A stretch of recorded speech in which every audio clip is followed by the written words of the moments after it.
Have you ever wondered how Apple is able to produce millions of iPhone with new features every year? And how is Amazon able to manage one-day deliveries? Well, the answer is supply chain management. It is an extremely critical business function in the manufacturing industry, and it is rewarding too. Even beginners working in this domain can make about 15 to 20 lakh rupees in India, and in US you can expect a salary between 100,000 to 150,000 US dollars. Considering this high monetary value, a flock of MBA grads are naturally driven towards the specialization of supply chain management. Does that mean you can only enter the supply chain domain by having a management degree behind your back? Well, the answer is no. The supply chain domain in itself filled with a lot of things such as inventory management, supply chain analytics, procurement technologies, etc. So if you have an intrinsic interest and strong know-how about good supply chain management, you can definitely land a job in this field. And today we are here to help you with that. Welcome to Intellipaat Supply Chain Management course. This course has been designed by keeping current industry expectations in mind by top industry experts working in the companies like Amazon, Accenture and AB and Bev, alongside experienced IIT faculties. So ensure staying tuned till the end of this video. Now before we dive into the course, first of all, let me take you through the agenda that we have at hand. To begin with, we will start this supply chain management course by thoroughly understanding what exactly supply chain management is and how you yourself can become a supply chain manager. Next up, we will discuss about the stages of SCM and different processes involved. We will also discuss about a very critical concept of Bullwhip Effect. Moving on, we cover 3 pillars of SCM: triple bottom review in SDGs, circular supply chain, 7 R's of circular supply chain, what is inventory management, different inventory management review policies and performance matrices, etc.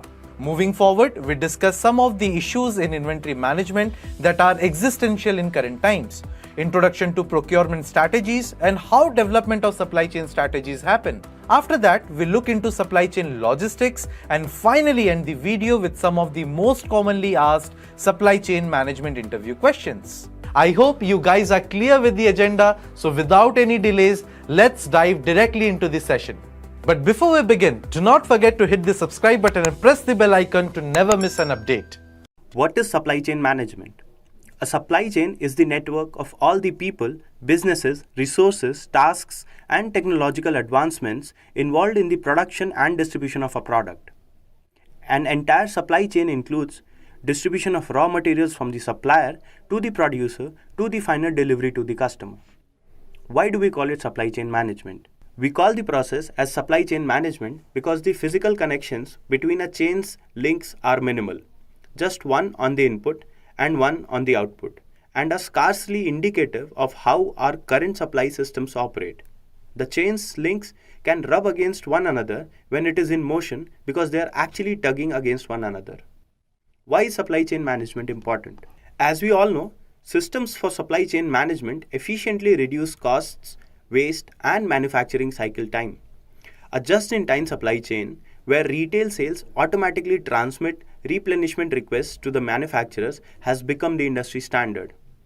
Retail shelves can be refilled virtually as soon as the product is sold.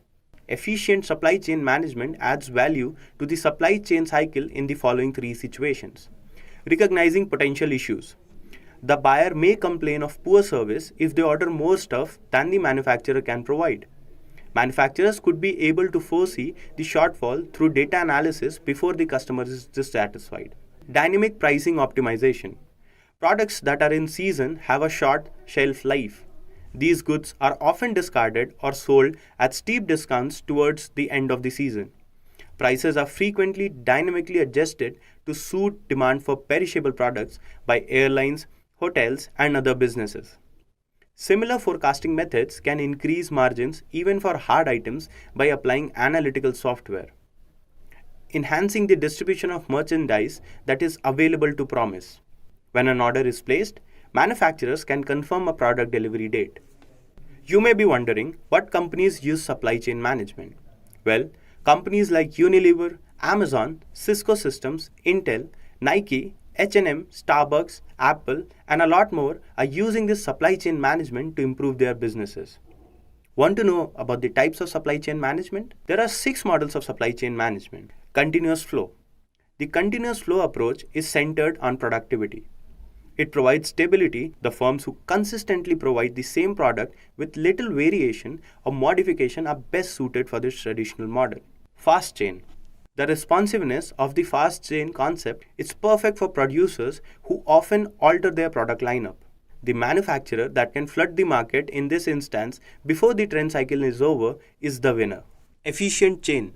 In highly competitive businesses where end to end efficiency is the ultimate goal, the efficient chain model is appropriate. Agile.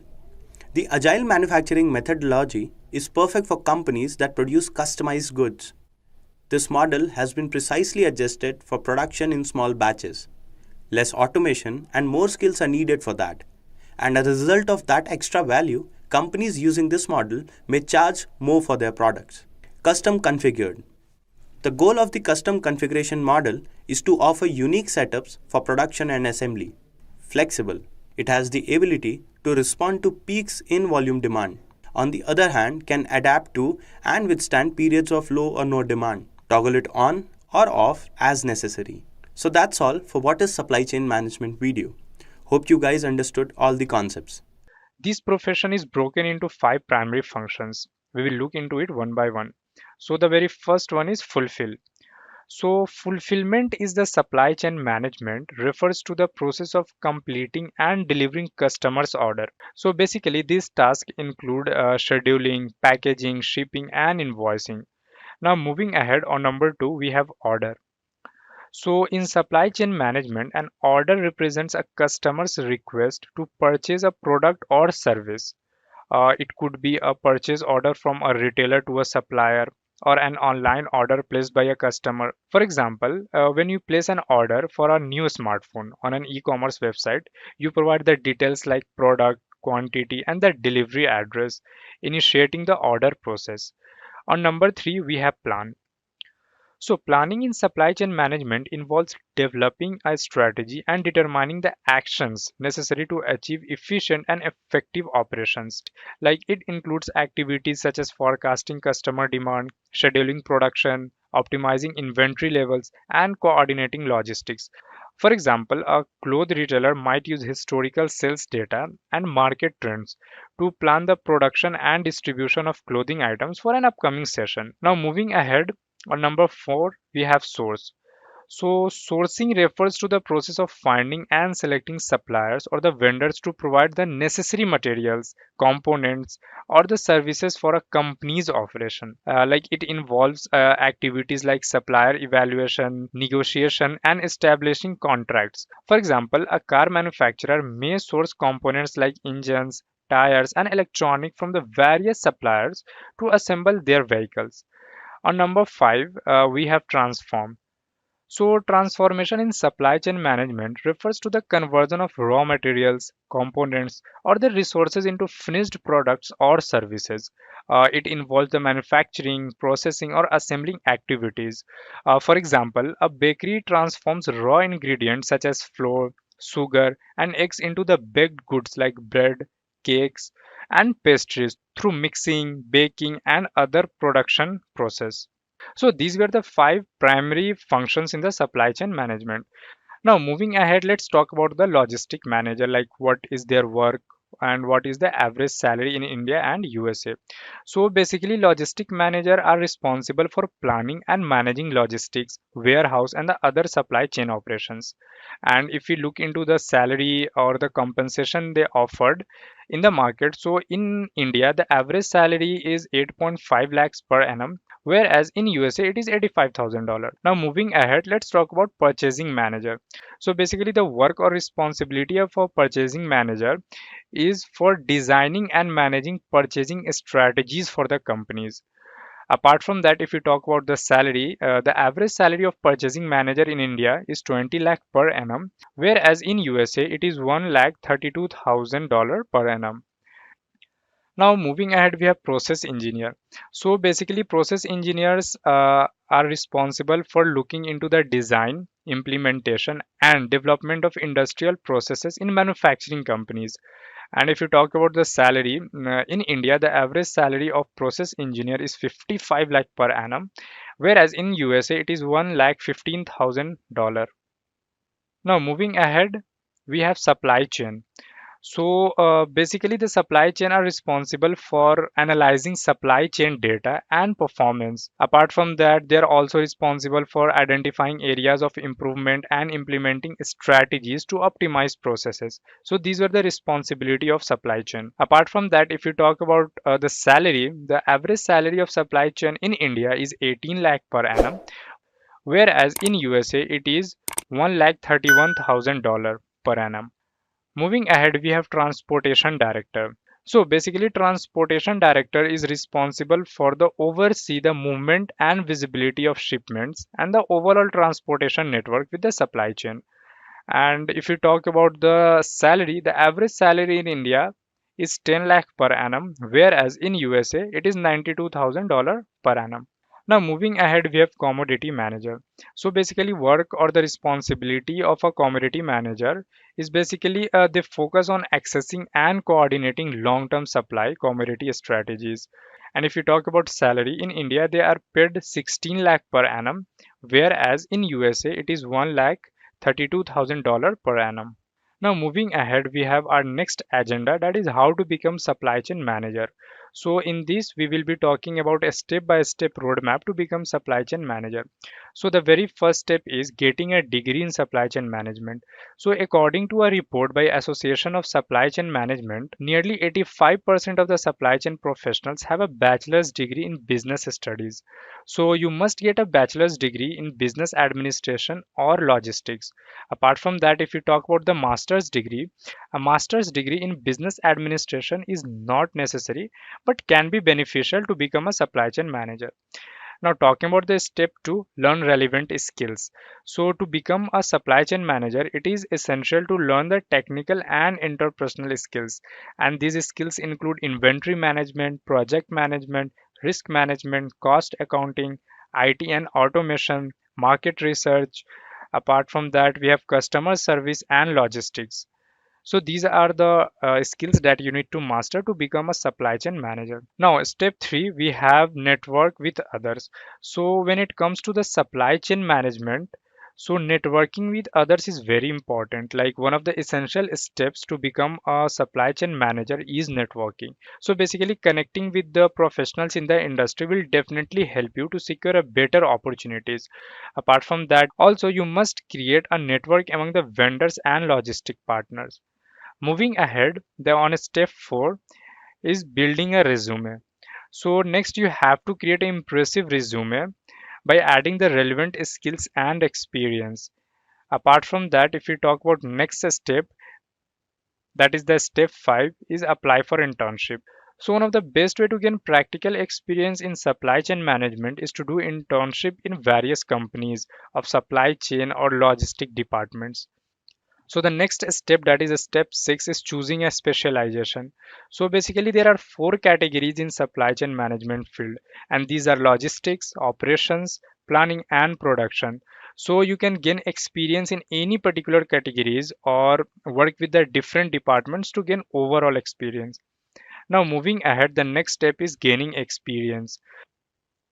Let me clear you guys one thing. If you are looking to apply for a manager role, then you must have an experience of 4 to 5 years in analyst, that is chain analyst or consultant. So once you gain the experience in this field, then you can good to go for the manager role. Apart from that, if you talk about the next step, that is certification, which is the most important. So, in addition to the relevant skills and experience, the professional certifications and licensing in supply chain management can also boost your career. So, some of the most popular international certifications in supply chain management are Association for the Supply Chain Management, that is ASCM, Certified Supply Chain Professional Certification, that is CSCP. Apart from that, you can also go for Institute for Supply Management, that is ISM. Also, you can go for Certified Professional in Supply Chain Management, that is CPSM. So these are the certification, and there is more certification that you can go for. Now we will put some light on a job outlook for the supply chain manager. So in USA, there are more than 1,56,000 jobs available. Apart from that, if you talk about India, there are more than 17,000 jobs available right now. And the source is LinkedIn. So, our first quiz question is the initial phase of the supply chain management process is dash. So, our first option is organizing stage, second is sourcing stage, third is planning stage, and the fourth one is organizing stage. So, I want you guys to comment the answers in the chat, and I want maximum of you to answer the right option. All right, so let's get started, right? This is a very interesting course. Now, with that, let's start slowly. Now, let's see what exactly we are talking about when we talk about supply chain, right? So, the primary need, right? Doesn't matter whatever the industry is, whatever the company is, whoever the stakeholder, the primary need here is every single person in the supply chain, be it individual or be it like a firm or be it an organization, every single stakeholder who are involved into this supply chain is working towards completing a customer's request, right? So customer is the end goal. See, we know by definition we have suppliers, manufacturers, and all, but if there are no consumers, there will not be any manufacturing, right? Or there may not be any supply, right? Or there may not be any logistics things, right? So every single stakeholder that we need to understand very clearly that in supply chain, every single party, every single stakeholder who work towards it, they are working towards one single common goal, and that is to meet customer demand or to meet or to complete a customer request, right? There can be some stakeholder who are directly working, some who are indirectly working, but that's the whole point of supply chain, right? Now, some of the key stakeholders of supply chain is we have suppliers, we have manufacturers, we have logistics and all, right? So those folks are there. Now, these basically, right? So all these stakeholders, right? When we talk about manufacturers or suppliers or maybe retailers, anybody, right? So all these stakeholders combinedly kind of maybe one or two stakeholder combinedly can work, or some of them can work individually and all. They work towards some of the functions, right? Or some of the stages of the supply chain. Basically, typically, like somebody would, manufacturers would be responsible to manufacturer, right? Then some logistic partner would kind of work with manufacturer as well as maybe warehouse to kind of transport the goods and also everybody have their well-defined responsibility and roles that what they would want, right? Now, apart from these, there are some peripheral activities also. I think one of you mentioned that there are some of the information flow. It's not just the logistics or goods flow. Along with that, we have some of the basically information flow, right, in the supply chain. So there are some peripheral functions as well in the supply chain when we talk about, right? And those things include, very important thing is new product development. Let's say, for example, if you are owning a firm, so first you need to develop those products which you need to manufacture, or basically you need to kind of ship it to a warehouse or wholesaler or retailers or to customer and all, right? So those new product development is a part and parcel, right? Then of course, marketing and operation. Marketing is like, okay, yes, you can manufacture whatever you want, but unless you do not market, there's no need, right, of the supply chain. Because why? Because the result as a no marketing, customer may not be aware of that, and hence there'll not be any customer demand, right? So if there are no customer demand, of course there'll not be any supply chain associated with it, right? That's how it works, right? So, and then of course we have the finance, the customer service, right? So customer service may not be directly in any of these process, but at every gate we have customer service where, like, okay, say for example, what if your order is running late? Do you want to track the order? Do you want to track the manufacturing, right? So, and then of course finance being the most critical, like, so say for example, when supplier supplies the raw material, you need to pay to the supplier. When manufacturers ship it to the warehouse with the logistic partner, they need to pay to the courier service, right? So those finance also, these comes automatically along with the supply chain system, right?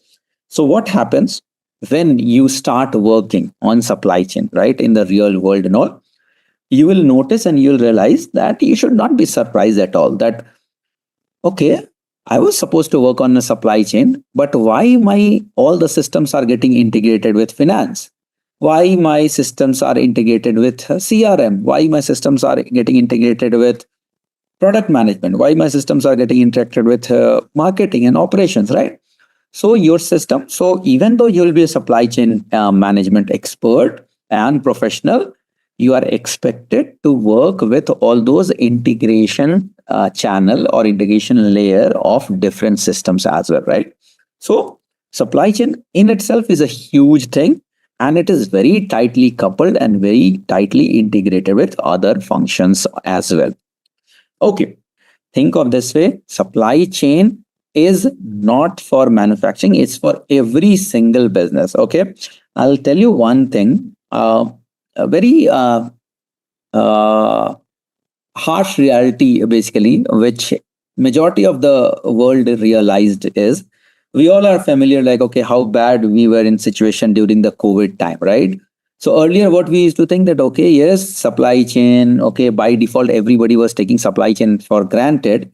But during COVID, when the lockdown happened across the world, right, the uh, aviation sector stopped, flights stopped flying, the train stopped and all across within India as well as outside India, every single sector was hit because directly or indirectly their supply chain process was impacted. You pick any industry, let's say for example hotel industry, simple, I'm saying hotel industry, or let's say for example simple IT industry, okay, or for that matter anything, let's say for example your construction industry, everybody needs some hardware or some goods for them to operate, right? Think of this way, hotel, in order to run, they need lot of inventory of food and the snacks and everything. Nothing was getting transported, even though somebody was ready to manufacture. Due to lockdown, nothing was getting moved from one place to other, right? There was like a cross border state, there was a lockdown, right? Nothing can move out. Okay, even the hardwares within the IT industry, laptops and all, but not nobody was able to move it, right? Think of this way, in the construction, cement is there in cement factory, but it cannot be moved to Bangalore, right? There was a shortage of cement, there was shortage of bricks, right? So then people realize, and it's not just this, even in the pharma industry, right? The medical and the hospital industry, the medicines and the equipments were not able to kind of move, right? So it's not just the supply chain comes into manufacturing industry. You pick up any single thing from the very small example, a nearby retail store, you would have noticed during COVID time, why the stock was getting vanished from the shelf. Of course, yes, one thing was there that, okay, a lot of people were hoarding those stocks, like they were kind of buying a lot. But at some point, we were not able to match the customer demand with the incoming demand. So, okay, customer took all the, let's say, for example, vegetables and rice and all the grains and everything, or the snacks item, but the one who are producing are not able to send it to the retail store, or even though the distribution center is there somewhere in the city, it's not able to reach to the retail store, right? So it did impact pretty much majority of the industry that time. And that time, last 4-5 years, you would have realized, 3-4 years to be exact, supply chain industry took a huge bump. Like people realized the importance of that, how critical it is for every single function to work within this world, right? So we would need supply chain. It cannot be taken by default or by granted that yes, oh, supply chain will work and all. It doesn't work like that, right? So those were some of the things. Okay. All right. So we talked about enough of supply chain. Let's understand with an example. Everybody is familiar with Walmart. Walmart is like a large, or I would say largest retail store, right? Based out of North America. So primarily US and Canada. Typically, they have like You name anything and everything would be there in Walmart, right? That's what it is. Like from the food to cosmetics to home things, home house related stuff to the automobiles to everything, pretty much snacks, everything, pretty much the clothing, right? The fresh meats, the veggies, and everything, right? So on the left hand side, so think of this way: as a customer, I am a customer, or you are a customer. Let's say, for example, you want to buy maybe bathing soap, right? Let's say, for example, you want to buy a bathing soap. So what do? You go to a nearby store. For our example, we have taken Walmart. So as a customer, I wanted a bathing soap. I went to Walmart store.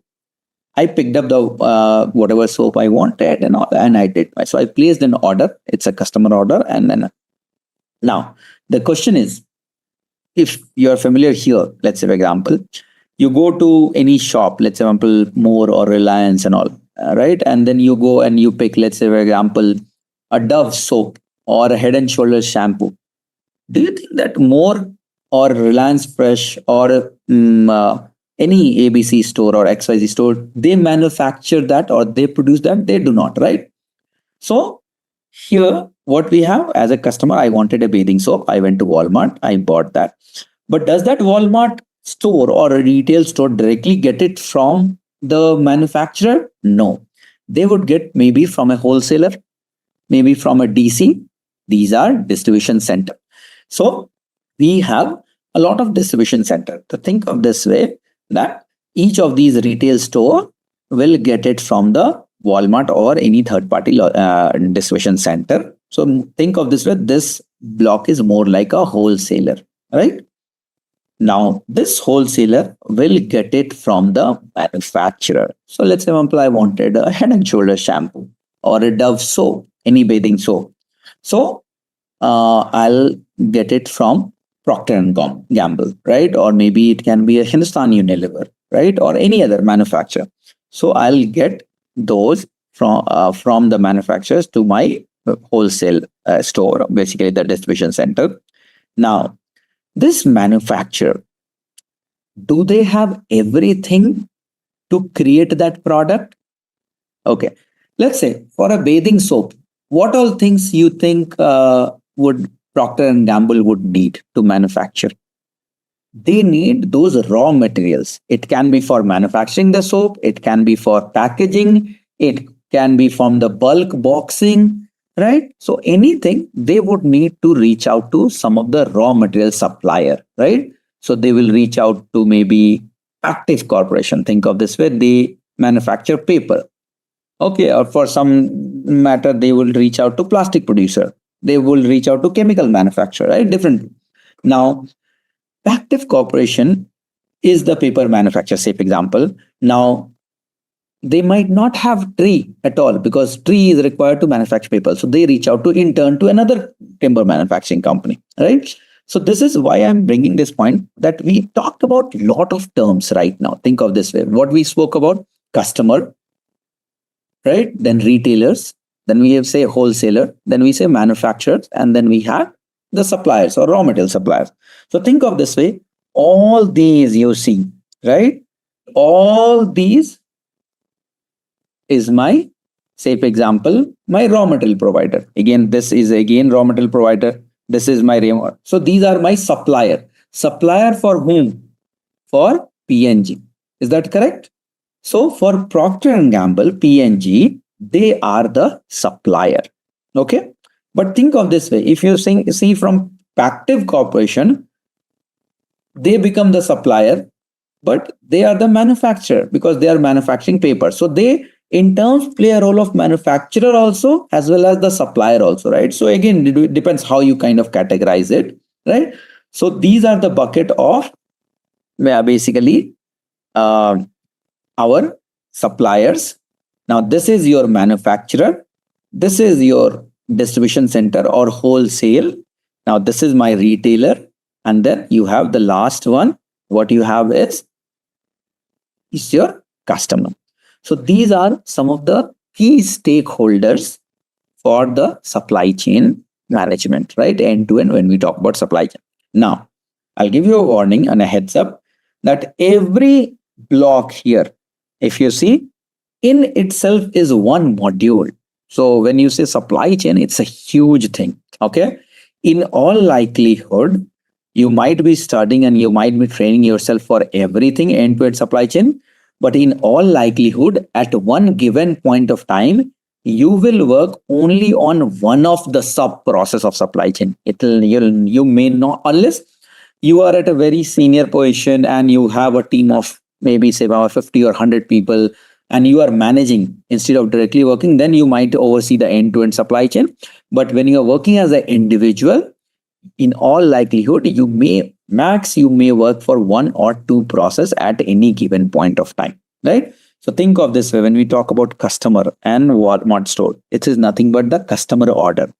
When we talk about Walmart to this third party logistics or basically delivery center, this is nothing but the logistics moving from wholesale to store. Here we are talking about manufacturing, right? Here we are talking about supplying, right? So all these are different sub modules within supply chain. All right. Okay. So now with some background on very high level what the supply chain we often call SCM, right? So what is supply chain management? So supply chain management is nothing but we spoke about supply chain. Now different phases are there, different stakeholders are there, different processes are there. Making sure that all these individual processes work hand in hand and in coordination is called supply chain management. Simple. Think of this way that let's go one level up. Here we are talking about this is my supply chain. Let's say customer ask, I'll go back to my COVID example. Did you all hear the news that okay, in lot of shelves on the Walmart store, the diapers or the toilet rolls and all those things were getting out of stock in US and Australia and everywhere, right? Yeah. Okay. So we were often hearing the news, right? Why it was that? Because customer demand was high, right? Customer wanted to hoard those items into our in our home, right? Considering the uncertainty, right? We were not aware that okay, how long this will go. So customer wanted to more. And then what happened? Customer purchased a lot of goods. Walmart needed some of the things, but the manufacturer or the suppliers were not producing in line with what customer wanted. Why is that? Because March it started, till February everything was going smooth. If customer was buying 100, Walmart was requesting for 100, manufacturers were producing 100, and same way they were asking for the suppliers also. So everything was in sync. Any one thing. So what happened? Customer wanted more, but the production was less, so there was a shortage. Had it been other way around, think of this way. Let's example that okay, customer wanted, let's say for example, in March and April and May, customer wanted 100 times than what they wanted. So all the manufacturers and all they started producing 100 or 100 times and all. Suddenly in August, they came back to the original scale that okay, whatever they wanted pre-COVID, they again started buying that way. What would happen? Manufacturer will continue to produce at 100 times and all. So what will happen? Overstocking will happen in the distribution center. So overstocking will happen. Now what happens? Both overstocking as well as out of stock, both are bad for supply chain management. Both. Can anybody tell why? So extra stock, what happens? Think of this way that okay, yes, we procured a lot from our supplier or manufacturer. So of course we made the payment to them, right, to buy. Then there can be other scenario there. If there are consumables, it may get bad also. It may get expire. That can also happen, correct? If it is electronics, think of this way. If you electronics, what happens? They get the model gets outdated very frequently. Like if you are a customer, would you, and if you want to buy a TV, would you go and buy a 2023 TV now in 2024? You'll never buy that, correct? So if you had overstocked in your distribution center and wholesale and all, you might have to take it out, and maybe the time has gone, and then it may become an outdated model and all, right? So you'll incur loss on that as well, correct? Talking about supply chain management. So what exactly you're talking about supply chain management is that there are a lot of processes and a lot of modules are there, and what supply chain management defines is that each of these processes, each of these stakeholders, each of these party work in sync, right? Work in sync, work in coordination to make sure that, okay, we are working for a common purpose, right? Rather than not like it's not in out of sync, right? So that's what we talk about supply chain management. Okay. Now, what is benefits of supply chain management? So I think in bits and pieces, we touched upon that, okay, supply chain management is important because it does help us to achieve the overall, our objective. Think of this way that, okay, if you're not, I've just listed on a couple of examples just to get you some more insights, but the same thing what we discussed before coming to this slide itself, that if we are controlling the manufacturing process, it will improve our product quality, reduce the risk of recalls and lawsuits while helping to build a strong consumer brand. So think of this way. Having a very controlled manufacturing process. What does that mean? That whatever P&G is manufacturing, we have to make sure that, okay, it's manufactured as per the specification. No defective things are there. No bad products are there. So the quality is always maintained. And when the quality is maintained, there will not be any returns, right? Say, for example, if you manufacture, let's example, maybe iPhones. If you are the manufacturer of iPhone, and if you manufacture 100 iPhones per day, out of which if 5 get into the defective, what will happen? It will go to the store, it will go to the customer will purchase it. After using, they'll realize that it's a defective, it's not working. They'll return to retailers, and retailer will in turn return to manufacturer. So there are loss of business, right? The recalls are there. So you are incurring the cost of return logistics and all those things, right? And then of course, if very frequent customers keeps on seeing that, okay, these are the defective items are coming for so and so brand. So of course, the customer brand, that consumer product brand also takes a toss, right? Or takes a hit. Similarly, think of this way. If a shipping procedure, right? So if shipping can be controlled, shipping is one of the parts. Shipping is nothing but logistic. So if shipment can be controlled, or if you have a very specific shipment guidelines, think of this way, what it will help. If you are a customer of Amazon, let's say you order something on Amazon, they say that, okay, you will get it by tomorrow. If you do not get it by tomorrow, instead you get it maybe after 5 days, would you ever buy the same item from that place? It removes your trust that, okay, they commit one day, they deliver it in 5 days, right? So it does not improve your customer satisfaction, right? And then what happens?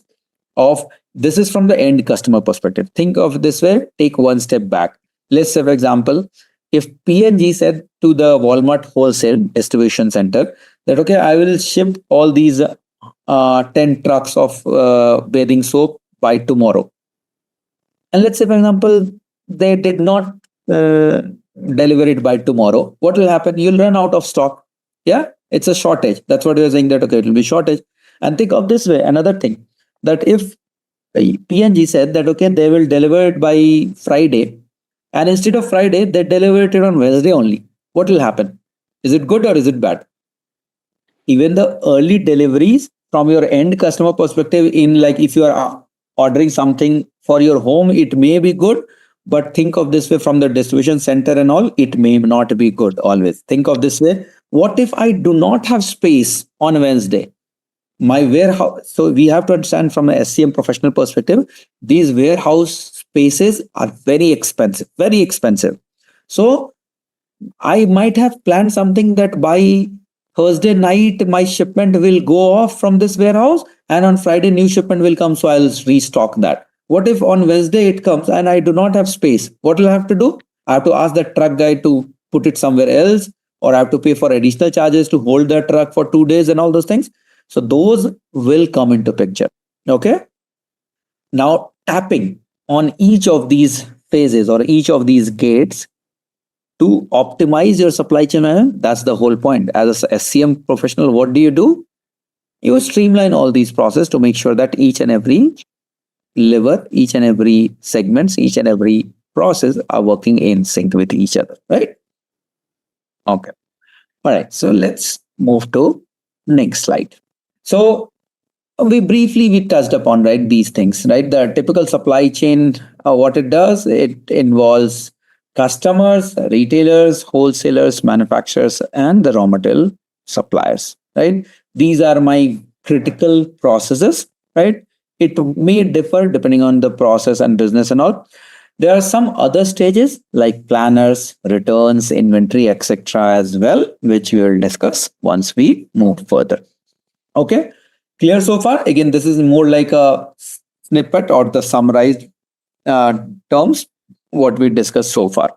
Then we spoke about the different processes, right? The customers, retailers, wholesaler, manufacturers, and then of course there are some other stakeholders as well.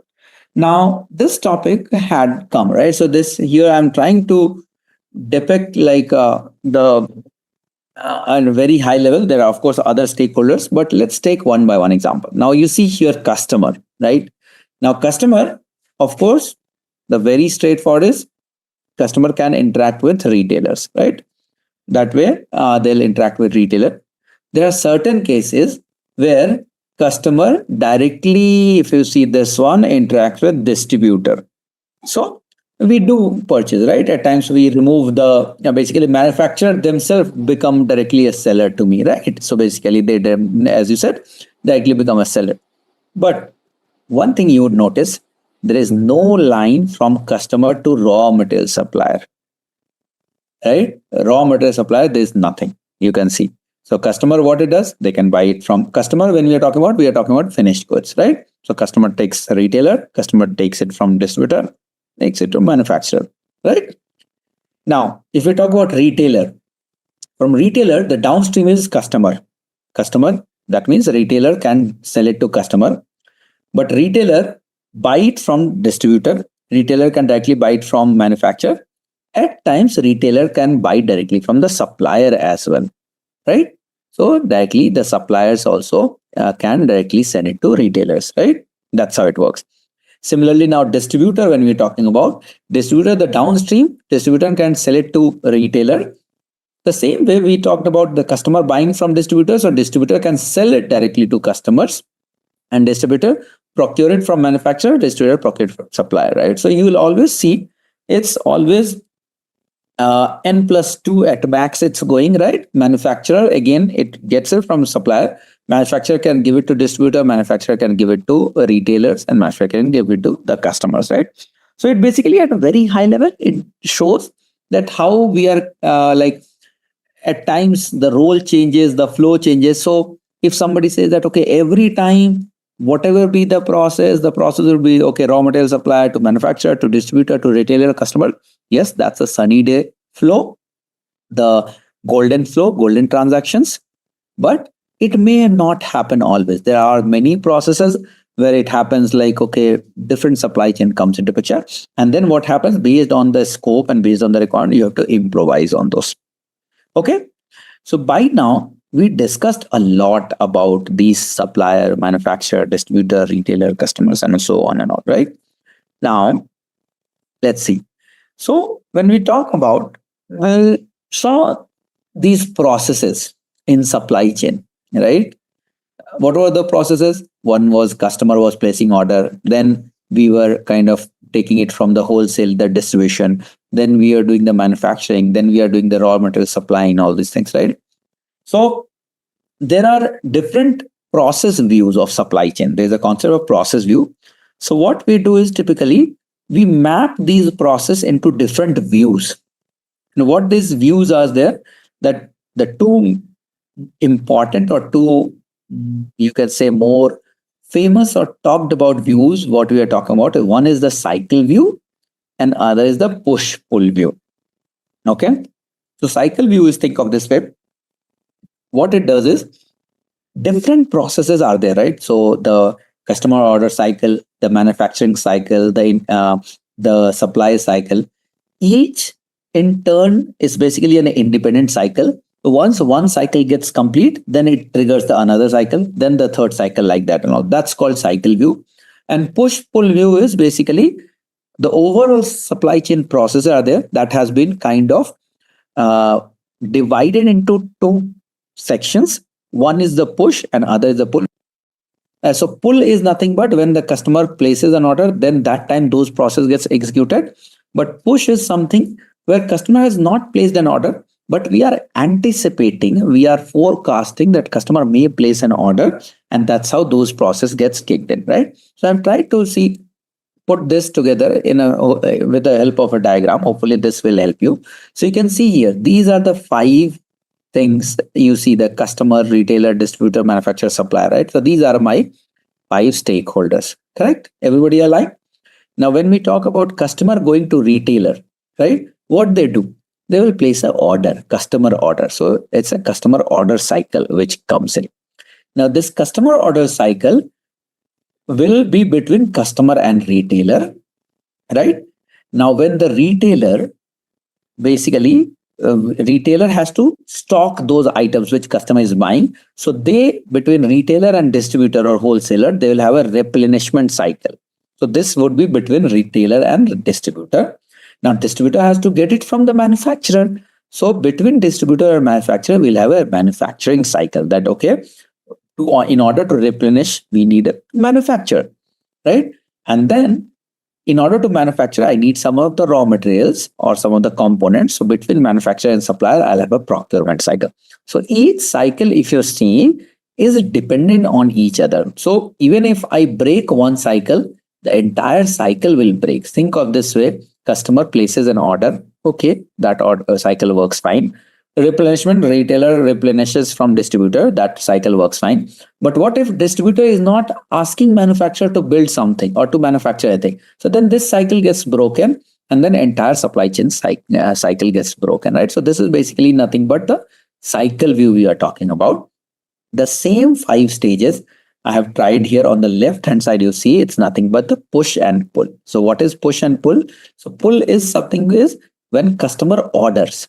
So when customer orders, that is the pull process. So once the customer, so think of this way: unless customer does not order, customer order cycle will not kick in, right? Can you create a customer order without customer actually placing an order? It's not possible, right? So that's why it has to be initiated by customer only. So once the customer wants to take those items, that's how the cycle gets kicked in. So basically that would be, so those customer order will come into the pull process. But the process related to procurement, manufacturing, replenishment, all these are into push process. Why it is push? Because you anticipate. Think of this way: would you do that when customer comes to your store, then you ask manufacturer to manufacture something? No, you do not do that, right? What do? You anticipate that, okay, next month 100 of a customer will come and ask for this particular product. So ahead of time itself, you ask manufacturer to prepare or to manufacture those items for your customer, right? Or you do not wait for customer to actually come and then you ask manufacturer or suppliers to supply those things, right? So these processes are more like in the anticipation of your expected business, but this one is when the actual business happens. Okay, all right. Let's quickly move to the next slide. So now, and let's not get into the very detail on these things and all. We will have some of the dedicated sessions here and all. Okay. But why I wanted to kind of give you an insight here is there are some of the macro processes, right? What happens? So supply chain, so far, what all processes we heard, I'll not say learned, we just touched upon those topics, right? We spoke about procurement, we talked about replenishment, we talked about customer order, right? So these things and all we talked about. So all these processes, there are a bunch of processes in supply chain. So there are 3 macro processes. There is one called customer relationship management. Then other one is internal supply chain management. And the third is supplier relationship management. Now think of this way. It's a very simple process, as the name itself suggests. So what happens, all these processes when we talk about, right? So any firm will have the 3 departments on a very high level, of course, within which we'll have multiple other sub-components, sub-process and everything. but typically it's one is customer relationship management, the other is internal supply chain management, and the third is supplier relationship management, right? Now, I'll quickly go to the next slide, which will kind of summarize and give you more pointers what you have. So if you see this one, right, hopefully this gives you a better clarity. This is a firm in between when we're talking about, right? On the right hand side, we have customer. On the left hand side, we have supplier, right?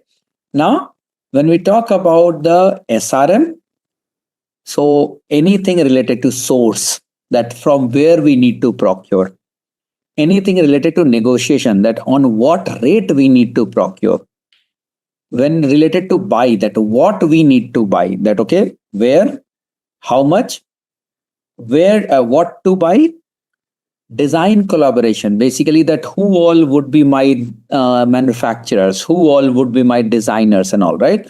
And then the supplier collaboration, that if I'm getting it from supplier, that okay, how we want to collaborate, do we want to collaborate basically on do you want a workshop, or do you want like how the communication works? So any kind of sub collaboration and all these would be part of your SRM team. When we talk about ISCM, so the planning, right? Nobody outside your firm will do the planning for you. You yourself have to manage the planning, that how much you want to procure, right? So the planning team has to be within your internal supply chain management team. The demand team, that okay, planning is one, the demand is basically how much customers are buying. The demand planning is somebody within your firm only have to do. The supply planning, they have to do. Fulfillment, that okay, are we fulfilling our demands, right? The field service, that on the ground how it is working, all those are part of your internal supply chain management, right? And when it comes to the CRM, of course, one by default, the customer order we are talking about, but who are our market, who's my target user, what price we should sell, how much to sell, who are my customer, how the customer support is working, right? How the orders are managed, all those would be part of the CRM.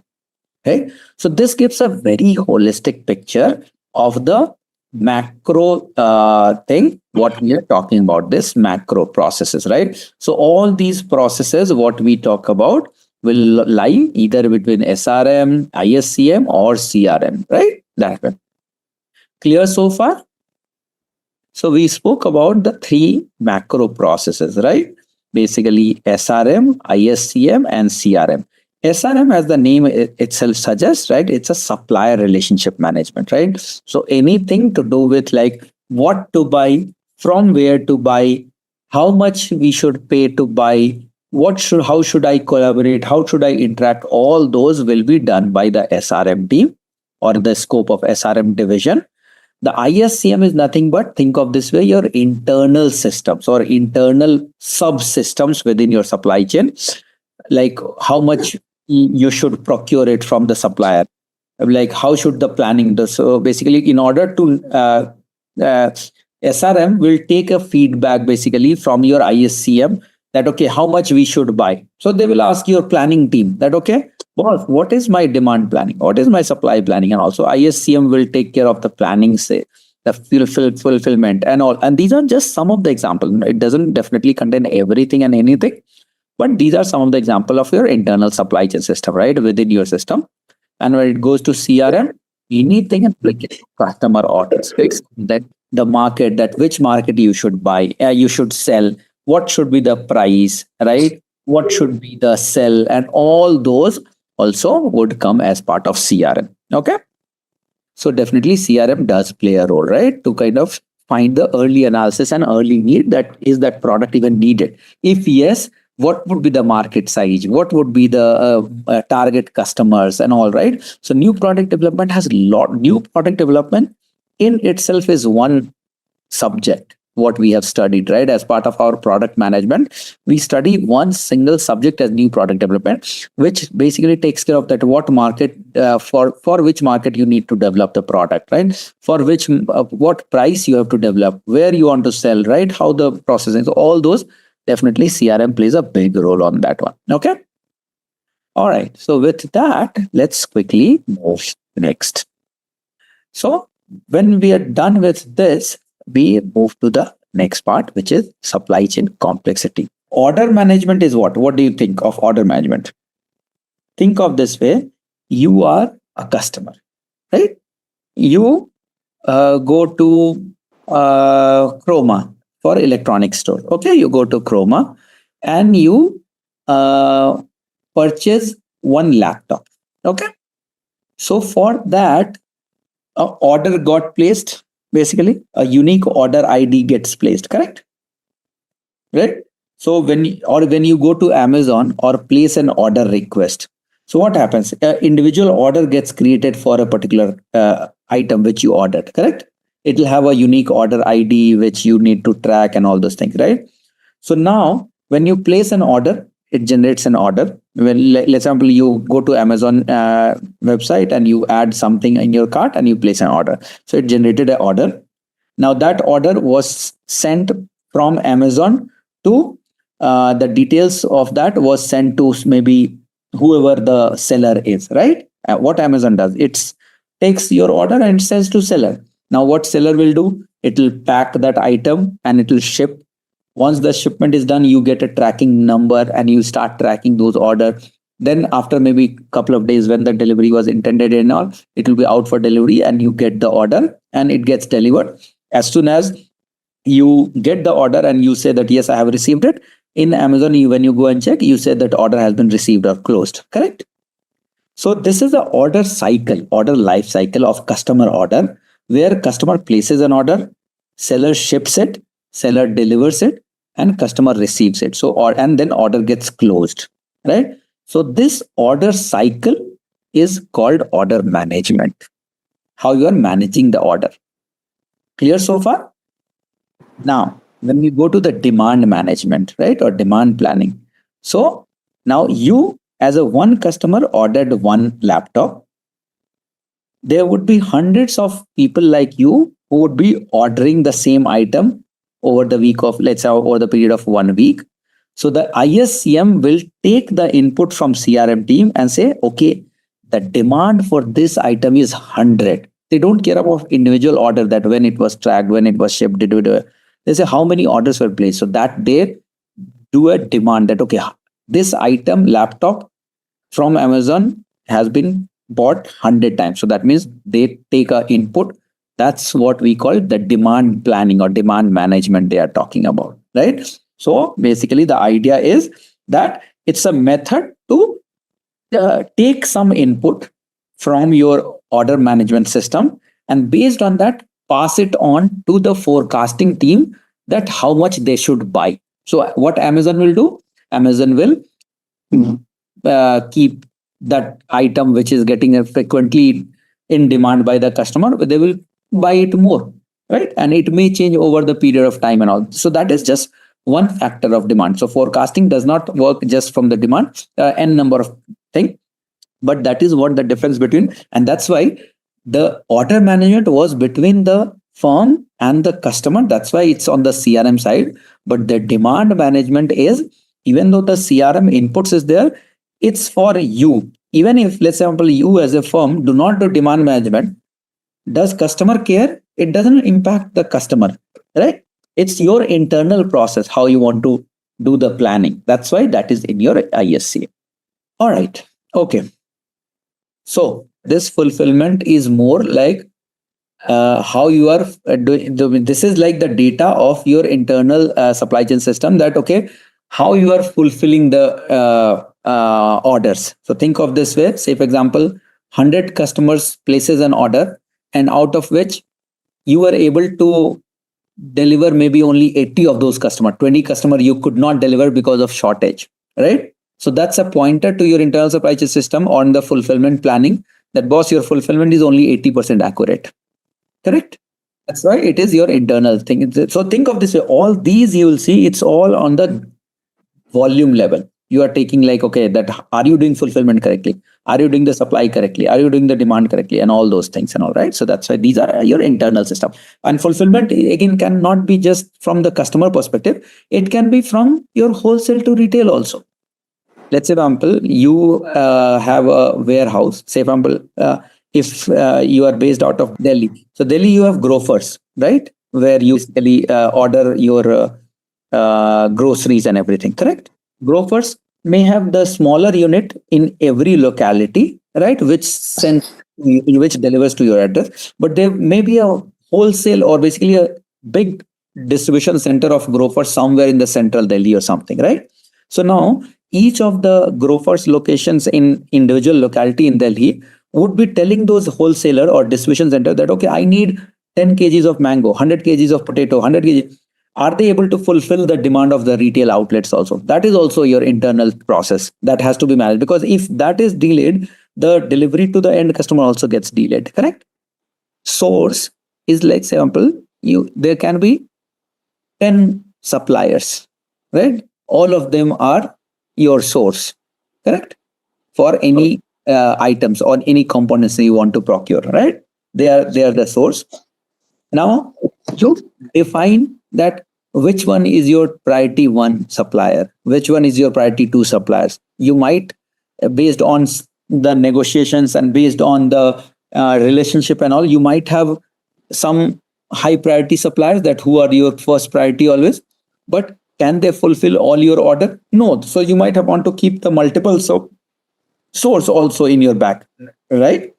That, okay, if this supplier is not able to fulfill, they'll be able to do the other, you'll reach out to the other suppliers, right? If somebody else is able to supply, well and good, right? So you have to have basically that define that you cannot roll out, think of this way, like for every sub components, you have to define source, right, for your system, right?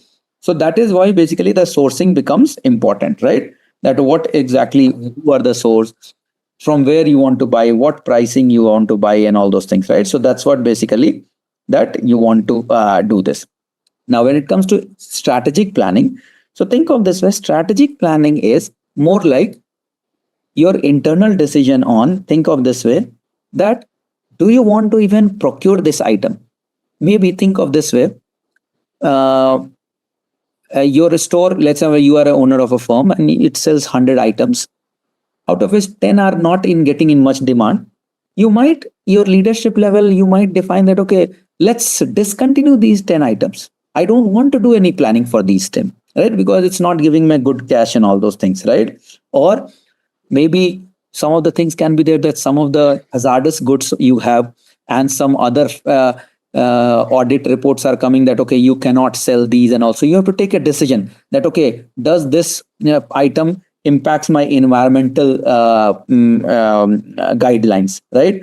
And all those things. So all those basically where you define the objective, that what to buy, do you even want to buy, do you want to even sell it, and all those things, those all come into your strategic plan. But that's your internal decision. Here suppliers are not involved, customers are not involved. You as a firm, you are only the decision maker, that do you want to do the planning for that item or not, yes, no?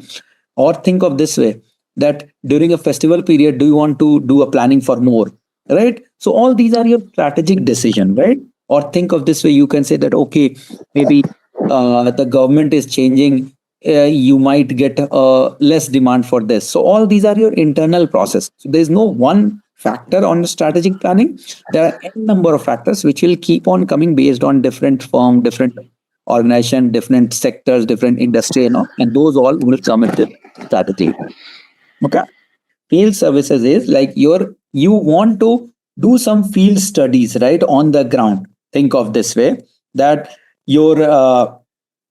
think of this way, that you want to get a pulse of customer, you want to get a pulse of your internal sectors, you want to get a pulse of your employee also. Think of this way, everything might be good, but if of all the places, maybe some of your equipments are not working, some of the employees are dissatisfied, and all those also impacts the firm's things and all, right? So all those basically come into the field service management and everything, right? So basically it's kind of, think of this way, studying all the company resources, right? All the company resources. It can include your customers, it can include your SRM and all, but you do not directly reach out to them, but you take those input and you study. But then again, the company resources, like the employees are, example, you are planning a lot. Okay, you have to do a lot of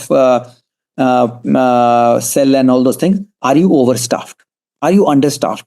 Right? Let's say, example, during festival time, you said that, okay, we want, instead of 100, I want 10,000 orders. Okay, fair enough. But do you have even people to work in your retail shop to fulfill those 10,000 orders? So that basically you have to get those head counts, right? That are you understaffed to fulfill those? Let's say, example, okay, you say to the supplier that, okay, instead of 10 trucks, you have to send me 100 trucks. Do you have laborers to unload those 100 trucks in your warehouse? Who will? Supplier do not care. You ask them, they will supply. But do you have a labor? All those things, right? So all those will come under the field services and all, right? Think of this way. Okay. The call centers will have a very wide scope, not just like during the orders, but during even the after sales also. It depends on, basically think of this way, those are more like a customer support executive and all. So even the after sales and also, think of this way, you sell some items which has the service warranty. Okay, think of this way. Let's example, you sell television sets or laptops or fridge, right? So it's not a fire and forget thing that, okay, you sell a fridge and after that you forget it, right? If it has a 2 years warranty, if customer faces an issue, they will call centers, correct? And that would come as an after sale, right? But the same call center would be reported also in that time where like customer placed an order and you are not delivering, your shipment is getting delayed and all. Same call center will get reported there also, correct? So the call center becomes very wide. Again, it depends upon the type of product. If you are selling a vegetable, there are no after sale calls, right? So it depends upon the products, right? What exactly you are doing that. Okay. So our second quiz question is, what does the bullwhip effect in supply chain management refer to? So our first option is increased efficiency in inventory management. Second is sudden drops in product demand across the supply chain. Third is small fluctuations in demand causing larger fluctuations upstream. Fourth is improved communication between suppliers and retailers. So this is again a very important question and an easy one. I want maximum of you guys to drop the right answers in the chat. Just a quick info, guys. Intellipaat offers supply chain management course in collaboration with EICT IIT Guwahati. Through this course, you will learn technologies such as procurement, logistics, supplier management, and practical exercises, which are mentored by our industry experts. With this course, we have already helped thousands of professionals in successful career transition. You can check out their testimonials on our Achievers channel, whose link is given in the description below. Without a doubt, this course can set your career to new heights. So visit the course page link given below in the description and take a first step towards career growth in the field of supply chain management. Okay, one question. Can anybody give me some idea what is bullwhip? If I say this term bullwhip, what exactly bullwhip means? So we often see those like it's a whip, like it's a kind of a rope which people like kind of swing at animals. You might have seen at times in some of the animal shows also, or in the bullock cart or the horse cart and all those things, right? So bullwhip basically, and how's the shape of the bullwhip? When somebody swings it, what do you see the shape? So typically what happens, bullwhip goes something like maybe if I draw it here, it will be something like this, right? Something like this, correct? If I draw, like it's a rope, and then it will be something like a sine curve or something, but it will not have a uniform, like it might start from the lower amplitude and then it goes high and all those things, right? Something in that fashion. All right. So bullwhip effect when we talk about, right? So yeah. So what happens? A bullwhip effect when we talk about, right? So a bullwhip effect when we talk about. So what happens? It's a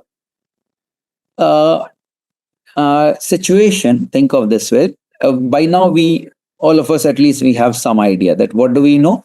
That it would be like, say, for example, when we talk about supply chain, then what happens? So we spoke about different stages, right? Like it starts from customer order, then it basically goes to the retailers, then the distributors, and then it goes to manufacturers and then suppliers, right?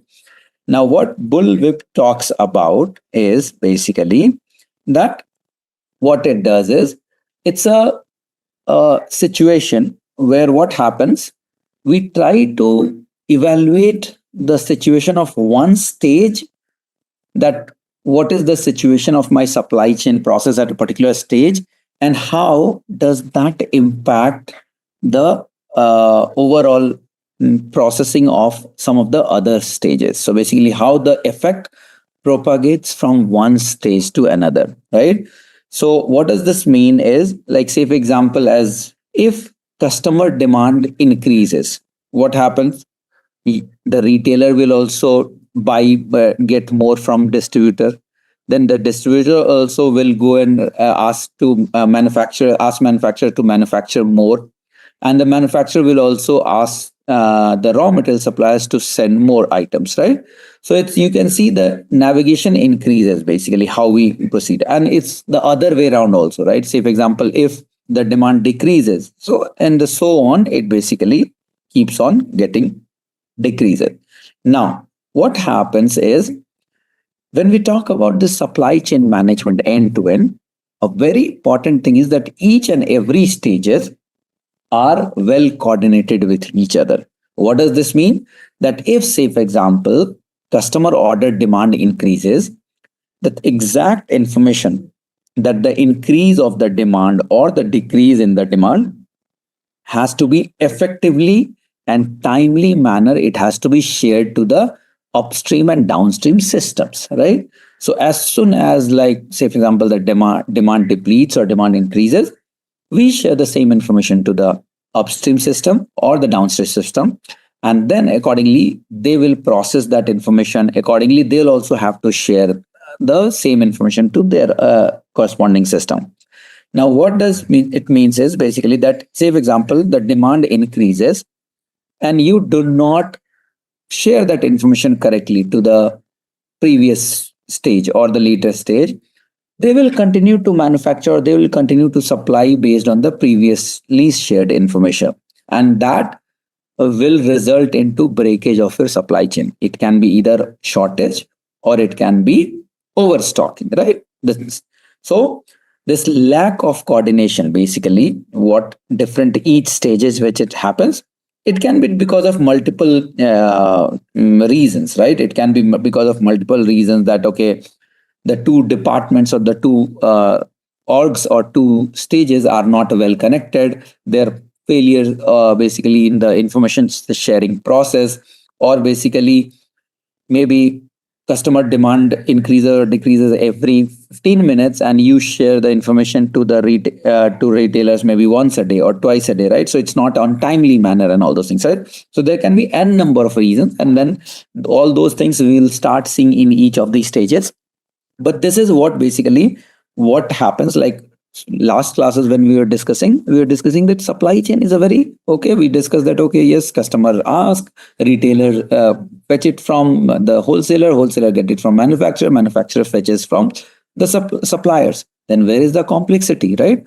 It's a very simple process, there's no issue, but in reality that doesn't happen, right? The demand keeps on diminishing or increasing, and there that actual well coordinated supply chain management comes into picture, right? So as a supply chain management folks, SCM professional, you have to make sure that each stages work in tandem, right? So this is what we call bullwhip effect, right? So you can see here we have just tried to kind of pictorially signify this. Okay, all right. So let me give you some quick background. What happens, what bullwhip effect talks about is that any fluctuation in the previous stages, right, in the first stage of the supply chain, which is customer demand, basically, if, say for example, the customer demand increases, let's say, for example, 2 times or goes down 2 times and all those things, the impact or the effect of those in the subsequent stages will be much higher magnitude. So if you can see here, what it says is, the slowly as you move towards left, So rightmost side is the towards the fag end of the supply chain, and right hand. Okay, let me go back to one of the previous slide, which we had covered in the previous one. So if you see this, right, that's what I was talking. So if you go on the from right to left, any fluctuation in the demand on the right side of the stages, as you move towards left, it keeps on resulting into higher volume basically. So say for example, this is what it depicts here in this one, that see customer demand is increasing slightly. It says, if you see here, if you can see my cursor or laser, from 200, and it's all bullwhip effect, all these things are over time, so it's always plotted against time. So basically think of this way, all these four graphs are plotted against demand versus time. So the first block is nothing but the customer demand, right? So you can see from first day to second day, it moved from 200 to 250. What it resulted in, that retailers, they move from 200 to 350. It does not increase in the same level, right? Similarly, what happens when it goes to the wholesaler, it may go even further, right? And then basically, if it goes to the manufacturer, it will go even further over time, right? It may not be on day one. The reason is because when you give the signal on day one, the moment, like by the time manufacturer will start replicating those demand in their system, it may be day 2, day 3, day 4, and all those things, and so on with the supplier. So basically what the point here is with the bullwhip effect is that whatever changes you see on the right hand side of the supply chain, basically the customer demand, you do not see the exact same thing being replicated on the left side of the stages, basically on the retailers or wholesaler or manufacturer. It will be on a different quantity as well as on the different time window as well, right? So that is what basically the bullwhip effect talks about.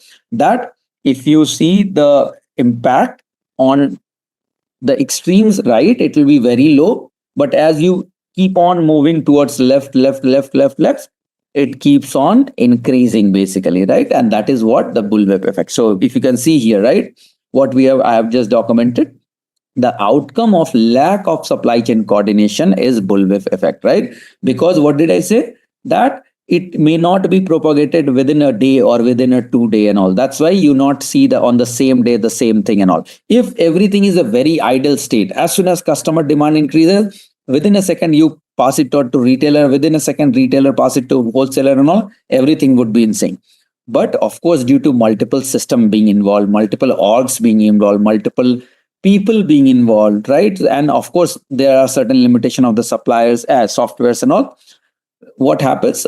At times, the system has to be, sometimes it has to be in the kind of out of sync or lack of well coordinated data.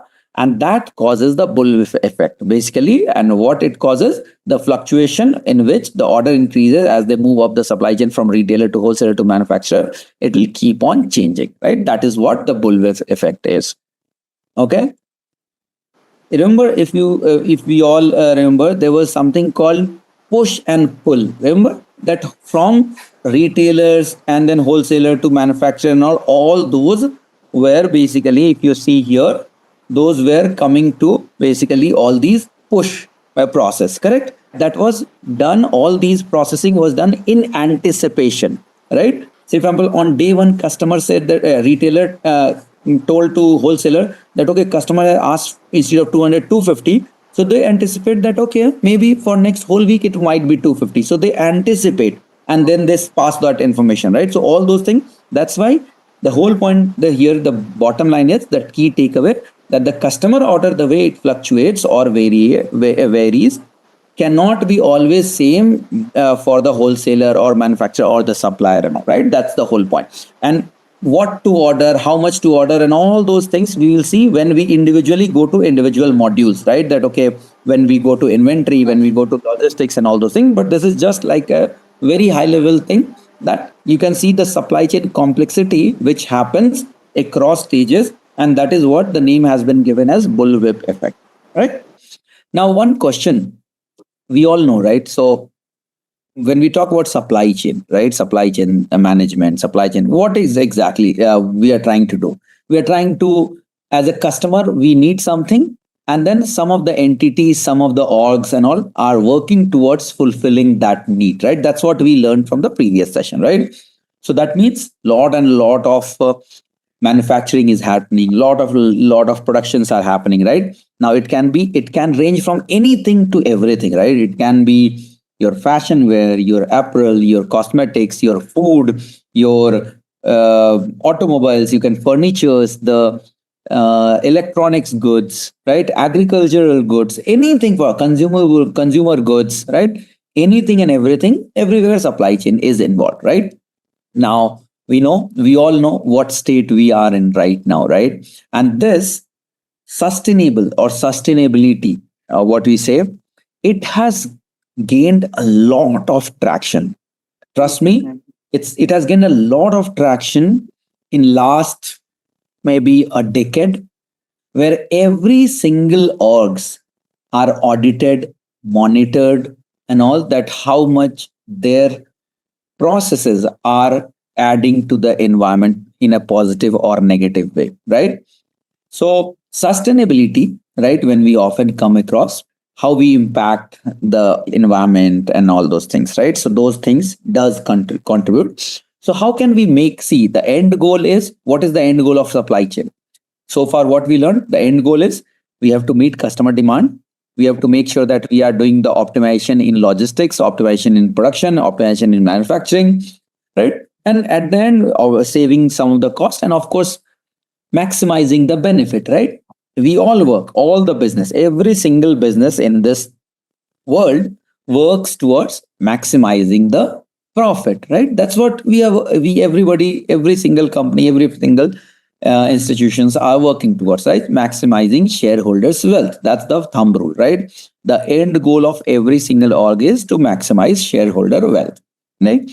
So yes, that is the priority, but this sustainability helps us to remind that in the race of maximizing the profit, we should not start harming earth, right? The nature, the environment, right? That's what the whole point of sustainable supply chain. And why I'm bringing this is why I'm bringing this topic at the very first, that from here onwards, when you start learning individual modules, keep a mind of sustainability in every module going forward, rather than learning this topic at the fag end. Try to pour in or try to match these thoughts in every module as you learn, right? So that should come by default in your process, by default in your practice, by default in your systems and all, right? So that's what we are going to learn towards that sustainable supply chain. Now, what we are going to learn is here. So you can see, why do we need supply chain, right? Why do we need sustainability in supply chain? Some of the pillars of sustainable environment, introduction to triple bottom reviews, some of the key metrics, and then there is something called circular supply chain, right? So very important. What do we mean by when we say talk about sustainable supply chain? So sustainable supply chain is a strategic business decision, right? So it's a decision made by the individual orgs, right, to include sustainable sourcing, production, packaging, and responsible delivery of produced goods. What does this mean? When you choose a supplier, take a conscious decision that which supplier you want to choose. Are they also sustainable? Say, for example, there are two suppliers. One who is kind of, let's say, you are reaching out to the timber suppliers, the wood suppliers. One who is kind of growing the wood for commercial purpose so that they can cut and yield and all those things. Is that your supplier? Or some other supplier who's cutting down or maybe converting some of the jungle or forest land into a barren land? Do you want to choose those suppliers, right? And then you'll get the same product, but which supplier you would want to choose, right? So your decision or your business decision, business priorities, business processes should involve what kind of source suppliers you should choose, how you should produce, right? You can produce by creating or emitting less pollution, or you can say, for example, the byproduct, should you release it in maybe nearby river? Is that a viable option? Or how do you treat those sewage, or how do you treat the wastewater, right? The packaging, Are you packing it in a plastic thing or maybe something biodegradable item, right? And then, of course, delivery. Are you using maybe one packet in one truck? Is that a viable or good option on the environment? Maybe not. Maybe not. Maybe you might want to may have the truck full of delivery so that the same emission takes care, but it delivers more and more package, right? So all these constitute towards sustainability in supply chain, right? It sustainability does not include only your core process. All the boundary process also should be equally sustainable to make yourself sustainable. See, you can't be blindfolded by the peripheral system. Say for example, you are a manufacturer. You say, oh, we are very much sustainable. All our machines are audited and very nicely done. It doesn't produce a lot of emission and all those things. But your logistic providers with whom you ship those items, they use maybe a very dated, old vehicles. They are not making sure that okay, their vehicles are optimized and all. They are causing a lot of emission. So who's responsible? You are responsible because they are at the end they are delivering your package. At the same time, your supplier may not be sustainable. So who's responsible? You would be sustainable, right? You would be responsible because they are not sustainable, right?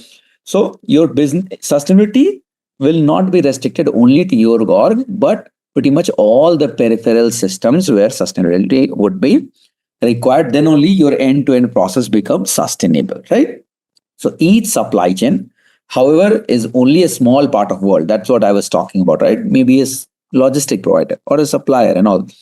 Everybody has to contribute towards that, irrespective of whether it's a small, big, major stakeholder, minor stakeholder, doesn't matter. Everybody has to contribute positively to make sure that they are contributing to the environment positively. Why? Of course, because we have to protect the health of entire planet, every human being and every living organism in this world, right? That's what the whole point is, right? So it is thus important to expand the goal of supply chain beyond the interest of participants, right, to other affected by supply chain decision, right? So there are some indirect stakeholders also in your supply chain also, right? So they should also be equally affected and equally responsible for the sustainability, right? This is what so in order to make sure that everybody is impacted and all, we need supply chain. So very important concept to understand. How does this impact, right? When we talk about the sustainable development or sustainable supply chain, we have three pillars, right? When we talk about, one is economy. Economy is of course the most important because at then everybody is working to maximize the profit. We are working, we are manufacturing, we are supplying to create asset, to create wealth, to create job, right? So all these is on the economy. So that's definitely one pillar of supply chain. The other is the society, right? That okay, how's the health and safety? How's the workforce? How's the communities and all those things, right? So these are the society. And the third and very important part is environment. How we are impacting the water, how we are impacting the climate, the natural resource, right? So this pillar is equally important. You cannot only be dependent on the economy and society and you said, okay, my supply chain is good enough. Okay. Just factoring economy and society, you may have a decent social equity. Everybody might have a good wealth, but will that be a healthy environment? No. Will that be sustainable for long term? Can this model sustain for another 50 years? Maybe not. We already see how the polluted environment has become. The rivers are polluted, the air is polluted. Can it sustain for another 20 years? 50 years? Maybe not, right? So each pillar equally plays an important role to make sure that your supply chain overall process is sustainable, long running, and without impacting the environment negatively, right? So these are the three pillars what we want to talk about. Okay, we have to maintain a balance, right? And we will come back to some of those parameters, but the bottom line is, irrespective of, see, you cannot go all in just for development or you cannot go all in just for sustainability, right? And that's what the whole point is. Had it been just a black and white, why do you think that sustainable SCM folks would be paid so much, right? It all boils down to the kind of your business expertise, your business acumen and all. so that at least you take a conscious decision to maintain a balance. And there is not just one parameter. The logistics, why I brought that example, because that everybody can synchronize with that because they can visualize. But there are n number of parameters, and some of the critical parameters we will discuss, which are, trust me, logistics is one of the least concerning. Reason is because logistics, even if you keep the sustainable factor out, the org tend to lower down the logistic cost because it requires costing, right? So they will always try to do the FTL, not LTL, and all those things, because they will try to optimize. So that comes by default. So no, trust me, logistics is the least concern from sustainability. There are other bigger parameters which we will discuss as we proceed into the session. Okay. So let me quickly give one example here. Think of this way, or let's say, for example, PNG, correct? We were discussing PNG, that okay, they manufacture, let's say, for example, diapers, right? So when they manufacture diapers, what happens? They'll have some factories and basically the mills which will manufacture the diapers. Now, what do? They'll have to, what all things they would be using it? They'll be using it water, they'll be using fiber, they'll be using maybe plastics, they may be using wood or paper, because for diaper they may need paper, right? Now there are some things that, okay, yes, you can use water for industrial purpose, but what kind of water you should use? You cannot use drinkable water. There are some other types of water which has to be used, and it has to be this much percentage only, it has to be used or something, right? When they manufacture, they run the mill, so they emit lot of gases. There are fixed limit by the government that only this much emission you can have. And then also, and we are going to discuss those parameters, don't worry about that. Now when they pick the fiber, when they procure fiber, is it a natural fiber? Can it be biodegradable, or can it be synthetic? If it is non-biodegradable, there is a certain limit that they can use only this much percentage of their synthetic fiber, and that is also year on year it has to reduce. So every year it should reduce by 10% the uses in terms of percentage, not in the absolute. So whatever, say for example, today this year they use, say for example, non-biodegradable fiber, maybe 50 metric tons per site. Next year they have to use only 45. Next year it has to be 41.5, like that and all, right? So those are some of the guidelines for each of the metrics which has been provided, right?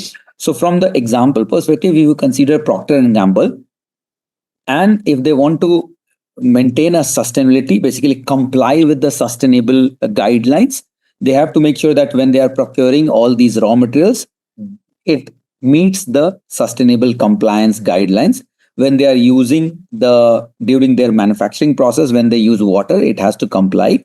When they are emitting, their site, their factory, their mills should emit in terms of the guidelines. They should be well within the guidelines. And we are forgetting one very important thing. It's not just many of us, when you are working in some of the orgs and all, you would have noticed that each of those orgs, these are our directly sustainability. But apart from that, some of the orgs also work towards making the life, or basically impacting social life to some of the underprivileged kids, women's, and everybody also better. So that's also some of the guideline that everybody has to contribute towards social impact. So say for example, you would have noticed many of the orgs, many of the big firms and all, they adopt some of the village, they take up some of the project, like how they are impacting the life of somebody in Africa, right? How the women hygienes are being maintained, how the child hygienes are maintained and all. So that is also one factor of social or sustainability.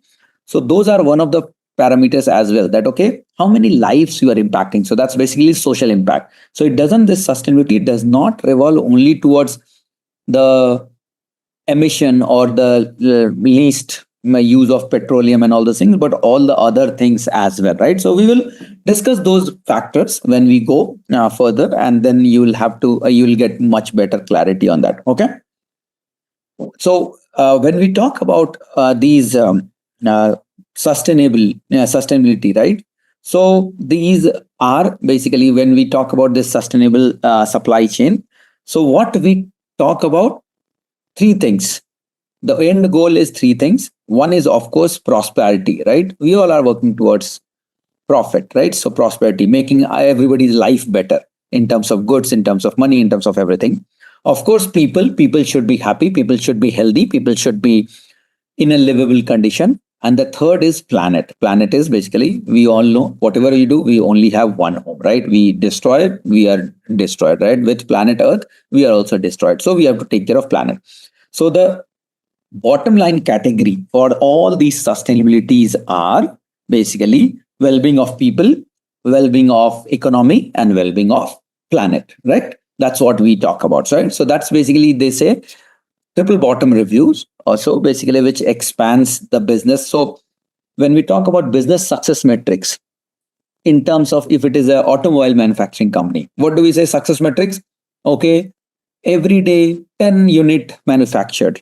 If it is say for example, uh, let's say for example, electronics manufacturing company, you say that okay, every day 100 units manufactured, 50 units sold, 50 profit of this much percentage, year on revenue grew by 100%, 20%. All these are success metrics of business. But along with that, these are the indirect metrics. How many people you impacted? How did you contribute to planet? How did you contribute to the prosperity, right, of the society? So all these are also some of the success metrics. And that's why nowadays, pretty much every single big orgs, when they generate the annual review with their stakeholder, the shareholders, the annual report and all, it's not just limited to the financials and the numbers and all, but it also has a mention of all these details on the planet, environment, people, prosperity, and all those. Those are also some of the indirect success metrics. So two companies, say for example, generating the same revenue, one is contributing maybe 50 CO2 tons emission, the other is contributing 10 CO2 emissions, right? The second company is doing much better. They will have the shareholders, the investors will have much more confidence in them. The government entities, the government regulations and all will be more scrutinizing this first company, even though they are also earning same, but they are not contributing as positively as the other company. So they will get more sanction, they may get higher interest rates and all those things, right? So those things also contribute to the success metrics of an organization. Okay, so that is what, and again, this is if you see the same thing what we talk about when we talk about people, right? The three pillars what we're talking about, right? So the three categories. So people, when we talk about people, consider all stakeholders. So stakeholders, and there's a big difference between stakeholder and shareholders, right? So you can be a shareholder of a company, or you may not be a shareholder, but still you can be a stakeholder, right? So stakeholder can be direct, can be indirect. Say for example, if a manufacturing firm is there, okay, who are the stakeholders? Suppliers, manufacturers, logistics provider, wholesaler, retailers, customers.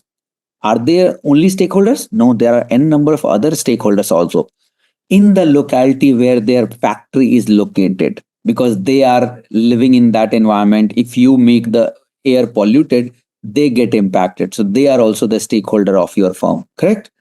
Right? The river with which you are using the water, all the people dependent on that river, they may be also. So any community, it can be the government, it can be the neighboring community, anybody, right? Even the future generations who are not yet born, who are going to live there in that, they are also some of the stakeholders, right? When we talk about people, it considers pretty much everybody in that.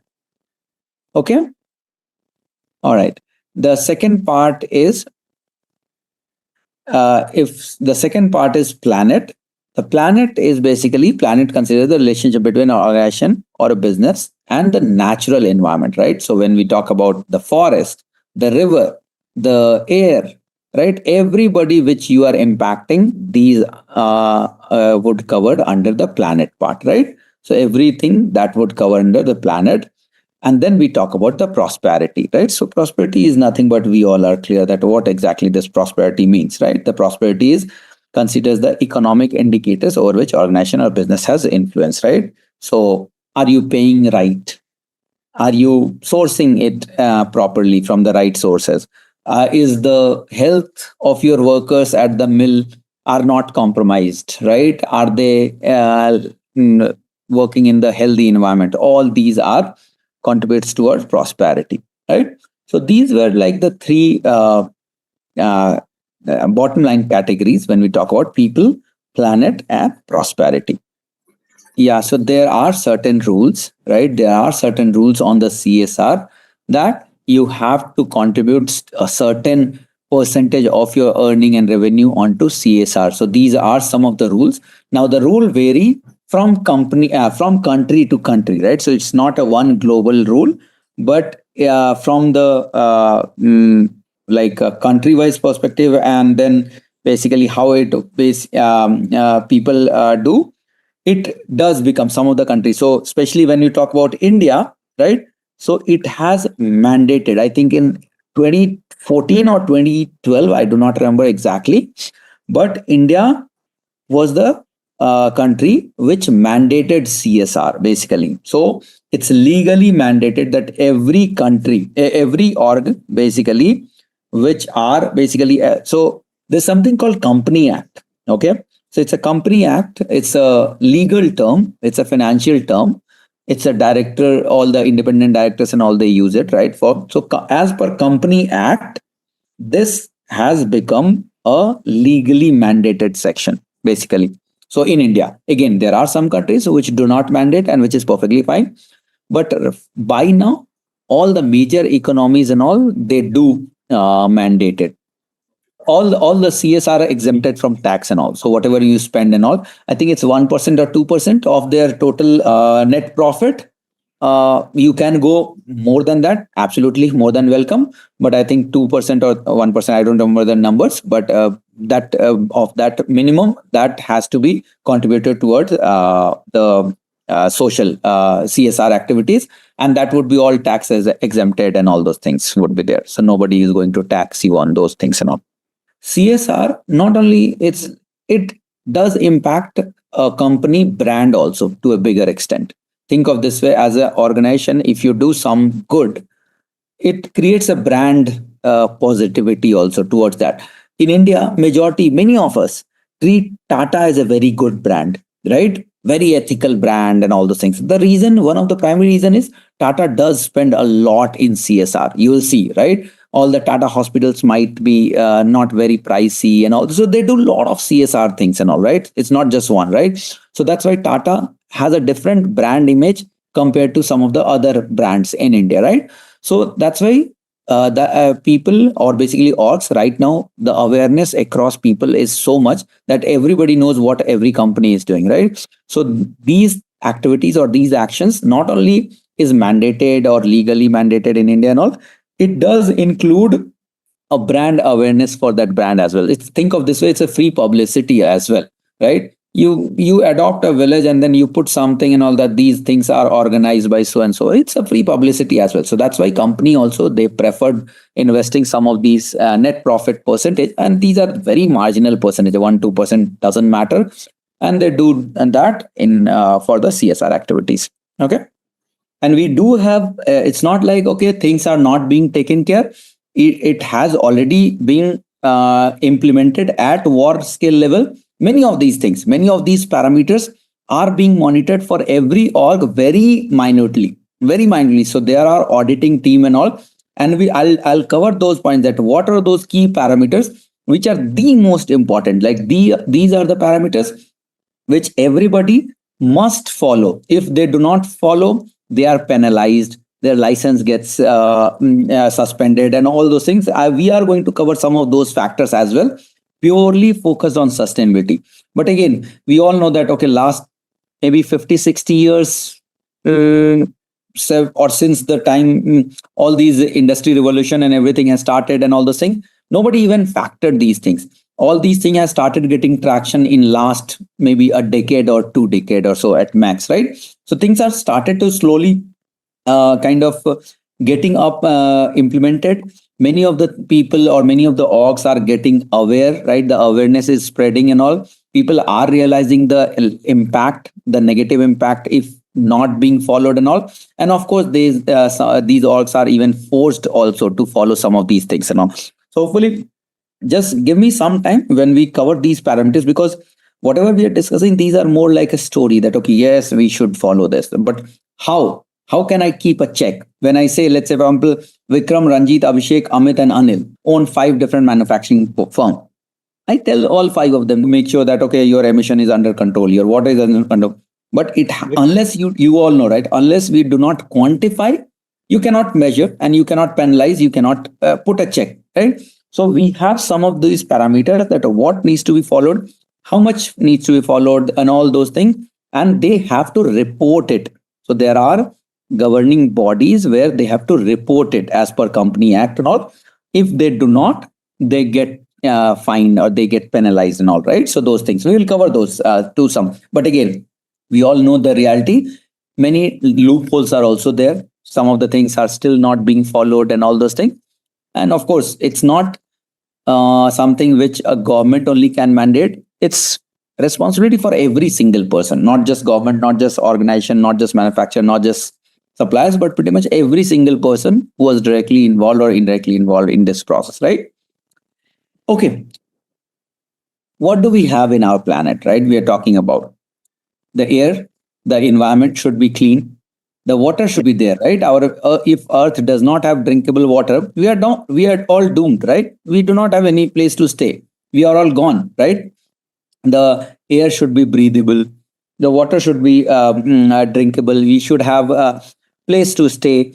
There should be ample amount of forest should be there, right? And we agree or disagree, all these industrial revolution, all these organization, all these factories and all those things are negatively impacting this planet, right?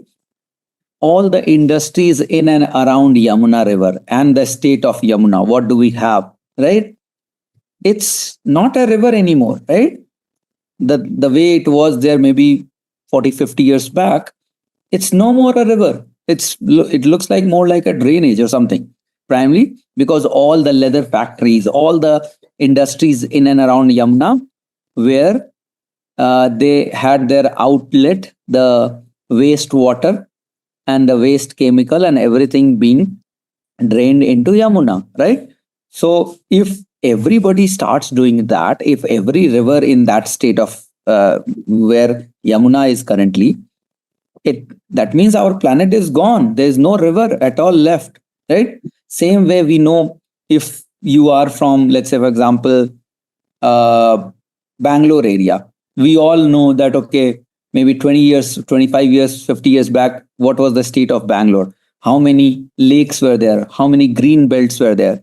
Now, many of these places are a concrete jungle. Their lakes are gone because of industrialization, because of setting up the supply, our industries and all. And why those are being done? To meet customer demand. So of course we have to meet customer demand, but there has to be a protocol that, okay, you cannot cut down jungle, you cannot cut down forest land, you cannot pollute river water, you have to take care of your wastage, how you want to do that. All those things has to be taken care of. If not done, that's how the sufferer is only one thing, and that's your planet. Basically, that's us, right? All right. So with that, let's quickly with the 3 categories what we discussed, right? On the 3 bottom line categories, people, planet, and prosperity. We move to the next part. These are some of the very critical. When I say these are some of the very critical parameters. So when we talk about some of these things, so the first and foremost thing is the social impact. What do you mean by social impact, right? So basically that how you are improving the well-being of people in need, right? Now, there are certain guidelines that a company of this size should impact this much millions of people, right? now when we say, let's say example, many of the, you would have heard like in the companies in North America and all, they go to African villages, right? They say that, okay, I'll improve the improve of life of the childs of these many childs, or something like these many childs and all, right? So they do basically work towards improving the social life of multiple folks, right? So be it can be children, it can be women and all those things. So that's one of the very key thing. And there basically we have all those CSR thing coming into picture, right? That where you are impacting the lives of people in need, right? Now, of course, which geography you want to pick, which geography you do not you want to target and all, it all depends upon your preference and your personal choice and all. But there are certain targets. So what happens, every single manufacturing org or every single organization, right, what they have is they put together their sustainability target for next 10 years, and the target defines that this is their plan for year on year, that this year 2025 I would impact maybe 25 million lives, then maybe 2026 it will be 28 millions, like that. And also they have to kind of really, and what company, and you just try to Google search many of these things, like, okay, the sustainability target for some of the manufacturing firms and all those things, right? 10 years sustainability target or 2030 sustainability target and all, you'd get a lot of these results, right? So company release their target, right? And they release, there are two things. One, when they release it, of course it's accessible publicly, all the shareholders will have the access to it, and then they have to abide by that. So they have to show the projection as well, that okay, yes, they had projected that by 2030 they'll start impacting maybe 30 million lives. How they are trending, are they trending right, are they trending positively in the right direction and all those things, right? So that's basically one major thing, that okay, the social impact. And many of these companies, they try to achieve with this CSR activities, what we talked about, right? That how they can improve, right? It can be maybe picking up some government schools, it can be picking up some women hygiene care and all those things, right? So those things depends upon the company priority, company vision, and company target and all, right? So that's the social impact. Now, after that, what happens, you can see, as you see on the screen, you have the four major thing, right? Forest and fiber, waste and recycling, energy and climate, and water, right? These are very quantifiable things. Okay. There is a concept called landfill. What does landfill means? So they all where the waste is dumped, right? Now, let's say, for example, if that landfill is a biodegradable landfill, let's say, for example, that will never be a landfill, because eventually what happens, that degrades and it will never be a landfill. But imagine electronics waste, the landfill. Do you think that it's ever going to get degradable? It's always going to be there, correct? Every electronic manufacturing company, they have an electronic waste disposal and all those things and all, right? That creates a landfill. Now, every company, every manufacturing firm, let's say they have a plastic as a waste, that creates a landfill. Electronics, that creates a landfill, right? Every manufacturing firm, they have a target that they have to reduce manufacturing by so and so percentage. So every manufacturing firm, that they cannot continue to keep on doing the landfill year on year and all those things, they cannot. So at least, like, what they will have, that okay, they have to reduce the landfill by 150,000 metric ton year on year. That's their target. Again, of course, these targets are defined by the legal and companies and legal bodies and all those things, and that will not be same for every company. It will vary depending on the company's volume, company transactions, and everything, right? The bigger the company, the bigger the target and all those things, right? But every single company has a target of that you have to reduce the landfill. Gone are those days that, okay, you can keep on doing the landfill year on a year and nobody cared. It cannot be done, right? Now, so how can you do how can you reduce the landfill? Reusing some way or the other, right? Road construction is one of the process. Okay. So forest and fiber, when we talk about, right? So what does forest and fiber talks like? So say, for example, in majority of time, it would be like how you are sourcing some of the raw materials, right? It can be from the forest or basically any kind of fiber and all, which you try to use it, right? So the sustainable goal, right, or the sustainable target, right, for your orgs would always be that, okay, you have to reduce the forest footprint, basically, right? What we say NFF and EPF. So there are two factors on forest footprint when we talk about, right? So one is basically like is NFF, basically natural forest fiber, and then other is EPF, which is environmental preferred fiber, right? So these are the things which typically which are being tracked very closely, right, by anybody, right? So typically what happens that the target which are given is in a 10-year window, you have to reduce the natural forest fiber uses to maybe by 50% reduction. So if, say, for example, right now you're using in, let's say, example, 10 metric ton, and in 10-year time, you might want, you have to, your target would be that you'll be using, let's say, around 25, right? So that's how typically your natural NFF and EPF are being basically tracked, right? And all these are tracked into two categories, either in terms of metric ton, basically the absolute, or is the percentage. So you say the target EPF percentage reduction, it would be, let's say, all 50%. And then year on year you track. You cannot say that for 9 years, I am not doing anything. And then 10th year, you suddenly say that, okay, I cannot comply and all. It doesn't happen, right? So you have to kind of show those projections, show those actuals year on year for the EPF data as well as the NFF data, right? So natural forest fiber as well as the EPF target, right? So these are that, okay, what is the plan metric ton uses and then what is the actual uses, right? So you have to kind of always show those sustainability report maybe year on year, basically, right? Let me try to search if I can show you some of those.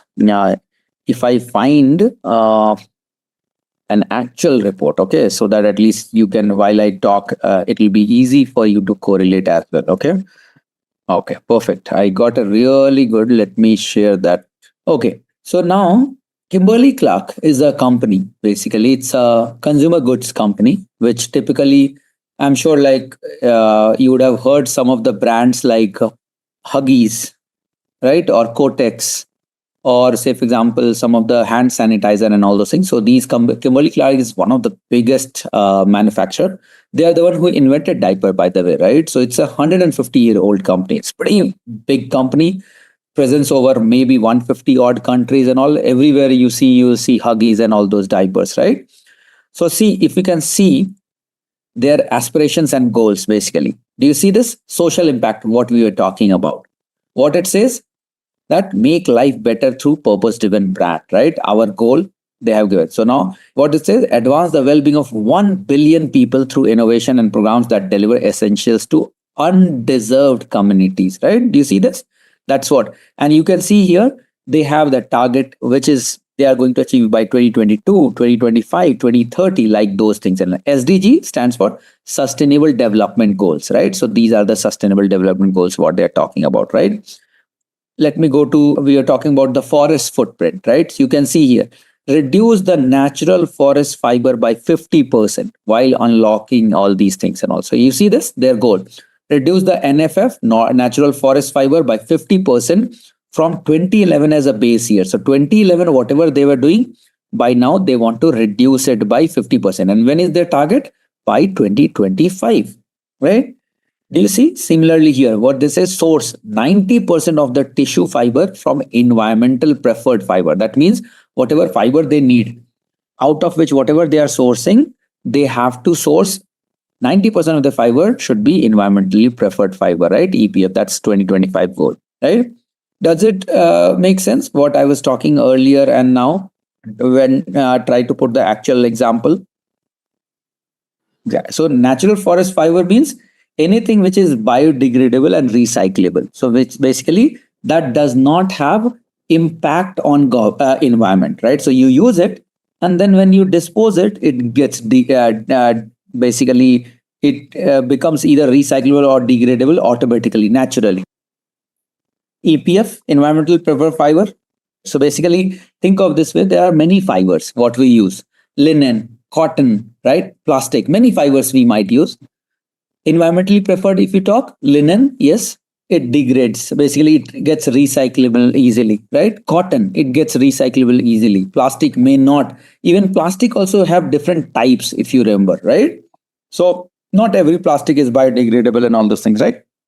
So those are the environmental preferred fiber. What you use, it should be so when whichever are categorized as environmental preferred fiber, that means they again are recycled or they get biodegradable. They basically it gets okay, and it does not impact the landfill and all, right? So that was the whole point of increase in uses of those fibers and reduction of natural forest fiber. What does that mean? That wood, the trees, you reduce it, try to kind of adjust it or basically supplement it with something else which can be manufactured. Trees and all are naturally forest fiber. You do not want to kind of reduce the forest footprint, right? Basically reduce the forest areas and all those things, right? So those things are there. Okay. All right. Okay. So we discussed the social impact. We discussed forest and fiber. Similarly, now waste and recycling. We touched upon waste and recycling a little bit, right? That reduction of landfill or reduction or divert the products and packaging to VOS. What does that mean? Divert product and packaging waste to VAS. Okay. So VAS is nothing but value added service, as simple as that, right? So what we want is here is divert product and packaging waste to VAS. That means whatever the waste, what we are getting it, right? From either from product or say from packaging, right? We pack a lot of things and there are a lot of waste and all. How we can use those as well, which will reduce my wastage, right? Or which will kind of help me to recycle. So reduction of landfill, that is one major sustainable goal for every firm. Every firm has to reduce the landfill. That's a very strict norm and strict guidelines given to them. And of course, they have to utilize some of those waste to some of the additional value added service. Okay. Okay, I see this. This is a more like a plastic footprint. So you can see here, right, the 20% average recycled content across plastic packaging, right?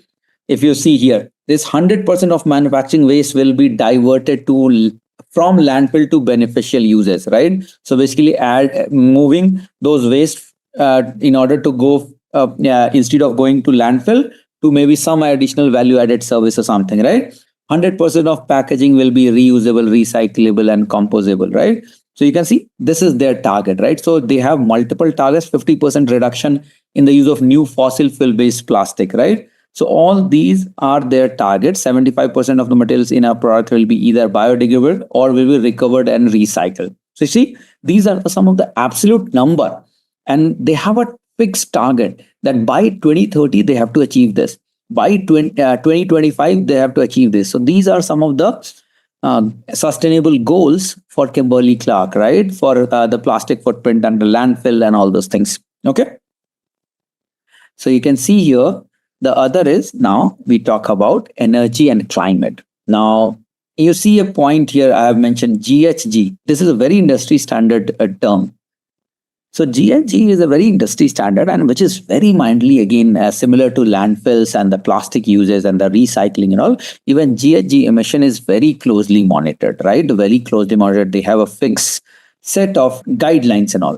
In India, there are like a lot of unorganized sectors, right? So basically, like there are a lot of unorganized sectors, and of course, like there is no one answer that okay, what can be done? Of course, as you said, that it does come with a cost.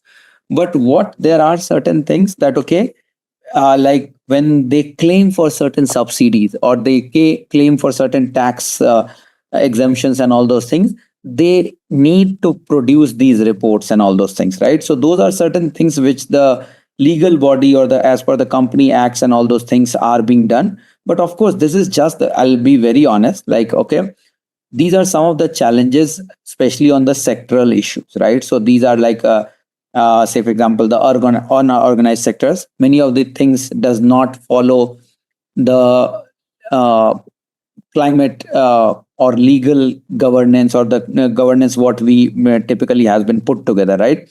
But of course, like right now when we see that, okay, a lot of things are kind of slowly, even the smaller sectors and all are kind of getting into the mainstream, especially with GST and all those things, right? Digitization and all those things, they are kind of going, they cannot go under the radar that, okay, yes, they can do whatever they want without being aligned with the government policies and the legal route and all those things, right? But with that, like, to be very honest, these are very wider discussion. Like these, we'll get into the actual discussion that what can be done, and these are very subjective and all those things.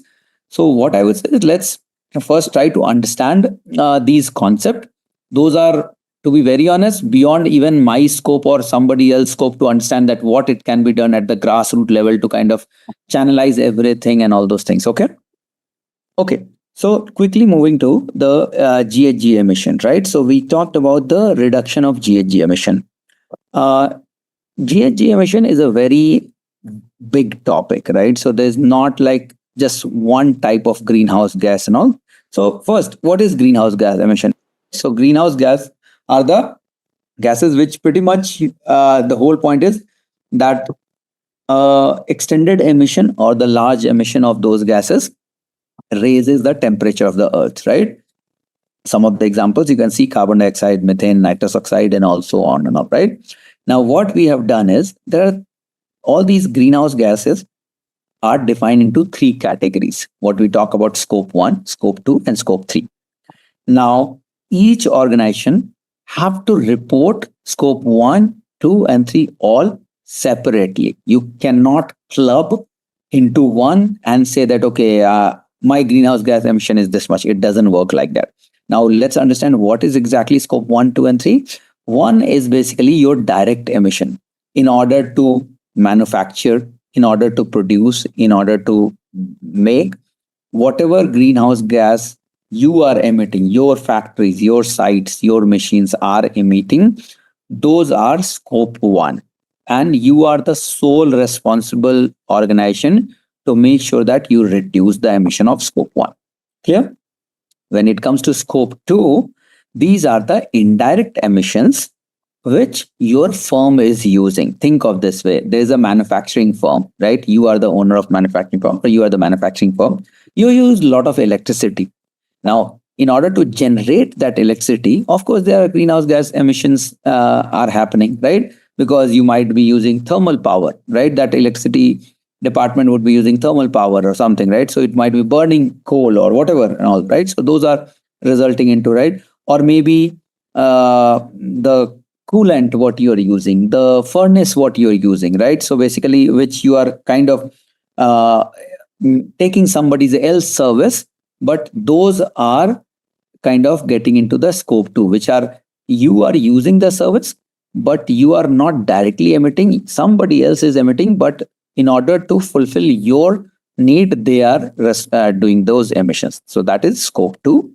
Again, you are at some point directly, not 100%, but in association with that other entity, you are also indirectly responsible for the reduction of scope 2.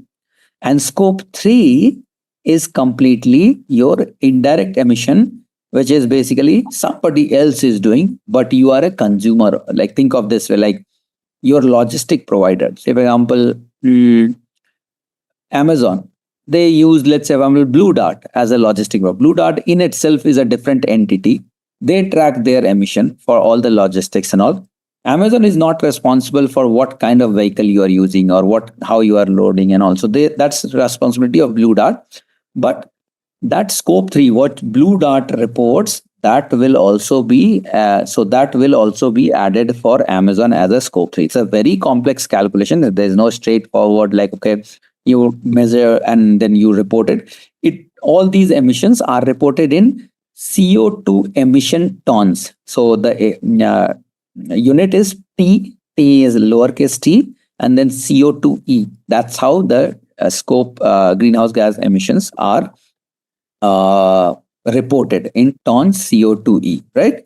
So basically any outsourced activities, right? It can be your subcontractor who is using that, all right? Or maybe you are sending your waste to somebody else for processing, and they are reprocessing those waste. So any subcontractors, any contractors, any outsourcing and all, those are, or for that matter, your executives are traveling for conference, they are using flights.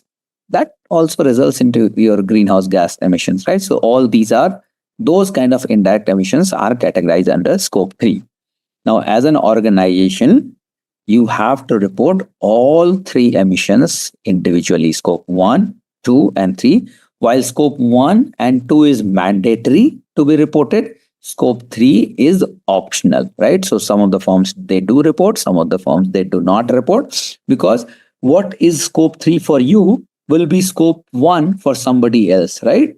So that would anyway get reported. So that's why scope 3 is an optional. However, scope 1 and 2 is mandatory to be reported as per the regulations. Okay. So what happens, like when you report these greenhouse gas emissions, so it's not just monitor, you have to report it. If you do not report, you are penalized. And if you go over and above the target, again, you get penalized. So it's not like somebody is monitoring.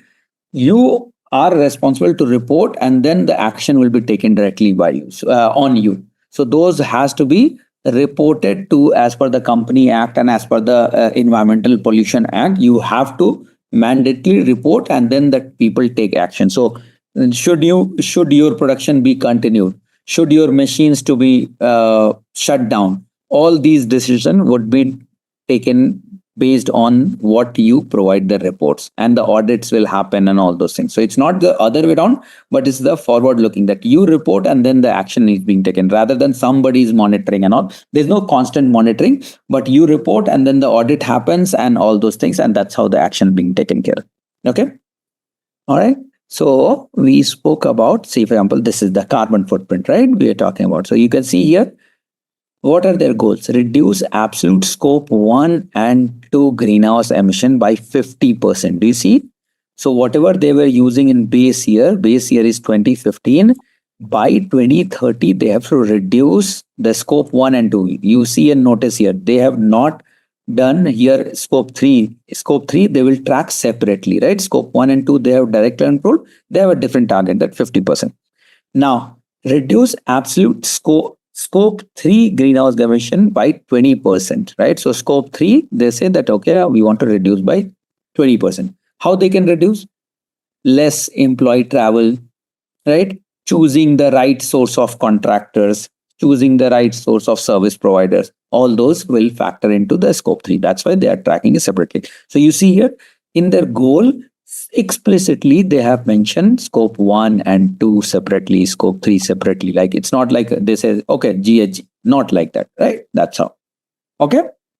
All right. And then the last is the water, right? So you can see water, what it says, reduce water consumption, reuse water, waste water, right? So that's basically your water, right? So when we say water footprint, that's how it's being derived, right? So reduction of water or consumption, and then whatever the wastewater is there, can you reuse it, right? So if you want to see their sustainable goal, let's quickly see that as well. So you'll see here, there's something called water footprint. Now, what is water footprint like on their goal? Achieve sustainable water use at 100% of our sites in water stress region. So there are some water stress region, like there can be a factory in Africa where water is very scarce. Scarcity is there, right? So in that case, they want, okay, there should not be any waste of water, right? 100% of the water use should be there, right? Create positive and measurable watershed impact in 30 watershed basins and all, right? So these are some of the, if you can see, right? Efficient water use. collaborate with key suppliers, partners to amplify the impact of water stress region around the world, right? So these are some of the water footprint target, what they have, right? So again, this is just one example. I'm just trying to why I shared that because I just wanted to give you an example that whatever sustainable factors and all those things we are discussing is not just like the metrics or something. It's basically it gets reported, it gets monitored and all those things, right? So these are some of the key metrics. Again, depending on some of the sectors and all, there would be other factors, other metrics, other things also would be there.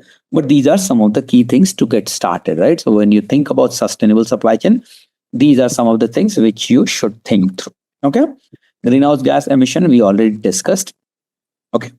All right. So let's quickly move to, since we spoke about, so far, what did we spoke is, so we spoke about what is sustainability in supply chain, what are the three pillars of sustainable supply chain, the triple bottom review, basically people, planet, and prosperity, what we discussed, right?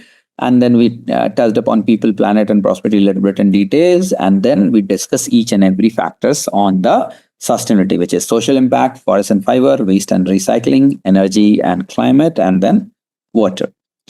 With that background, let's quickly move to a concept called circular supply chain. So there is something called circular supply chain. As the name itself suggests, right? So it's a closed loop supply chain. What does that mean? First session, when we were discussing, you would have noticed how was our supply chain flow? It started from supplier, went to manufacturer, wholesaler, distributor, retailer, and then customer. It's a linear supply chain. So there is a concept of linear supply chain. And then once as a customer, when we are done, we dispose it and we are done. That's our supply chain. When we talk about circular supply chain, there's a closed loop. What does that mean? That an arrow from customer will go back to one of the stakeholder. Most likely, it would end up being either at the manufacturer side, because they are the one who are going to kind of do something out of that, right? Distributor and retailer, they do not do the manufacturing, so those things may not go. Or it can happen that customer can give it to retailer, and from retailer eventually it goes to manufacturer or not, but eventually it would end up manufacturer, right? So a circular supply chain is basically what it primarily focuses that is a circular supply chain that uses all the goods, all the materials as long as possible, rather than directly disposing it off. So say, for example, you buy a phone, use it for 2 years, and then you throw it. That's a linear supply chain. The circular supply chain, you buy a phone, use it for 2 years. Some of you, I think one of you had brought that point also. And then what you do? You return it. Now it goes to manufacturer. They use some of the parts of that phone for some of their repair activity and all those things. Rather than disposing in all, they reuse some of the parts and bits and pieces of that phone for their downstream process. So that's a circular supply chain, right? So that's what we are talking about. So you can see here, and diagrammatically also it's explained the pictorially. Supplier sends it to manufacturer, manufacturer to distribution center, distribution to retailer, retailer to customer.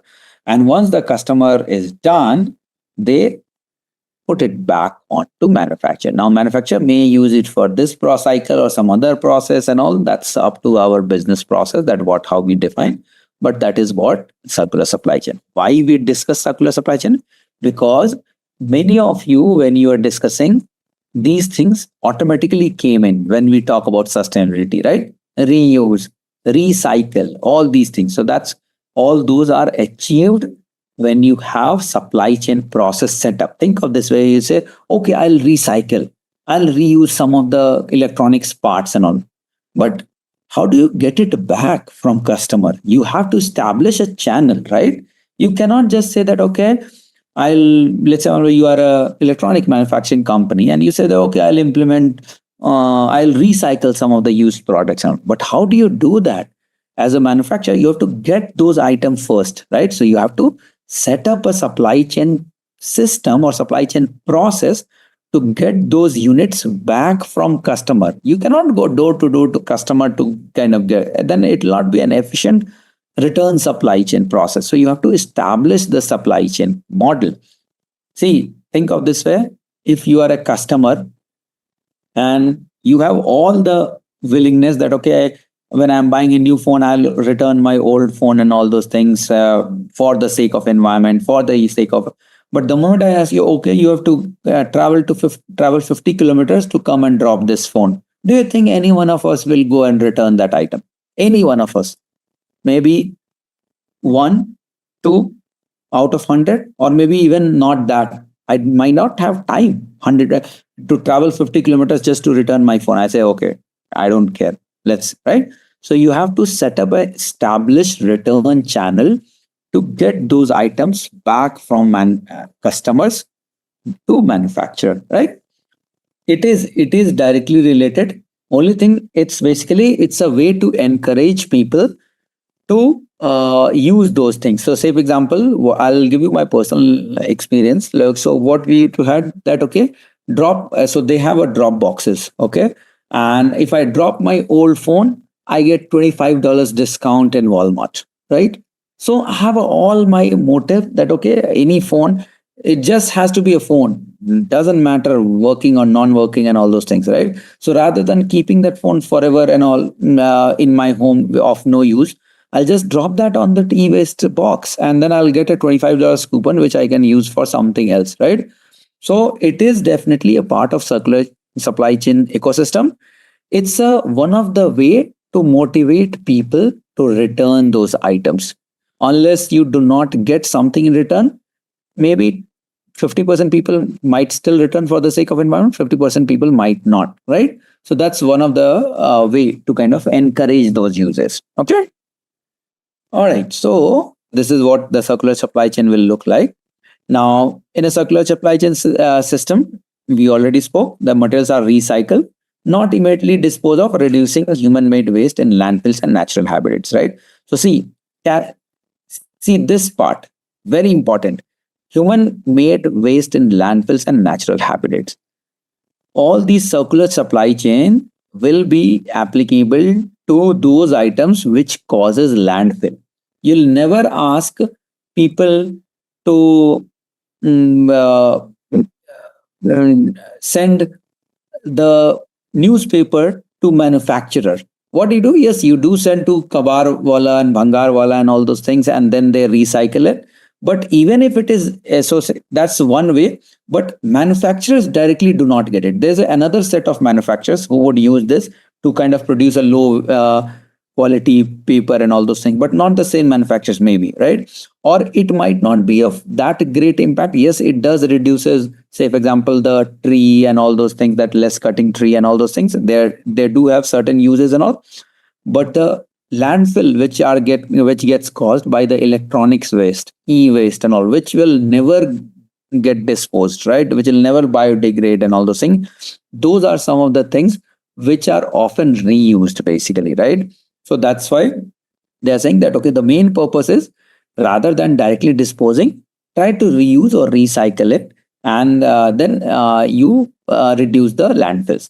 Many of the things we know that, okay, plastics, we have a lot of recycled plastics and all those things are being done, right? So those things are also kind of getting a lot of traction here, right? The main benefit of circular supply chain are environmental, as we all can foresee, right? Through expert points of business benefits, such as, again, now as a manufacturer, I have a personal interest also for the circular supply chain. Environmental, yes, definitely, that's one thing to show off to the legal people and all those things, the environmental people and all those things, that, okay, we are caring about environmental. But apart from that, the big thing is the reduced spending on the new raw material. Imagine, like, okay, if they can reuse some of the good parts of some of the electronics, returned electronics item, it's a reduction on their spending as well, right? So those things are also added benefit to the manufacturers, right? And of course, but as we said, it's something which only manufacturers decide that, okay, I want to implement circular supply chain. Can it succeed? Maybe not.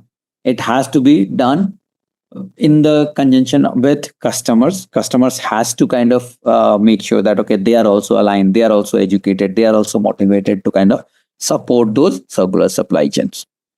Okay, all right, so with that, let's quickly move to try to understand the supply chain. We already spoke about the circular supply chain, the 7 R's of supply chain, circular supply chain, right? So, what and how the circular supply chain basically impacts. So, one is, of course, redesign. So, when you recycle a particular item, you redesign and then you resell it, right? So, that's 1 R. Reuse, of course, like okay, you reuse directly without redesigning, you directly reuse it, right? So, you don't have to, you kind of sell it as a refurb item, right? Repaired item and all those things, right? So you repair and then you basically send it. There's something recover. So you may not use the entire equipment at one shot, but you try to use some of the parts of that. Let's say a TV is being returned basically after, let's say, after 5 years, you use the TV and then you kind of return as part of circular supply chain. Maybe you try to use some of the wires, some of the sound box, right? Instead of rather than entire TV, dumping the entire TV, you use some of the parts and materials utilized in that TV as. So you recover some of the parts and then you reuse it, right? Then you have a recycle basically that okay, some of the things you recycle, so you send it to the recycle plant and then you recycle it and then you manufacture everything.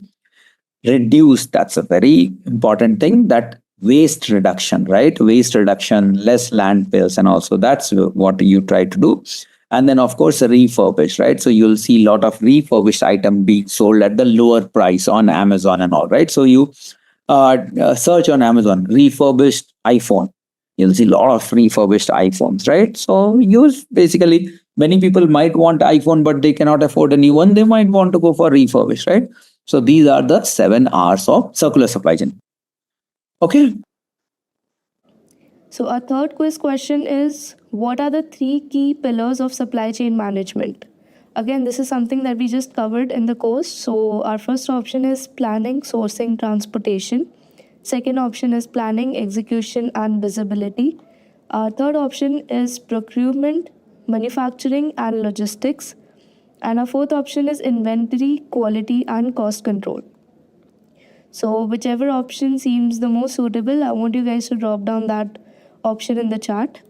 Just a quick info, guys. Intellipaat offers supply chain management course in collaboration with EICT IIT Guwahati. Through this course, you will learn technologies such as procurement, logistics, supplier management, and practical exercises, which are mentored by our industry experts. With this course, we have already helped thousands of professionals in successful career transition.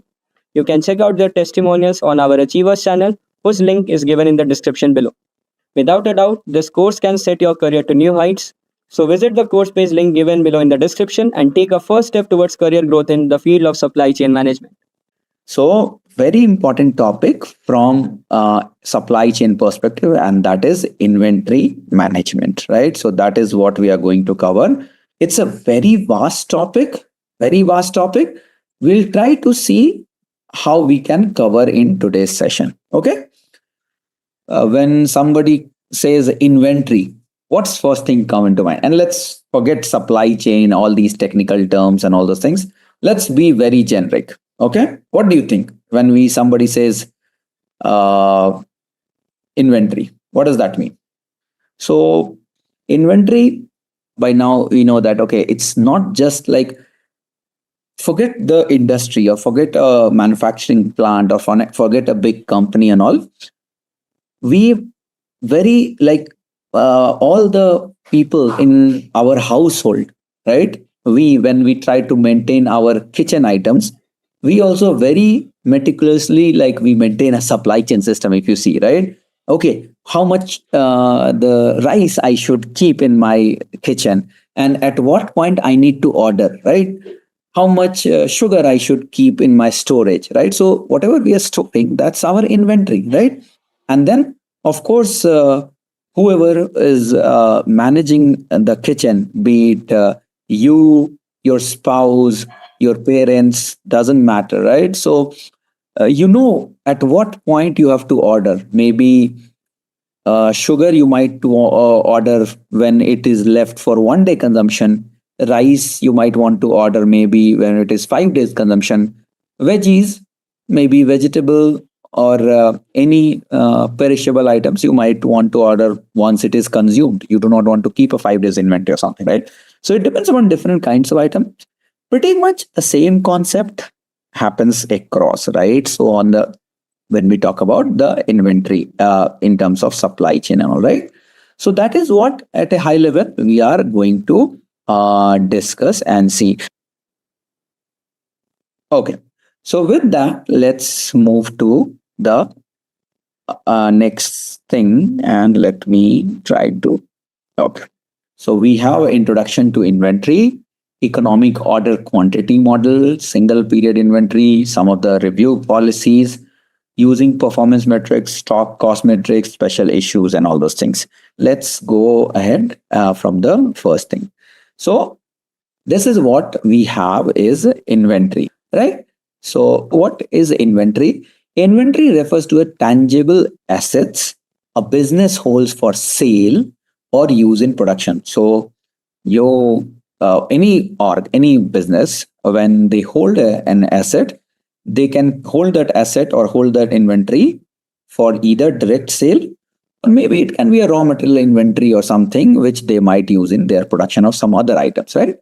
It compasses a broad spectrum of item, raw material, component, anything, right? It can be finished goods. Finished goods, often you'll see this term finished goods or FGs in supply chain term. Those are directly sold to the customers. Or WIP. WIP is nothing but work in progress, right? All these are combinedly basically in talked about inventory. Inventory is always referred basically with respect to time. So every time you talk about inventory, you'll always say at what point that inventory is. So any system you go to, right, as you folks start working on some of the complex supply chain system, there were a lot of ERP systems and all, like SAPs and all those things. You'll see always there would be a time component for inventory. So think of this way: when you are in, you have all those food items in kitchen. You do not say that, okay, I have 5 kg rice. You do not say that. What you always say, I have 5 kg rice today. Or even if you do not say, that means you are talking about your current situation. I don't care if you have 5 kg rice maybe 6 months ago. That's of no use for me. Always is the current item on hand. What your on hand is nothing but at that point of time, what is the quantity you are storing, right? So you may have 100 kgs of rice stored in your kitchen maybe 6 months back. But if today, if there are no rice, that's of no use for me, right? So it's always at a specific point of time. That's a very critical concept when it comes to inventory. Okay. All right. So now we talked about inventory. It can be used for sale, right? If those are FGs and all. If it can be used for production, basically the raw material, the component, the WIP items and all. And it can be some of the operational things as well. Like think of this way: you might want to choose keep some of the items for your maintenance or repair or operating supplies. Think of this way. I'll tell you. Let's say, example, you are at home. We are talking about home. Everybody can correlate.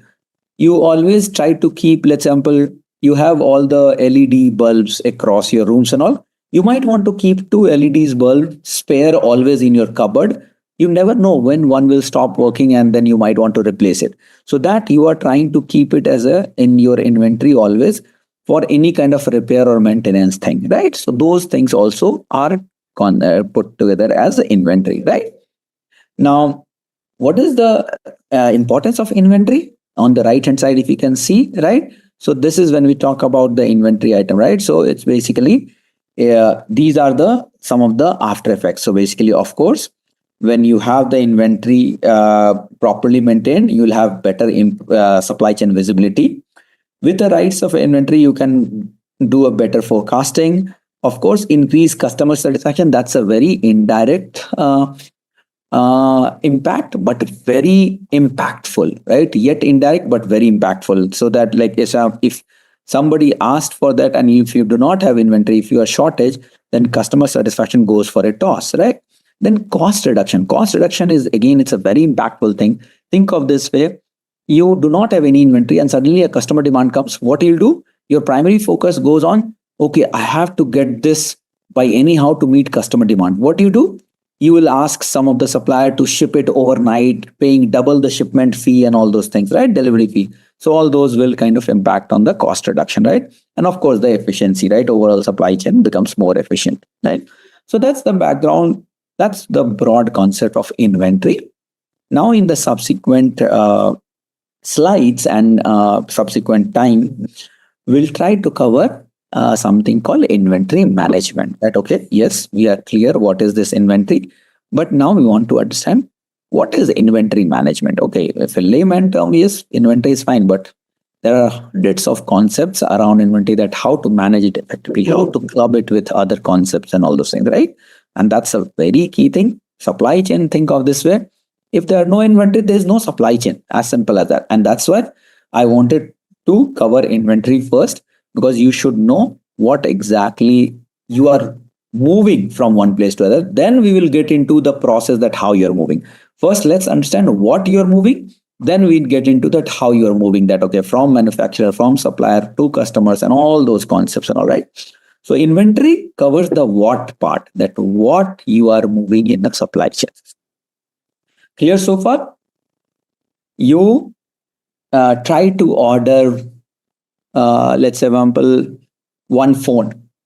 Okay, we want to order a latest iPhone or whatever. You check two seller option, one via Amazon, other on Flipkart, right? Amazon has that iPhone in their warehouse, in the stock. They have the inventory. You place an order, then and there they ship, and you get it by tomorrow. Flipkart, on the other hand, let's say, example, they do not have inventory, and they reach out to some third party seller, that, boss, can you give it to me, and then I will give it to the seller, because Flipkart also has accepted the order. Or say they'll show that. So they'll say that, okay, they might reach out to the Apple reseller, and then Apple reseller will give it to Flipkart, and also they'll get in their warehouse, and then from there they will give it to you. It may take maybe 5 days. Or when you try to place an order, Flipkart say, oh, we are out of stock. I do not have stock. Customer satisfaction next time, so it's not just, it basically, what happens, it propagates from one stage to another. Next time, if you have to order any electronics, you say, Flipkart is many times, I have noticed that it's out of stock. Let's order from Amazon, right? Over the period, you end up start losing customer. You end up, because of the satisfaction. And then, of course, it's a loss of revenue. Clear? Okay. So with that, let's quickly move to the next slide. So this is the raw picture. If you see here, what exactly it happens, that it can be either a raw material or the component.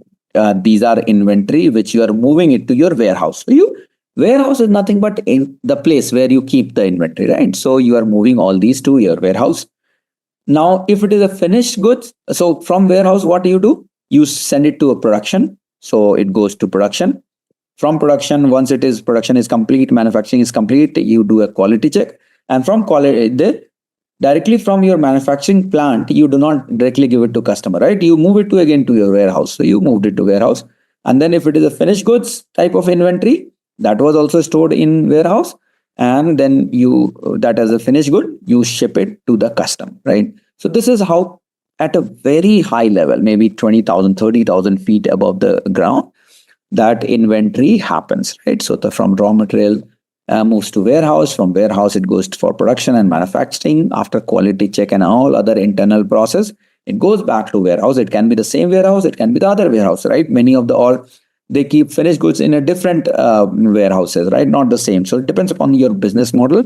And then from the warehouse, as a finished goods, you ship it to customer, reseller, retailer, distributor, doesn't matter. Whatever your business model is, you will do that. All right. Okay.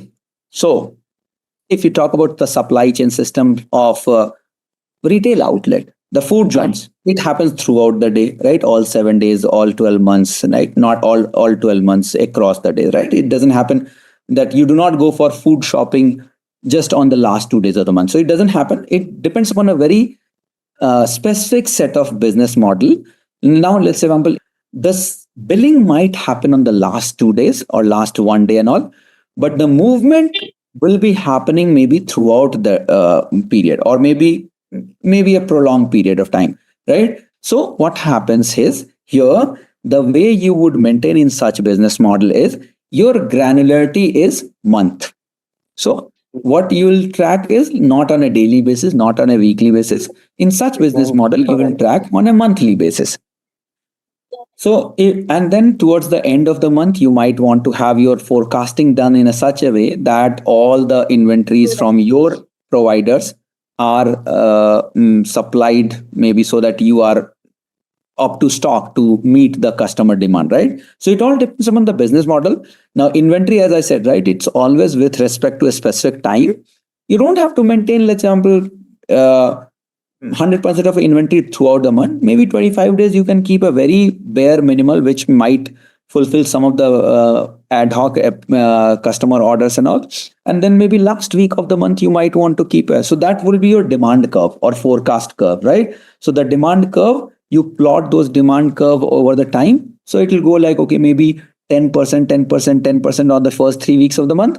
And then fourth week, it will maybe 90%. So it's not just the month.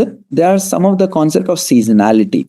There are some demands which happen on a seasonality basis, right?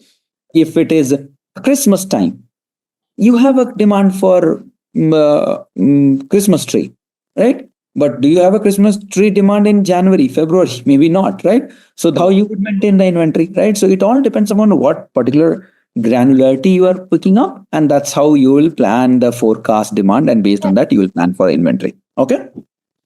All right. So with that, let's move to the next slide. So we will try to understand some of the concept, why I wanted to bring these terms and some of additional details, that as we proceed further, you will kind of be in sync with these concepts as well, right? So as we mentioned earlier also as part of intro, that inventory is considered an asset to the company.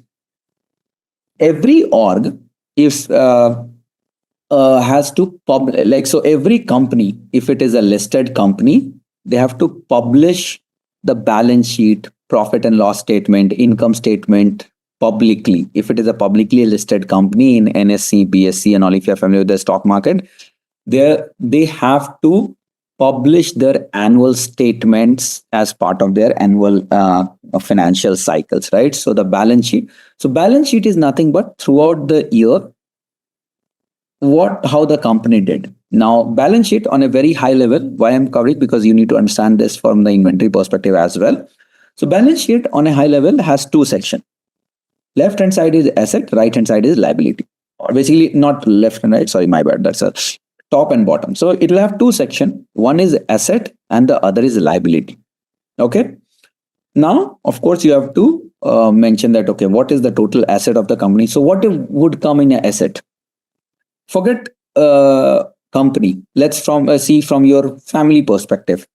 What is your asset? If you talk about your household, yes, house, land, all those immovable properties. So asset is nothing but anything which has value of money, right? It can be your house. From the household perspective, from my family perspective, I can say my house, any commercial properties if I have, my land, my cash in hand, right? The cash in my account, right? Any stock which I see, right? Anything which I own, basically any vehicles, all these things are asset. Okay. What is liability? Loan is one liability. You have to give tax. Let's say, for example, you have not given tax throughout the year, and what you do towards the end of the year, you pay tax. Let's say, so that is also kind of a accrual liability, right? You are accruing and all, right? So those things are liability, right? So anything which you have, any rental you pay, right? So those things are also your liability, right? So every month, let's example, you are staying in a if you are staying in a rental property, and 50,000 rupees if you pay monthly rent, so 6 lakh would be your liability, that also, right? So all these are liability. So inventory what as an org, when we talk about inventory, whatever inventory the company holds in their warehouse, be it finished goods, be it work in progress, be it raw material, anything, that's an asset to the company. What does that mean? That towards the end of the year, they have to show that asset in the balance sheet. What does that mean? They have to pay taxes. They have the financial obligations. All those things are there when it comes to asset, right? That's why inventory becomes a very important thing, because it is directly linked with inventory, and they're directly linked with asset, or basically the finance, right? Now, many times what happens, that's how many of the company, what they do is, like, for example, you are a reseller. You procure it from supplier and then you sell it to somebody. So you procure it from supplier. So you have those inventory in your warehouse. Now that becomes your asset. Now, let's say, example, it takes 6 months for you to sell that item. So 6 months, what happens? You have kept an asset you have paid upfront to the vendor. That is your asset. That means it becomes a depreciating asset. You are paying property tax and all those things and all on that asset, but you're not getting out of anything because you have not sold it. So many company, what they do, they have a tie-up with the supplier that I'm taking your item, but that's not my asset so far. That is still your asset. We have not basically owned it. We are not the owning party. Once I sell it, at that point, just prior to the selling happens, I will move this inventory from consigned to own. Basically, it's owned by you. I'll make it to my inventory or my asset, and then I'll sell it. So all those are kind of different contractual agreement and all. But why I wanted to touch upon these things, that okay, yes, inventory, the ideal way is you should maintain the inventory. You should keep that as an asset, which can be quickly converted into a cash. If you buy something and if you keep 1 year in your warehouse, you are at loss. Think of this way. You paid it 1 year before. You are getting out of it maybe after a year. And that may have depreciating value, that you have to pay those asset tax and all those things, right? So that's why inventory, it's always basically considered as a current asset. So there's a concept of, in balance sheet, there are concept of current asset and a long-term asset, right? So current assets are short-term asset, right? So inventory is always considered a current asset, that which moves pretty quickly. Your factories, your manufacturing plant, these are not current asset. Okay, these are long-term asset. Okay, but any immovable property, but cash, inventory, right? Stock, basically all these are basically your current asset. So inventory is always considered as a current asset. Of course, the next concept is value. Inventory represents a significant value, right? As we said, that inventory is directly tagged with financials, reportings, and decision making and all. So it adds a lot of value. If you, in your balance sheet, if you show a huge inventory unused, is that a good sign? No, it's not a good sign. So having too much asset in the form of inventory and not being used, it's not a good thing, right? So you have to make a decision that, okay, how you want to do, how you want to operate your business model and all those things, right? And then, of course, as we have touched upon previously also, inventory can exist in your warehouse, in your storage location as part of multiple forms. Raw material, work in progress, finished goods, MRO. MRO stands for maintenance, repair, and operations, right? So MRO supplies, right? So these are the 4 different main forms of inventory, right? And then where do you store inventory, right? So of course, warehouse, everybody can understand warehouse. We do store inventory, but we do store inventory in our retail shops as well, right? You go to Reliance Fresh or Big Bazaar, Food Bazaar and all, they store inventory in the retail outlet as well, right? So because it's the current inventory which customer is buying on a day-to-day basis. So the retail shops, they're also inventory. Your distribution centers, widely called as DCs. So in the DCs also you maintain inventory. Let's say Big Basket. If you are from Bangalore and some of the metros where Big Basket operate, so they have a distribution center in Bangalore. Big Basket has a distribution center in Whitefield.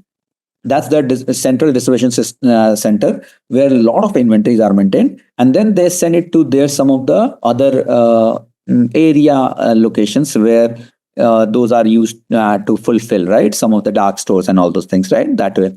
And then of course the in transit, that's very important thing. Many a times what happens in the planning, in the forecasting, in the demand forecast and all, we miss in transit. Think of this way: you have purchased something and that is in transit. It may have, like, at any given point of time, if you're a big org, hundreds of truck might be on the road, so it has left your distribution center, it has not reached a retailer, it is on the road, on the move.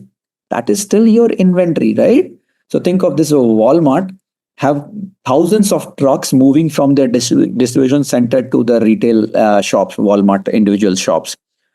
At any given point around, they have to make sure that they factor in those in transit inventory as well, right? So that is also a location.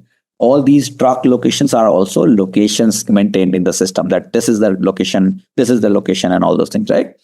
So these are the very high concepts of inventory. When it does, we wanted to understand that that's an asset that has a value associated with it. Inventories are stored in a different forms, and inventory can be stored across multiple locations, right? So what is that inventory? Where is the inventory? And then of course it has assets and value, other tags as well. Okay. Economic order quantity. So what you mean is economic order quantity. So let's ignore all these text and all those things for now. Okay. Think of this way, this just focus on this graph. Okay, just this graph. So what happens, you can see here, what we are trying to see is the cost. I'm plotting a inventory cost, basically any cost related to that inventory, with the lot size as a component of lot size. Lot size is how much inventory we are ordering. So I'm trying to plot a relationship between a cost, it can be multiple different costs, as a function of lot size. So now if you see, there is a parallel line towards x-axis, basically parallel to the lot size. What it says, this is nothing but your material cost, or think of this per unit cost, right?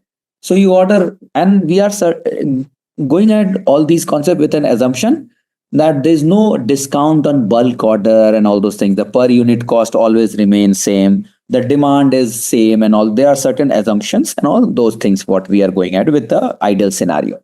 So you see, this is your material cost. So the per unit cost, you order one, you pay 100 rupees. You order two, you pay 200 rupees. You order 10, you pay 1,000. So that's a constant, right? So the cost is always constant per unit, irrespective of whatever lot size you are ordering. Clear so far? Now, there's another cost, which is ordering cost. Now, this graph, if you see this curve line, it starts from high and then it goes. So this is, what is this ordering cost? Per order cost. Now, think of this way. Every day, let's example, you order sugar. Okay. You need 100 grams of sugar consumption every day. What you do? Every day, you order 100 grams sugar. So for a month, 30 times you order. Every time you order, let's say from Swiggy or Zomato or Instamart or whatever, they charge a ordering fee, right? All these, wherever platform we go and order, they have a ordering fee, right? The platform fee, ordering fee, the delivery charges and all those things, right? So the ordering cost, say for example, you order once per day.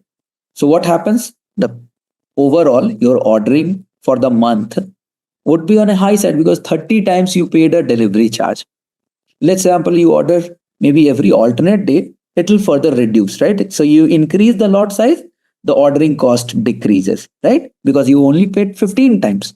If you order maybe once a week, it further reduces, right? that you paid maybe 4 times a month, right? So you paid only 4 times. So it further reduced, right? So what happens? You see that you increase the lot size. This is the ordering cost, this curve, right? So it decreases. So what did we understand? That the ordering cost of the inventory decreases, and of course, towards the infinity, everything becomes a constant, right? So that's, we are not bothered, but we are getting into the some of the finite timeline, right? We are not getting into like 5 years and all those things, very long terms, right? So as we move to the lot size, it decreases. Clear so far? The two concepts, the material cost and ordering cost. Okay. All right. Now, the third thing is holding cost. What is the holding cost? That how much holding cost, how much cost you have to pay to rent, to get the storage for inventory. Let's example, you say that, okay, you have a rental place and you pay maybe 1 rupee per 100 gram of storage. So that will be always, you increase the lot size, your holding cost increases. So you store 100 gram, you pay 1 rupee. You store 200 gram, 200, 300, like that and all, right? So basically that holding cost keeps on increasing as per the lot size. So say for example, you ordered 1, so you pay less. If you order 100, so you pay more holding cost, right? So the holding cost constantly increases with lot size. So ordering cost, as I was mentioning, think of this way. Lot size is nothing but in what quantity you are ordering. Let's say, for example, you are constructing your house. You need cement on a daily basis. Let's say, for example, the construction happening, you need cement for daily basis. What do? You ask some local helawala ya local tempo to pick up that cement from the seller and deliver it to your place. And he said, every trip I'll charge 50 rupees. What do? Every day you buy 1 packet of cement. So day 1, you buy, you consume, you finish. Day 2, again, you buy 1 more packet. So what you did? 30 days you ordered 30 times, that thelawala or that tempo guy charged you 50 rupees 30 times. Now what you do is you buy 30 packets of cement one shot. What happens? How much you paid? 50 rupees for 30, because it's a one trip. And again, all these are with assumption that the volume and all doesn't matter. It's always irrespective of the volume. See, when you order from Swiggy and all, they don't care whether you are ordering 1 item or 20 items. They always charge 5 rupees delivery fee, right? Or platform fee or whatever, right? So we are going ahead with that assumption. So that's why that is nothing but the ordering cost. That you increase the lot size, the ordering cost decreases. Material cost remains fixed. You order 1 packet one day or 30 packet together, you still have to pay same amount of cement charges to procure 30 packets of, whether it's you one shot you pay or maybe over the period of 1 month you pay, right? But it's the same thing, right? So that is nothing but the material cost. Clear on ordering cost, material cost? Okay. And then holding cost, I already mentioned that. Okay. Now you ordered, say for example, 30 packets of cement. You will not store in your home because you do not have, your house is still getting constructed. So you ask that local, some other person, can you keep my cement? He said, okay, I will keep, I will charge you 10 rupees per packet. So let's example, if you buy 1 packet per day, then you have to pay only 10 rupees maybe. If you buy 30 packets of cement one day itself, so you have to pay 30 packets one shot itself, right? Then next day maybe 29, next day 30. So basically that holding cost increases if you increase the lot size. Okay. Let's say, for example, the bulk, some discount will come. Then what happens? This material cost may go slightly down, but that's So what we are trying to first understand the very ideal scenario, right? So that's why at the beginning itself say the assumption is that there's no discount for bulk. It's how large an order is. It's a constant fixed doesn't per unit cost, right? The holding cost is again fixed and all those things.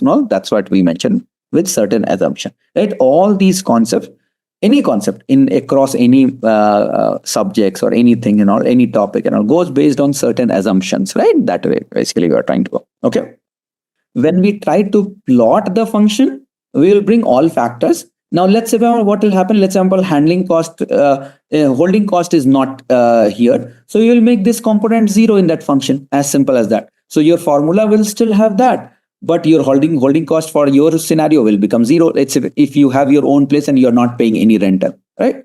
So then you make that component at 0. Okay, the concept is always same, right? Irrespective of whether whatever is, right? So ordering cost will always be there. Material cost, it can be your finished goods or raw material or anything. And the material cost, you are still, anything you procure, you pay. That's material cost, right? In order to do the delivery, you pay some logistics related charge, delivery fee, and all those will come into the ordering cost, right? And then you store somewhere, right? There are 3 stages. You pay to supplier, you pay to your logistic provider, and you pay to your storage. That's it. So that's why these 3 components are there. Now there can be some scenario where your storage is not third party, but your own storage. You don't pay anything. Maybe holding cost becomes 0. Some people say that, okay, I have my own logistic provider. Okay, having like Flipkart and all, you would have noticed when you order Flipkart, they have their own logistic provider. They send it via e-cart. But does that mean it does not have ordering cost? It still have, because they pay for the fuel, they pay for salary and all those things, right? So it doesn't matter whether what scenario, these components would still be there. Maybe the magnitude may differ here and there and all, but the concept would be pretty much same irrespective of the supply chain and inventory process. Okay. So what we noticed, if we try to plot the cost, so for the inventory, there are 3 costs: material cost, ordering cost, inventory cost. Now all 3 combined would be inventory cost. And if we plot all the 3 costs combinedly against the lot, so what happens? This is the total cost, you see. So what happens? The cost, the total cost, or basically your total inventory cost, decreases with lot size to some point, and then it starts increasing. We will see this mathematically also, but that is how the function. And when we see this in the next slide, it will be more clear. But right now, just grasp this concept that the total cost, often referred as TC, would decrease until certain point of the lot size, and then it starts increasing. So it will not forever decrease or it will not forever increase. That's how the total cost is plotted. So I should have drawn this with a different line to make it more clear, but hope this is okay, right? So this is how the total cost would be plotted. It decreases with respect to lot size, and then after a certain point it increases. Clear so far? Just this graph. Again, do not worry about all these text and all these things and all. But okay. Okay, cool. All right. So with that, let's move to let's understand why I'm just putting this. This is just a scenario. Okay. Why I wanted to bring this scenario. This scenario will help you to kind of understand this concept. So see what it says is, we are talking about those cement and all those things. Let's think from the org perspective, right? As Best Buy is a electronics retail giant based out of North America. Very good collections and all. I personally like that shop and that brand very much. Very nice brand. So Best Buy is a very renowned globally brand, primarily footprint in North America. So as Best Buy sells its current inventory of HP computers, the purchasing manager places a replenishment order. What is replenishment order? That you have to refill your inventory, right? So let's example, you have 10 laptops in your inventory at the retail shop, and then you buy 10 more to make sure that you have sufficient stock and all, right? So replenishment order is nothing but your replenishment, the literal meaning what we are, right? So it's a refill, right? So they place a replenishment order for new lot of Q computers. Q is, let's example, the total number of computers or laptops or HP computers, what we're talking about. They order a lot size of Q. Q can be 10, 20, 100, 1,000, doesn't matter. Okay. Including the cost of transportation, Best Buy incur a fixed cost of $S. What is this including the cost of transportation? Fixed cost of $S per order. What does this mean? That you have the ordering cost of S, correct? That is what your cost of logistics, transportation, and all those things are there. The purchasing manager must decide the number of computers to order from HP. So how many computers they should order per lot? Should they order 100 computers in a lot, 1,000 computers in a lot? And all that's what we want to understand. And with that example, we'll try to kind of put some numbers, and then we'll see how the concept grows from here. So think of this way. What we have certain assumption. Let's focus on this right side. If you see, right? So certain assumption is, first is that assume that the HP does not offer any discount on each unit cost, right? So the cost per computer is fixed. That's what we had discussed when we were discussing the graph also, right? So this is fixed, that per computer HP charges Best Buy $C. Okay, irrespective of how large the order is. The holding cost, so what would be the holding cost? Let's say, example, if H is the holding cost per year, right? H is in terms of percentage, right? So maybe 10% of your total cost is your holding cost, or 20%. It's always in terms of percentage. So if C is the total cost, so the holding cost would be H, lowercase h, basically small h. Let's example, it's a 10%. So this becomes the holding cost per computer becomes 0.1 into C, right? That's your holding cost, right? So demand is steady. So annual demand we assume is D. So let's say that annual demand is D. S, we say that is the fixed cost, right? The fixed cost per order. So S is the fixed cost per order. And then C is the cost per unit. Holding cost become H into C. That is the 0.1% into 0.1, 10% into C. That's the holding cost. These are some of the core assumption. Now with that, let's see some of the concept here. So you can see here what we saw in that graph and some of the assumption that purchase price is independent of lot size. If you see, what is purchase price? The material price. Remember what we said? That the price, what the cost of per unit is C. And what we have assumed that the each unit cost is same, is fixed, irrespective of the lot size.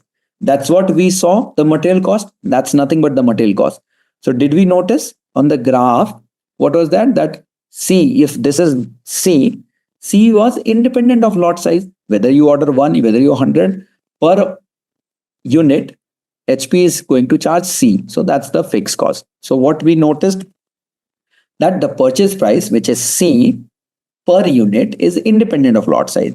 So if the annual demand, if you see annual demand, what was this? D. D was the annual demand. I have mentioned it here also. So annual demand was D. C is the per unit cost. So what is the total cost, total purchasing cost per year is C into D. Clear so far? Okay. Now, the number of orders must suffice to meet the annual demand D. Now see here, what did we discuss here? That what is the lot size they are ordering is Q computers. So Q is your lot size, you have assumed. Total demand is how much? D. Total demand is D. What is C? And what is D here? Annual demand, right? Per year demand. I'll give you one example. Tell me one thing. So let's say example, let's example, you have one phone which cost $1,000, say for example, right? And your demand is that in a year you sell, let's example, 50 phones. So what would be your annual cost to procure that? 50 into 1,000, that is 50,000, right? Whether you buy one phone 50 times or 50 phone at single time. Same thing what we're talking about, that this is independent on lot size, whether you buy 1, 2, 5, 10 or 50 altogether, what would be your annual material cost? That is C into D. Okay. So now the number of orders, how many times we have to order. Think of this way. So what did you say? That the total demand is D. Let's say example total demand, we'll still stick to the same number 50. Okay, the annual demand is 50. Each time, each lot size, which is Q, that we saw in this first one, that in a lot size of Q. So every order, I do a lot size of 5. So how many times I have to order? The total demand divided by the lot size. So this is what we have. That number of order, how many times we have to order is D by Q. Clear everyone so far? Now, what did we say here? If you see, the fixed cost per order is S. Do you see here? This is the same thing which we had mentioned here also, right? The fixed cost per order is S. That's what we had assumed. So if total number of orders is D by Q, what would be my ordering cost? Per order is S, right? That is what's here. My per order was S and total number of orders D by Q. So what would be my total ordering cost for the entire year? Multiply the number of order into per order cost, right? So for one order, you pay, let's say, 2 rupees and you are ordering 10 times. So what will be your ordering cost? 10 into 2. That's what we have done here. D by Q was my total number of order into S. So till here we are okay. The total ordering cost is D by Q. Now we have assumed the lot size is Q, right? So there's a theory in inventory management, and you will see as per some of the theoretical concept, the average inventory is Q by 2. I'll tell you from where it is coming in. So what you have it here is, say for example, you plot, this is let's say example inventory, okay, and this is time. So what will be the inventory? The way it goes is, at some point, let's example it is 0, it goes like this, then it comes down, then again it goes like this, then again may it come down like that and all, right? That's how the typical inventory cycle is there. Now let's example, if this is, let's example, your lot size is Q, that okay, this much every time you're ordering, that's why every time you're getting this Q. So that there is a theoretical concept that for our purpose, that the average inventory, what we do is Q minus 0 divided by this. So basically that comes as Q by 2. That's your average inventory. Okay. So this is a theoretical concept that given a lot size of Q, average inventory over time will just grasp this concept for now, that it will be maintained as Q by 2. That's your average inventory cost. So what is the holding cost we talked about? Holding cost is the H, which is the percentage of a fraction of the total product cost.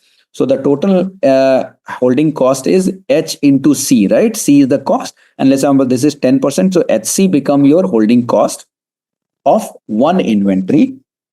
If it is the average inventory cost as Q by 2, then it's Q by 2 into H into C.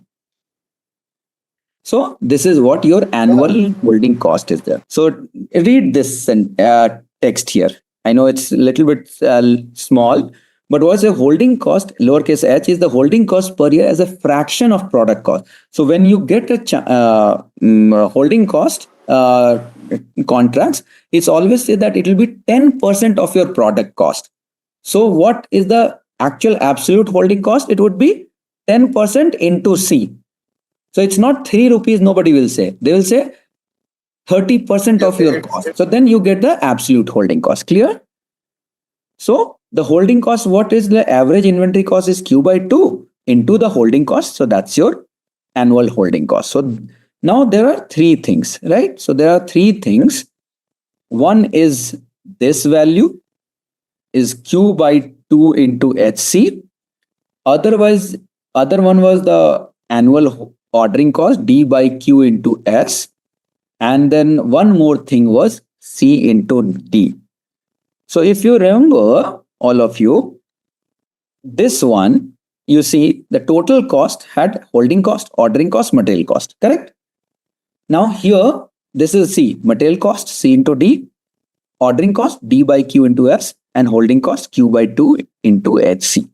So we will add all the three. So the total cost, what it becomes is CD, which is your material cost, plus the ordering cost, which is D by Q into S, plus the holding cost, which is Q by 2 into HC. Clear so far? What is total cost? We discussed this in this graph, if you remember, right? The total cost is a addition of combination of all the three: holding cost, ordering cost, material cost. So this is what it is. So ordering cost, basically, material cost, ordering cost, and holding cost. All these combined is total annual cost. It doesn't stop here. We have not reached to EOQ, so it doesn't stop here. We just covered the how to reach to total annual cost. Then we'll get into that graph, why it is decreasing, why it is increasing, and then how to go to EOQ and all those things. But let's understand the total annual cost, or TC. That is a function of material cost, ordering cost, and handling cost. Clear so far? Now, let's see three things. What did we discuss in the first slide before this? That total cost, remember, it's independent of material cost, right? Total cost is independent of lot size. So the total cost, if you see, is a function of holding cost, ordering cost, and material cost. Now this total cost has three components, right?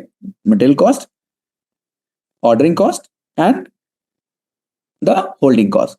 Now if you see this portion, it does not have anything Q. Do you see anything Q here? Right? Here there is no Q. That means Q is nothing but lot size. So of course there is no Q. Here, if you see the Q, this is basically nothing but the ordering cost. Q is in a denominator. What does that mean? If something is, when you're trying to plot some parameter as a function of a particular thing, so what we are trying to plot, total cost, as a function of lot size. Here there was no Q, that means it's not dependent on lot size. Here the Q is in denominator. What does this mean in a layman term? If the function is in denominator, what does that mean? So when the Q increases, the total cost decreases. Okay. So when Q increases, the total cost decreases, and vice versa. So what can we say? The total cost is, leave aside this last part. If we just say this total cost and this function, this total, right? If we talk about just these, can we say that this is inversely proportional to total cost? Can we say that? That's what it means, right? And that is what we were seeing till this point. So till this point, if you see what was happening, the Q was increasing here and the total cost was decreasing. This was because of this function D by Q into S, which is ordering cost. So because of ordering cost component, total cost was decreasing till the lot size was increasing. Okay. Now, you see this part. Here the Q is in numerator. What does that mean? Directly proportional. That means for the holding cost, what is there? So if we talk about total cost and holding cost, that means the holding cost increases. Basically, with lot size, if you increase the lot size, total cost also increases. So that overpowers from this point, that when the lot size, after this point, when the lot size you keep on further increasing, now the ordering cost takes a back seat and holding cost overpowers it, and the overall function starts increasing here. Clear so far? So total cost, because of this function, it was decreasing till a certain point of time, and then after a certain point of time, it starts increasing. That's why this total cost plot was plotted like it's initially decreases and then it increases. Now, this point, which is the lowest point of the total cost, EOQ, when we're talking about that, it's the economic, in terms of finance, right? So this total cost, where this total cost is minimum, and that is that lot size. This lot size, when we're talking about, is nothing but the EOQ we are talking about. Clear so far? So this point where the total cost is minimum, you project it. Now this Q star, let's say for example we talk about, right? So this Q star is called economic lot size. That means as a firm, every time I should order in this lot, which will give me the minimum cost. Because if I order anything less than this, it's still higher. If anything less than this, still higher. Anything more than that, also higher. So this is the Q star where my total cost would be lowest, and that is your EOQ. So if somebody wants to define what is EOQ and why, I went into all these detail. I could have directly told you what is the formula and all, but I wanted to take a moment because you need to understand the. See, I'll tell you, as a supply chain professional, none of you, mark my word, none of you would do these calculation. All these would be done in system. You will have hundreds of tools, systems, and all those things to do all these calculation. As an expert, you need to understand how your system is doing the calculation. So the point is not doing 2 into 2 and 100 into 200, right? Not that. The concept behind that, why that calculation is happening, which the tool is doing. That's what you need to understand, right? So that's why I wanted to explain. So this Q, so the lot size at which the total cost, which is a function of holding cost, ordering cost, and material cost together, will be lowest, is called EOQ, or economic order quantity. Let me explain this annual holding cost again. In the process here, you see it like, okay, that we have the total cost is a function of all the three, right? So we are clear on the material cost, we are clear on the ordering cost. Holding cost, C is H is the fraction of your total. Basically, it's a percentage per of your ordering cost. Basically, the fixed cost what you have as the handling holding charges. So per unit is H into C. That is your holding cost per unit. H into C. Now, as per theory, we assume that our average inventory is Q by 2. So let's example, for one inventory, if you have a holding charge of 10 rupees, 10 rupees is nothing but this HC. So HC is equal to, let's example, 10 rupees. Okay. Now, if for one unit, if it is 10 rupees, for 100 units, how much it would be? 100 into 10. This 100 unit is nothing but your average inventory, which is Q by 2. That is what we are assuming, right? So the average inventory is Q by 2. So Q by 2 into 10, which is HC, is your annual holding cost, right? And that's why the total cost we have plotted as a function of CD. That is the total material cost. T by Q into S, that's nothing but your ordering cost. And Q by 2 into HC, that's your holding cost. Okay, clear? So now we have understood, I'm assuming that all of you got a grasp of that what is your total annual cost, right? Now the total cost basically we understood. Now, so this is nothing but what we plotted. All right, so now we understood total cost. We have not understood the EOQ. So we will go into, we are not getting into the detailed calculation, but if you solve that particular question, right? So if you solve this particular question and try to get a Q, basically the first derivative of Q. So if you are clear on the differentiation part and all, right? So the first derivative of Q as a function. So we try to get Q from this function, and that basically comes something like this. So the Q star, what we call is the quantity, right? The EOQ, what we talk about, this is nothing but your first derivative from that function would be square root of 2D into S divided by HC. That's your function. So you plot all those numbers, the demand, the S, HC, and everything, and get a square root of that. That gives you EOQ. So that's nothing but it's derived from this total cost function as the first derivative of Q. That is what this function is. Again, I'm not going into how to calculate the first derivative. Please, otherwise that will take another 1 hour just to explain the first derivative. But that's the basic differentiation we are talking about. And as I mentioned, in all likelihood, you do not perform those calculations. The tool does that, but you still need to be aware. All right. Can we discuss the solution? Okay, perfect. Now, let's see. All right. So all what we have to do is what? We have to fit in these values into our calculation. Correct? That's what we have to do. So let's see here, right? So annual demand D, right, is what? See, 1000 is per unit unit demand per month.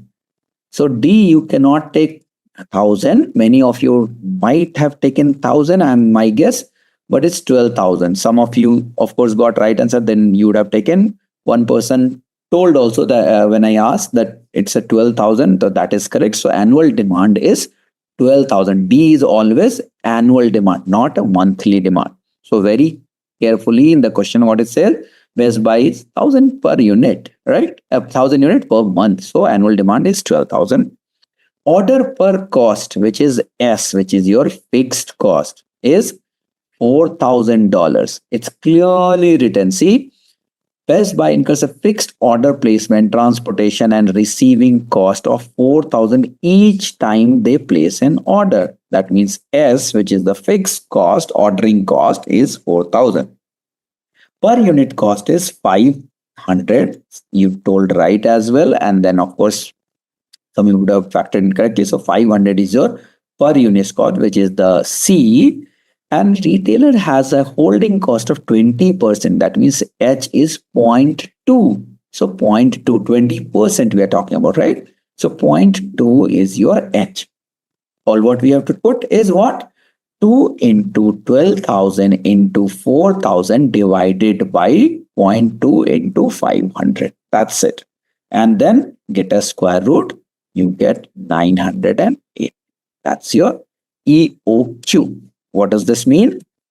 That for this number, what we discuss of Best Buy, if the manager orders 980, the lot size, they will be having a least cost of the total cost, right? So basically, so the Q, that was the question here, that, right? What is the cost? What is the lot where should order, my store manager should order number of computers, right? So they should, in every order, they should order 980 computers. Clear? Here, nowhere it says that we are ordering once per month. Does it says? All what it says, every time they order, what size they have to order. It can be every 15 days, 20 days, maybe 25 days, every 10 days. I don't care. We have not got. So the next topic after this is how frequently. Now we understood what needs to be ordered. Now when to order we have to understand. But here in this question, do you see anywhere did I mention that evaluate the number of computer store managers should order every month? It doesn't say that. It says every replenishment lot. It can be every 15 days also, right? It can be every 20 days, right? So doesn't matter. Here we are just focusing that irrespective of the quantity, basically the frequency. Leave aside the frequency part. First, what would be the lot size I should order? They can order every day, every week, every 15 days and all. That will come to the next thing, that how frequently we should order. Should we order every day, and all those things? That is another concept. But rightly, you caught the point. Had it been a monthly, it would have been completely out of place, right? We would have been a big shortage of stock, right? So of course that wouldn't fulfill, right? With 100 with 1,000 units per month and all, right? So this is basically, we are just talking about the lot size, not talking about the frequency, how and when we are ordering. Okay. Okay. Yeah. And next point we will come. The very next topic is, and that's even a bigger topic, is basically that how and when we have to order and all those things, right? So that we will also try to understand, right? What we calculated just now is key, considering all the values and assumptions and all. In real world, you have to put those factors as well, right? So some of like the d might not be constant and all those things, so you have to put all those factors as well. But let me tell you, in the real supply chain, the inventory management, when we work, and this is the first animation when I also work, EOQ is actively used. Now what happens, what you are doing manually right now is considering some of the assumption and all, so that at least you understand the concept. In real world, when the tool does, they will do all these calculations systematically. So all the any deviation, any standard deviation, and all those things will be factored in, right? Now, of course, EOQ is a very widely used concept which gets used in every single day, every single people who keep on reordering and all those things, right? But at the same time, having said all these, you have to understand that what happens is any projection, EOQ is also nothing but the estimate, right? If you remember, that question also said that estimate the number of that lot size and all those things, right? So any estimate, however accurately, it will have an iota of deviation, right? And that's what where those mathematically we have a concept of standard deviations and all, right? So one level of standard deviation or two level of the standard deviation and all those things. But it is very accurate or close to accurate, but definitely it may have still some of the deviation. But think of this way. So what happens when you calculate EOQ, let's example, you calculated this. It may have some deviation, right? Maybe it may shift 10 units left or 10 units right. Even if with that deviation, you'll see that the total cost still is on the lower side, right? If not the lowest, but maybe one of the lowest, 10% of the lowest and all. Instead of random, if you pick random EOQ, let's say, oh, I want to order like 2,000 unit. It might hit somewhere at, oh, I want to order maybe 100 unit. It might unit something else. So it's always better to get EOQ, even if it has a deviation of 5-10% plus minus and all. You will still get into the lowest cost of plus minus 5-10%, right? So that's better than randomly putting any number as per your gut feeling or will and then just ordering, right? So that's why EOQ is very actively used. If not lowest, that will end up giving you at least one of the lowest thing, right? Maybe 5-10% within that bracket. Okay. Just inventory will not teach you entire supply chain. Here, I'm assuming all of you are to learn the overall supply chain, right? So that will include your operations, the demand, the manufacturing, the procurement, the inventory, logistics, everything. Why I wanted to have, rather than touching everything in detail, will not go anywhere, right? So maybe focus just on inventory. Next time when I focus manufacturing, I'll focus only on manufacturing. I'll not even touch upon inventory. So that way we have a very focused discussion. At some point you will touch upon demand as well, right? So that time these things will take backseat and that will take the front seat, right? But yes, absolutely. If you are ordering something, you would have some cost for the ordering, right? You would have some cost for the handling charges, right? Or holding cost and all those things, right? The transportation charges. So if you do not have the visibility to those charges, then you will not be in a position to even find EOQ, because you assume that it's zero, but that's not the reality with your org, right? You said that holding charge, holding cost is zero, but in reality your org is paying, let's say, 500 rupees. So you have to have the visibility on all these concepts, the basically components, be it the procurement cost, be it the handling cost, be it the ordering cost, and then only you would be able to proceed with that EOQ. You don't have to wait for a month. The reason is, I'll tell you. So it's not like once you pay, then only you have the visibility. You deal with some subcontractors who would be doing the logistic for you. So you sign a contract that, boss, per order you would be charging this much. So you already know what is the ordering cost, correct? if you are renting a place to hold those inventory, you know how much they are going to hold. They will say, okay, 5% of your value I will take as a holding cost. So you already know. So you do not have to wait for the actual billing to happen and then put that.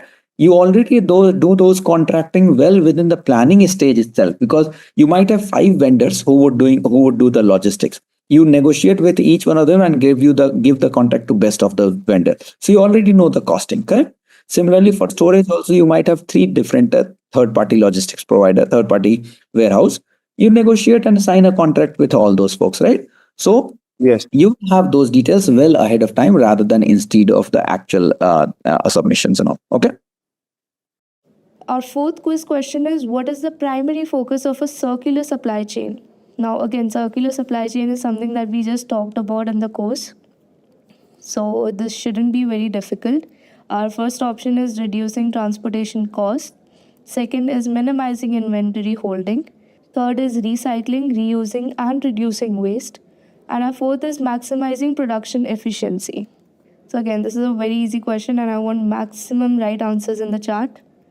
Just a quick info, guys. Intellipaat offers supply chain management course in collaboration with EICT IIT Guwahati. Through this course, you will learn technologies such as procurement, logistics, supplier management, and practical exercises, which are mentored by our industry experts. With this course, we have already helped thousands of professionals in successful career transition. You can check out their testimonials on our Achievers channel, whose link is given in the description below. Without a doubt, this course can set your career to new heights. So visit the course page link given below in the description and take a first step towards career growth in the field of supply chain management. Hello, everyone. Once again, we will get started with the session today. We are going to continue the topic that was inventory management. So I'll start right from the slide which we had completed. All right. Now we would want to go ahead from here as a single period inventory model, right? So this is what we are trying to get is the next topic. So let me just quickly go back to the agenda here. So you'll see here after EOQ, we have single period inventory model. That is what we are going to cover today. So any thought when we say single period inventory model, what is this? So it may have some salvage value as well, may not be the exact value, but some salvage value. And that if you are talking about bulk, you might have to factor those as well, right? But yes, in general, on top, most of you, were somewhat closer that what exactly single period inventory model is there, right? So we will try to understand single period inventory model. So as we already touched upon these points here, right? That single period inventory model, also known as news vendor model. Why this is called news vendor model? Plain and simple.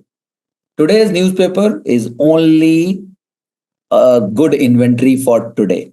You keep 100 newspaper inventory, 100 copies of one newspaper for today. Tomorrow it doesn't have that same value what you will have it today, right? So if you sell it today, absolutely you're good. Anything which is left over, you're gone. Nothing. It's of not much use as of today, right? So that might have to go to recycling and all those things, right? So it's often interchangeably, single period inventory model is also referred as news vendor model as well, are used for products with a single selling opportunity, right? And when we say single selling opportunity, doesn't mean single selling opportunity in the entire life cycle. No, it doesn't matter. It's single selling opportunity within a fixed time period, like annually once, like Christmas tree. That's a single period inventory model, right? In a year, when the time period is year, right? Newspaper, when you say the single period inventory model is for a day, right? Like that and all those things, right? For that day. So the time period may vary because see, if you think of Christmas tree, or let's say example Halloween, right? Nowadays all the kids celebrate Halloween, so you'll have a lot of those Halloween costumes and Halloween decors and everything. It would be very much in demand before the last Sunday of October. But after that, it may not have that demand. But again, next year it may have some demand at the same demand again, right? So that might still qualify for a single period inventory within that year concept, right? Same goes with Christmas tree, right? Same goes with for some of you who celebrate Raksha Bandhan, right? Right now, the Raksha Bandhan is approaching, yeah, in few weeks. So this year, Raksha Bandhan again, when is there, all those accessories, Rakhi, and everything would be of value. But later on, after that, it may not be of that same value until next year, right? So those things are there.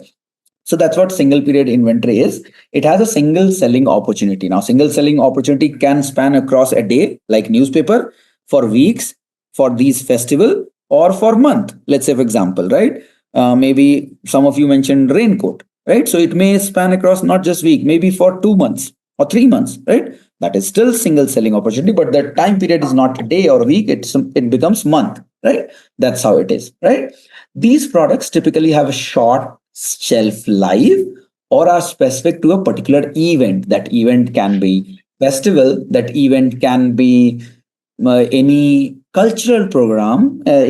World Cup was happening few months back, right? The last year towards the end, or maybe this time around 2020 Cricket World Cup was happening. Around that time, wherever you see, the Indian cricket jersey was being in high demand. After that, okay, it may be lying here and there in some of the shops, but not everywhere on the road. Every vendor is selling and all, right. So that was not because of a festival, but because of some sporting event, right? Similarly, when Independence Day comes, everywhere you'll see that you'll have the tricolor, our national flag would be there. But again, it may not be there after once the Independence Day or Republic Day gets over, right? So it may be because of some particular event. It can be cultural event, it can be religious event, it can be political event, it can be sports event, any for that matter, right? So it can be anything because of that. The trigger point can be anything.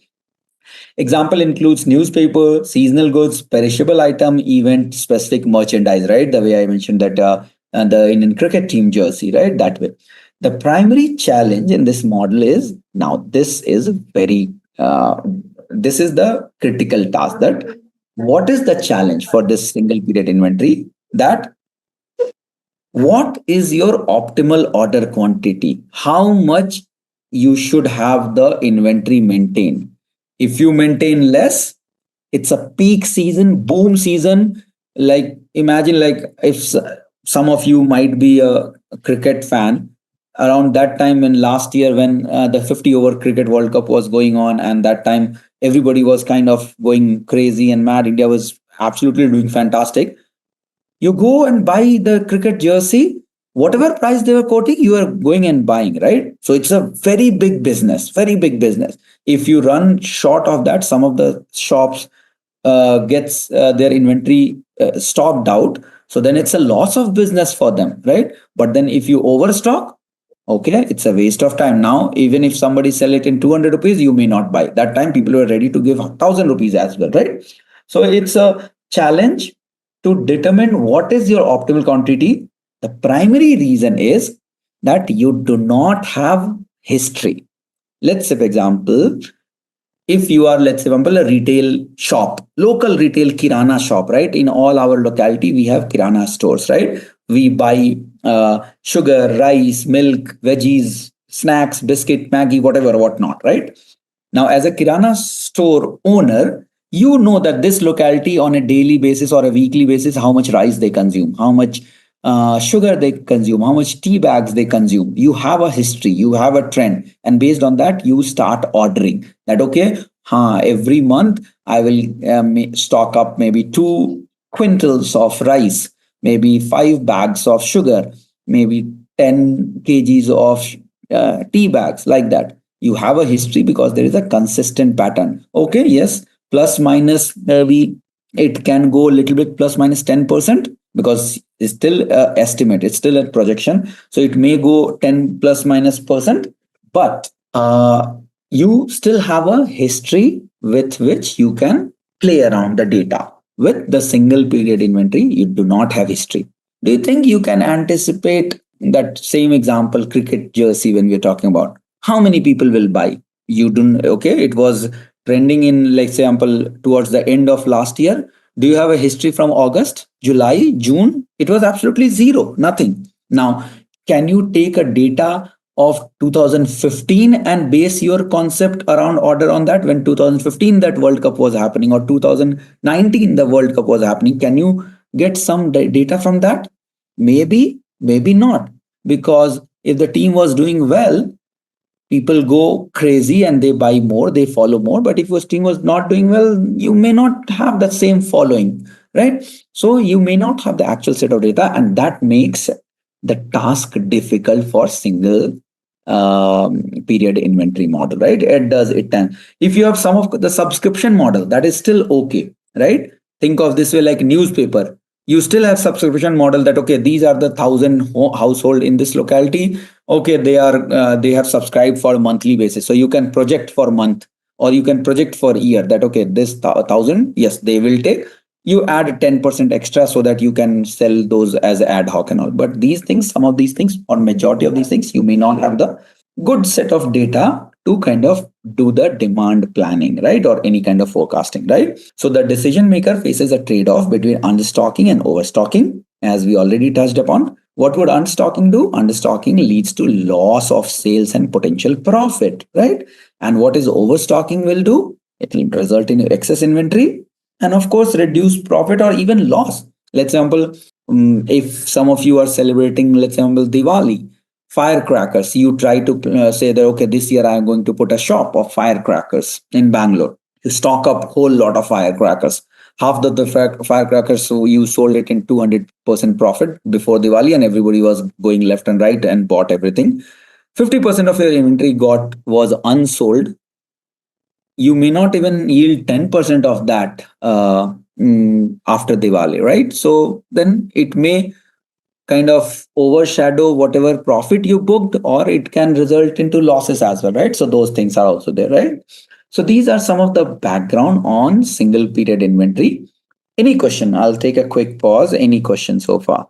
And all, yes, that is correct. Yes, shorter shelf life and all it will have. All right. So if not, let's quickly move to the next slide. So what are the key characteristics? So we started single period inventory. Now, what is the key characteristic of single period inventory? So it's a one-time order. We already discussed that decision is made once, and there is no opportunity for reordering, right? You buy firecrackers. After that, after next week, again, would you buy? No, right? So it's just one window of where customer will come and purchase it, right? It can be, excuse me, it can be within a day, within a month, within a week and all, but so it's a one-time order. Perishable or seasonal goods, right? So those are the type, like newspaper, fresh produce, holiday items, even specific merchandise and all. Uncertain demand, what we touched upon already, right? The demand is very variable, and we do not have a factual data to kind of rely on that how much demand or how much forecasting I should do. Okay. Then again, cost of overstock versus understock. Now there is a trade-off you have to do, right? Which we touched upon, that should you have too much inventory or too little inventory? What exactly you want? So you might have to get a middle ground that, okay, maybe I should not hold too much inventory, but at the same time, I should make sure that I do not finish entire inventory maybe within a day itself, and then 5 more additional days are left, right? So those things are there. And then the salvage value. So we touched upon, so all majority of these single period inventory items have some salvage value. Newspaper, we all know that you would have noticed majority of the newspaper, if you have been to those newspaper distribution center, right? So each of the locality will have some newspaper vendors who will be buying that in bulk, and they'll have those vendors who would keep on going to individual houses and distribute it. Even in the evening, they'll have a pile of newspaper left over and all, right? do not just throw it, right? What they do, they recycle it. They sell it again to the same newspaper manufacturing. So next day, when the newspaper company deliver the fresh set of next day newspaper, they take away these things as well as part of the return supply chain, so that it goes away and they sell it off as well too. So it does have some salvage value as well, or you can say residual value, right? So those things are also there. Of course, that is less than original. So that doesn't mean that, okay, if a newspaper supplier in your locality bought newspaper at 4 rupees, when they return it next day, they may not have the exact 4 rupees. They might sell it maybe in 1 rupee or 2 rupees, so which is a loss, right, for them. So there has to be a trade-off, but those are some of the things as well, right? So those things are there as a some of the key characteristic of single period inventory. Okay, now how single period inventory model work, right? So we have to understand this, right? So first is very important thing is we have to estimate demand. Now, unlike the regular inventory models, will will have a very limited set of data. Now, not every historical data will work in every scenario. Let's say, for example, if it is a raincoat we are talking about, you still have a historical data that, okay, last year they bought, or over every year they buy this much raincoat. Maybe add 10% onto that, or 20% on top of that year on year growth, or something like that, because of new people moving in and all those things and all, right? So that way you still have some demands, but you will have, again, of course, a limited set of the historical data. But here the some of the expert opinion also comes, right? That, okay, what you want to do as part of your prediction, right? So it's an estimate.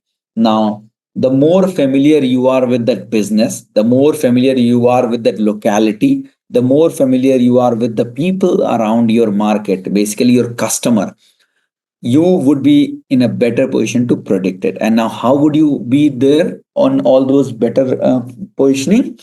You have to do some of the market research, or you are capturing that, you have captured that market last 20 years, 25 years, and you know in and out of that market, you know in and out of that customer mindset and everything, and then you'll be able to better position. Think of this way: the raincoat, let's say, example, if you're talking about, or say, for example, Christmas tree. When we talk about, when the Christmas is coming in December, let's say, for example, and Christmas tree sale, it may not be exactly same what you have in Bangalore versus what you might have in tier 3 city. It will be a different demand, right? So of course, you both the places, Christmas tree is still a single period inventory, but the way you do the planning in for Bangalore region, you have to predict something else. For a tier 3 city, maybe not many people or not many Christmas parties might be happening, and people might not celebrate that much, right? In the metropolitan environment and all, we tend to embrace all the cultures and everything. So we might be exposed to other things as well, right? So that way, there would be more, or say, for example, for that matter, Halloween. In tier 1, you have an absolutely crazy demand among kids. If you go to village, nobody even knows, or for that matter, even in tier 2 city or tier 3 city, nobody even knows. So you have to know your customer, you have to know all those things, and based on that, you have to do some of the demand estimation, right? While, of course, it so not always it may be based on the historical data, but some other parameters also you have to blend it, right? But now the other things which comes in, of course, the demand estimate comes as the first thing, but then you have a cost of overstack stock and cost of understock. That is what we call it CU and CU. Now, CU, when we say cost of overstock, is the cost of each unit left unsold at the end of the period, okay, minus salvage value. So as I said, right, newspaper, let's say, for example, you have a CO, and let's understand CU. And let me little bit zoom in so that at least all of you are able to see it relatively better and bigger. Is it better visible, or do you want me to further zoom in? Does this help? Okay. All right. Okay. Perfect. All right. So let's try to understand what did we talk about is two concepts, right? When we spoke about the two concept. So, okay. So we spoke about cost of overstock and cost of understock, right? So these are the CO and CU. What did we discuss? The cost of each unit unsold at the end of period minus the salvage value. That's your cost of overstock, right? So let's say, for example, the price, right? So procurement price, any item, say, for example, we are not least bothered. You paid, say, for example, 10 rupees. Okay. Now, the salvage value, say, for example, right? Salvage value. So, if it is a newspaper, right? You have some of the fix thing that, okay, when you sell these to the reseller, how much they will buy. Or let's say, for example, if it is, say, for example, plastic accessories and everything, you sell it to a plastic reseller and all, or a scrap dealer and all. What is the price, right? So if you are in a manufacturing firm, similar to your procurement vendor and the suppliers and all, you have a scrap vendor as well, or a basically reseller something, right? So you have a scrap vendor. we I'll see at what point we will discuss those scrap process and all. But even for the scrap process, you have to create purchase order, right? So we are not talking about selling the small scale newspaper and some of these to Raddiwala. We are talking about from the large manufacturing firm, right?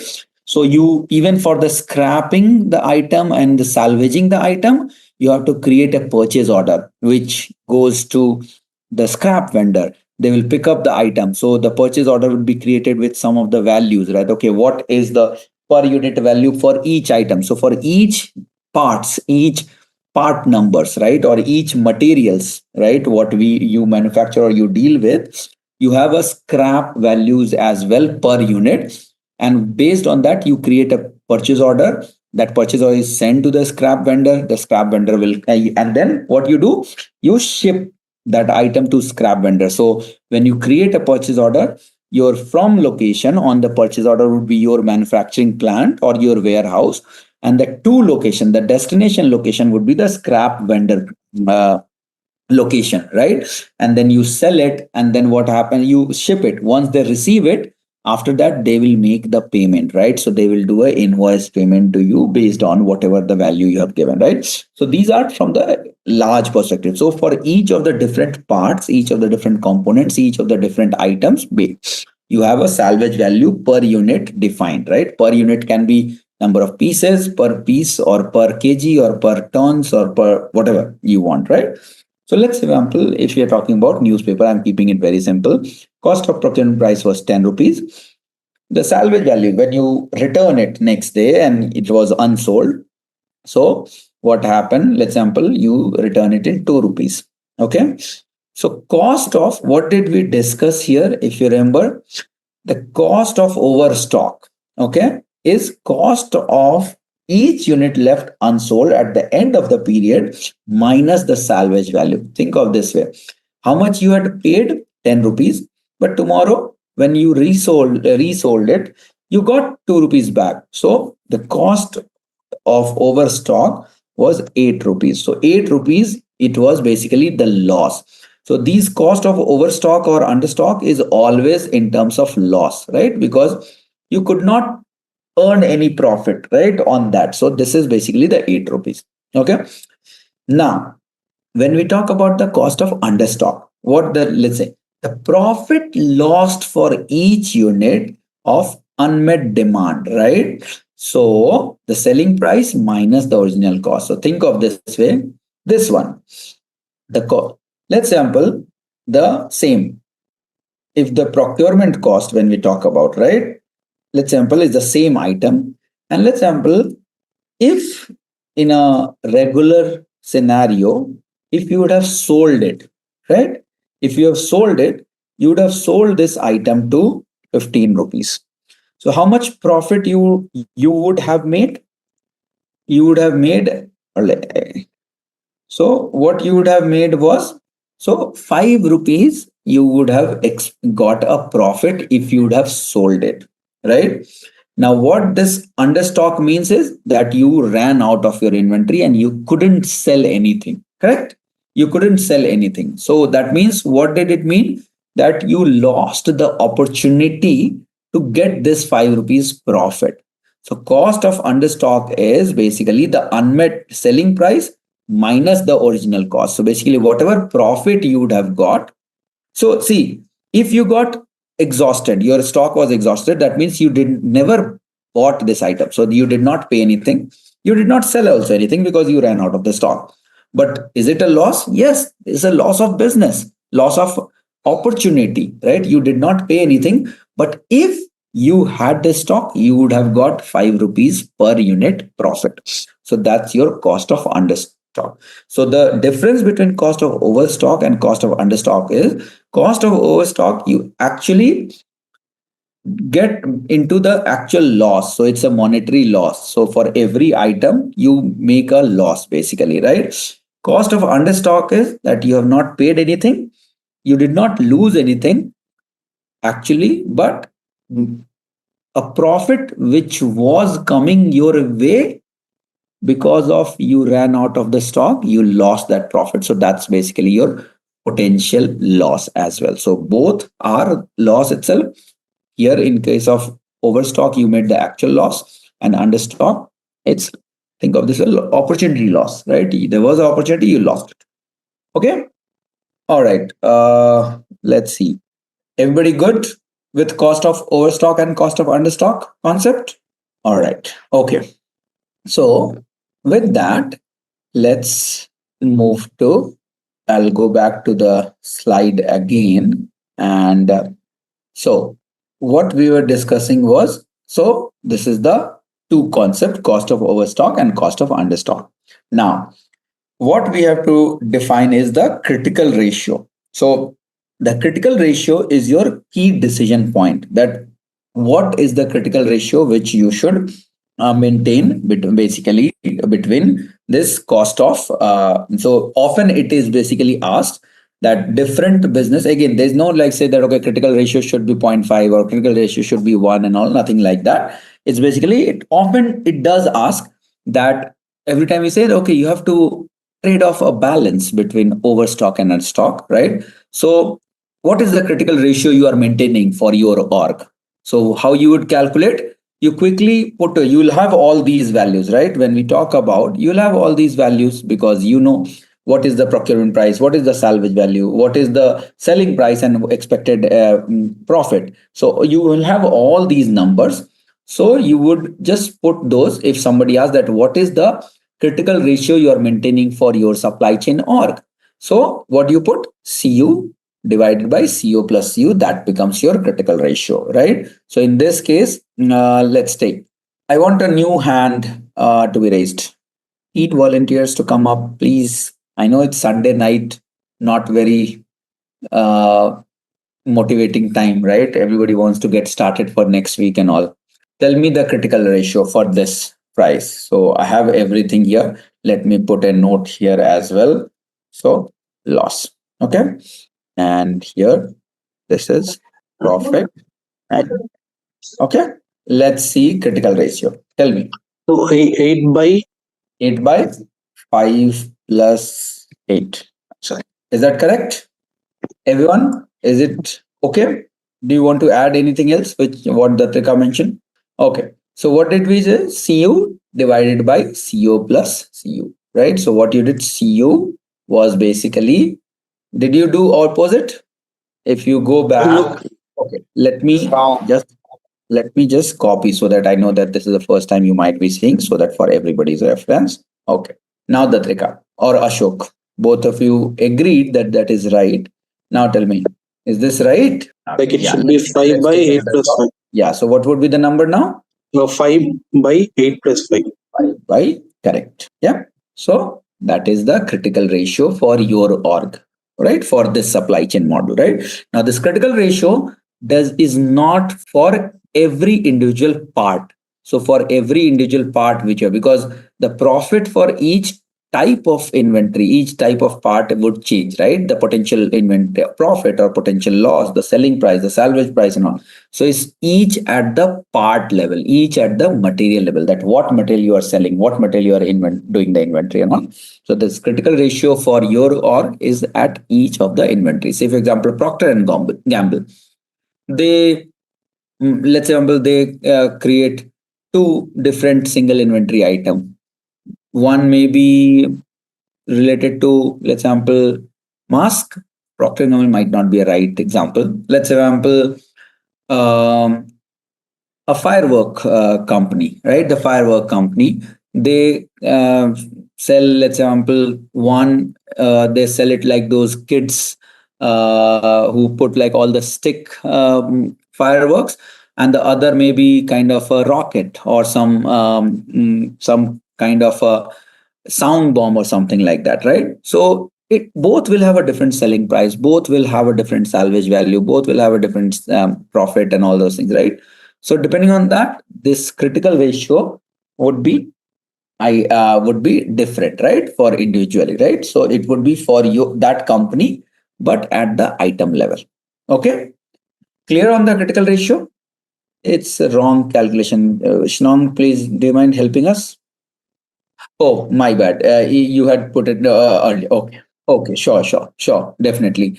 Ashok and Samuel, do you have any question, or if you're done, you can lower your hand. But if you have something, please feel free to ask. Critical ratio 0.38. How Mhm. we need to use, like? Sure, Samuel.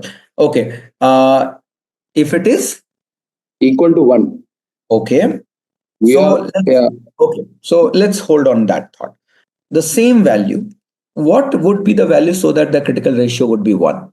CO should be, what should be the CO, and what would be the CU so that it would be 1? Tell me that.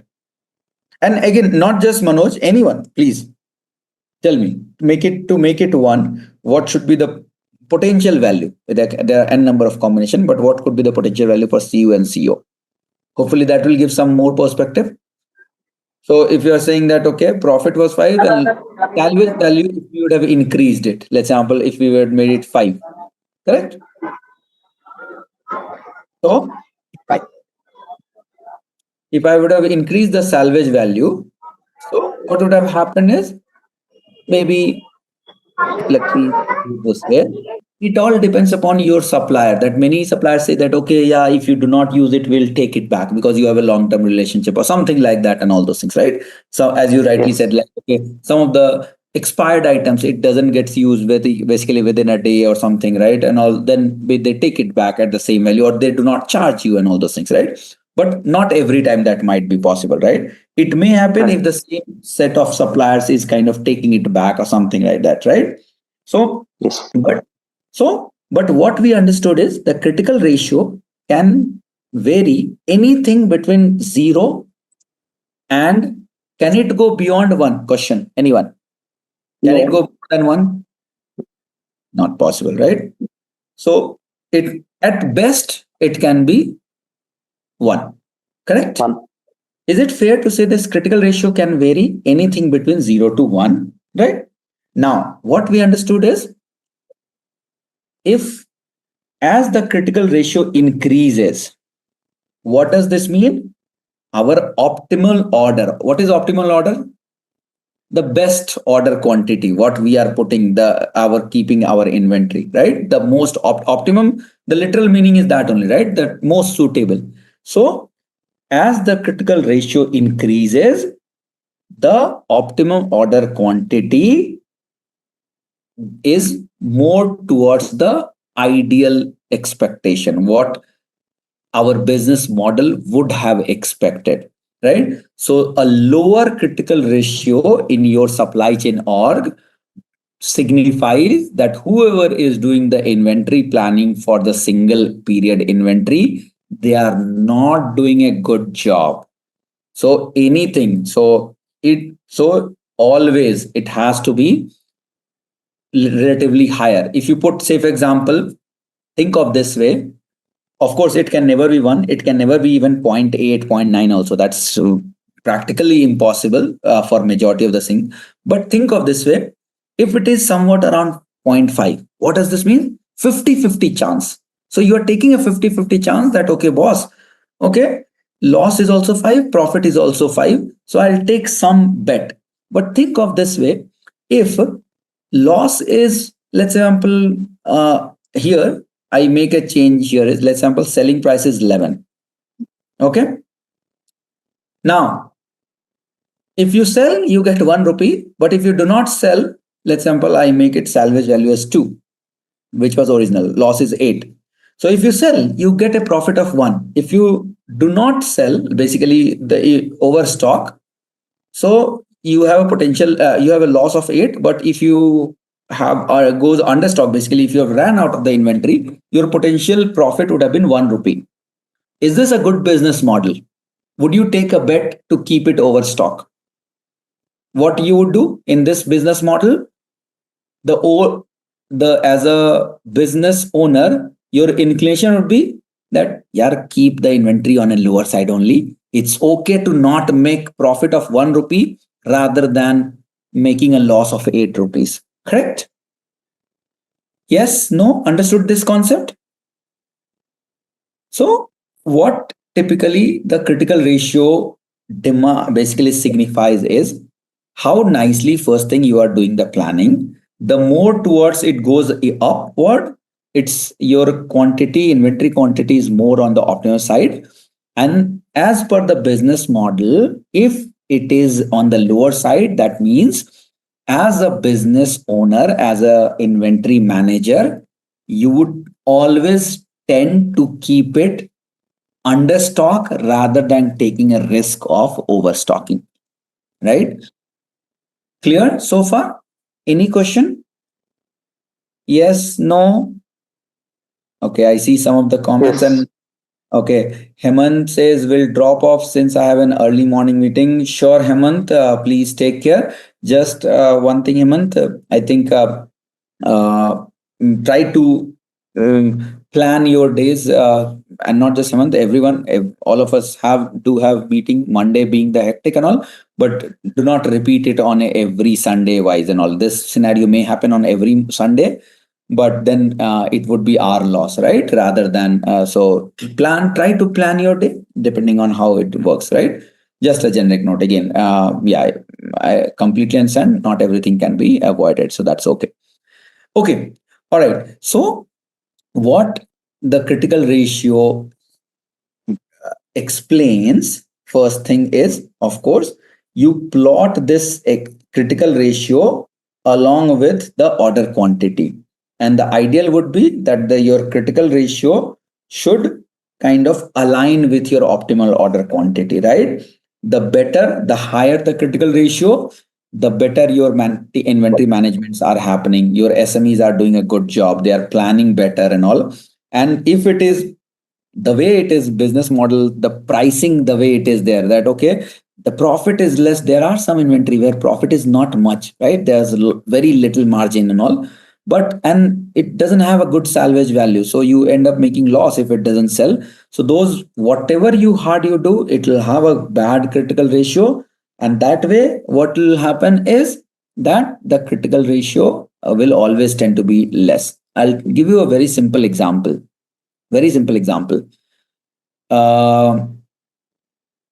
You would see, let's sample some of the hawkers, the vegetable hawkers. I'm not talking about the big vegetable vendors and all those things. Some of the vegetable hawkers who sell some items, let's sample a fresh fruit or something on a daily basis, maybe in some basket or some thela and all those things, right? You'll notice that by 4 p.m., 5 p.m. and all, they are done and they are returning home, right? Many times you would have noticed that, okay, they are almost done by 5 p.m. and they are returning home. 6 p.m. they are returning home. And let's assume those are some of the vegetables which does not last more than a day. Next day, or think of this way, you would have noticed some of the small flower vendors in front of temple. By evening, you'll not see many of the flower vendors sitting in front of temple. majority would be sitting in the morning hours. They do not have any inventory management system or ERP system and all, but they know by now their experience, they know morning I keep, let's say, 100 bunches of flour, it will sell and all. By 2 p.m., 3 p.m. and all, I'll be done. After that, if something is left over, it's I'm going to throw away, because tomorrow you are not going to take that same flour. So what they will do, had it been, let's example, in the evening also many people visit a temple, but you may not find some of the flower vendors at that point of time. The reason is because one primary reason is many of them try to target in the morning, and by 3 p.m. their inventory is done and they go away home. Or same goes with those small scale vegetable vendors who have just one day of shelf life and all. So if they take additional inventory or additional pieces of those veggies, they might sell it up to 8 p.m. also. You have people buying veggies and all from the mandi at 8 p.m. So these hawkers also can do at 8 p.m.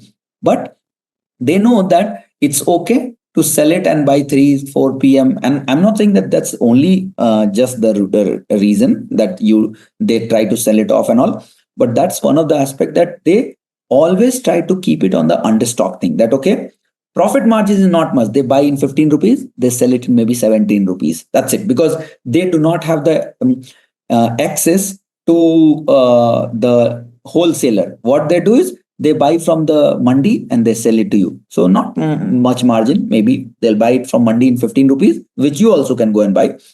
And they charge you 17 rupees since they are coming to your place. So they have 2 rupees margin. But if they do not sell it, gone. It's entire 15 rupees gone. So their CU, if you think from that perspective, is very low. CO is on a higher side. So critical ratio in that business model would be very low, right? Trending towards 0.1, 0.2 and all. So that's why they'll always tend to keep on a lower side. It's okay not to sell more rather than throw away something, right? So this I'm explaining just to understand the concept. The same happens on the larger scale also, right? On the manufacturing side and the production side and all those things as well, right? So those things are also there. But there the critical ratio comes into picture, that how much inventory you have to hold, how much inventory you have to kind of keep it. Now that depends upon the critical ratio of that particular part, that particular business model, that particular things, right? And again, one additional thing, as you become a little bit more certain of the demand, right? You have a very good grasp what is the demand, the critical ratio would be always on a very higher side. So eventually, because there'll not be any overstock, there'll not be any understock. So it will be absolutely bang on the target. So it will be on a higher side, right? So that's how the demand planning and all those things comes into picture as well. Okay. Because the reason is, if it is lower, that means you are making less profit. That's for sure, right? Okay. That's how your part is, right? It's not a big margin profit. So think from this way, you do not need a big ERP system to manipulate that. As a layman also, anybody will say, yeah, that if I'm getting a less profit, why to take more chance? As simple as that, right? That's how that one of the thing is. But that's just one aspect, right? I'm not saying that critical ratio is just one. That is one aspect, that let's not go very aggressive on stocking, but maybe this critical ratio may not be only due to CO and CU. It may be because of the maybe the better poor planning also. Reason is, I'll tell you, here we are talking about one item, correct? One unit. Think of this way, multiply that, okay? This is like, say for example, 100 item, right? So then this expands, right? Let's say example, if you lost a potential profit of 100 units, then that CU becomes 100, correct?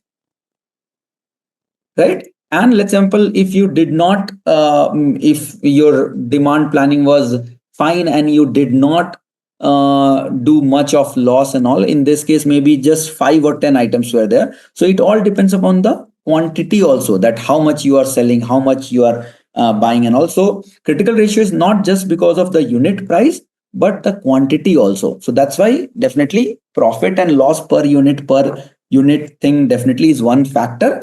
But poor critical ratio also signifies a poor demand planning also at times, right? So it can depend. It's very subjective, but it may define that perspective as well, Chaitanya. All right. Okay. Okay, so both CU and CO will not happen, right? Then how to calculate either CU or CO, or if it could happen? Yeah. So now that's true. So see, if you see these column E is not will happen only if it happens you have the number. These are the calculated values. See, you already know salvage value, you already know the procurement value, and you know the selling price. So you already know the loss and expected profit, right? If you sell, what would be the expected profit? If you do not sell, what would be the expected loss? So these are E and F. E column is not always that it happens and then we calculate. These are calculated beforehand. So these are not the after impact. These are the before thing, that okay, for this material, for this part in this particular business model, what would be the critical ratio? And based on that, you do the planning, right? So it doesn't happen post, but it's more like on the pre side. Okay. All right. Okay. We understood this. So now what happens is we touched upon that optimal order quantity, right? So using the critical ratio and of course the probability distribution demand, we have to identify the optimal order quantity where probability of running out of stock is equal to the critical ratio. So this is the point where the expected cost of overstock and understock basically meets, and that is your optimal order quantity. Okay, hold on to thought. It might be a little confusing. It does have some of the complex calculation and all, and we will come to those. So do not worry about that. Okay, we will come to that. If time permits, we will discuss. If not, what I'll do, I will send you some of the links as well so that you can go through that. But we will definitely cover that, right? Either online or offline, we will definitely cover. But the point here is, let's example, you have the overstock and you have the understock. Wherever it meets, basically, right, the on the probability distribution using the critical ratio, there basically optimal order quantity would be there. Basically, the bottom point is that you should not have a lot of overstock. You should not have a lot of understock. Always we keep on telling, right, that in the previous slide also when we were discussing, right? So the trade-off, if you see this one, right, the trade-off between the understock. So this is nothing but this is the trade-off, that when we make it equal, right, so not very high on overstock, not very high on understock, and the same goes for low as well, that basically signifies our optimal order quantity. Again, please note, all these are all expectation, the estimate, right? You estimate. So it's not that okay, optimal order quantity means that means you'll not have any leftover, or you may not run into overstock and all. There are some multiple variable factors in the market which is beyond your calculation, right? Beyond your calculation, and you cannot control to certain point, right? Think of this way: you factor in like, okay, yes, okay, you have factored in for that Indian cricket team jersey, and India is doing well and absolutely fantastic and all, and suddenly India loses semi-final. All of a sudden, day one it drops. Done. You might have factored in till final that okay, going by the form and going by the history and all, they're doing absolutely fantastic and all. They suddenly have a loss, or for that matter, forget semi-final. They get an upset. Maybe some weak team defeats them. Let's have some associate nation, they defeat them. Half of the thing, many 10%, 20% people say, yeah, forget it, it's bad. Let's example for raincoat. You expected that okay, year on year ago, that's what we are doing, and we are anticipating these many raincoats and all. And suddenly, okay, this year a very dry spell. Not many people buy raincoat before the rainy season. Many people start buying when the rain starts, on the day of rain. They are on the road and they get rain, and then they go to the roadside vendors and they buy it and all. Rain doesn't happen. It's a dry year. Nothing happens. Okay. So some of these are variable, unpredictable things which you cannot control in your planning, right? So those will happen. But optimal order quantity, we try to, based on whatever information we have, whatever data we have, and whatever limitation we have, with that we try to kind of factor in and we try to find the optimal order quantity. Okay, So far clear? Yes, no? And again, please, as I mentioned in the previous thing also, as a supply chain manager, yes, these are very good concepts for theoretical purpose, for your certification, for cracking interviews. You are switching the job, you are applying for a new position within the same org, and all those things and all. In reality, you will not be doing these calculations. You will have hundreds of tools who would do it on your behalf. But you still have to feed in the data. The tool needs data, right? Tool is not, we all know, right? Even the kindergarten kids, when they study computer, they say that computer does not have IQ. That has to be fed in by the people, human, right? Even the AIs. So I am working a lot on right now on the AIs. Even all of you, many of you might be working on a lot of AI and ML capabilities and all, right? For that also they need data, right? It's you who have to feed in the data. So you put in those data, your tool will do all those calculation. When we say the probability distribution, the Z curve and the standard deviation, the S curve and all those things and all these would be managed and handled by the tool, but the initial set of data would be fed in by you. All right. Okay. So this is how the single period inventory model works. Okay. Let's quickly see. We already touched upon, so I'll quickly run through this. Imagine a news vendor deciding how many newspaper to order single day, right? The demand is uncertain, but historical data suggests probability distribution. The news vendor knows cost of buying, selling price, potential salvage value. All these are the known factors. So these are nothing but the same thing what we touched upon, right? They know the procurement price, the salvage value, the selling price, right? So you have all the models, right? That what is the potential loss, what is the potential profit, and all those things. And using single period inventory model, what they will do, they can decide that, okay, how much, what would be the optimal order quantity to maximize the profit, right? So what would be the OQ, what we talk about. So for the at the end, everybody would want to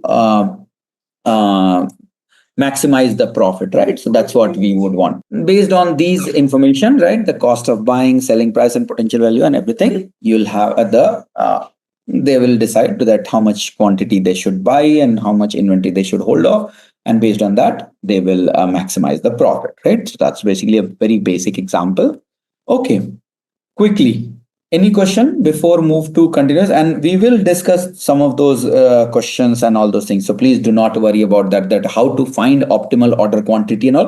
Optimal order quantity is not just related to inventory. So we will discuss this term again and again, and we'll have multiple questions and multiple solutions being done on these, right? To find optimal order quantity, how to find, what is the formula and all those things. Example, similar to what we did EOQ, we will do OOQ and other things as well. So do not worry about those things as well. Okay. Okay. Are we clear? Is it okay if we move to the next slide? I'm realizing inventory is huge.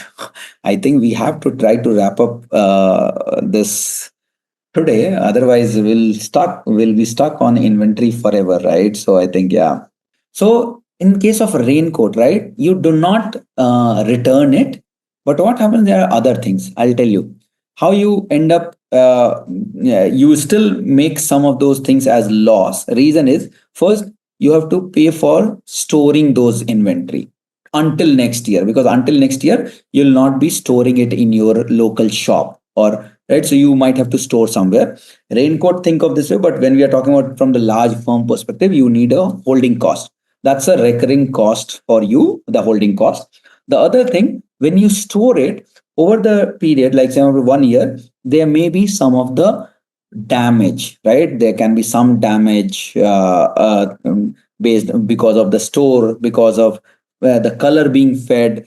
The models may go out of fashion, right? Say for example, right now, let's say for example, a new movie has come, and a kids movie, and that character is in very much demand. You got a lot of kids raincoat for that character. Okay, it's still a raincoat for next year, but next year that character may not be in a demand, and many people may not like it. So instead of 10, you might sell next year only 2, right? So those things are also there. So, but yes, you are right that you do not sell it, but still there is some salvage value.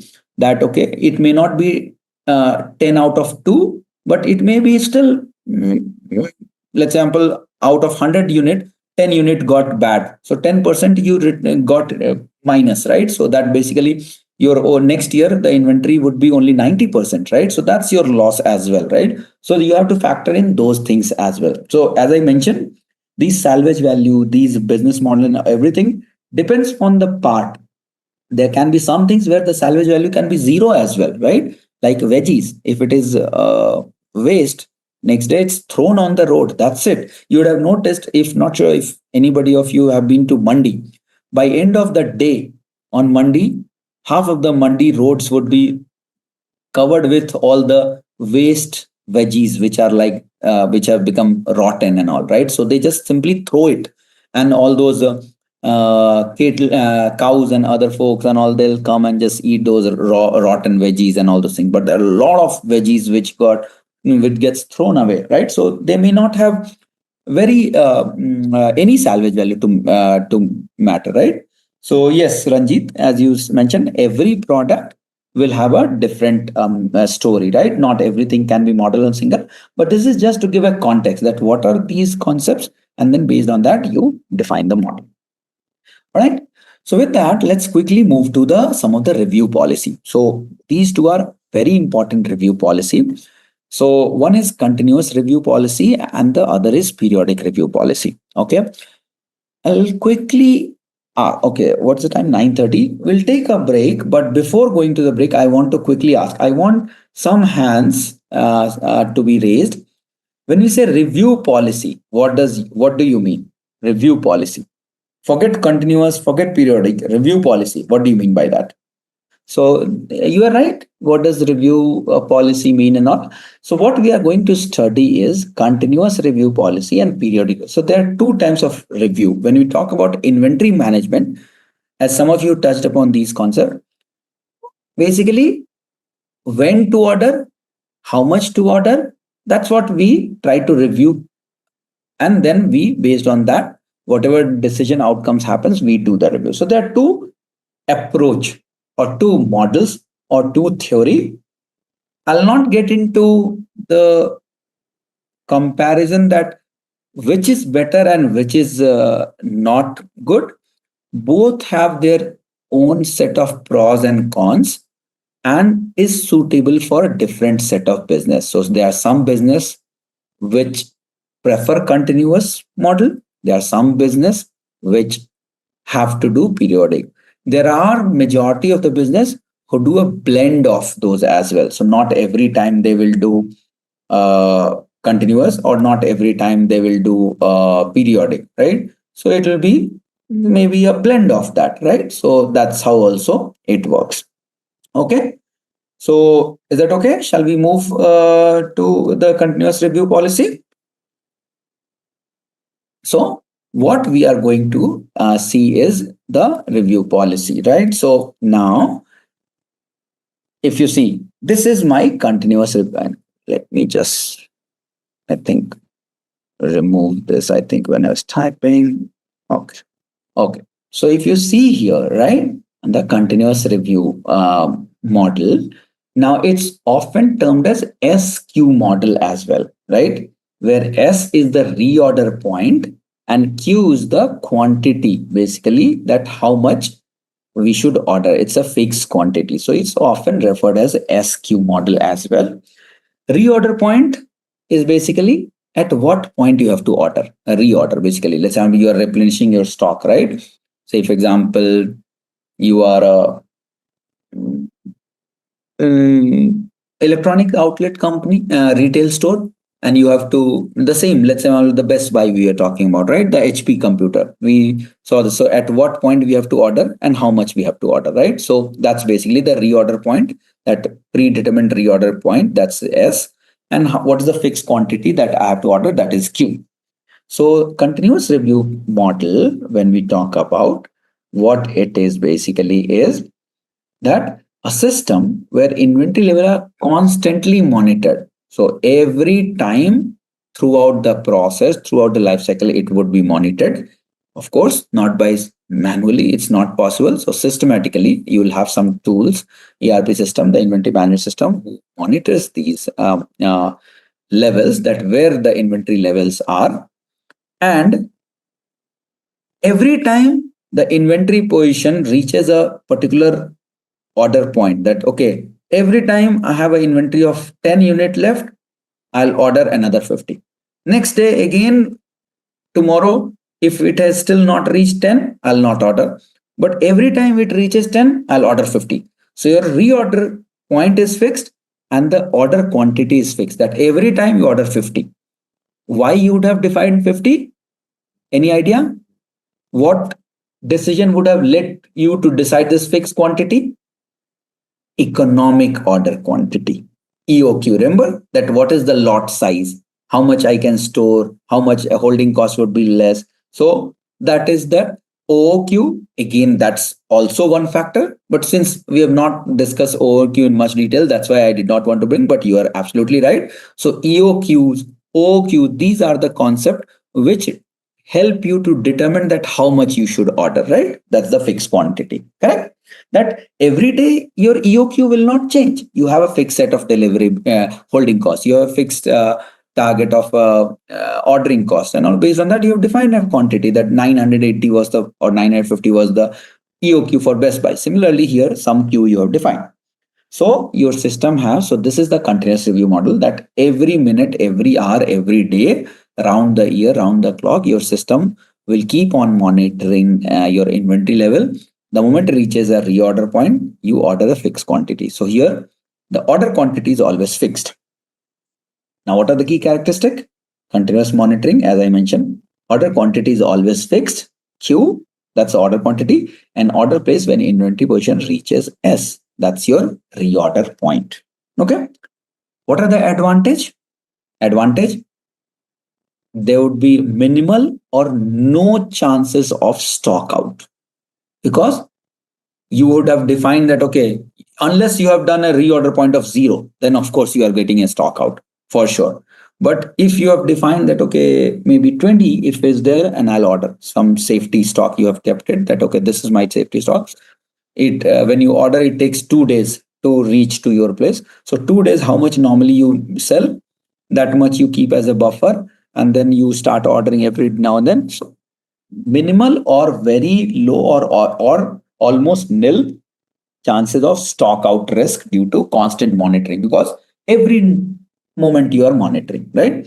And then lower safety stock levels compared to periodic. And so we have not gone into this periodic review. So right now we'll just hold on to that thought, right? So that what is the periodic, then only you will be able to make a comparison. So right now, just hold on to this one, right? So we have not got into periodic review, but it's basically you have to maintain a lesser level of safety stock, right?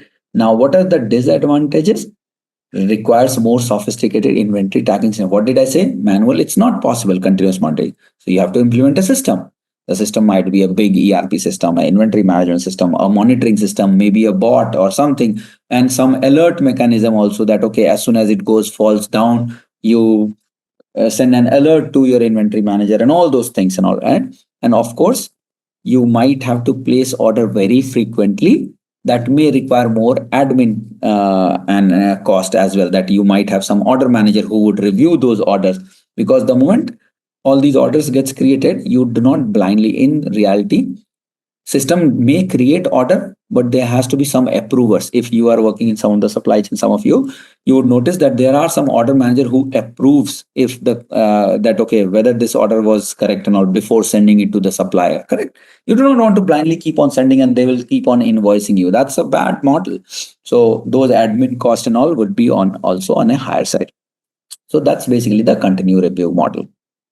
Next, there is periodic model, right? So that's what the two models which we were discussing. So the periodic model, again, similar to the SQ model, this is called RS model. Now, what is the RS stands for? So R is nothing but the interval, the fixed interval. So if you remember, in the continuous review model, the fixed element was order quantity and the predetermined inventory level, right? That it should not fall below, right? In the periodic, the fixed quantity is not order quantity. So you keep on changing your order quantity every order. So it's a fixed interval. Okay, that every Sunday I'll order. Every first day of the month I will order.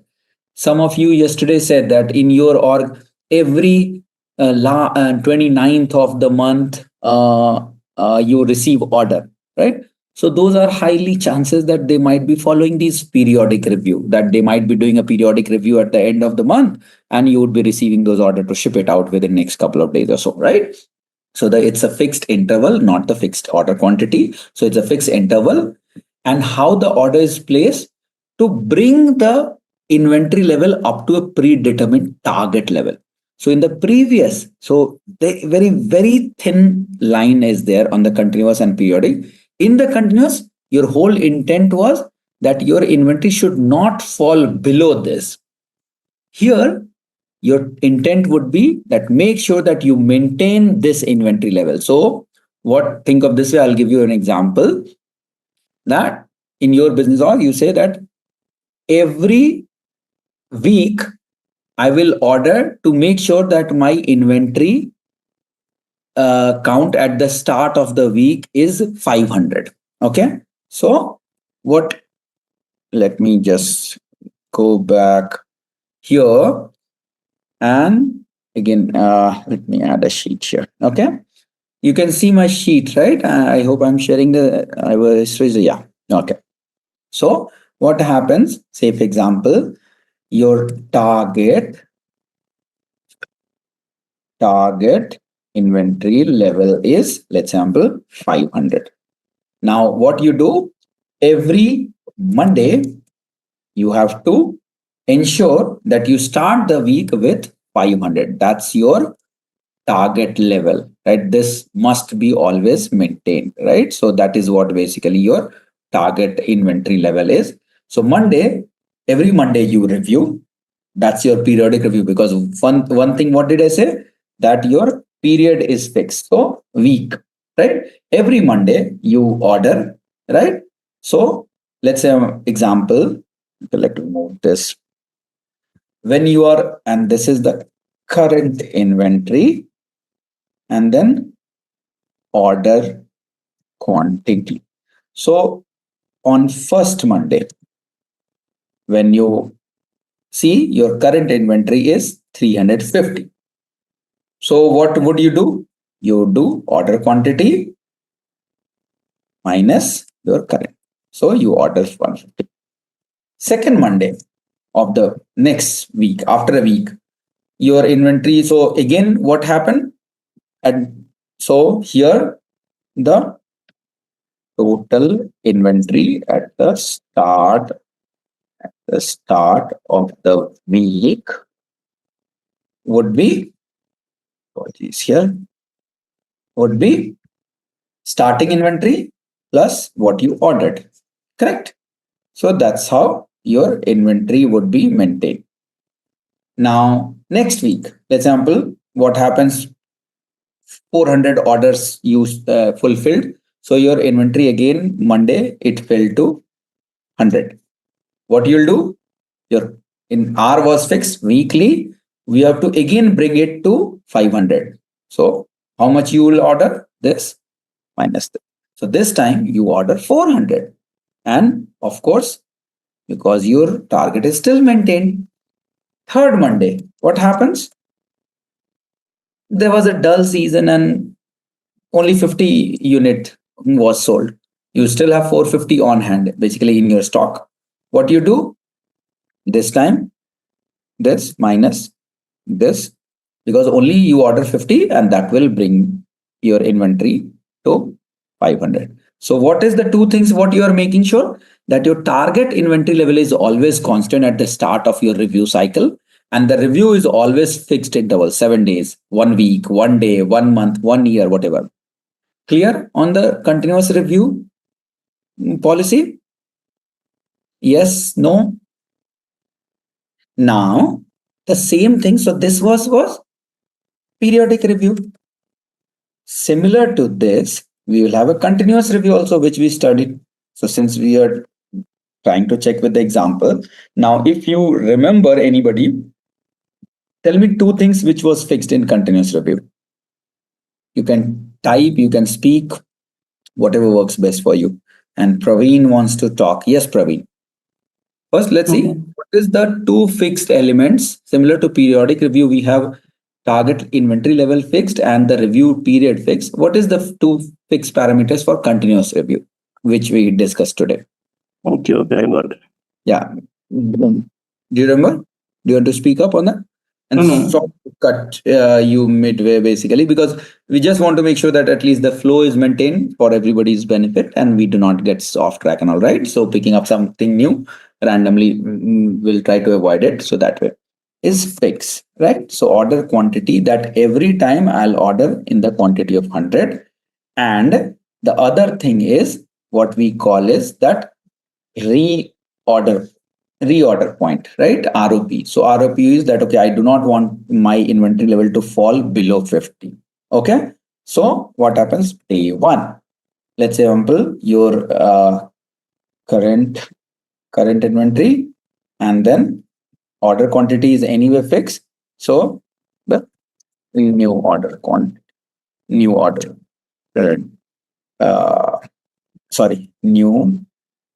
inventory level.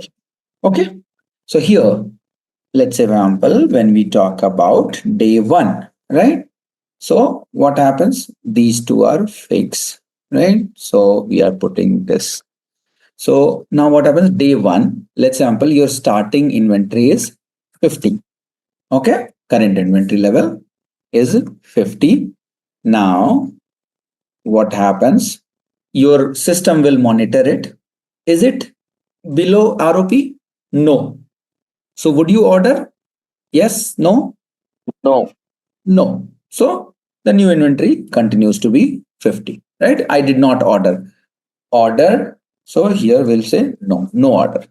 Let's sample day two again you monitor. And then what happened? Let's sample at the end of the day, some sales happen. So let's sample you sold 35 items. So the next day, what happens? Your inventory level is this minus 15. Now, is it less than ROP? Yes, it has fallen below ROP. Would you order? Yes or no? What would be your order new inventory level? What would be your new inventory level once you order? What I said, continue review, always I'll order in a fixed order quantity. Even if it had have been 49, even if it's just one below my ROP, I will order 100 quantities. So again, I order 100 quantities here. So that is fixed. So this becomes my order quantity plus my opening inventory. Will you order? Of course, yes. That's how after ordering 150.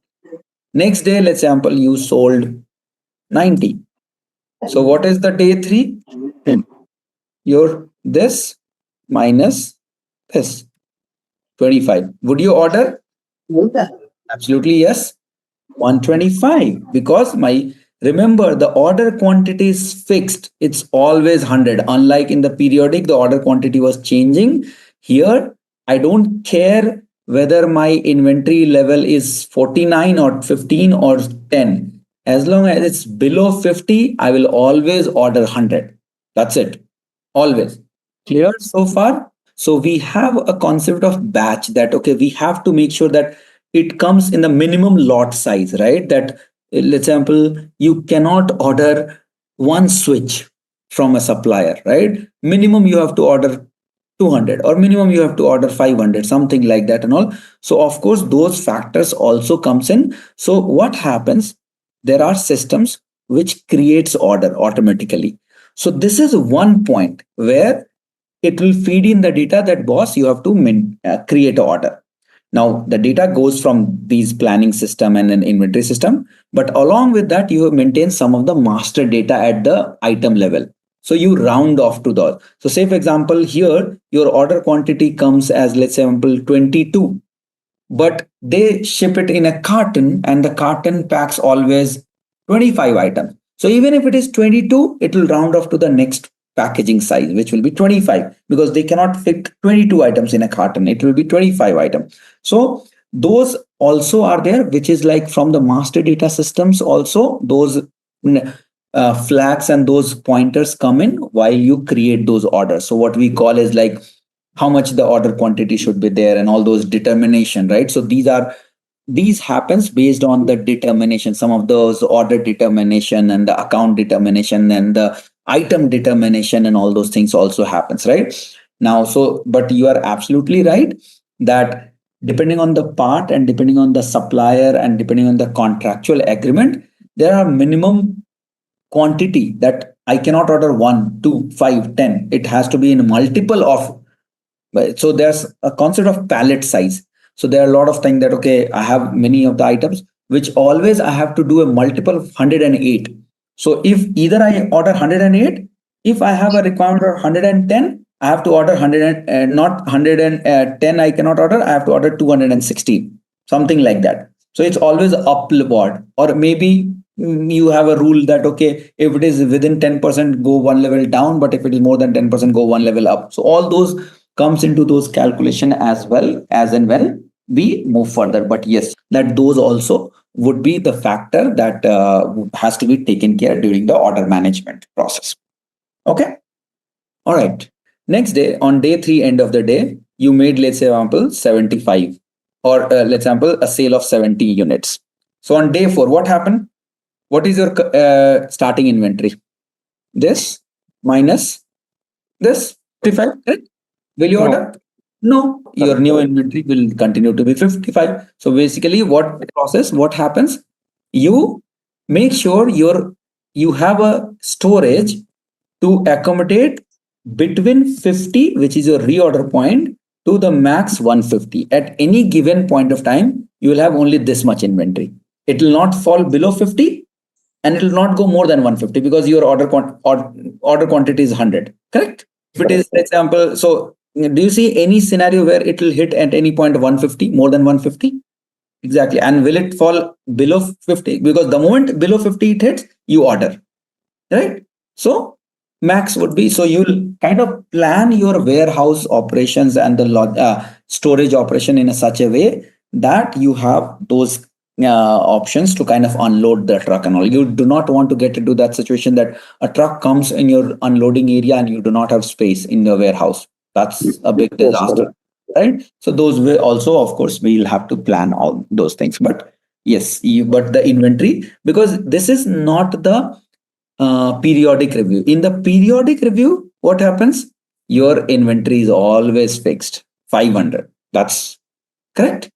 But here, my inventory is not fixed. It will have a range, and that range will be based on the ROP and the lot size. Correct? That, but again, of course, it will not indefinitely increase. It cannot go like, okay, that 125 to 225 to 500 to 1000. It will not keep on going on. So it will fluctuate between any time between 50 to 150, but it will be in that range only. All right. I'll lower hand if that was from before. All right. I think we need to rush in a little bit. We have spent enough time on inventory. But again, trust me, I do not regret. As long as you folks are learning, that's absolutely fine. Okay.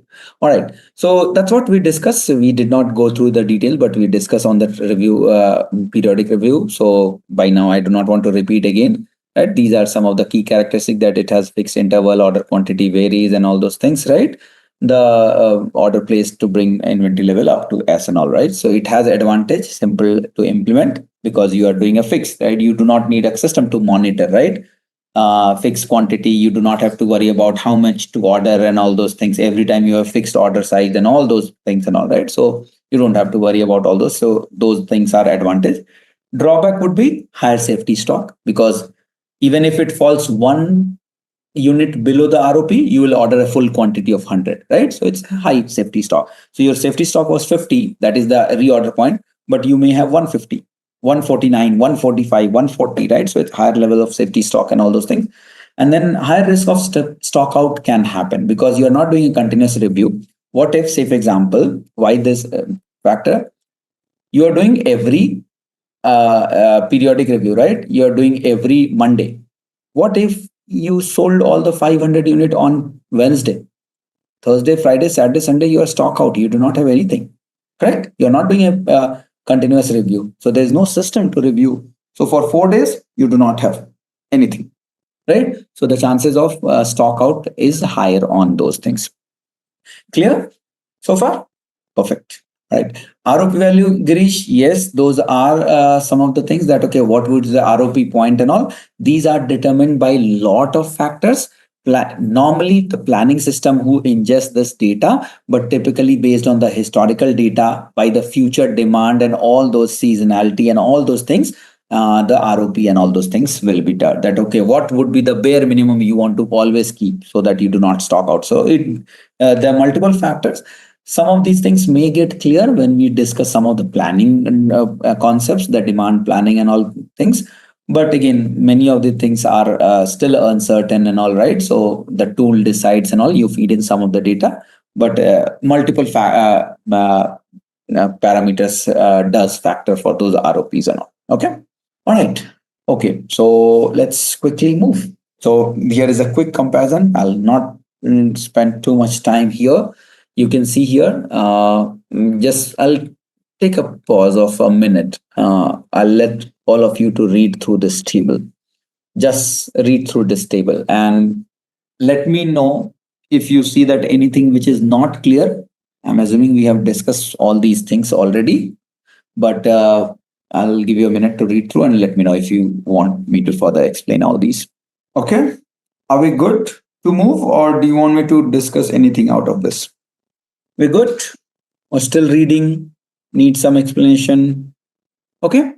As I mentioned, sure, the bottom side of the bottom part of the screen, if you see, right? So I had touched upon at the beginning, there's no right or wrong choice. It does depend upon which business and which industry you are working for. But some business model may favor continuous, some may favor periodic, and that's absolutely fine. The demand variability, right? So if the variation in the demand is very high up and down and all, it goes for, it should, you should always prefer continuous, because you fix that, okay, every Monday I'll review, and one week suddenly within a day itself 500 unit gets consumed, and then you are for a toss, nothing is there for you to sell, right? So you should always go for continuous review, otherwise you will often run into stock out, right? The order cost. So if the ordering cost is high, please note the ordering cost, the same concept what we discussed yesterday. If the ordering cost is high, you should always prefer periodic review, because you do not want to keep doing the frequent order every day, day in, day out, and all those things. But rather than hit a ROP and then order maybe 100, 200, whatever the order quantity, and then review it. So the order frequency has to be reduced. If the order cost is high, you should order less frequently. As simple as that. Think of this way. If Swiggy orders 2 rupees delivery charge, you will order 10 times in a day. Absolutely fine. But let's say, for example, you order something from Snapdeal and they charge, or let's say you order something from IKEA, they charge 1800 rupees delivery charges. You will make sure that, okay, you club 5, 6, 10 items in one order and then get it delivered, right? So you'll not do every now and then. Amazon is free, no delivery. You order, okay, 100 rupees, one item you ordered, then another order you again place. In day, you may place 5, 10 different orders, right? So if the ordering cost is high, always go for periodic, right? If it is a high and these are just some of the guidelines, you need not always follow. It's a trade-off and all, but these are some of the guidelines that which business model may prefer what. Okay, if it's a high value inventory item, you always go for continuous review. Reason is you will have a more control on how much you are ordering and when you are ordering and all those things, right? Otherwise, say for example, you will have very high value and you have ordered 100 items as per fixed quantity, and that's lying in your inventory. You do not want to do that, right? So for high value, you always go for continuous, right? And if you are a low scale org, or maybe a startup, and you do not have the high tech system to continuously monitor and all those things, of course, those are by default. It comes that, okay, since you do not have those capability and all, you may not be able to do the continuous review. You have to go for the periodic one, right? And as I said, some of the times it can be different models within the same org. Think of this way: Apple. Let's say, Apple, if you are Apple store, local store, and you want to order these items from Apple directly from the manufacturer. iPhone, you might want to, because it's a high value item, you might want to always go for a continuous review, right? But let's example the iPhone cover. No, I don't care. It's made. Let's put it a fix that every month I'll order 1,000 quantity, right? So the same, or you are the Apple retail shop, but some items you can order periodic, some items you can do continuous, right? So it's not like one org will prefer. It's always for org, different product and different categories follow different models. So we touched upon the continuous review and the periodic review.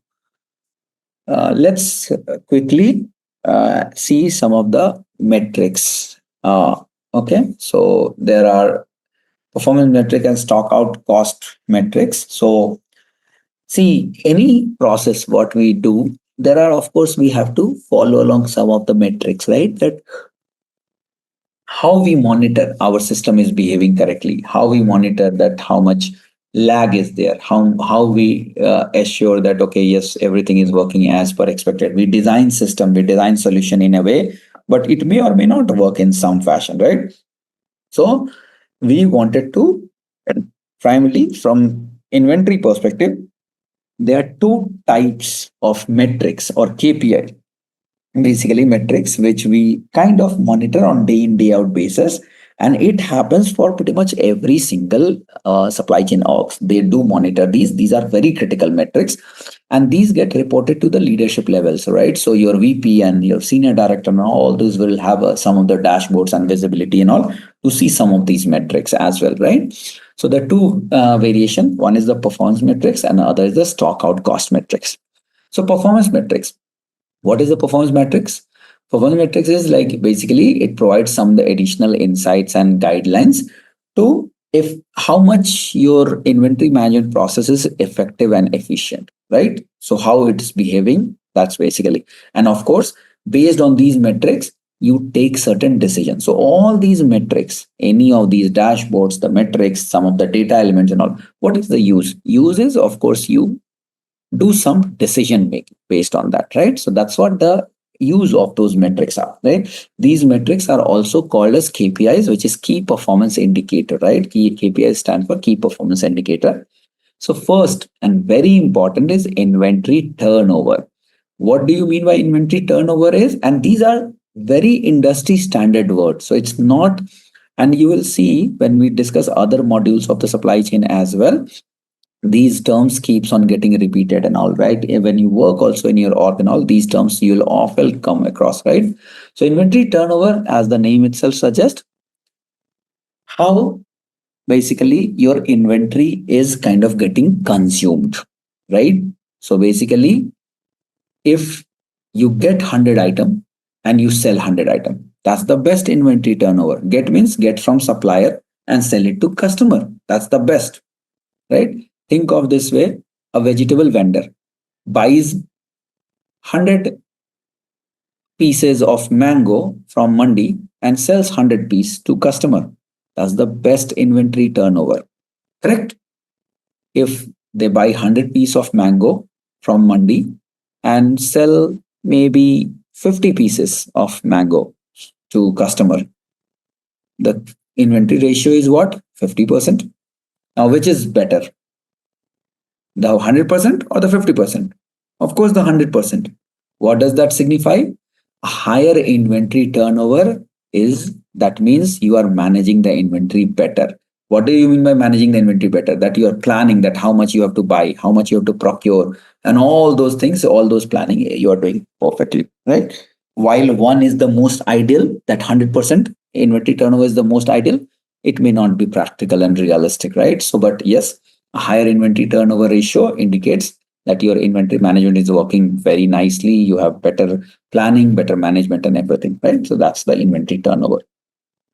There's something called DIOH, days inventory on hand. That means how many days you have to hold inventory in your warehouse. Say, for example, you buy 100 items and it takes 5 days to sell.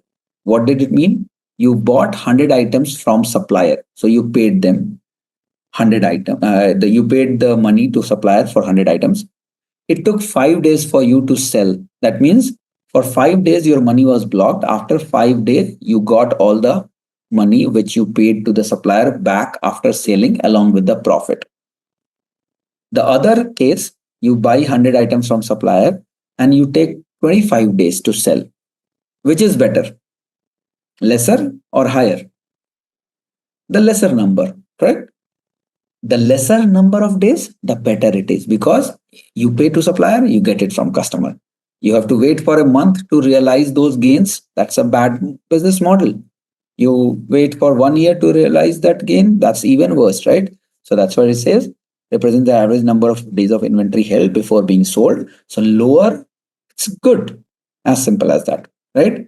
Then GM ROI already people are aware, but gross margin return on inventory investment, right? So basically, what is the profit you are booking for every single unit of price you pay for the inventory? So what is the profit margin you are putting in terms of units? So every 1 rupee or $1 you spend, you get 10% of that as a profit on the inventory. That's so higher the profit margin, the better it is, right? So basically, what is the profit generated and each unit price? Okay. Stock out rate. Stock out rate is basically the percentage of order that cannot be fulfilled due to lack of inventory. With the sheer meaning itself, would you want a lower rate or higher rate of stock out? Lower, higher, lesser. Exactly, right? So the lower. So the lower the stock out rate, your business model is working better. Inventory accuracy. What does that mean? That how accurately you are predicting your inventory. That okay, you should maintain this much amount of inventory. If it's always meets the demand, that means your inventory is accurate. If out of 30 days, 5 days you are getting stock out, something is boss big time issue. 5 days you are getting okay overstock and all. That's again an issue, right? So your inventory should be accurate across all efficient process, right? Fill rate, very standard terminology. Order fill rate, very standard term. What is the fill rate means? What is the percentage of customer order you have fulfilled on time and in full? So there's concept of OTIF. Okay, we will discuss that at some point. I don't know if you'd be able to make sense on that, but there's a the context is OTIF. If the time permits, please read through this. Okay, this is a very standard industry term, OTIF, on time in full. So when you fulfill the order, did you fulfill the order on time and did you fulfill the order in full? That's your order fill rate. I'll give you one example. Let's say, for example, Abdul places an order. Abdul is a customer, and let's say, for example, Ashok is the seller. Abdul places an order that okay, I want 100 units of school bag because I have a school to run and I need to give it to the new batches. So I need 100 units of school bag. Ashok said, okay, order accepted. You place the order, I will deliver it in 7 days. So today is, say, for example, 21st of July. Let's say, for the simplicity, Ashok says that, okay, I will deliver on 31st July at the last day of the July. Okay, order has been confirmed. There can be multiple scenarios. Let's say Ashok delivers all the 100 quantity of school bag, but not on 31st July, but maybe on 2nd August. What Ashok did? He did deliver the order in full. Is that correct? Yes, no? Ashok did deliver the full quantity. Abdul had asked 100 quantity. Ashok delivered all full, in full, right? But did he deliver on time? So it's only in full. Is this a good fill rate? Partially, because the quantity wise is okay, but there's another component, on time. On time was not there. So that's a not a good fill rate. The second scenario, he did deliver on 31st July. So on time works perfectly fine. But out of 100, he only delivered 50 quantity. Did he deliver in full? No. That means on time works fine, but in full did not work. So is that a good fill rate? Probably not. So that's why the fill rate is very critical concept. There are a lot of calculation. It goes to calculate these OTIF. So OT you calculate separately, in full you calculate separately, and then you calculate OT and in full together as well, right? All three are equally important, right? So the fill rate is nothing but, I did not have to go into this detail, but the order fill rate for now, just understand that how many times, let's example, now Abdul is a regular buyer of Ashok, always regular customer. So throughout the order, throughout the month, Abdul keeps on placing the same set of order, different quantity and all those things. How many times Ashok fulfilled Abdul's order in full on time? Let's say example 100 times, 50 times, let's say example, Abdul placed an order, out of which Ashok committed to his request, basically that he fulfilled the order on time and in full maybe 48 times. Okay, 96% accuracy. So order fill rate becomes 96%, which is great, right? So that's the concept of order fill rate. Clear so far? And then there is another concept of average AOV, basically average order value. This is the average revenue generated per order. The higher the revenue, the better it is, right? There are two business models. For example, Chaitanya and Naveen, both of have two business model. Chaitanya say, "Oh, my business is like I sell 10,000 orders every month." Oh, great! Looking at the link, if somebody from outside they hear, wow, that's great. Each has $1 of average value. Naveen said, okay, I have only 100 orders per month. Okay. People may 100 orders, not very good. But each order value is, let's say, example, $1,000. Who is doing better? Right? While both the business is equally important, while both the business model have different products and all, but the average order value is basically determines that how big your revenue is, how big your industry is, how big your financial things and all are there, right? So that's basically nothing but AOV, average order value. Okay. Now, all these terms, why I am touching upon, because you need to understand whatever concept you are. See, now these things, if you see inventory turnover, days on hand, you know, if you know inventory, these things automatically comes in, right? You do not have to learn a rocket science to know all these KPIs, but you should know that these are the critical KPIs from the industry perspective, which you should monitor. If you do not, then of course that means you are missing out on some things. Clear so far? All right. So let's quickly move to the next slide. So that was basically the performance metrics. There are some stock out cost metrics also. Stock out, by now all of you are familiar. What is stock out? We discussed multiple times stock out and overstock and all. So stock out, some of the key metrics which leadership, your VP, your product lead, your account director, they should know that these are the metrics which, because reason is based on that, they will take decision that where is my bottleneck? What department is causing the stock out frequently? Let's say, example, every month your org is running into stock out. That means something is broken, right? Now, how would they know? They need to visualize these metrics, and based on that, they'll take a decision that which is my pain area.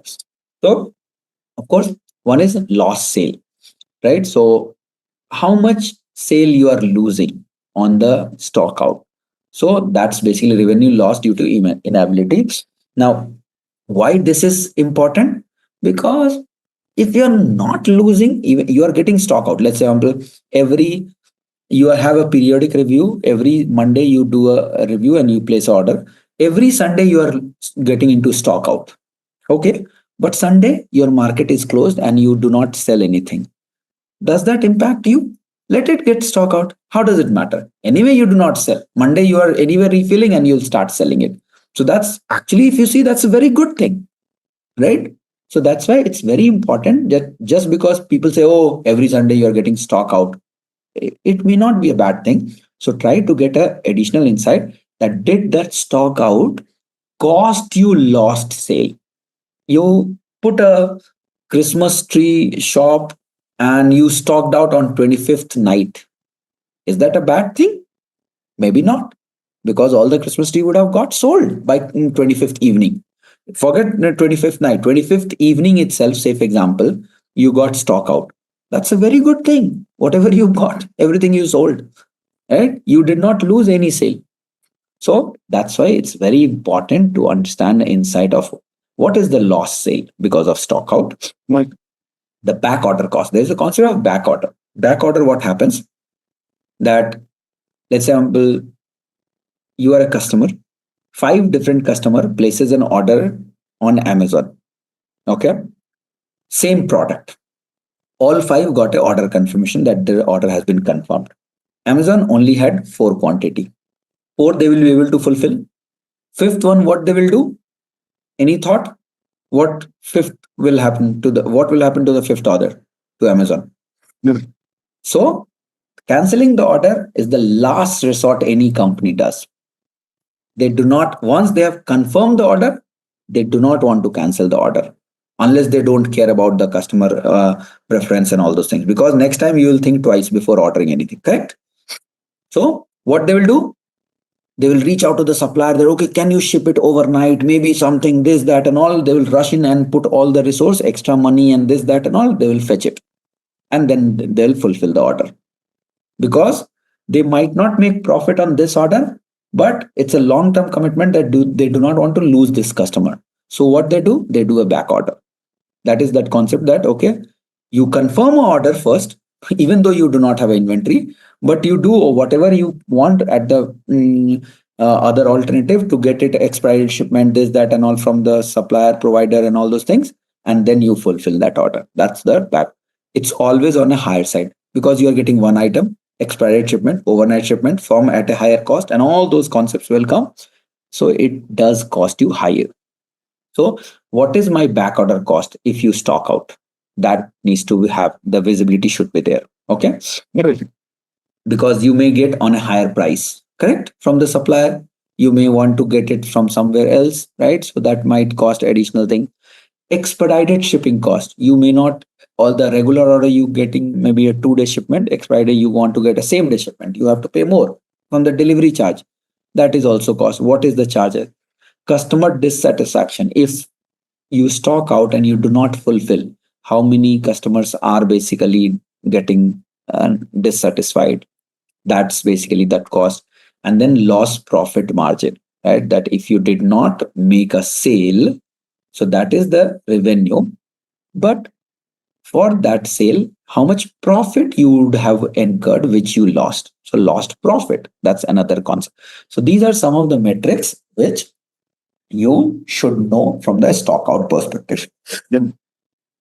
Clear so far? Yes, no? Okay. All right. So I think that's what we had. All right. Okay. Thanks everyone. It was a great session, and have a good rest of the day. Thanks everyone. So our fifth quiz question is, in a single period inventory model, the key challenge is to balance which 2 factors? So we're talking about single period inventory model over here. Again, this is something that we just covered and you guys should be able to answer this. So we're talking about the key challenges. So our first option is ordering cost and holding cost. Second is to stock out risk and excess inventory. Third is to lead time and demand variability. And our fourth factor is supplier reliability and order quantity. Just a quick info, guys. Intellipaat offers supply chain management course in collaboration with EICT IIT Guwahati. Through this course, you will learn technologies such as procurement, logistics, supplier management, and practical exercises, which are mentored by our industry experts. With this course, we have already helped thousands of professionals in successful career transition. You can check out their testimonials on our Achievers channel, whose link is given in the description below. Without a doubt, this course can set your career to new heights. So visit the course page link given below in the description and take a first step towards career growth in the field of supply chain management. Okay, let's continue today's discussion. That was special scenarios for inventory management, and then we'll move to today's topic. This is pretty small topic. We'll try to quickly cover this and before moving. Again, the cadence and all still remains same. We want the session to be very interactive as much as possible. So please feel free to ask any question anytime you have. So maybe we'll take a logical pause or break or something, and then we'll just allow everybody to talk through, and then we can have further discussion. Again, the discussion please restrict it to relevant to the topic rather than any personal or basically one-to-one scenarios and all. All right. One quick update before moving to the topic for today. Last session, if you all remember, we had discussed like some of the topics which are not being covered and all, right? Especially like module 1, module 2, especially on the around, I think it was on the Excel and some of the Power BI visualization and all, right? So I had a discussion with the institute and they would be covering those sessions for everyone. So please do not worry that it will not be covered. Eventually in the due course of time, those would be covered. Those are again, as I had mentioned in the last session also, that was an independent, those are independent topics and does not have direct dependency on any of these supply chain related topics. So the sequence may not be a problem. So, but rest be assured, the institute will send out those details as well when those sessions would be conducted. So please rest assured, those also would be covered. All right. Okay, let's get started on special issues in inventory management. All right. So now what happens, like, so any of the supply chain scenarios when we do, right? So it has like, you'll have some ERP systems, some backend systems, which tracks your ordering, which tracks your inventory and all those things, right? Which does your planning and all. So whatever we were discussing, like you remember, like some of the assumption which we were taking, like it was very ideal, right? Like okay, it must be this, right? So some of those assumption and all. But in all likelihood, in real world, it does not happen, right? So it does not happen that, okay, demand is always constant, right? Demand keeps on fluctuating up and down and all, right? Stock out will happen or may not happen and all. So those things are not ideal, which happens in your day-to-day project life when you start working. It's very critical for us to understand that what all scenarios are there. And again, depending on the scenarios, you have to kind of tweak in your logic, right? So when it happens, at what point it happens and all, right? So those things, but at least from the end user perspective, from a supply chain consultant perspective, you should know that what those scenarios are, right? Where you can expect anything, any deviation from the standard or kind of theoretical concepts. All right. Okay. So with that, let's quickly move to quickly discuss some of the special issues, right? So now you can see here, now I've just grouped in some of the categories. So first we need to understand the inventory classification. So what happens in any industry, when you go, you do not treat all the inventories at par, right? Different inventories would be treated differently, right? So now basically how one inventory would be there and then other would be there, may not be same. So it depends upon that. Some can be a high value item, some can be a low value item, right? Some can be a very fast moving and all those. So different categorization and classification is there. Now, whenever you do inventory management, when you do a planning and all, these classification becomes very critical, because say for example, you do not want to keep a whole lot of spare stock for a very high value item, right? And then if it is a fast moving item, you might want to keep some of the safety stock or seed stock, what we were talking last class, on a little bit on higher side, because it will require, it gets depleted pretty quickly, right? Some of the critical items you want to make sure that, okay, you have not just one but multiple suppliers associated with it, it reaches within a day and all those things, right? So it's very important to understand when you are classifying the inventories within your orgs also, so that one company may have 100 different SKUs is stock keeping unit. It's often, you'll see this term often being interchangeably used with your parts or items and all. So, but there can be hundreds and thousands and even millions of items for your company, and depending on those classification, you might want to do the planning. So ABC is another, again, this is ABC is a very industry standard in supply chain. So you should know this term, right? So when every time we say ABC, so ABC categorization are very standard term. It's not like a made up term and all those things, or locally used and all. So everybody uses it. It's a very standard term. It is nothing but it's a classification of inventory based on the value. So it's basically, A is often termed as a very high value item, right? B is often termed as a kind of medium value, and C is a kind of low value, right? So think of this way. If you're talking about Apple, so maybe iPhone might be treated as a high value item. So it might have an inventory item classification as A, where, let's say, for example, you want to put maybe charger and adapter or something, right? You might want to put that as item classification.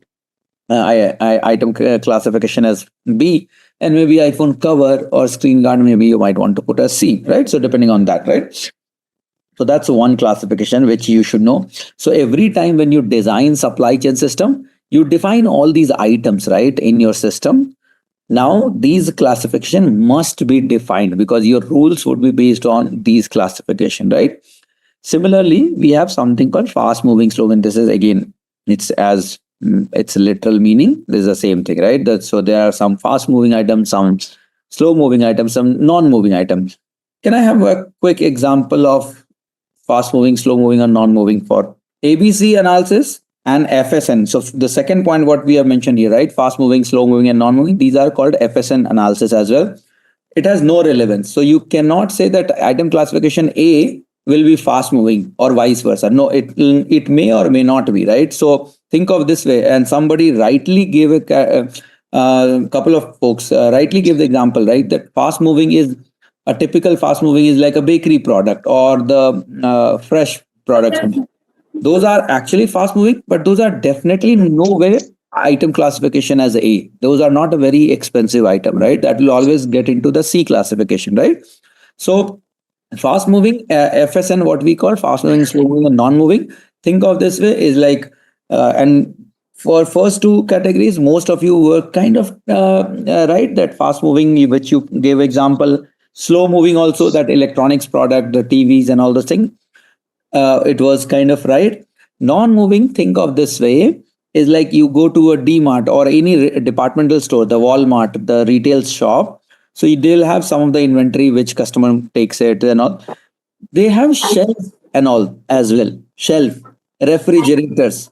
They might be getting those items also from some supplier. They are not manufacturing the refrigerators where they keep all the fresh foods and all for selling, right? So they keep those refrigerators or the shelf and all those things, right? So those are also sent by some suppliers, and those are non-moving items, right? So they are not manufacturing it. They are also getting, so at times, say for example, they want one more refrigerator or something, or they want to expand their business and they want to have more shelf and all. So they'll definitely ask for new orders and all. But those are categorized as some of the non-moving items and all. Think of that. I just wanted to give an example.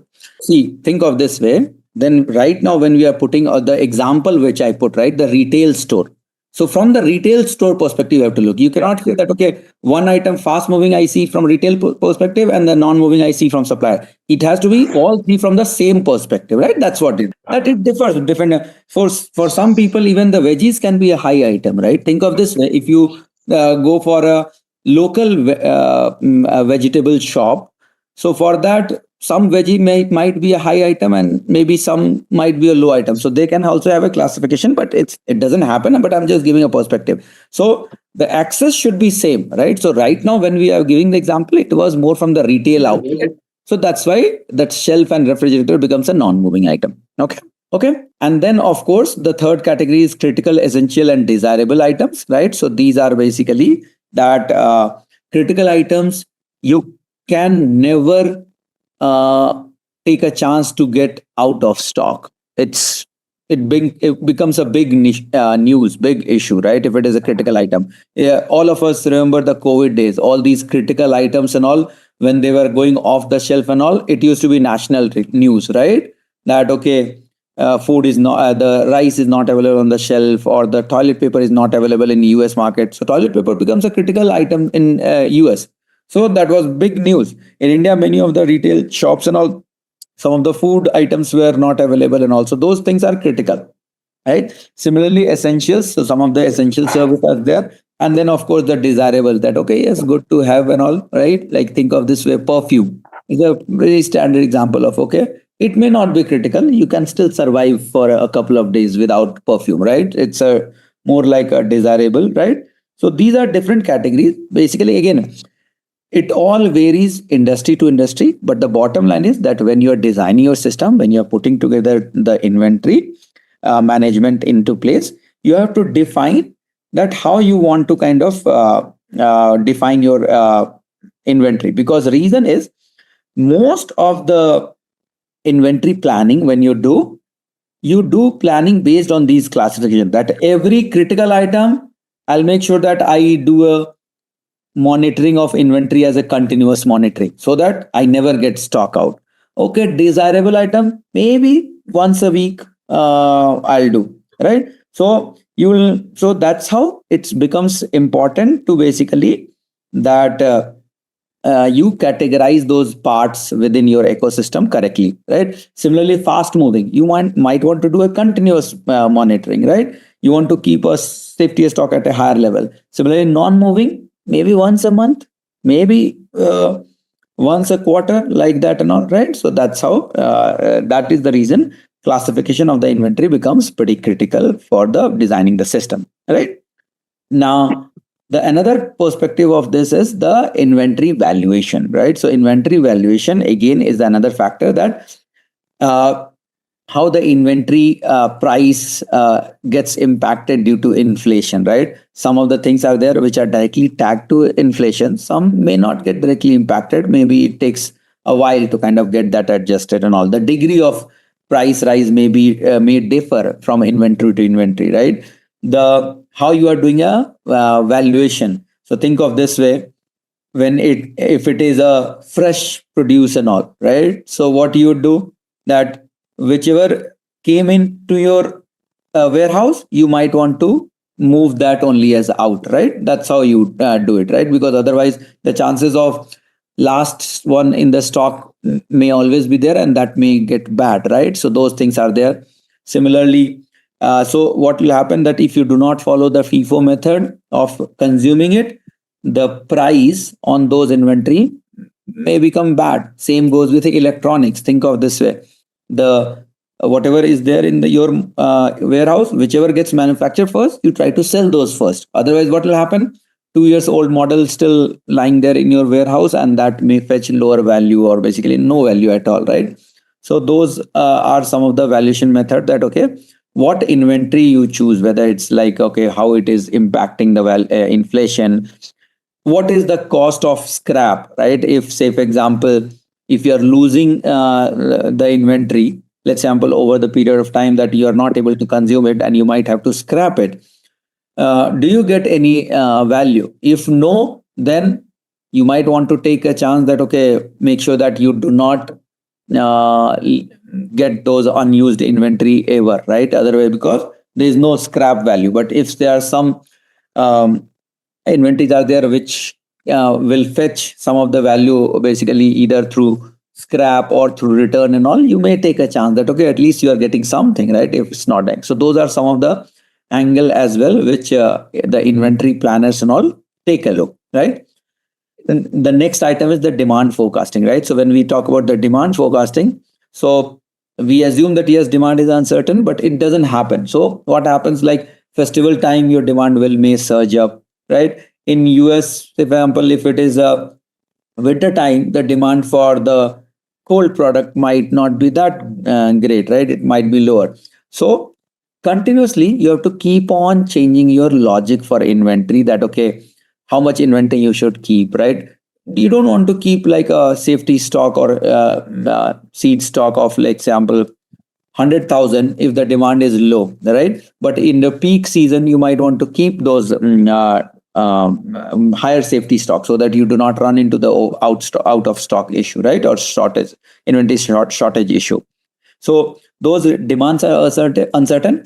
Now, of course, with the seasonal and other factors and all, those demands still you can predict, but still it will have some degree of uncertainty. And that's why you should always keep some buffer, right? You cannot be exact, accurate. And that's why we always say estimate the inventory. The moment you use the term estimate, that means it's a rough thing. It will never be 100% okay, right? It may or may not fit in, but yeah, that's how.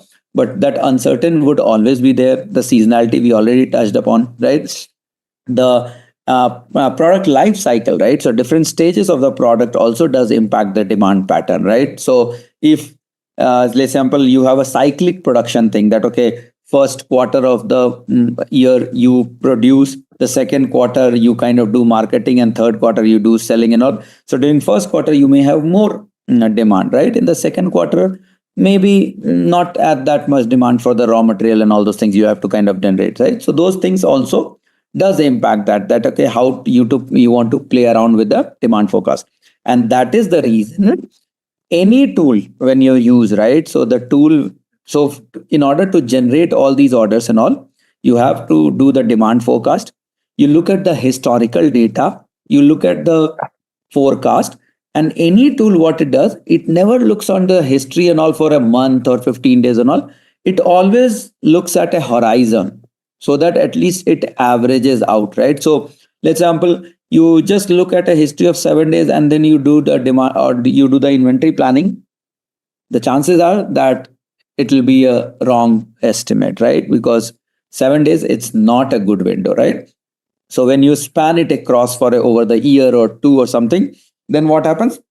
You start getting more confident that it averages out and all, and you get a more to the near to the actual curve of the demand. You start getting those numbers as well, right? So those are some of the things. Quickly, sorry, I missed that part. So last one, you see that ethical consideration again, right? That okay, do you want to keep like you want to fight against the counterfeit product, right? Or maybe a sustainable source. So say, for example, you have two options to get the raw material. One, maybe your local supplier who is not providing the sustainable raw material, but it's easily available. They can deliver it within half day or something. And the other product is more like it's meets all the compliance, it meets all the sustainability requirement and all, but the supplier is far located, and it may need 3 days to kind of get it to your location, right? So those things also you have to factor in, that do you want to how committed you are on the sustainable sourcing and all, right? Or are you okay to kind of take the local non-compliant suppliers and all those things, right? So those are ethical consideration as well when you do some of those inventory planning, right? Similarly, supply chain disruption. Now, I think we all have experiences personally enough during the COVID time, that how the disruption happened and the world was kind of on standstill, right? So when you do the planning, you might want to keep some factor for the disruption part as well. Think of this way: there are some very sensitive area where you might see that okay, many a time some disruption happens, some strike happens, some labor strike happens, some transport strike happens and all, right? So you have to maybe factor in so that you kind of hoard some of the additional inventory for the raw materials or any items and all, so that you can fulfill your manufacturing or customer order, whatever kind of item you are talking about, right? So those things also we have to factor in. during monsoon season, you might want to kind of factor that okay, the chances are that there are some region in India which do get flooded, and it may get disruption. It may lead to disruption of getting those items from the supplier located in that area. So you might want to kind of factor those as well, right? Then of course we have another angle as inventory shrinkage. This is more like, think of this way, that you should always think that okay, if you are getting a raw material, example 100 tons of raw material, you might want to think that okay, 5% will go in the wastage, spoilage, maybe leakage, right? So or any, depending on what kind of item you are getting, right? If it is a let's example wood or something, maybe 10% wood may get bad because during the transit and all it got wet and all, it cannot be used. Some may get stolen as well, right? During the transportation, some of your logistic providers stole some pieces and all those things, right? So those also you have to kind of factor in that okay, you plan for, let's say, 100, but in actually it might be only 90 out of that 100 might be usable, right? So due to n number of reasons, right? It can be due to the intentional shrinkage, which is like theft, or it can be unintentional shrinkage as well, which is like okay, due to natural calamities it got spoiled, or you counted wrong. Somebody supplier sent 100, but actually it was 90 or 95 or something, right? So those things also you have to maybe factor in, right? And then of course the your IT system. So that becomes again critical because you're not doing all these inventory management offline through manually, but you might have a system. So there are chances the moment if system is there. So how accurate your system is. Let's example, if you have a full-fledged inventory applications built in and all those things, the chances are that all the calculation and everything is to the point and it's correct. But let's example, you are managing everything in a spreadsheet and you are doing all these calculation manually, the chances are that you might not have a right set of projection or the forecast. So those things also you have to factor in, right?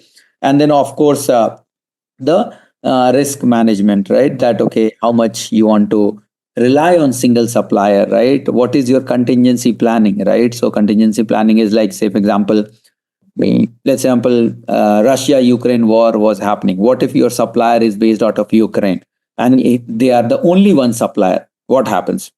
Nothing gets supplied to you. Would you stop your business? No, right? So that's why it's very important to make sure that you are not over relied on one single source of supplier and all. You should be kind of having a diversification where you have like different suppliers across different region, so that you mitigate these risks as well, right? So those things are also should be factored in.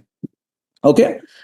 All right. So these are some of the things, very theoretical, but not everything will be applied every time and all.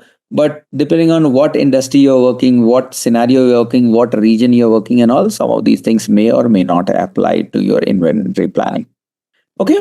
We are going to discuss some of the industry thing as well, how the actual application works and all those things as well.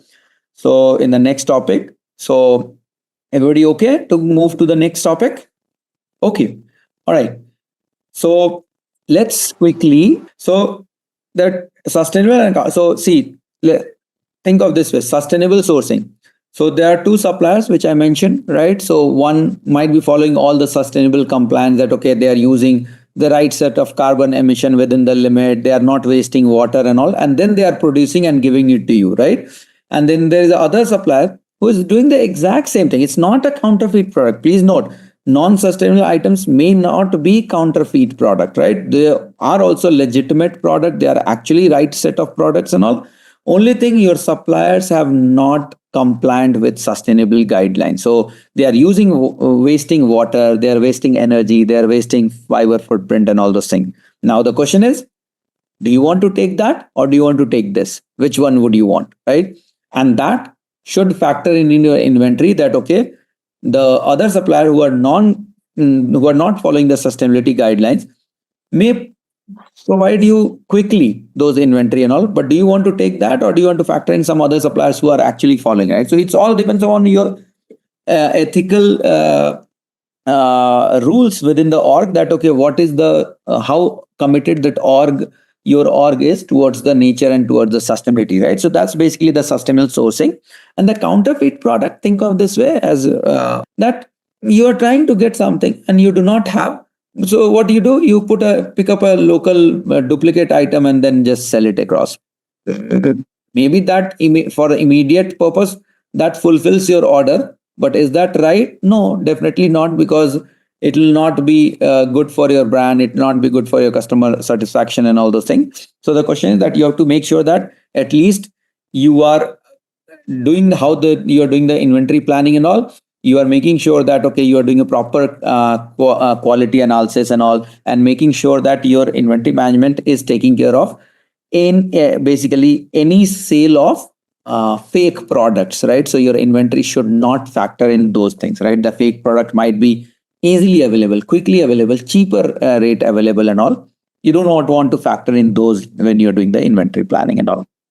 Okay, so those things those things are more like not the individual, but it's at the org level. What is your org guideline? There are some organizations who are very committed to the sustainable guidelines that okay, yes, we have the carbon emission of scope 2, scope 1, scope 3. We follow scope 1 and 2, which is good, but we'll not take any item from our supplier who has not aligned with our scope 3 guidelines. So they're very strict, right? So those things also should be taken care as well. Okay. All right. Okay. Now let's move to the next item, what we wanted to discuss. So let's give a shot. Even if you do not remember all, just tell 1, 2, anything. Okay. Okay. Right now in your curriculum you would see some different modules and all those things. I wanted to go in sequence so that it's relevant. Please do not worry, all these would be covered, whatever is there. In fact, you may get something which is even not mentioned in that curriculum. So but yeah, so we wanted to go with a logical side. So now we have understood the high level supply chain, what exactly supply chain flow is. Then we touched upon the sustainability, that's very critical. And then of course the entire supply chain is all about moving the inventory. So we wanted to touch upon inventory first. So that's why we touched upon the inventory, that these are the inventory and all, right? Now we will start going in the sequence. So we'll start directly from we'll start from procurement and all. Okay. That's the starting point. Yeah, so I see message, please share PPT. Yeah, Akash, please reach out to the institute. Yes, they will do the needful. Okay. So please reach out to the institute. Okay. All right. So we will go in the same sequence so that we have, when you switch from one topic to another, you know what has happened before, right? In between, like let's example, we discuss randomly some topics and all, so it may not align with the overall thought process. And that's why the ordering and all, I'll follow at my order rather than what's mentioned in the curriculum, because I feel that that's not in the logical order for the learners, right? While if you have background and all, it may make sense, those standalone modules and all, but it doesn't align with the order. So we'll go with the same order. First, we'll do the procurement, right? After that, it was the manufacturing, then it will be replenishment, and then it will be the customer, right? That's how that order would be there. Of course, in between, what will happen that when procurement happens, so after that, after procurement, you will send those items to manufacturing. So we might want to cover logistics in between. Similarly, when from the manufacturing you send it to the wholesaler, we will cover the warehousing, because you are sending it to the warehouse and the wholesalers and all, right? So do not worry, we'll try to maintain a logical flow, and that way you will have some end-to-end picture as well.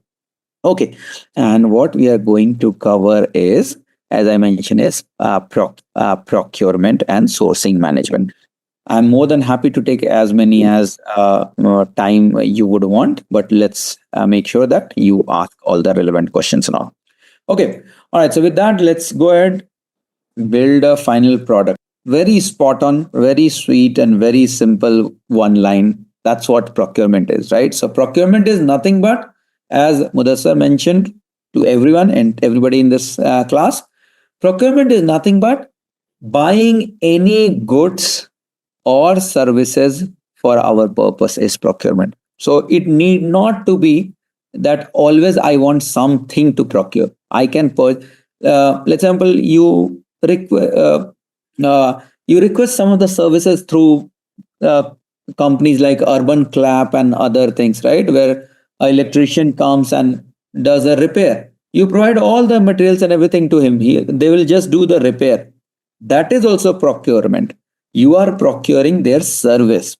So it's not always, procurement does not mean that it's in the physical term, but it can be in the form of goods. It can be in the form of services as well, right? You hire some consultant, you are procuring their service, right? They're not giving anything apart from the service, right? So that's what the procurement is. Okay. So what is again, this is like the topics and all what we are going to cover and all, right? So now what is procurement, right? So again, if you can see here in supply chain management, what we have mentioned is that procurement is a process of obtaining goods, service, or work company needs to fulfill its operational requirement, right? Very simple. That's what Mudasar also mentioned. It encompasses a wide range of activity and all those things and all, right? So now the procurement process is in order when you buy it, of course, there are like not just like, okay, you tell and they give. It doesn't happen that way. There are a whole lot of things. So we are saying that, okay, when we talk about the procurement end to end, so what we are going to discuss today, I want you all to focus very carefully that first we would understand the generic flow, and then when we would get into the some of the industry things that, okay, how it actually happens in industry, right? So when you would be working in a procurement scenario in your org, how you would work, what you would work, and all those things, right? So that's also we are going to discuss that, right? So procurement, very simple. Like in the, if you see the bottom image, it's very simple. You first identify that, okay, what you need to buy. That's what you do this on this page, right? That requirement, correct? That's the first thing. First thing, as an org, you need to know what you want to buy. Okay, so that's I have determined based on in my requirement. After that, what you do a source determination. That's from where you are going to buy. That's what. So first you say what we are going to buy, then you say from where you want to buy. So between step 2 and step 3, what you do, you finalize that from whom you want to buy. So you might want to float a tender to 5 different supplier, and they will come to you with their quotes and everything, and then based on that you pick one, right? So that's what you do on the determination. Once that is done, you create order, and then once you keep a track of that order, that whether order has been shipped and all. Once the order comes to you, you receive it, and then you make the payment. The last 7 and 8 part is the payment, that you make the payment. That's it, right? That's a very simple procurement process. Most of the time, what you will see in the industry is that you will always see this term as they call it procure to pay. So procurement in itself is not a end-to-end process. Procure to pay, P2P, or many times it's also called source to pay. All these terms are very much interchangeably used, but anybody ask you, okay, so and so, do you can you explain me a procure to pay process? You should start very fine manner. You should start from the step 1, go all the way to last step and all, right? So procure to pay or source to pay. Even in order to implement, say for example, you're implementing a procurement process and all, it doesn't mean that when you're doing an implementation of procurement process, you'll just only do step 1 and 2 and 3. No, it doesn't happen. You have to do the step 4, 5, 6, 7, all the way, right? So often we will, and throughout this session, we'll continue to use this procure to pay throughout our process when we are doing. Okay, so with that, let me quickly show you how the next screen looks like. Okay, so my bad. Let me just first. So I was updating and then I did not update fully this one. So as we speak, I'll continue to update this as well. So think of this way. Okay, so think of this way that let's first understand who are the stakeholder in your procurement process, right? So first thing is planner, would be like so the planner basically, and then I'll explain. Please do not worry. I will explain these terms as well, right? So please do not worry about that. So planner, then of course you will have questionnaire, and then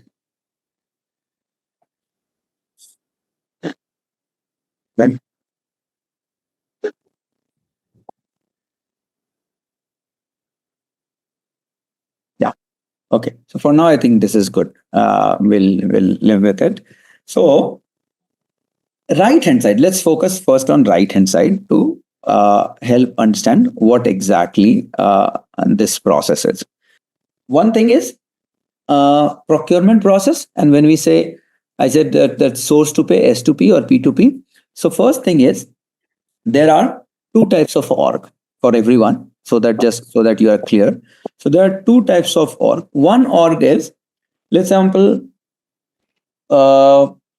you are at a stage where you are trying to buy something new first time. So you need to identify that whom you need to buy. Okay. So what you do, you created a requisition document. So requisition document is nothing but basically for your internal purpose and all those things. But before that, what you do is like you send out a query to all the source people. Basically, think of this way, that your query, order query, that okay, more like a tender and auction and all those things, right? So you send out that to potential suppliers, right? And then supplier provides the code with reference to your RFQs and all, and then you pick one primary supplier, one secondary supplier, and so on, and then you establish your process. Now going forward, after a month, when you do you initiate a new procurement, you don't have to do again a RFQ, right? So your typical procure to pay process will directly start from your order, correct? But if it is the first time procurement, you need to do the source determination and all those things as well. So that's why that time it would be called as a source to pay, for that matter, correct? So that's the minute difference. Eventually source to pay also merges into the procure to pay itself, right? And that's how it is. But that's why, but many people say that okay, we have source to pay with a condition that if it is a new item, we'll start from source to pay. If it is existing item with existing supplier, we'll do a P to pay. Basically, we'll start from procure to pay. So basically, the first process itself will begin as the purchase order rather than the RFQs and all. That's the only basic difference. But the otherwise, the downstream, all the process and everything is exactly same. Okay. So there are some things where like basically, so I'll now, that's why I wanted to come to this slide to explain more different. So I just explained at the very high level. Now I'll go to that how that S2P and P2P kind of differs and all those things. So I'll tell you. The start is there's something called PR. PR is very standard terminology in supply chain. That's called purchase requisition.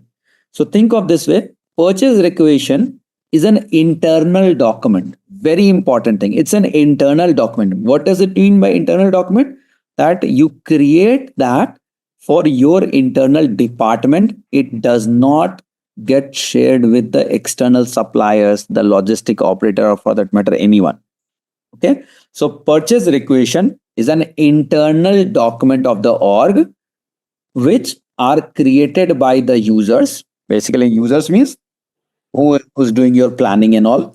That okay, I want this item by this date to this location and all those things. You might have hundreds of locations. So which location you want to get delivered, what part, what quantity, and all those things and all, right? So that's basically the purchase requisition.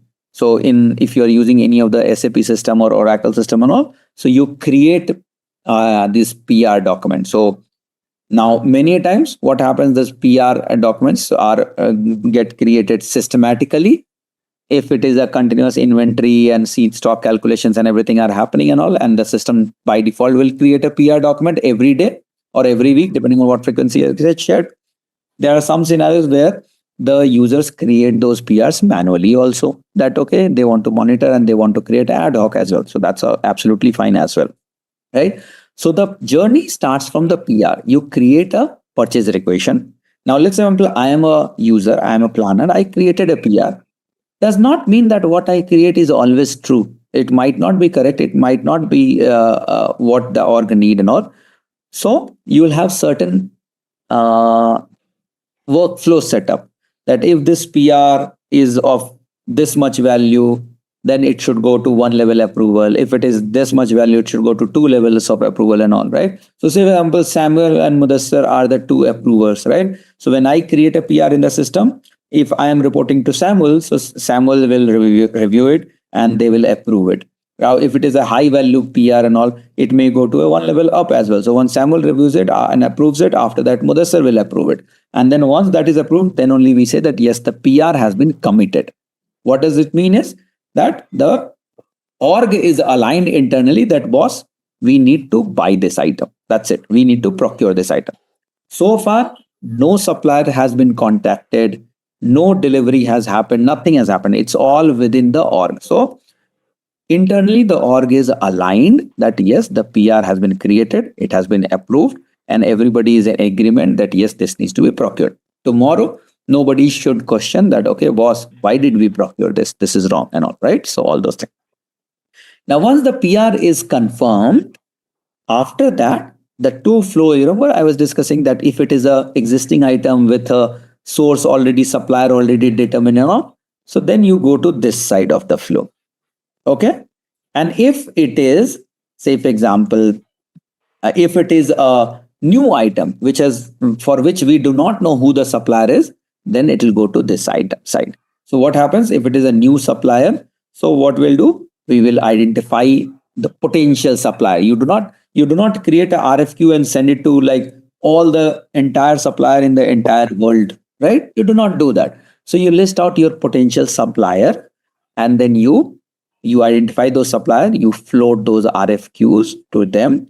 They will respond to that quotation. You do some final negotiation. The negotiation can be on the pricing, on the delivery, on the discount, on the additional service, anything. The negotiation can happen. And based on all those, you will finalize one or two vendor and then you award a contract. So this is an offline process.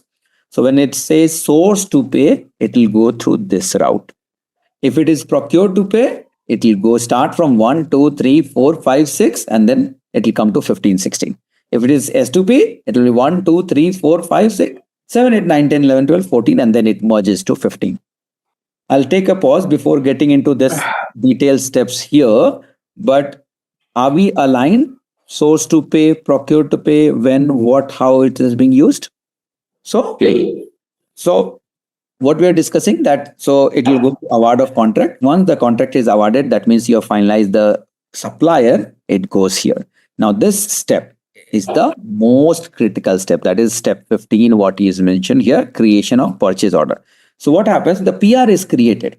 So now, like the likes of SAP and SAP, okay, so for all the people who are not aware, so SAP is it's one of the leading ERP platform, which manages basically supply chain. It has other modules as well, right? But that's basically the one of the leading ERP. SAP again stands for System, Application and Products in Data Processing. So that's what it stands for. The full form of SAP is. And I think I will recommend that if you are at any point of time you are working in the supply chain domain, you would be using SAP or for that matter any other ERP tool, right? It can be Oracle supply chain, it can be SAP supply chain and all, because nobody uses it manually on the spreadsheet and all, right? So what happens, and pretty much all the ERPs are equally compatible to do all the modules, and so SAP also has different modules, right? So inventory management, material management, this procurement, right? So all these are the standard industry modules created in SAP, which is like with a very minimal customization and all, org can get that end-to-end SAP supply, basically supply chain implemented for their process, right? So that's a quick background. So what happens that all these purchase order creation, the PR creation and all these happen in SAP, right? So in SAP, what will happen the PR was approved and created, SAP will have a bad job. What it does is every day it'll pick up all the approved PR and it'll convert into a PO. Okay. Now a question comes that why you are converting PR to PO? Remember, I mentioned very clearly that PR is an internal document. Not everything on the PR should be shared outside your org. So what you do, you take all the details from PR. Now, what all details? What you want to order, when you want to order, how much you want to order, and where you want to get that delivered, right? All those details it will pick from PR and it will convert PR to purchase order, purchase requisition to purchase order. You can directly create a purchase order as well. So there is absolutely no restriction that every time a purchase order must be created with a reference to PR. No, you can directly also create a, when many orgs say that, okay, I want an emergency PO, there's no PR and all, I want it quickly. Okay, go ahead and create a PO directly. You have to enter all those details that, okay, what item you want to order, which supplier you want to order, what is the expected delivery date, what quantity you want to order, where you want to get it delivered, and all those details. So you create a purchase order. Now, as soon as this purchase order gets created, a copy of this purchase order would be sent to supplier. Which supplier? One supplier for which you have created this purchase order. So now this purchase order, unlike RFQ, will not be floated to all the suppliers. You create purchase order for one specific supplier which you have chosen. So this purchase order, when you create in the system, in SAP or for that matter, any other ERP system, a copy of this PO will go to supplier. I have few more points to discuss here on the PO. We can directly create a purchase order also without PR. So if you have a background of SAP, so you can, there's a transaction code called ME21N, and you can directly go to that transaction and you can create a purchase order directly, right? So there are standard transactions given in SAP where a user can log in, enter all those details, and directly you can create a purchase order. Now, I mentioned here that a copy of this purchase order goes to supplier. Anybody wants to take a wild guess how that copy goes? By email. Now, there are some of the industry standard process. So email in current world, not many people prefer if your supplier is a large scale supplier, right? Because they might also have a ERP system at their end to get process these purchase orders and all, right? So EDI is one of the industry standard terminal thing that, okay, that electronic data exchange. And so basically that EDI is the one of the industry standard which is integrated tightly coupled with SAP. So as soon as the SAP creates the purchase order, the EDI messages will get generated along with all the notes that, okay, who's the vendor, who's the, what is the item, what is the date, and all those things. And that EDI message in the form of EDI format, it goes to the supplier and supplier processes that message. How the suppliers are configured. So one is you can directly send a PDF. That also automatically, you don't have to manually send. It generates an email, automatically attaches that PDF and sends to supplier. Who say that no, I don't want PDF. I give me into a parts JSON format and X12 format and all those things, right? So those are EDI format. So SAP, what it does? Okay, you configure that supplier on the EDI message. So what it would do, SAP will prepare a message and it will send out those EDI message of purchase order to the supplier. There are some suppliers who say that, no, I do not process EDI, give me in API format. Okay, fine, fair enough. Okay, the API will also send. So, but these are all irrelevant, irrespective of the channel, whether you send it via PDF or EDI or API for that matter. The crux is that as soon as this step happens, that is purchase order gets created, a copy of this purchase order would go to the supplier. Now, once it goes, okay, they need to acknowledge it that, boss, I have received a purchase order. Because what if you send it out from your system and then in between it failed, they never received it, right? Some way communication channel was down, they did not receive it, and you are hopeful that okay, they have got it and they will ship it on, they'll deliver it on time and all, right? So what they do is they send an acknowledgement, right? Now again, this depends upon this 16 process. If you see again, that depends what is the channel. If you send the PO via EDI, they will do acknowledgement also via EDI. If you send via maybe email, they might acknowledge via email. So it depends upon what is the channel established between your org and the supplier org, right? If it is a API, then they will also respond via API, right? So the bottom line is that for the purchase order, they need to they need to confirm the acknowledgement, okay? That yes, I have received it. Okay.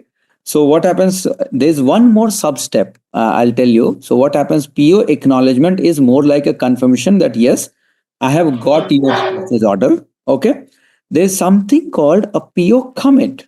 So basically, or PO confirm. So what it does is that I acknowledge that I have got it. After that, maybe they'll take an hour or two or 10 or a day, depending on your SLA. And they'll say that whatever you have asked, I confirm that I'll be able to deliver it, right? So that's another. So it depends upon how you have implemented it. There are some org who do this feature as part of PO acknowledgement only.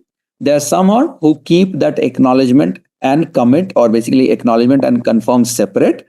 And basically the bottom line is that the supplier should provide a confirmation that once I have sent the PO for whatever channel we have discussed so far, they need to acknowledge and confirm that, boss, I'll be able to fulfill your order on time. That's basically this step. Now, once this is done, there is a concept of ASN. It's nothing but Advance Shipment Notice, right? So it's ASN is a very standard term in supply chain, irrespective of the technology. So it's an Advance Ship Notice. What does this mean? That prior to the ship, so as the literal meaning of this term, right? So advance shipment notice. That means before the supplier ship that order to you, systematically they will send a advance shipment note to you. What does this mean? On that advance shipment notice, you will have a very detailed item that, okay, let's say you created a purchase order XYZ. So they will say that, okay, I have sent a purchase order for I am shipping this purchase order in this much quantity. These are the serial numbers which I am shipping, right? This is the date and all those details which would go if it is and once they because it's ready for shipment, so they will send a tracking number, right? All those details they will send it on advance shipment notice. Why they need to send an advance shipment notice before the actual shipment? Advance shipment note is like, okay, the supplier has to send it before they actually ship it. As I said, what all things it contains, that which PO is being shipped. So there can be hundreds of in-flight PO for me, which I have created. I need to know that which are items which are being shipped. So I want a visibility. Unless they have not sent this ASN, I'll have no clue that this PO is being shipped till the time it actually shows up at my door, correct? So what will happen? Say, for example, I created an order, let's say example 1st of August. Expected delivery date I mentioned as 10th of August. Supplier knows that it takes just 2 days to deliver it to you. They shipped it, but they have not told me that, boss, I have shipped it. 8th, I do not have any clue that whether my supplier shipped it or not. 9th, I'll again be looking at my watch that, okay, am I going to get that on 10th or not? I'll be worried and all. 10th morning, I do not have any clue that whether it will come today, tomorrow, or never come and all those things. No clue. So it creates a lot of uncertainty. So, and suddenly what happens? 12 noon, it appears at my door. Do I have a worker to unload? No, probably no. Do I have space to keep it? Probably no, right? So that's why to manage all these uncertainty and make sure that we are prepped up for the incoming shipment, the inbound shipment, supplier sends those details that, okay, this order is being shipped with this much quantity. These are the serial number. This is the tracking number, so that you want to track all those details they will ship. So I need to do a labor management. I need to do a warehouse management. I need to do my logistics management, everything for that matter, right? So those things. That's why advance shipment notice is very critical. So what happens as soon as this advance shipment notice they send it, for example via EDI, they send it.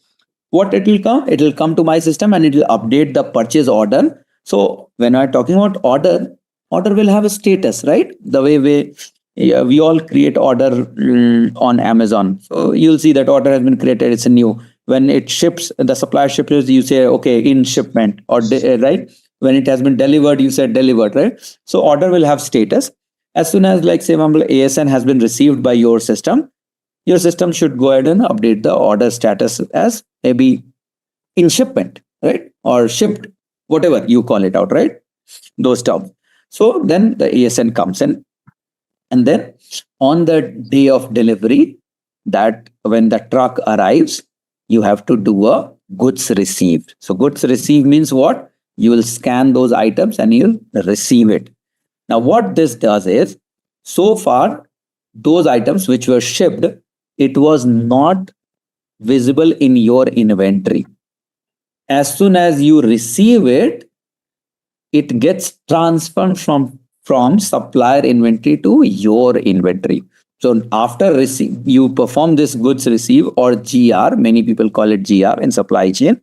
So when you perform this GR, that is step 18, after that, if I take an inventory count, it will show that these 100 items which has been shipped also is lying in my place for users. That's the goods receive. Now, once this goods receive happens, after that, what we can do is basically we can do a goods issue to user department. So that's the optional step that, okay, you want to issue it to somebody else, right? So you might pass on this raw material to other department for manufacturing or further anything, right? So you can do a issue and all. During this process, when the GR happens and all, you do a quality inspection as well. Now, what is quality inspection is? You ordered for 100 quantity. Did they give me 100 quantity? Okay, one checkbox tick. Does all 100 quantity looks okay? Yes. Did they deliver the same item which I asked? Yes. I asked for new items. Did they give me refurbished item for the same item or new? All new. Okay, good. All those quality check you do. And once all those quality checks and everything is done, then you do the invoice recording. Now, invoice recording is, that means that, okay, the PO was created for 100 unit. This much USD value was there. Now you need to pass on that recording to your bank or your finance team or whoever manages your billing. And then they do a settlement. So invoice settlement they will do to supplier. So once they receive it, as per your agreement. So many times you have an agreement to supplier that once I receive it, within 7 days, I will settle the payment. With some supplier, you may have that, okay, I'll take 30 days to do the settlement. So it depends upon your supplier relationship, right? So once the everything is done, you do the settlement, the payment settlement or invoice settlement back to the supplier. And that's why on the left-hand side, if you see the primary stakeholders, what all I mentioned, planner, that who does the planning, that what quantities should be ordered, do we need to order and all. Who does the ordering? So requisitioner, right? So who creates those orders and all. Then of course the warehouse operator. Warehouse operator is basically when you receive it, who receives it? The planner will not be receiving it. The who is there on the ground, the receiving party, that warehouse operator, they will receive that item. They will do the quality inspection. There may be a sub team as quality inspect team as well, right? So, so this will be a quality team as well, right? And then of course your finance team will be there, right? So that's why. So these are some of the your stakeholders. When we talk about the external stakeholders, suppliers, of course, yes, you see that okay, you send a purchase order to supplier, they send an acknowledgement, they send back a ASN, right? So all those things. So supplier definitely is your one external stakeholder, the most critical stakeholders. Logistic operator, you may not have your in-house logistic operator, right? Suppliers might be using a third-party logistic operator, right? Not your logistic operator or something. So they are your stakeholder. And of course, the bank, once the settlement gets initiated, the finance team pass on those invoice detail to bank, and then bank does the payment to supplier. So these are our external stakeholders as well, right? So that's how the end-to-end procure to pay typically works. So floating, please do not go by the term floating. It's basically just sharing the RFQs with all the suppliers, right? So you say that you're not sure. So you would often hear in the business term, we float the tender. We float the tender, right, to all the potential bidders, right? So that's nothing but the floating the RFQ, sharing the RFQ to all the suppliers. Exactly. RFQ is request for quotation. RFP is request for proposals, right? So, so think of this way. Let's example for cruise. Say, for example, when you're bringing, so cruise is as good as, let's say, for example, your hotel. It needs all the food items, right? So there would be a supplier. You will create a PO to give me like, okay, 100 kgs of rice, maybe 20 loaf of 200 loaf of bread, maybe 100 dozens of egg and all. Supplier, whoever the supplier is, right? It will not be a raw material supplier, it will be a finished goods supplier. The difference would be, it would be a finished goods supplier, correct? That you are directly using it, not manufacturing anything out of that, right? So basically, of course, you do cooking or you prepare those dishes, but that's not manufacturing. But you are using basically those are finished goods. So they confirm the PO and then basically they will ship it. May not be in that truck that, okay, a truck is coming or something like that. You may have a different vendors and all those things. But on a high level, this process still remains same, that you raise a purchase order, they will ship those items. And then, of course, once you receive it, you do the settlement, right? Of course, it may not be a warehouse. So warehouse will not come into picture. Here it would be an unloading area. And from unloading area, you move to your storeroom of the cruise or hotel, right? If it is industrial process, it becomes a warehouse and the truck and lanes and all. Here it will be a loading area, unloading area, and then it will be your maybe pantry area or something like that, right? So those things changes, of course, and it differs not just from cruise or hotel, but for that matter, any industry it depends upon one industry to other industry. But the basic principle still remains same. Instead of warehouse, you might have some other location. Instead of freight, you might have a small trucks, right? Instead of the manufacturing, you might have your in-house finished goods, which you directly give it to customers, or you give it to your retailer directly, right? So those things, but the basic crux still remains same, doesn't matter whichever industry. That's very important, depends upon. So that's what I'm saying, that okay, when you have the supplier identified, you know that this supplier ships it and delivers it in 2 days notice. So you will create, let's say, a week in advance. Even if you create it in a week in advance, the supplier get your purchase order, they will sit on that order maybe for 4 days and they'll ship it on 5th day, because they do not want to, because in all likelihood, if they deliver it early, you may not be there to receive it also, right? So that's how those lead time, how much time it takes, how much, if it is an international shipment, the some compliance also will come into picture, the custom will come into picture. So all those also gets factored in.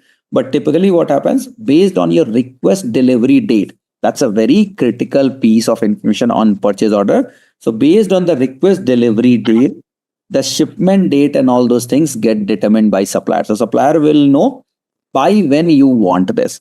Based on that, they will determine that when I should ship it, because I know that this my truck will reach in 8 hours. So they'll ship it in same day. My truck will reach in 7 days. So they'll ship it in 7 days. Let's say, the transportation time takes 7 days from your supplier to your place, and you created and you ask them that, okay, deliver this PO in next 5th day from today. They will outright reject it, that boss, I do not confirm, I cannot fulfill your order. As simple as that. So that's also happens. So they reject it, it goes back to you, you edit that, okay, fine, you cannot do it in 5 days. Let's put it as 5 plus 2, 7 days. Then you again send the PO. So that is called PO change. You amend the PO and you send it again. They will then confirm and then ship it, right? So it all depends that when the requested delivery date was there, and then but it all depends upon the item which you are requesting, the supplier with whom you are requesting, and the location where you want to be delivered. You are an org, you might have 5 locations. One is right in the metro city, other is might be some remote area. The transportation time may vary, right? So the supplier will ship on maybe 2 different timelines to these 2 locations. Okay. Yes, of course. So that's basically the terms and condition, the contract when you do, right? So any contract when you award, it will have all those things written in black and white. that, okay, when I order before cutoff time, you will deliver it in like maybe 5 days. After cutoff time, maybe you will deliver it in 6 days, something like that. Will you deliver it on Sunday? If not, you don't. If you are not able to deliver on time, how much penalty you are going to pay? If you are not able to deliver in full, how much penalty you are going to pay? All these are part of your contracts when you finalize your suppliers. So I'll tell you one by one. So the first question, right? The inbound delivery. Think of this way: delivery, anything which is coming right to your place. Now the delivery is of two types. Let's say if supplier is sending it to you, and in some cases you might also be sending it to, say for example, your manufacturer. Let's say for example, you get a raw material and you have to ship these to your manufacturer. So anything which supplier sends to you, that's an inbound delivery to you. When you ship it out from your location to manufacturers or retailers or wholesaler, that's an outbound delivery. That's it. So inbound delivery, what it does, it increases your inventory. Outbound delivery, it deprecates your inventory. It reduces your inventory count because you took out something from your warehouse and send it out, right? Inbound increases your inventory level. Outbound decreases your inventory level. Okay, as simple as that, plain and simple. That is correct. And there are different processes for inbound delivery and outbound delivery in SAP also. So different transactions codes and everything is there. So for that matter, any because the backend logic changes, right? How inventory would be adjusted and all that. Okay. Now coming to your second question quickly. So the ASN, again, it depends upon how you and your supplier systems are connected. If it is connected via EDI, so you have sent a purchase order via EDI, they acknowledge it via EDI. And then when they send a ASN, that is also EDI message. So they will send all these are industry standard EDI messages. So it's not like that org A and org B will have different EDI messages. If it is SAP and if it is a EDI, not SAP, if it is a EDI, they have a specific set of EDI numbers which are there, which any org will use the exact same number. These are very industry standard. So EDI 850 is nothing but for the purchase order. So anybody who wants to use EDI will have to send an EDI 850. Everybody knows that this is my EDI 850 structure, where this segment contains purchase order, this segment contains the item number, this segment contains the delivery date and all. EDI 855 is nothing but the PO acknowledgement. Similarly, EDI 856 is nothing but the advanced shipment note, right? So when it comes, automatically it gets processed and you update it. Okay. One more doubt is there. Like you told that every industry, like one organization is there, they are using SAP system, ERP system, and other industry, like from where we are getting the material, they are using the like Oracle ERP system. Doesn't matter. EDI is all cross-platform. All these are all cross-platform. It does so. That's why you do not send it in a SAP format. You send it in a EDI format. So both the systems can consume here and there. So absolutely. Even same goes with API also. So just because you are using SAP, why should your supplier use SAP, right? They may not use it, right? They might have a different tech stack and all, and which is absolutely fine. All these integrations are cross-platform. Okay. Yeah. All right. If, say, for example, let's example, they sent 100 items, out of which 80 were all right, 20 were not good. Okay. So what happened? You take 80, you process it, you do the invoice settlement for 80. For the rest 20, which were defective, it will be a return process where you will kind of return it basically back to supplier. So that's altogether a different flow itself, the return logistics, that how you want to return it. So in that, you have to create a return order. Think of this way, I'll tell you, when you get anything from Amazon, right? We, irrespective of whether it's a defective or if I do not like, for that matter, any reason, if I did not like, I still accept it. I deliver it. I accept that order. And then I initiate a return order separately. Correct? It's not like that, okay, I say, oh, I do not want. It doesn't happen. That you accept it, the delivery person will still deliver it to you. After that, you initiate a return that, boss, this item is defective. And what happens? A separate order gets created where you track the opposite movement from your place to their place, right? So the same concept applies here. Maybe probably when we will discuss the return logistics, we'll try to cover those return part. And here the invoicing will happen only for the items or the SKUs or the quantities which passed your quality assessment and everything, which it's not depicted here. So think of this way. There's a concept of compliance review, or basically commercial invoice. And there's of course a packing slip. So packing slip I'll come later. But there's something called commercial invoice. Now what happens as part of all the global trade management? So when you are shipping out anything from one country to another country. So if, say, for example, it crosses an international border, there's a law that you have to get a compliance review done, and you have to attach a commercial invoice with your shipment. So what happens here? If, say, for example, your supplier is located, let's say, for example, in Canada, and your org is located, your destination location is located in US. So the supplier has to submit a commercial invoice request, basically a compliance review, to the GTM team, basically the global trade management team.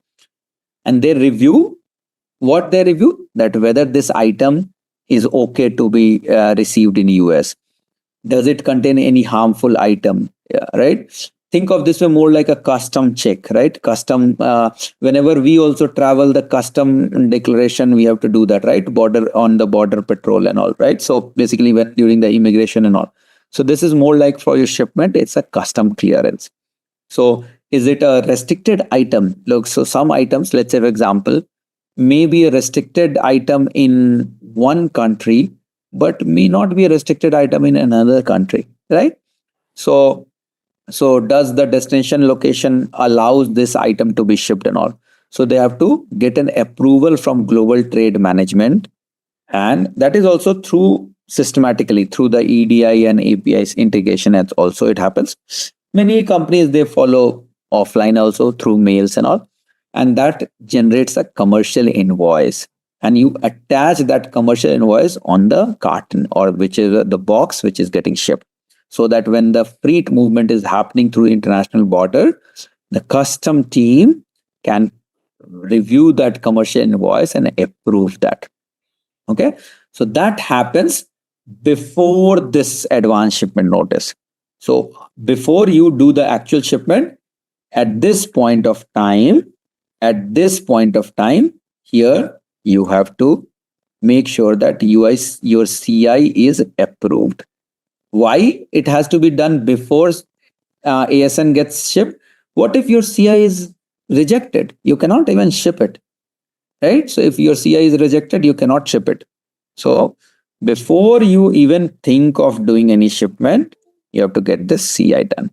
And then again, one more process there, what we call it as packing list. Have you we all use Amazon, right? Have you noticed, like, when you receive a box, so on top it will be like the labels that, okay, who has shipped it, where you shipped it, and all those things. When you open the box, inside that box there's a list that, okay, this shipment contains this item, this quantity, and all those things. Have you noticed? Yes, no, or never bothered? Anybody notice that? Right? That is nothing but the packing slip. So many companies, they put that packing slip inside the box. Some company put the packing slip on the box also. It depends upon your business model.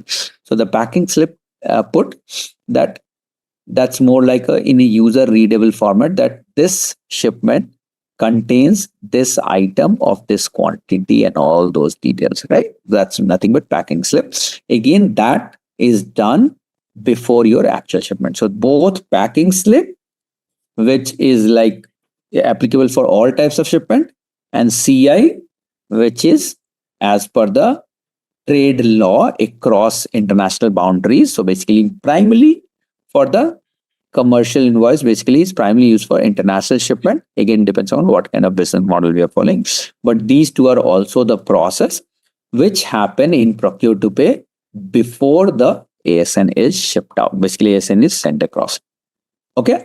Maurice, does that answer your question? All right. Bill of entry is nothing but, again, it's, think of this way. Bill of entry is the form which you fill, okay, to generate commercial invoice for custom. Think of this way. So it's more like you have to request CI. So in order to request CI, you need to provide that form.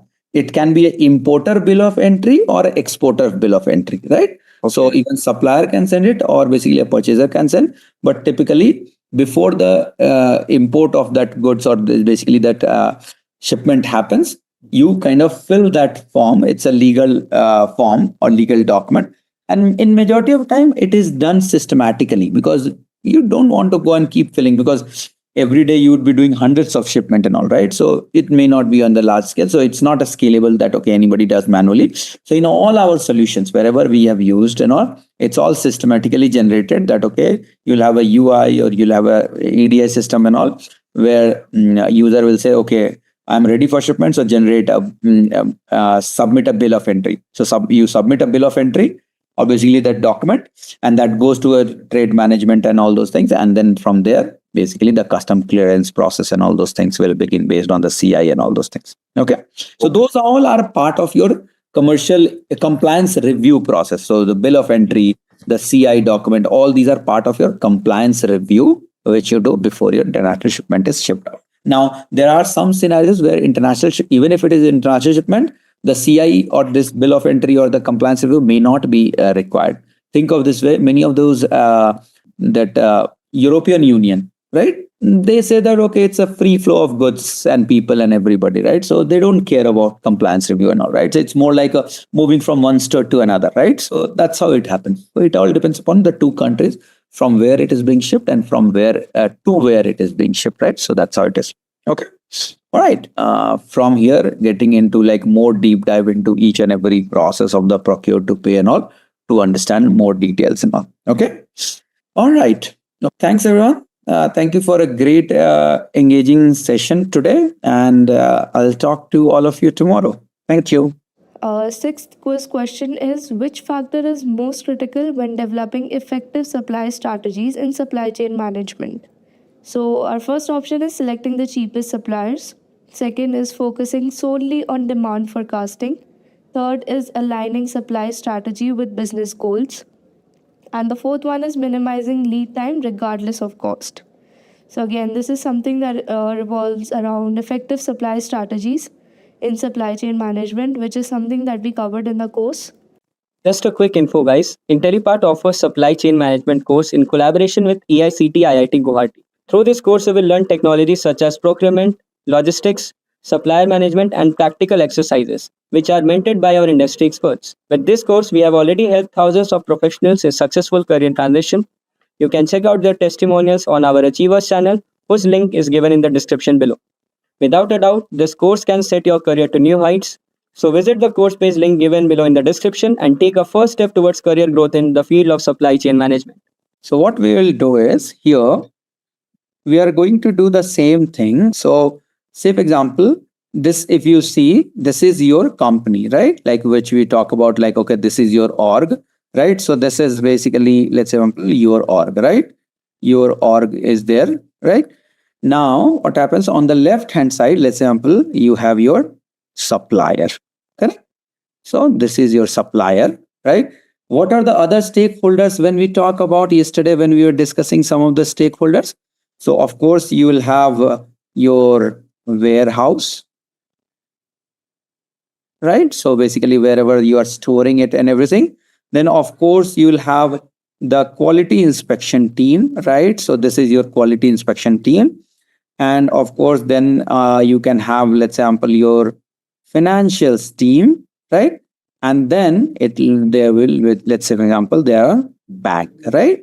So when we talk about, let's say, for example, we're talking about, this is your, from where you are basically, let's say, your ERP system, right? So basically here, your ERP system is there, right? So ERP system, or basically your supply chain system, right? It's your supply chain system, which basically manages order. So what we discussed yesterday, that the first thing what you do, this is your supplier, say, for example, right? This is your supplier, right? This is when we talk about, this is my bank. Let's say, for example, this is your finance team, right? So FI. Now this is your, say, for example, we can talk about the QA team, right? And here we are talking about the warehouse management, right? So let's say, for example, what we discussed, that when you need an order something, then what you do, you send a PO, correct? Purchase order. Now, one more thing which I really missed it, apologies. Here, very important thing is your CRM system, right? So this is very important. That is the CRM system, right? Now, when your CRM system informs you that I need an order because customer is waiting for me and they need an order. So basically, this is like a customer order, right? Let's say, for example, customer order. When you see that, okay, customer is going to place an order or you are anticipating the customer order. So based on that, you raise a purchase order to the supplier. It can be your raw material, it can be finished goods, whatever, right?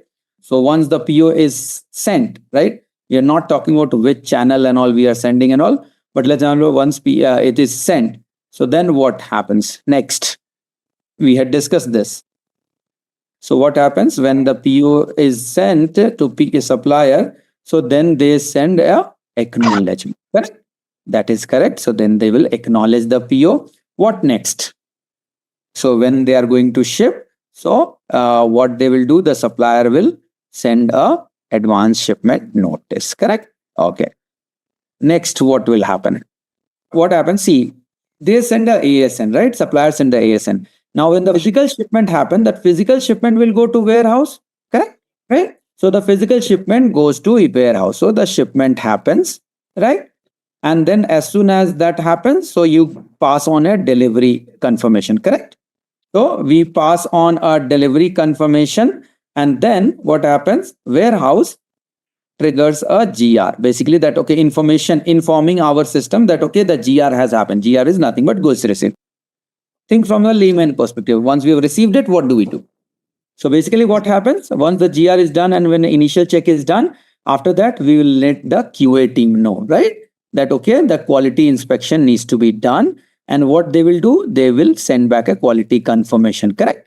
That the condition looks fine, the count looks fine, the match, the product match, and all the quality check, whatever you have listed out, the quality check happens. Okay. So once we are convinced that yes, whatever we ordered, how much we ordered, and all those things, quality standards and everything is met, what our system will do, they will pass a signal to finance that, okay, release the invoice, right? So we have got the item, so we need to pay to supplier, right? So what we pass the information to finance pass it to the bank, right? So based on that invoicing terms and condition, and then bank releases the payment to supplier. Okay, once bank releases to supplier, they will pass it on to finance, that invoice settlement is done, and the same thing finance passes to your supply chain system that yes, invoice settlement is done. As soon as that is done, you close that PO. So the purchase order which was initiated, you close that purchase order, and this purchase order will be treated as that this is closed, right? So you can see how it started from the initial purchasing or purchase order. Of course, before purchase, and here we are talking about all the different systems and stakeholder involved. Before PO, there will be a PR as well, right? If we create and all those things, right? So those things also will be there, but those are internal process. Once the PO got created, it was sent to supplier, then supplier acknowledged it, supplier sent a ASN. After that, they shipped it out to the warehouse. Warehouse confirmed the GR. Once the GR is done, the QA came into picture, the quality assessment was done, and all those things. And then once the QA is done, then basically you release to a finance team, finance to bank, bank to supplier, and back to your supply chain, right? So that's basically your entire procure to pay. So just from the simplicity perspective, we took like, okay, how the quality and everything, and then we are settling. So what happens basically in the quality, there is some process called conditional assessment and all those things, right? So the assessment happens, and based on, let's example, if it is a defective item, so a return process will go basically back to supplier. So it would be, those items would be, those quantity would be returned. If it is not matching and if the full shipment itself is wrong, the full shipment may be returned to supplier, right? And then whatever has been accepted, only those items will go for the invoice settlement. So when the PO is closed, so it will have a partial closure basically, right? That let's example, initially you created a purchase order, say for example, for 100 quantity, let's say for example, right? So initially, let's say for example, you created a PO for, let's say, for example, 100 quantity, right? And what happens that you did a QA, and in QA we realized that okay, only 80 quantity was fit. So then what happens? The 20 quantity goes back to supplier, right? And then what happens that the next one, right? So that when you send the invoice settlement, right? So when you send the invoice settlement, you send it out only for this 80 item, and the PO, when you close it, only 80 item will say as complete, 20 quantity will still be shown as open. Now you have two options. Either supplier say, okay, we cannot provide those 20 and let's finalize the settlement on only for 80 only. So then you update the PO and you remove this, update the PO quantity, purchase order quantity to, instead of 100, you make it 80. And then the entire PO is marked as received. Or otherwise, for the second 20 items, they will do another partial ASN of 20 items, right? So they will do a partial ASN of 20 items, 20 quantity, and then the same process would begin, right? That's how it works basically. When acknowledgement happens, after that a PO confirmation or PO commit happens. So acknowledgement is mere just that, okay, yes, I have received it. I'm not yet committing to that PO that whatever you requested, I'll be able to fulfill it. So that commit or confirmation happens as a separate process. So what happens, many of the orgs keep it as a separate process. It is recommended to keep it as a separate process, right? But many of the organization keep it as single process of acknowledgement also. There, what happens that, okay, they'll get a, say, for example, some auto notification on acknowledgement, and then they'll get a commit or something, right? So as part of the same interface, they might get two different types of confirmation. One will serve as an acknowledgement and one will serve as a commit. That does happen. So acknowledgement may not always signify that they will be able to fulfill your order, right? So that will go as part of the confirmation part, right? That where the supplier basically confirm that they are able to meet the requested delivery date, right? The quantity and all those things. In case, say, for example, they see some challenges, let's say, for example, that they are not able to commit to that particular date, what you have requested. So they'll ask you to push out the date and all those things, right? And then accordingly, a PO change also happens, that you update a PO, revised PO is sent to supplier, and then they again confirm it, and then the process begins. But yeah, that's the correct process. Okay. So again, see, it all depends upon your supplier contract, right? That at what point you would do the invoice settlement. Typically what happens, it is not recommended that even before, like in a regular supply chain, that even before receive of goods, you do the settlement of the invoice.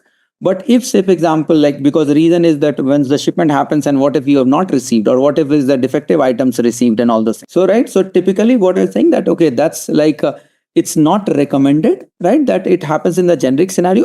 But say, for example, as per your contract, right? It says that, yes, no, you have to kind of do the settlement before shipment and all. So then what you have the option that ASN, that basically that when the advance shipment notice comes, so that happens prior to the actual physical shipment. So you need some trigger, okay? You need in a system, because you will not be setting it manually to kind of keep triggering these invoices and all, right? So you need some trigger to trigger the basically the invoice settlement, right? So in that case, you can have a signal based on basically ASN, right? So basically that in invoice settlement, you can do that once the ASN happens, right? So when you receive the ASN, and ASN typically provides all the details, right? That which PO you are, it's being shipped, how much quantity basically it's being sent out, right? So it can be issued before that completion, but again, all that depends that, okay, that how your contract is there. And then what happens that once the ASN flows to your system, then basically what happens, along with the ASN, they will issue a tax invoice, right? And then what you can do is that you can send across the tax invoice for the settlement, right? So that is one basically is there, that, okay, the tax invoice can be generated along with ASN, and then you can do a settlement. Many a times what happens, if it is not a regular purchase order, but if it is a contract PO, there is a concept of contract PO also.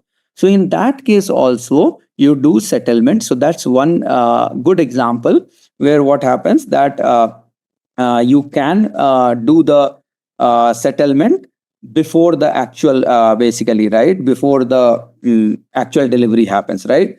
So it depends upon your process. There is no hard and fast rule, and it all depends upon your supply chain system, that how you have configured it.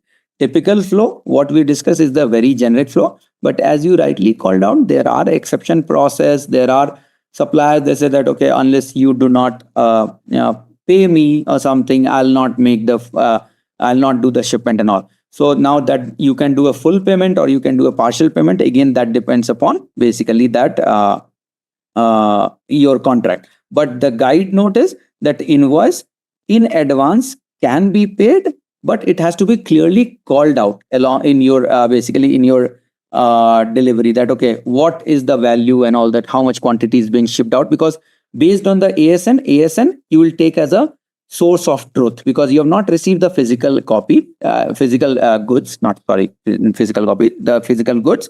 So what they are saying on the face value, supplier said, okay, I'm going to ship 100 items by tomorrow. This is your ASN. So based on their face value, you go and make the advance payment invoicing. Now, once the quality inspection and everything happens, you can have one additional step as a final invoice settlement. So you did the first draft invoice settlement at the time of ASN or before the ASN, once as soon as you get the ASN. And once you have completed all the quality and inspections and everything is done and you're convinced, then you can do a final settlement before closing that PO, right? So that's one option. Again, there is no hard and fast rule that, okay, many people, they say, okay, we'll do a payment. Then it's a fixed contract that, okay, for every contract, it's a service. Think of this way, if it is a service PO, right? So you're not getting an actual, any physical good and all. So all those delivery and all those things will not come into picture. ASN will not come into picture. All what you do is you send a PO and then you make the payment. So as soon as you send the PO, they confirm it. Along with the confirmation, you make the invoice settlement and they come and do the service, right? So the service PO is also another example where all these things can happen in advance before the service happens or before the goods happens, right? So those are some of the alternatives. Okay. All right. And those are typically, again, as the literal meaning, like, so it's typically, it's called as advance invoice, right? But at the in the end, you definitely have to do some kind of final invoice settlement once you are done with all the processes and everything. All right. Whatever has been shipped out to you, you receive it. So as part of goods received, you do the confirmation. Now, let's say after quality, you need to return the 20 items, right? So all these purchase order, irrespective of whether it's in SAP, Oracle, or any ERP or supply chain system, the concept of there are like a partial shipment, partial processing, and all those things. So not the entire PO you have to kind of complete at one shot. So what happens? You clearly call it out when the invoice settlement happens. It clearly calls out that invoice settlement is happening for 80 quantity of this purchase order, right? So you do the settlement for 80 quantity. The 20 quantity, you create a return order and you ship it back to the supplier, right? Either, now it depends that maybe supplier can pick it up or you need to ship it out, right? Depending on how the contractual and logistic agreement is there. Now, when they send the remaining 20 again, you do another invoice settlement. And in the SAP, or for that matter, any ERP system, all these invoice settlements and all are cumulative. So it basically keeps on adding till the time it reaches the total quantity of purchase order. Now, what happens when you confirm that GR has happened, quality is all good and all, at that point only you increase that, basically that, okay, yes, inventory. So when you see the inventory in your system, it will be different buckets of inventory. So one would be the initial unrestricted bucket, one would be on hand. So basically what can be used, one is like the in shipment or in transit inventory and all, right? So once all the quality parameters and everything is checked and it's ready to be used, then you kind of move those inventory 80 quantity to basically your usable quantity, right? Whatever the name you call it out, right? The remaining 20, you will wait and watch. There are two options, as I said. Supplier can again resend another partial ASN for 20 orders for the same PO because the PO is still open. Had it been the case that you have closed the PO, that 100 quantity is all done, then they cannot ship a ASN on that PO. But since the 20 quantity is still open, they will be able to ship another 20 quantity or they ask you that, okay, go ahead and cancel that basically 20 quantities. So what you do, you go ahead and update the quantity to from 100 to 80 and you close that PO, right? Both the options are there depending on that how it. Nowhere the rule says that entire PO has to be invoiced at one shot. You can have 10 different invoice for the same order. You can keep on billing and all, right? So you can, let's say, example, think of this way. We are talking about a very sunny day scenario. In most of the real world, and for all those folks you have worked on this procurement process, you'll see on one purchase order there will be multiple line items, multiple parts. You do a settlement for that line item. Next day you receive another item, you do a settlement for that item. So you can keep on doing it. So it's not like invoice. All what you have to say that, okay, you are doing a quantity for this part, you are doing the invoice match will not happen when you are trying to do an invoice more than what is there in SAP. So say or in your purchase order. So in purchase order has 100 quantity and you are sending invoice for 120, then it will fail. Or say, for example, you already invoiced those 100 quantities and again you are trying to bill 100 more quantities, then at point it will fail.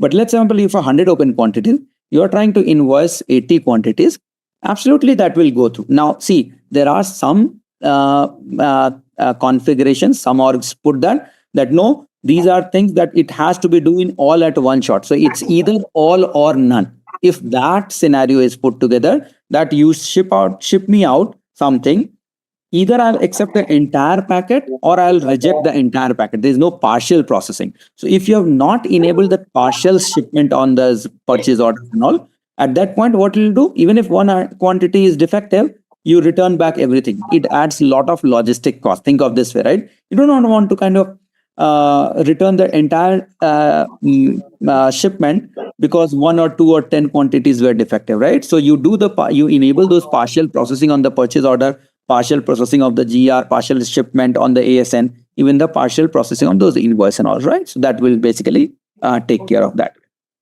Okay.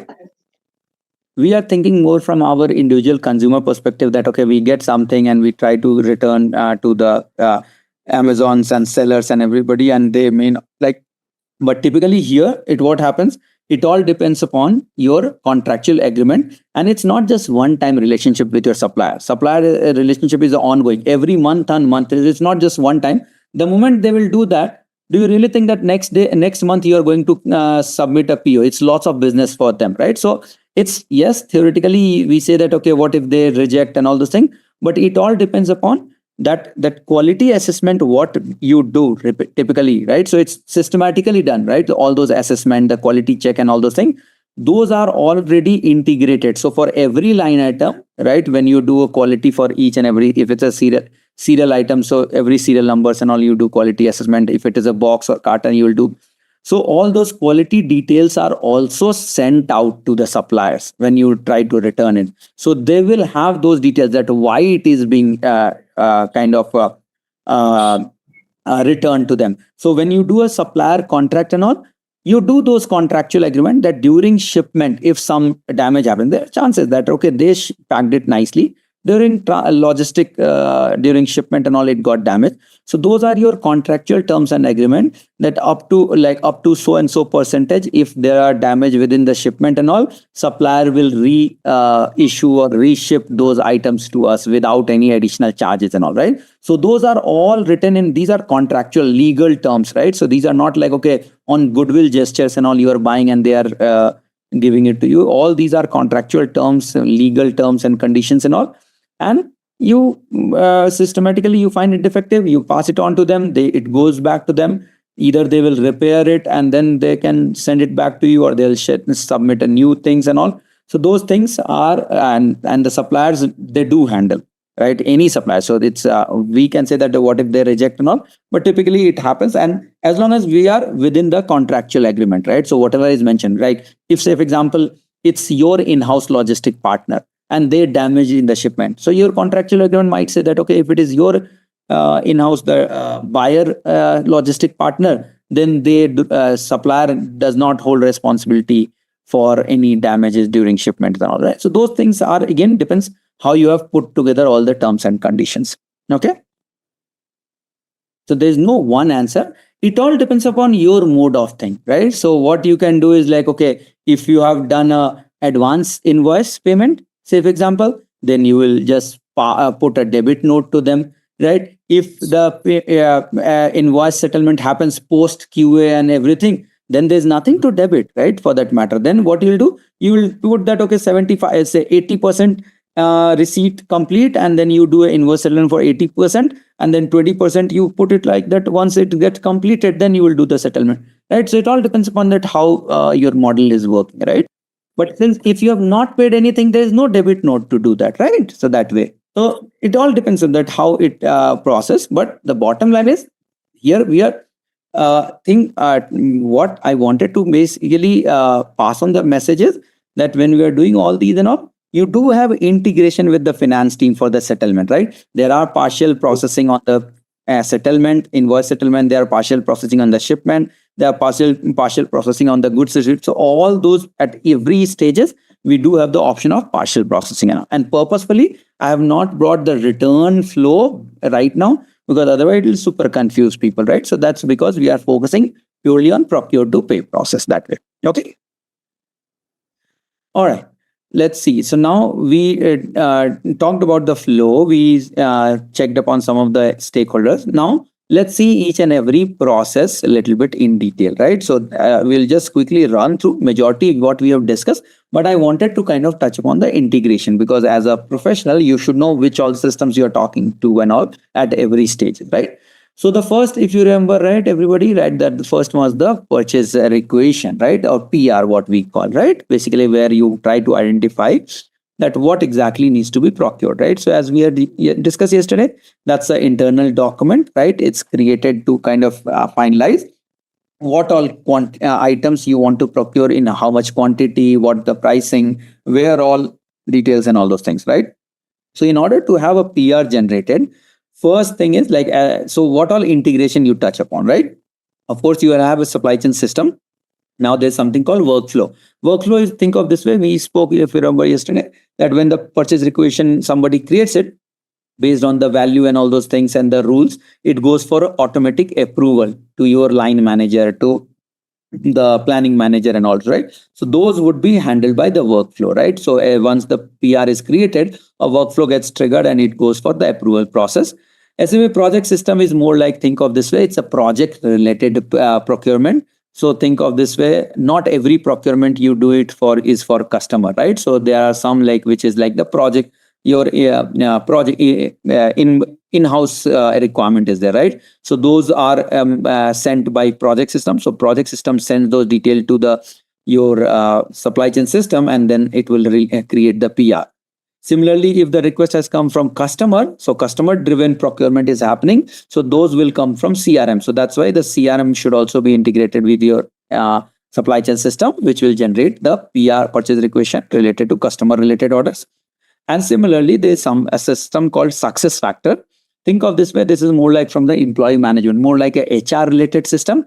So if employee wants something, let's say, example, you want for your personal, let's say that, okay, I want a headphone, right?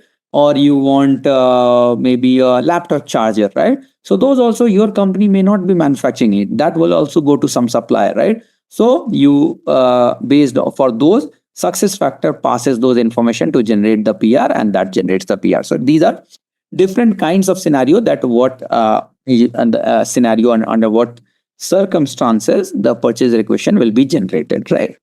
Now, once the purchase requisition has been generated and approved and all, then what happens? The next process, what we had spoken about, was the purchase order, right? All right. So, and now when the purchase order, when we talked about, assuming that you already finalized the supplier and everything, right? If it is not finalized, then you will go through that supplier, that RFQ process and all those things as well. But once the supplier is finalized, the purchase order and the would be created with reference to this purchase requisition. So there are automatic jobs as well, right? Which automatically converts this purchase requisition to purchase order. So PR to PO gets converted and all those things, right? So the purchase order would be created with reference to this purchase requisition. Now, when the purchase order gets created, what are the integrations? So one is, of course, the SRM system, right? Because you need to let the supplier relationship management team know that, okay, you have created a purchase order for so and so supplier, right? So basically that information you will pass it on to your SRM system. Ariba is another system. Think of this way, more like for the invoicing and all, right? So it's any related procurement related invoicing and all those things. This is the system. So Ariba is for my all the suppliers would be there on Ariba, right? So that's basically the system. So you fetch all the details and you pass all those details to Ariba once the purchase order has been created. SAP S4 is your master data and all those where you are creating the PO and everything, right? So master data system where you'll fetch all the details. This is nothing but your ERP system. And then of course the external system, right? Where you will get all the supplier details, the catalog, the products and all those things related to your external suppliers, right? So that's how the purchase order would kind of flow through, right? Now, after purchase order, we spoke about the acknowledgement, confirmation, and the shipment notice, right? So what happens? It is being sent by your supplier, right? So for supplier, they send those details to your system. So supplier system will be integrated, and then it comes to your SAP system. So when the acknowledgement or confirmation or the shipment notice come, you go and update your purchase order, right? And then once you get this ASN details, that shipment notice, why WM where we have put that your S4 needs to send a note to your warehouse team that was an incoming shipment is there which will come by so and so date and all those things, right? So WM system need to know that, okay, boss, there is an inbound shipment coming and they need to prep up for that, right? So those are the integration related to acknowledgement and shipment notice. And then after shipment, we already spoke about the goods received. So goods received, of course, it is being received at warehouse. So warehouse is the key player here where they physically receive it and all. And then they pass on a signal to the quality management for quality inspection and acceptance as well. And then, of course, we have different, depending on your technology, how you have adopted, your org has adopted, there would be IoTs and all those things, right? So these are nothing but think of this way. As soon as the inbound truck comes into your warehouse unloading area, you will have those RFID and all those things signal enabled that you automatically scans that this truck has come, this truck has 100 of cartons, so these 100 cartons have come and all those things, right? So those are more, think of this way as a real-time monitoring of the goods. Or say, for example, you are moving the item from one location within warehouse to another location within the same warehouse. So all those also can be tracked based on the some of those IoT devices, the RFID scanners, and depending on what technology you put in, right? So that's mainly on the GR part. Once the GR is done, then you have an invoice verification and three-way match. Three-way match is nothing but you try to match what quantity you have ordered. Have you received it? Whatever you ordered, is that the pricing, basically what they have quoted, is it same? And then the terms and conditions, so that, okay, it should be in a good conditions, it should reach within time, it should reach within in full quantity and all those things, right? So basically you try to match up those quality, quantity and the terms, right? So basically pretty much everything on the three-way match. And then you try to basically once you are convinced that yes, invoice is verified and all the things looks good, you pass on that information to your FI team, basically the functional financial team, basically financial accounting team for the invoice settlement. If there are some trade and compliance were involved, you also get involved into that if it is an international shipment. And then of course those invoice extractions, so right, so you'll have a optical character OCR. Is think of this way, they send a PDF of the invoice and all, and then you kind of extract those information from those PDFs and all. So if you have implemented OCR and all those things, so those things also would be integrated with your system, right? And then the next process is the invoice approval and payment. So in this case, your finance team, your banking system, the banking communication system, all those also will come into picture, right? When you do the invoice approval and payment. Okay. So in summary, when we talk about the procure to pay, like at a high level, so you see here, when we talk about internal integration, that basically within your org, so you'll have different modules of SAP, right? If it is, I'm taking an example of SAP, but again, it same goes with any other ERP system, right? So your material management, the financials, the controlling, the warehouse management, the quality management, projects, right? CRMs, GTS, TRM, everything, all the internal system will come into picture, right? And then of course, you'll have the SAP cloud solutions and all, right? So we talked about Ariba, right? We talked about basically the success factor, right? So all these also would come into picture, right? And then of course the additional interface, basically the business technology platform, or what we call as a BTP, to set up the integration between external systems. So there has to be some integration channel within your system which sets up or links your system to external system. So the BTP also needs to be there, right? So those are some of the integration internal. When you talk about external integration, we have supplier systems. It can be via, you can access them via EDI, API, email, XML, whatever, right? Your customer system, who sends you the detail that, okay, customer orders are incoming, so you need to start procuring. Your logistic provider, who takes the items and ship it to you, right? Your banking and financial institutes, and then of course the custom, government and other institute as well, right? Where you are integrated with. Okay.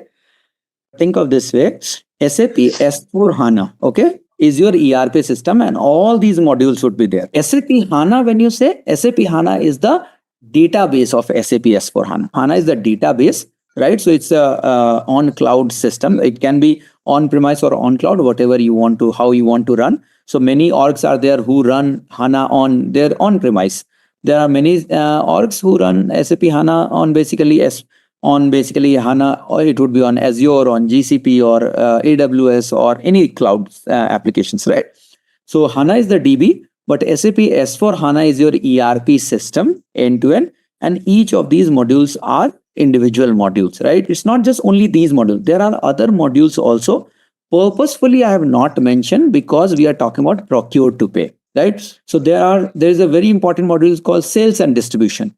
We have not spoken because we are not talking about the customer order. When we discuss the customer order cycle, at that point, maybe we'll try to bring in that module. But here, all these modules are relevant from procure to pay perspective, right? So you do MM, FI, CO, WM, QM, PS, CRM, GTS, CRM, all these.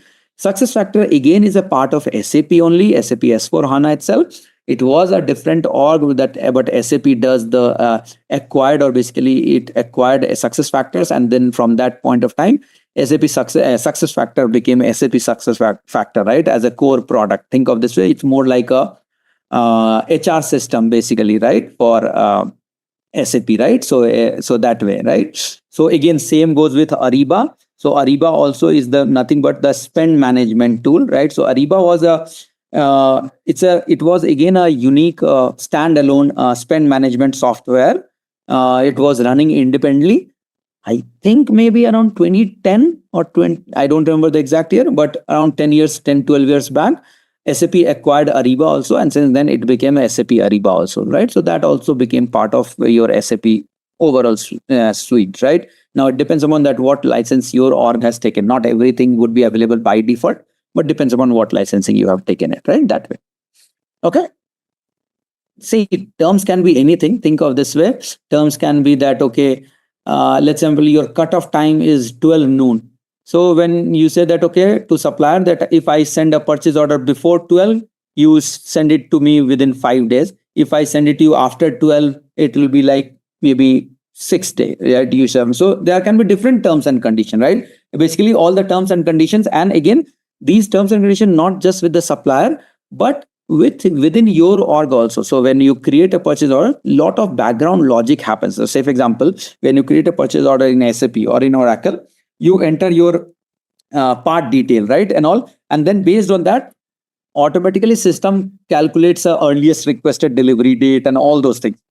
So those are based on some of the rules, conditions, and terms and conditions, right? So those things are the generic term which I mentioned, right? So say for example, you enter, let's say example, some hardware on the purchase order, right? And when as soon as you hit enter, your tool, your supply chain system, your ERP tool will automatically calculate the earliest delivery date what you can get it. So what it does, it fetches the information that, okay, what are the where the supplier is located, how much time it takes from the transit and all those things, and it fetches. So you have to put the due date either that day or maybe beyond that, right? So those are some of the example of terms and conditions. So it can be anything for that matter, very generic cases. Okay.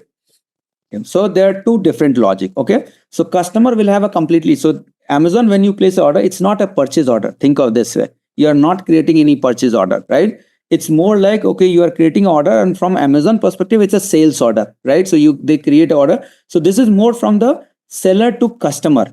Procure to pay, when it comes, it's more like from the your supplier to the org, right? So here that it would be typically what happens that, okay, what supplier you have chosen, okay, where you are trying to get this purchase order delivered. So say for example, you have chosen a supplier, and then in the backend you will have the rules that, okay, that what shipment you have chosen, right? When you create a purchase order, have you picked up ground shipment, have you picked up air shipment, and all those things, right? So depending on that, some of the calculation happen, that where you are getting it delivered, from whom you are getting it delivered, what is the mode of transportation, and all those things. And then there's a concept of holiday calendar, right? So the holiday calendar, that the region where you are located, based on that it will say that, okay, does it need to be delivered on Sunday, where your warehouse might not be operated on Saturday and Sunday. So even if they are reaching on Saturday, they'll not be able to deliver, so the earliest delivery date will show as maybe Monday, right? So there are a bunch of calculation. This is from the supplier perspective, more from transportation, what you are ordering, and all those things. Based on that, it recommends an initial earliest delivery date based on the rules, right? The availability and all those details. And when you send those details to supplier again reviews those dates, and then they confirm that, okay, whatever you calculated, we are good. Or if they are not good, they will ask you to, okay, boss, we are not good. Earliest delivery date might be this one. And then you have to kind of resubmit or change the purchase order and resubmit it again, right? In all likelihood, if your org is matured, it's all automated. So when they do a confirmation, they can say that yes, they accept, or they say no, we do not confirm it. So the earliest date is this, or the quantity what we can ship is this. So when it flows to your system, you can review that, and then it'll kind of get the PO updated, right? So it'll update the PO, and then it basically sends it back. Or you have an option to kind of reject that, and you say that, okay, let me cancel the entire PO itself because they are not delivering on time, and I'll create a PO for some other suppliers, right? So that is also there, right? But majority of the cases, most of these scenarios are system, because think of this way, the volume is not one PO or one order we are talking about. If it is a large scale, think of this way, Amazon have so many suppliers, the likes of Amazon, the likes of Walmart. There's so many suppliers. It has to be systematically, otherwise it's not scalable, it's not maintainable, and all those things, right? So that's why, but in majority of time, it is all system driven and all. So in order to create any purchase order and all, you have to create master data of the supplier, that, okay, where the supplier is located, what is this supplier, what all places or location they can deliver. All those master data must exist in your system. Then only even your SAP or Oracle can even create a purchase order, because you fetch these data from your master data system, not supplier system. So those supplier information also is available in your supply chain systems. Okay. So is it safe to say right now, like, so at least you have some decent background on what, when somebody say procure to pay, you will have something to speak up, right? That, okay, what exactly it is procure to pay, how it is integrated, what underlying processes are there, who are the stakeholder, what happens on this scenario, and all those things, right? So that's the whole intent. And as and when you start actually working on some of these things in the life system and all, you'll gain more and more understanding as well from these systems. So now we spoke about, what did we talk about? So we touched upon that, what is the procurement. Then we discuss in detail what is procure to pay from some of the industry process perspective, that what happens in general, right? So we touched upon each and every sub steps within the P2P process also in detail. Now there are some of the supply strategy which you have to think through, right? So these are like more like, think of this way, that first, what is the need of these strategy? Then we'll get into that how and what are the different components, what you should put together in your different strategy. But what is the need? First, let's understand that what is the need of supply strategy. So first is, of course, the strategy, what you are putting, right, in order to, from whom you need to get those supplies, what is the terms and condition you should put, how you should handle different supply channels and all. So the first and foremost thing, the need is, what is the need for that strategy? That your org goal should be aligned with your business goal, right? So think of this way, that if your org is heavily committed to sustainability, so then your strategy must always factor in that you will always choose a supplier who follows all these sustainable guidelines, right? If, say, for example, your org focus is lower cost, then your supplier selection and all those strategy should always focus that whichever supplier give me a lower cost, the cheaper pricing, I will go for that, right? If your org role is org strategy or org goal is to have the latest and the greatest product with high innovation and all, you always go for the price becomes irrelevant factor. You always go for the best of the technologies, things and all from the supplier, right? So those are some of the things that's why we say that, okay, your supply strategy should always align with your business goal. Another big factor is the competitive advantage, right? That, okay, but are you kind of fighting against some of the other competitor in your market, and maybe you are on number 2 or number 3 and you want to kind of get that to number 1, or maybe you are 10th placed right now in the market as a competitor, and then you want to get into that podium, right?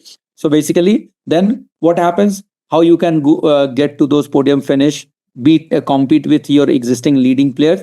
You bring in high quality materials.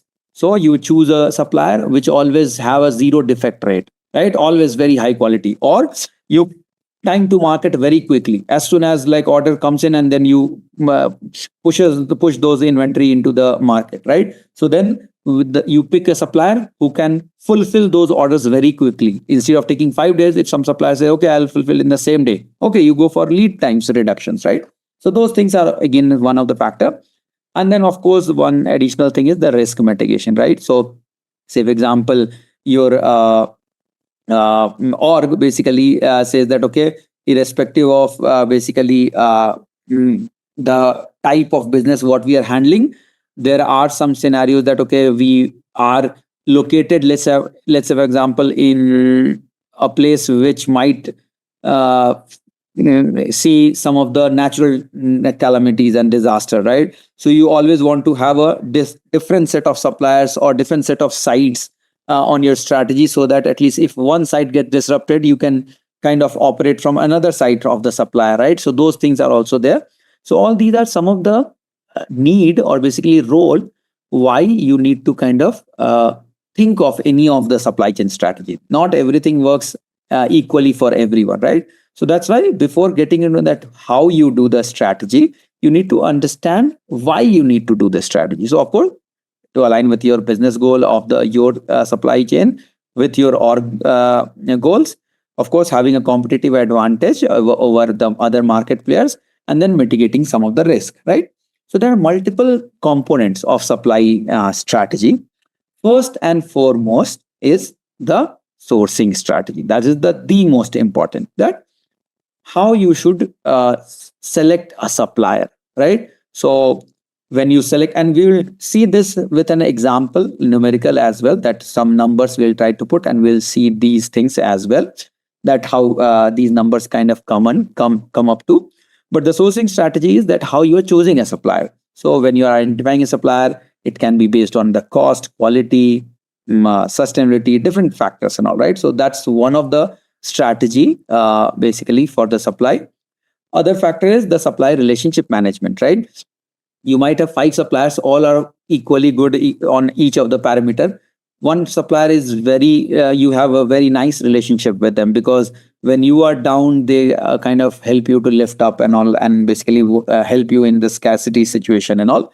So, or basically they are more trustworthy than other suppliers and all. So you pick those suppliers over others, right? And then of course, global versus local, right? So it all depends upon that, whether you want a global supplier, because global supplier might always have a lower cost because they produce in scale, so they may have a lower cost, versus local supplier. Local supplier may be on a higher side on the cost because they are not playing on the volume, but they might be able to fulfill your order very quickly because they are locally located, right? So those are some of the strategy, that whether you pick a trustworthy based on your relationship, based on the local or global, or based on the other factors like cost, quality, reliability, and all those things, right? So that's basically your supply strategy, right? That's one thing, right? Okay, all right. So after the supplier relationship, right? So we spoke about the supplier relationship, supplier strategy. The next is the procurement strategy, right? So procurement strategy is more like between you and your supplier, that how do you negotiate, right? So different terms and condition, that okay, they will always deliver within 5 days of placing the order. They will deliver it by their logistic partner securely to my location, right? What are the pricing, what are the delivery schedules, if some damage happens or dispute happens, how it would be resolved, right? So all those basically are dealt with procurement strategy, right? So you may have a different terms and condition with supplier one than supplier two, and based on your contract management, how the contract management has happened or how the negotiation has happened and all, you may take a call that okay, which supplier to choose basically, right? So that's more like the procurement strategy. Okay. Similarly, you have an inventory management strategy again, that also determines your supply total overall, basically the supply strategy, right? So we touched upon, first was the sourcing strategy, the second was the procurement, the third was the inventory, right? So inventory strategy is more like, think of this way, that demand forecast what we do, right? So how accurately we are forecasting the demand, and based on that, basically we'll have to kind of do the procurement, right? The optimum level, how till what level we want to kind of keep the inventory level to make sure that okay, at least the product is available with the minimal cost of the holding inventory and other things as well, right? And then of course the control, right? Okay, how much control we can put on the inventory, basically to avoid those leakage or shrinkage due to damage, thefts, and all those things, right? So basically we monitor. So these also play an important role for your supply strategy, that okay, how you want to provide, from whom you want to procure, and how you want to procure, and all those things, right? So that's again one factor. Okay, so these are some of the things from the supply strategy. Okay, all right.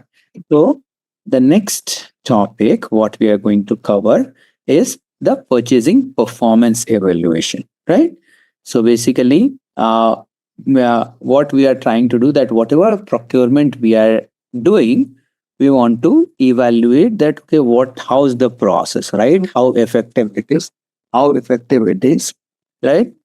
So as part of this, we will see how we need to basically, how we are doing our purchasing process or the procurement process. What is the efficiency, what are the strengths, and all those things we are going to do the evaluation, right? The performance, because you need to constantly keep an eye on your overall process, right? There can be some leakage, there can be some flaw in your process which you might want to kind of troubleshoot, so that at least your process over the time becomes more and more effective and more accurate, right? So why do we need this performance evaluation? First thing, of course, identifying the SWOT analysis, right? So identifying the strength, the weakness, what are the opportunities, and everything, right? So that's basically definitely one thing which helps the org to identify those pointers, right?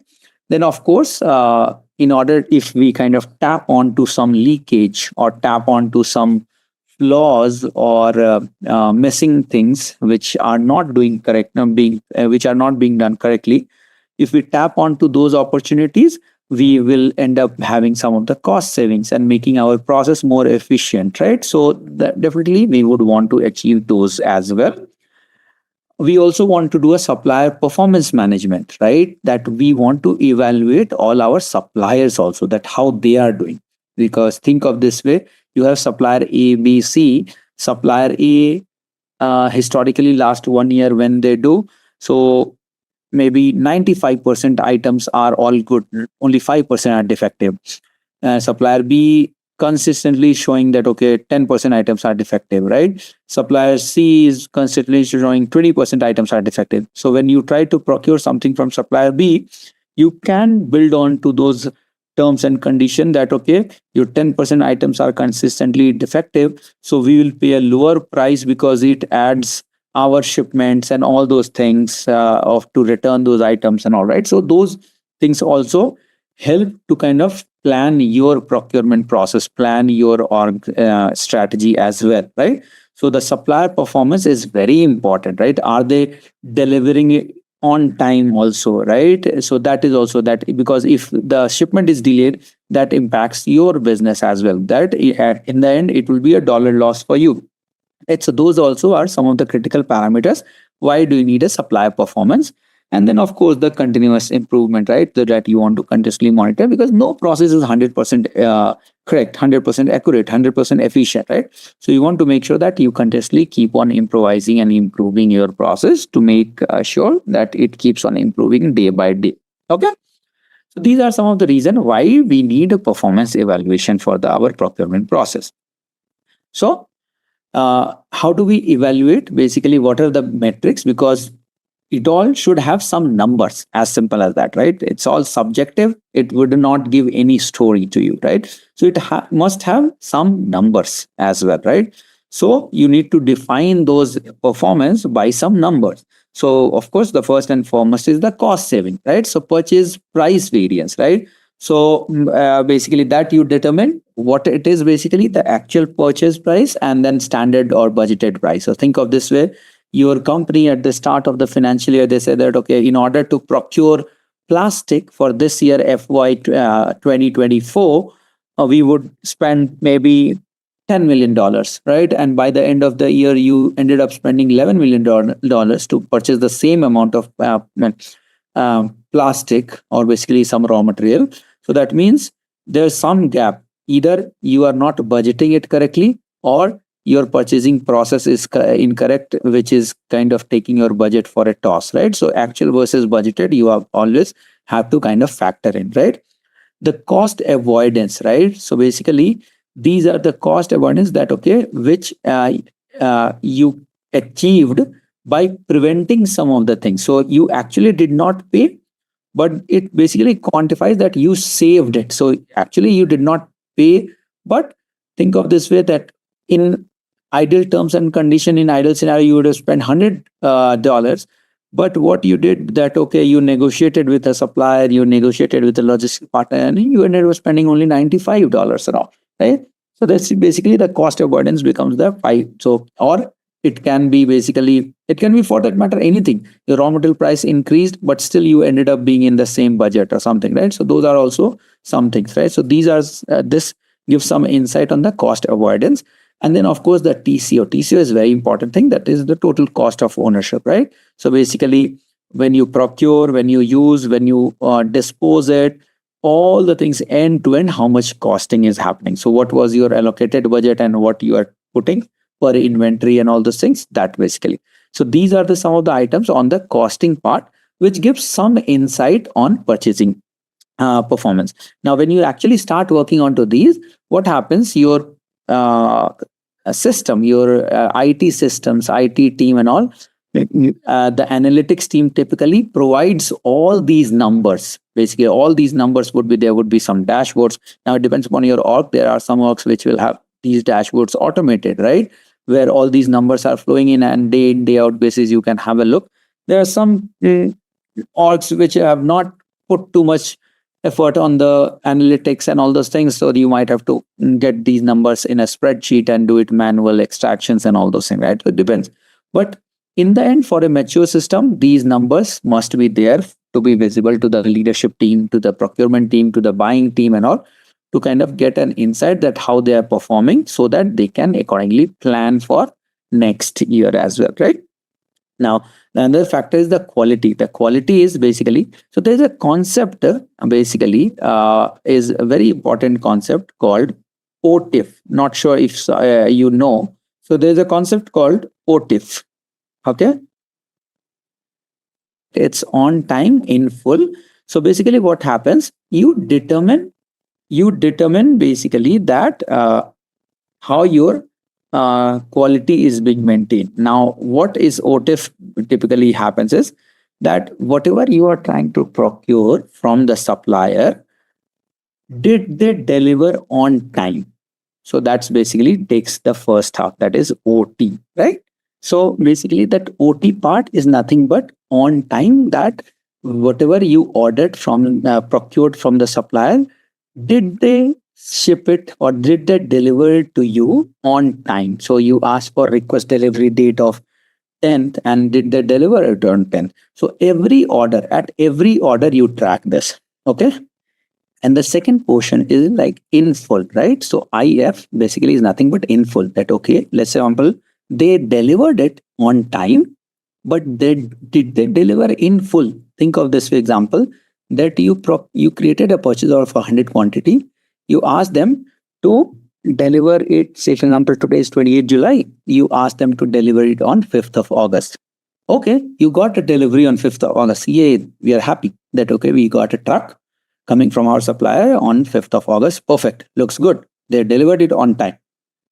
But when we opened the box, when we opened the unloaded the truck, instead of 100 quantity, there's only 80 quantities are there. So they did not deliver all the 100 quantities. So when you reach out to supplier, they say, okay, we had only 80. So we thought first we'll deliver 80, 20 we will delay it. Maybe we'll send it in later. So that means while OT still got met, that okay, the truck delivery came on OT, but it was not in full. So in full did not. So those are some of the things which you track it at the supplier level. So what we call it as supplier OTIF. So S and then OTIF, supplier OTIF, that's a standard industry analytics metrics. That so what we track is that okay, how is the OTIF parameter doing for each of the supplier, right? Based on that, you give a rating to the suppliers and you negotiate the future terms and condition, negotiate pricing. You always say that okay, every time you delay it by 1 day or 2 day and all, so instead of $100 per inventory, I'm going to pay you $95. And they might have to cut down from their profit margin or something like that, right? If they want to keep the relationship and all, right? So it depends upon how you negotiate, right? So that is one thing.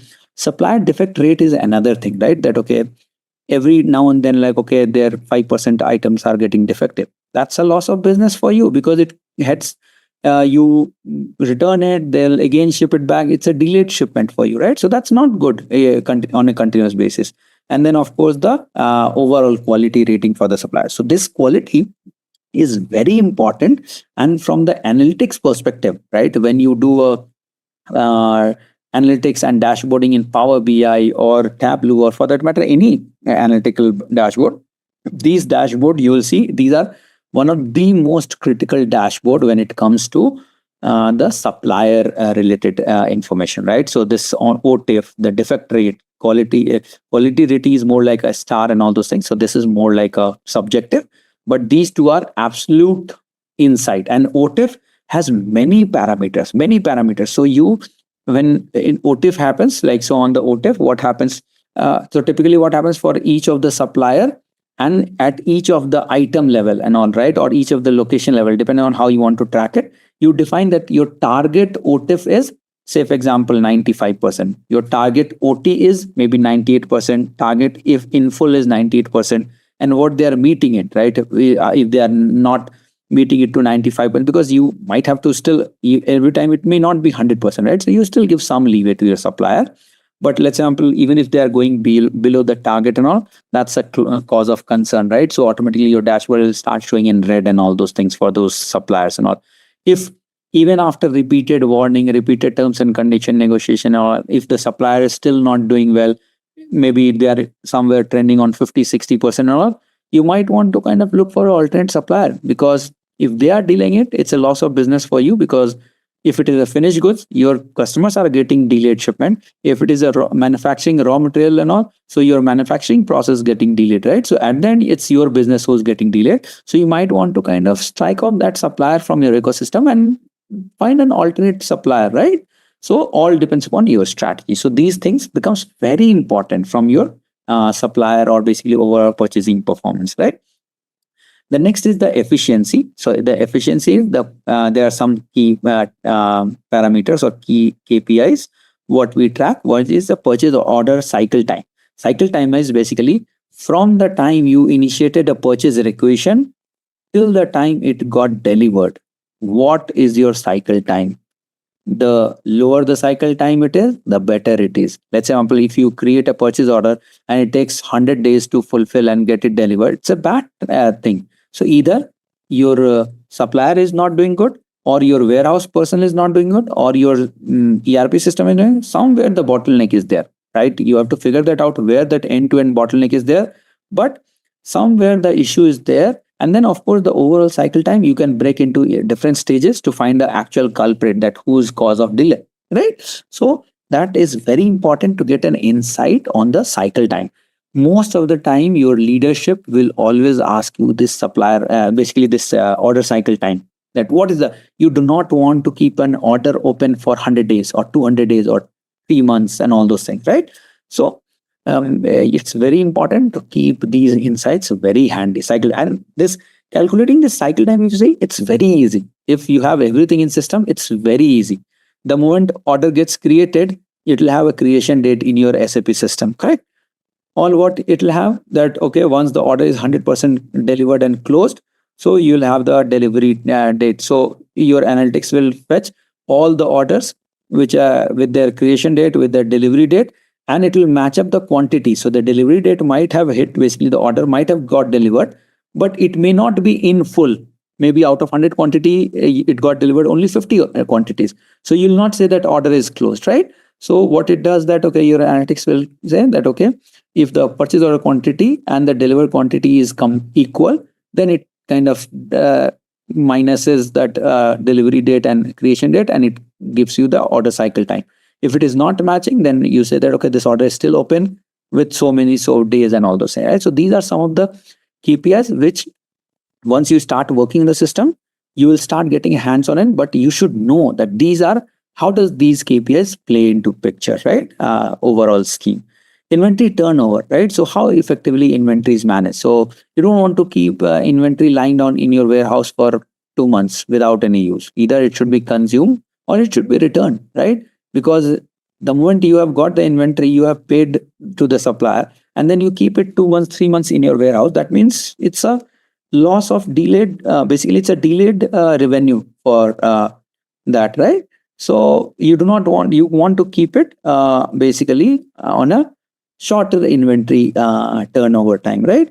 And then requisition to pay cycle time, again that is different thing. So this was the order cycle time, you put it like from the requisition to that till the time it get delivered.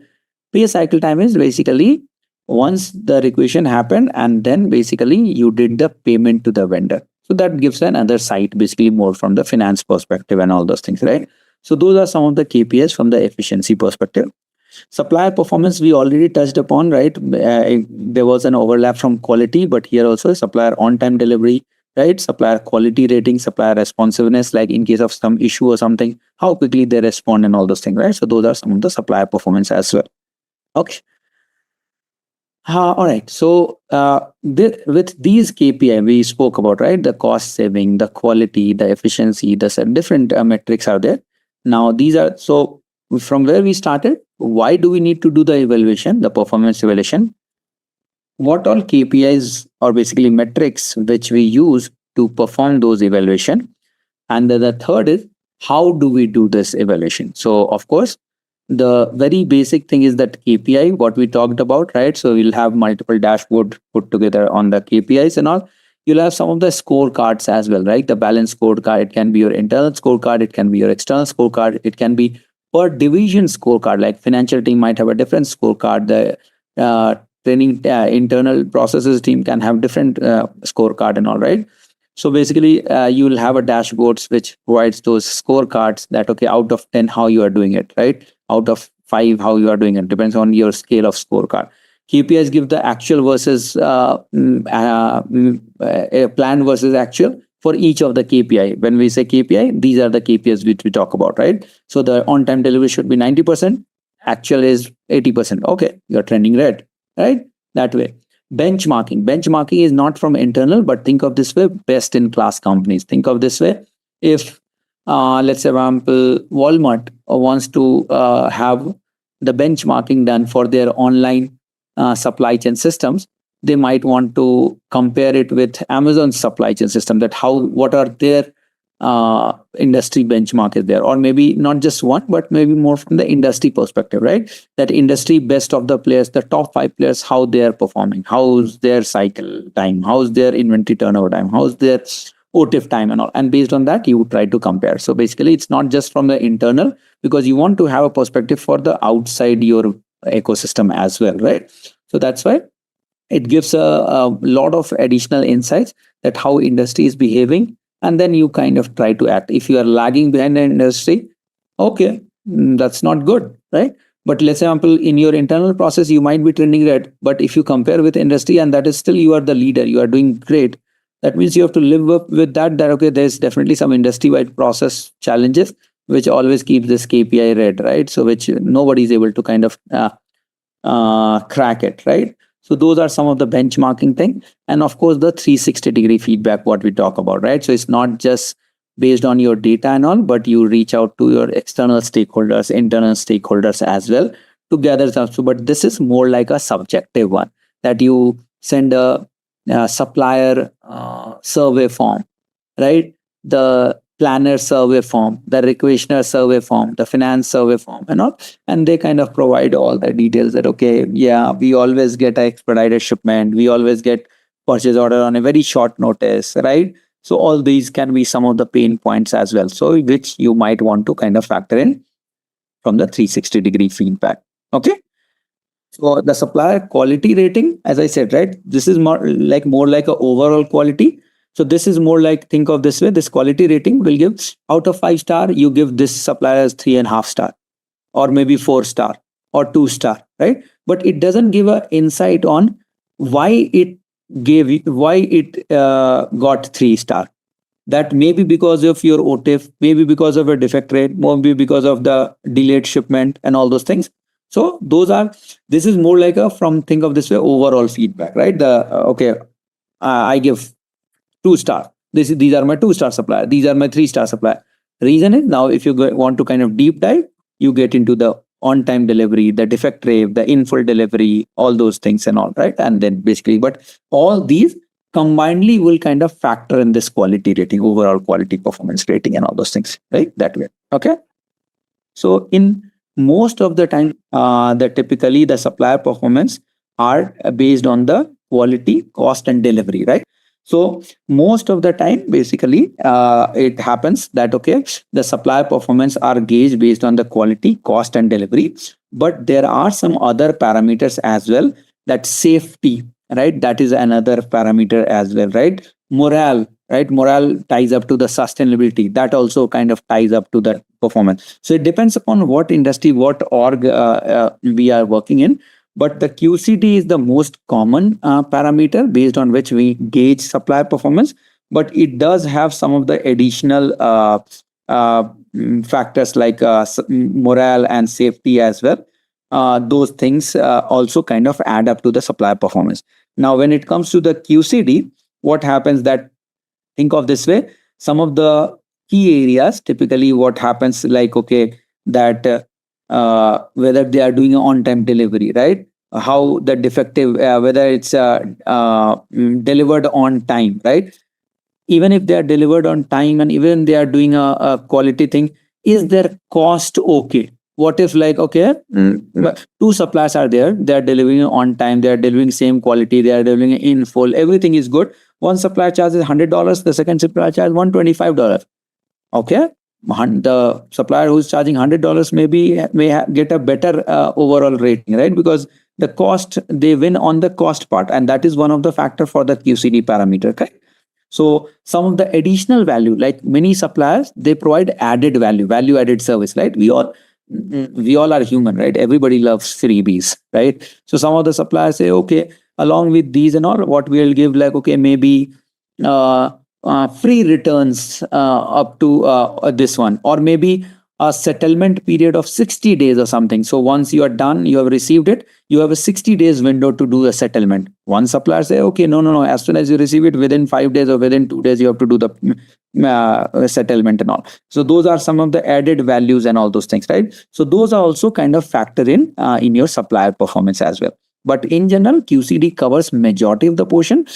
Sometimes QCD MS also gets into that. That basically QCD stands for quality control and delivery, and then basically it goes morale and safety. Morale ties up to sustainability, and then safety, of course, there is there. And then, of course, these are some of the parameters or measures on that one, right? Okay. So think of this way, like you have some raw materials, right? And you have a supplier, say for example, one supplier, let's say for example for that raw material, okay? And they are based out of, let's say for example, East Coast of US. East Coast many a times tends to get some hurricanes and some of the flooding and all those things, let's say for example, right? What you want, while it's very unpredictable, one year it may come, another year it may not come and all those things, what you would want to do is, okay, you might want to keep a secondary supplier not in the same region, maybe a different region. Basically think of this way, diversifying your supplier portfolio or supplier profiling, so that even if a hurricane or some disruption happens in East Coast, you have a supplier from the West Coast who can fulfill the order if that supplier is not there. Or think of this way, let's example, many times what happens that, okay, you all know that Russia Ukraine, right? So Russia Ukraine is kind of was disturbed and all, right? Anybody knows why Ukraine is famous for, like what all suppliers basically are based out of Ukraine? Ukraine provides lot of raw materials related to steel and all those things, right? So basically, typically, even the oil, right? Or basically, right? So they are one of the top producer of sunflower oil and all those things. Let's say, for example, you need oil and you have all the supply, you have 10 suppliers and all the suppliers are based out of Ukraine. You are putting your supply chain into risk because Ukraine might have a kind of impacted supply chain. So what happens? You might want to find some additional suppliers who are not based out of Ukraine.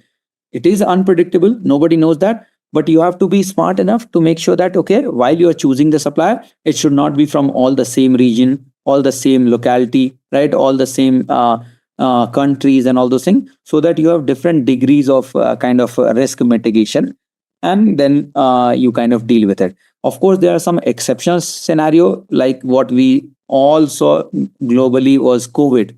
Doesn't matter whatever you had factored in or whatever you have risk mitigation, by large, less or more extent, but every supply chain system was impacted, right? So those are some of the exceptional things. But the idea here is when you kind of put together a supplier strategy and the picking up, you try to have a diversified profile across different region, across different areas and all those things, to kind of make sure that even if some unpredicted and unwanted things comes up, it will not impact globally. Maybe it will impact one country or one region, and then the other set of suppliers would still be okay. Okay. Think of this way that, okay, you have two sets of suppliers. Think of this way. One, you pick it up from North America. Other, you pick it, let's say, from Asia, right? And the way you do, whatever mills are there in the North America, South America region, your North America supplier supplies it. Your Asia supplier supplies it to the mills in EMEA and Asia. So while having multiple supplier and all, you diversify your portfolio. It may fractionally may bring your costing high, but you kind of adjust it based on your logistics, because you are saving on logistics and all, right? And trust me, what happens? It's a very bad design to keep one single supplier onto your supply chain system, because forget everything, that supplier will get into the term that, okay, I have a monopoly. I can dictate my terms and condition because I do not have any competitor. If not sure if all of you remember, until many years, like except for last few years and all, Apple, when they manufactured the MacBook, by default, it was that Intel chip used to be there always, right? Intel was the sole provider of that chip and all. And then what happened, basically, they came up with their other Mac chip as well, right? So they have two versions and all, right? So some models are coming with the Intel chip, the other versions are coming with the Mac chip and all. So Intel was kind of getting into abrupt pricing that, okay, whatever I demand, you have to provide because you do not have option, right? So it's not a good strategy to keep one single supplier for the same item, because then they get into the monopoly. They become the dictating terms that, okay, what policy I want to put. You will not be able to put your pricing terms. You will not be able to put your delivery term. You'll not be able to put your other terms and conditions, right? Payment terms and all. So it's not a good strategy. So that's why all the companies, they will always make sure that they have multiple suppliers lined up. What if you have one supplier and everything is good, they are good relationship with you, but they run out of stock?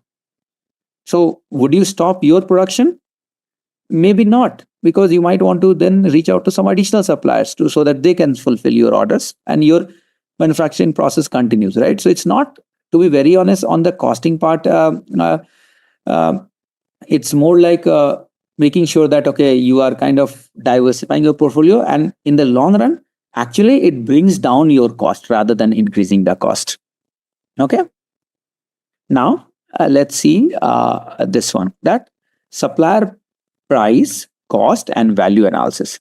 So I'll cover these two slides, and basically 3 slides, and then I'll give you some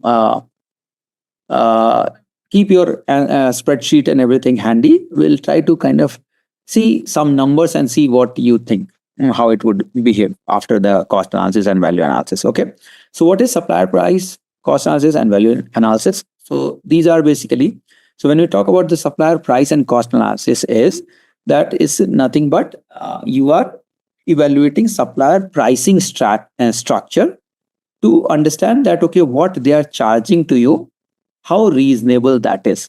That's what you are doing, the cost analysis, right? So the cost analysis of the price which supplier is asking you. That's the whole point, right?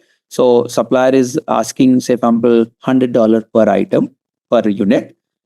You do the cost analysis of that price to see that whether this $100 is justifiable. If not, what we can do, what should be there, and all those things, right? So that's what basically. So that is that whole purpose of this cost analysis is, right?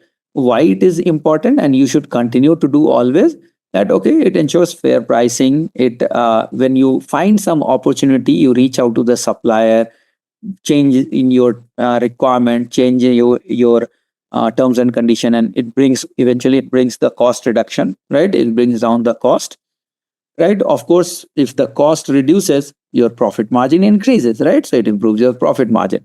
And of course, if they are transparent, these are your supplier, and you are transparent on the terms and conditions and everything, then of course it builds a stronger relationship as well, right? Because reason is, then you'll be in a more better position to trust your supplier that, okay, for example, you did a cost analysis and you found that, okay, yes, whatever they are charging is actually good. Not every time it will be unfair ask.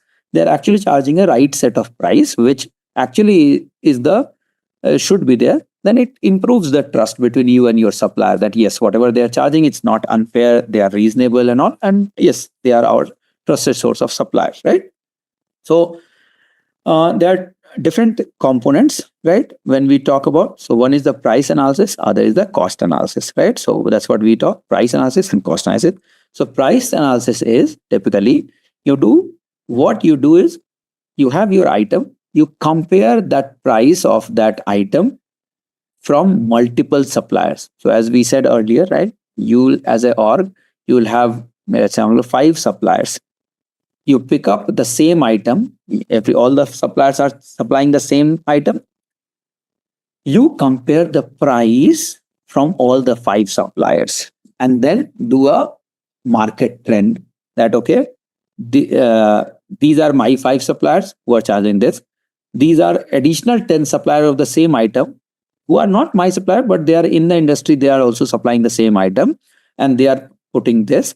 And then you kind of put together a trend, the history that, okay, year on year, are they increasing 1%, 10%, 5%, and all those things. So that's what you do, the price analysis, right? So this is price analysis is always between multiple suppliers. When it comes to cost analysis, this is this cost analysis would be the breakdown of the cost of one supplier. So say, for example, supplier A charges $100 per unit. So you break down that out of that 100, what is their material cost? What is their maybe logistic cost? What is their profit margin?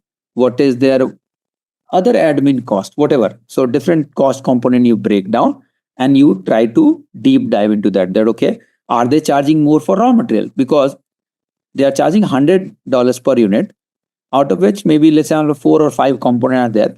Out of which it may be that okay, raw material they are charging correctly, admin they are charging correctly, everything they are charging correctly. Only the profit they are charging maybe 50%, and which is inflating your price.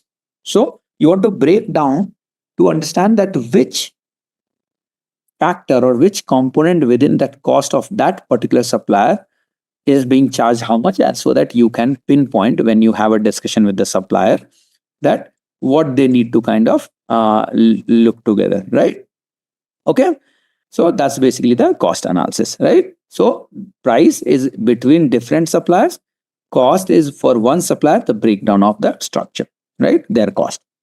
Now, how do you do the cost analysis? You do a direct cost analysis, examining direct material cost, labor cost, overhead cost, and all those things. There are indirect cost analysis as well, right? The admin, selling, general expense, and all.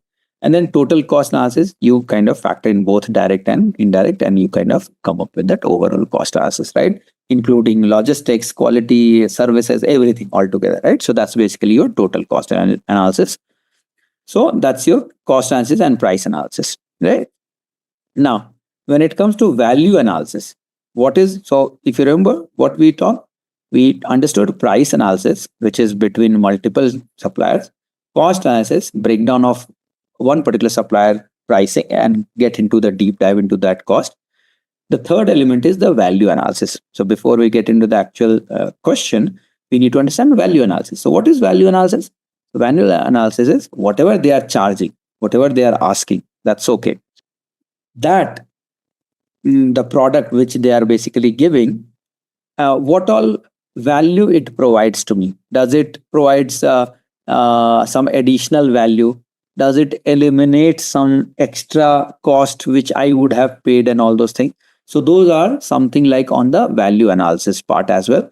That okay, fine, they are whatever they are charging, but in when I pay to them, what I get in return. That's basically the value analysis. Apart from a product, you might get value added service, some possible elimination. Let's example, their quality is very high, so then your that's a you are eliminating some additional unnecessary costs of returning and all those things, or delayed shipments and all those things, right?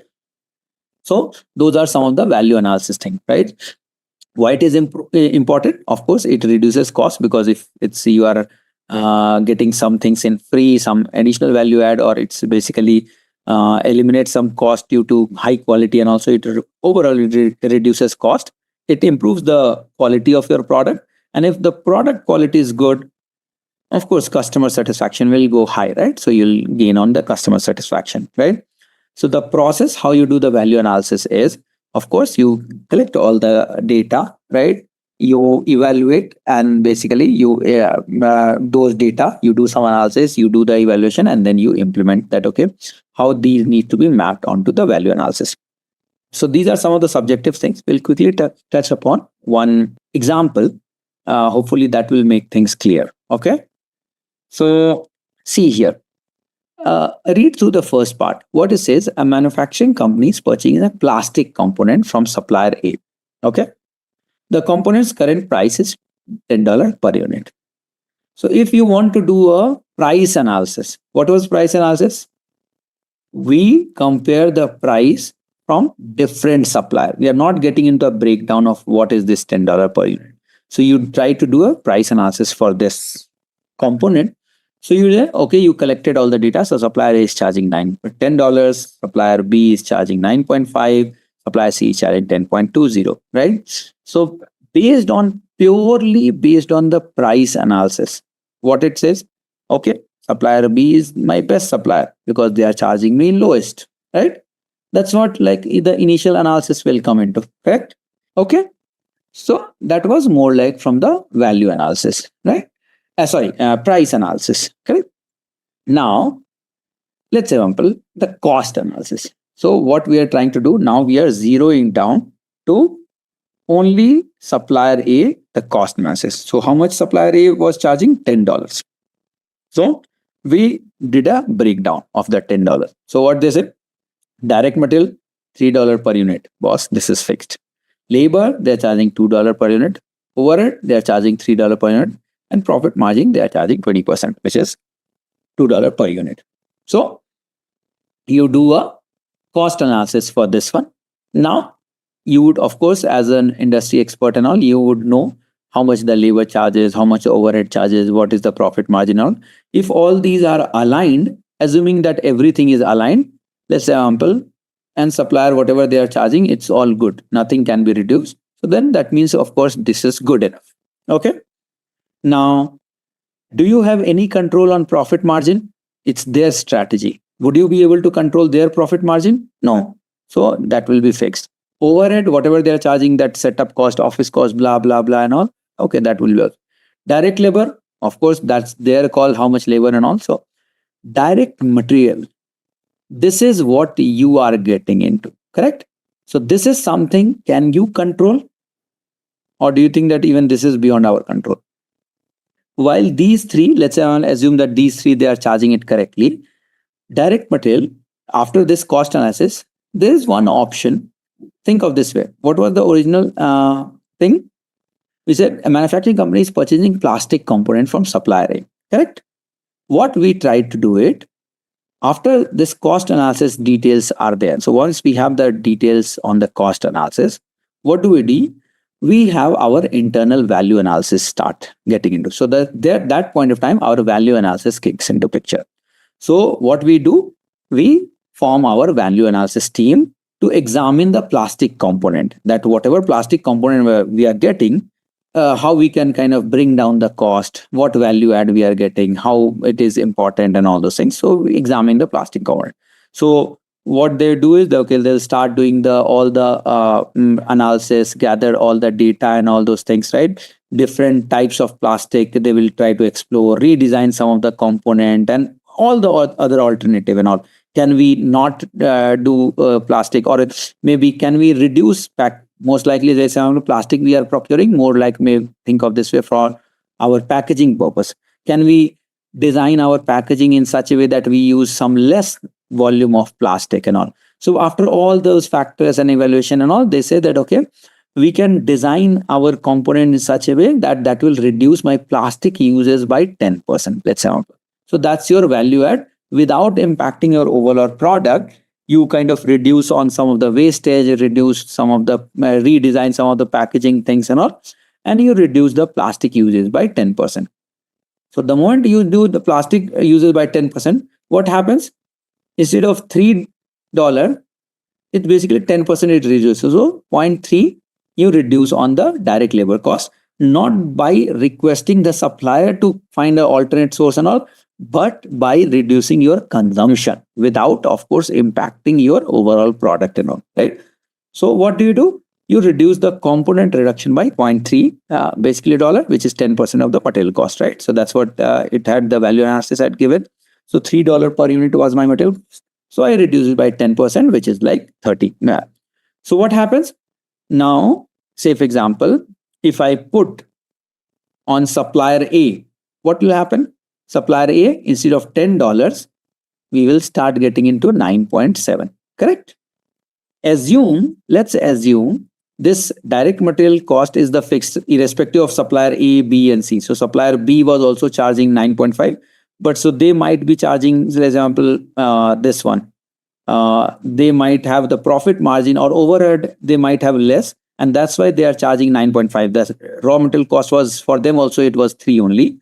So in that case, what happens, let's say after this 10% reduction, for supplier A, it will be 9.7. Instead of supplier A, let's say I would want to go to supplier B because they were charging less. So I pass that reduced consumption to supplier B. So supplier B also reduces by 0.3. So they may end up giving 9.2 per unit. Again, all these are hypothetical numbers, but I've just put together just to kind of give you some perspective. So what happens here? Your total basically cost reduction, because initially you are buying from supplier A, okay, who was charging $10. When you did a price analysis, you found supplier B is 9.5, supplier A is 10 and all those things. But just based on price analysis, you could have gone with 9.5, but you did not want to go with just based on price analysis. So you did a cost analysis.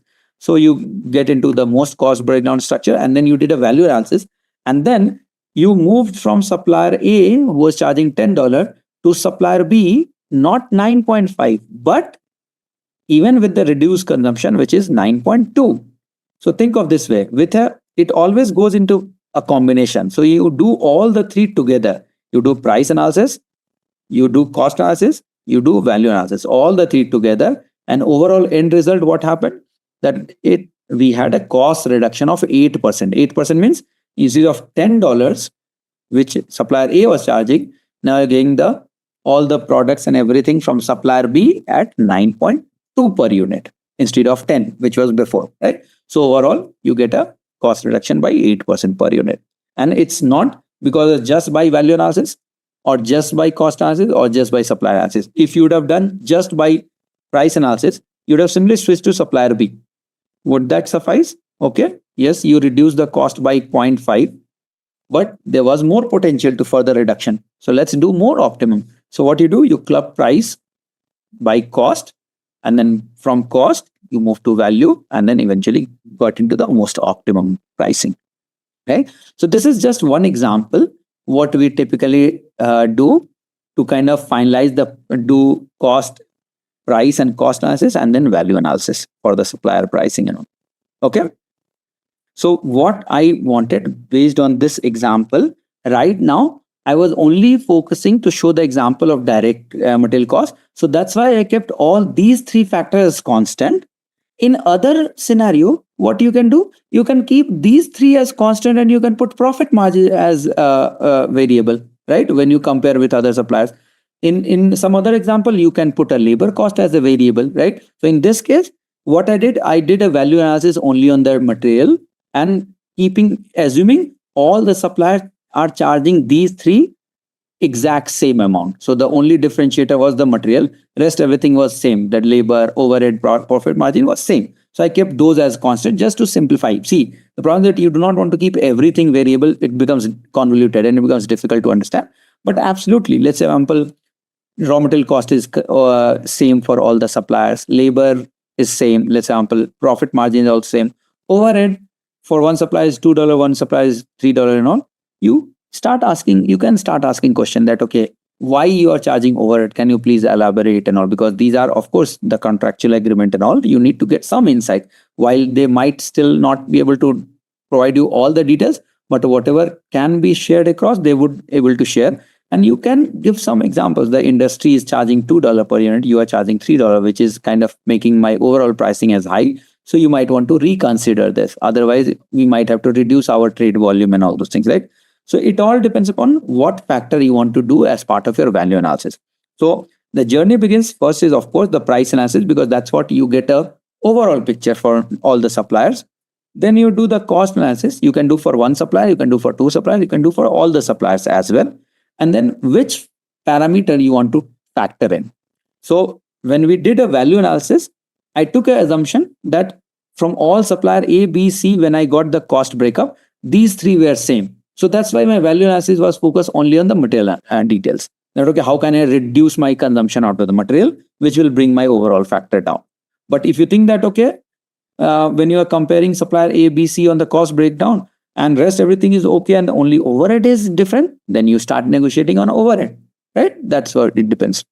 But in short, yes, absolutely, you can do that. It's not just that material. You can have a discussion with any parameter. Doesn't matter, any parameter. Okay. These are my three suppliers, correct? What we have factored in. Okay. And this is my three numbers. Okay. So see, what we did was, so we started with supplier A and we did the cost analysis. So this is for supplier A, correct?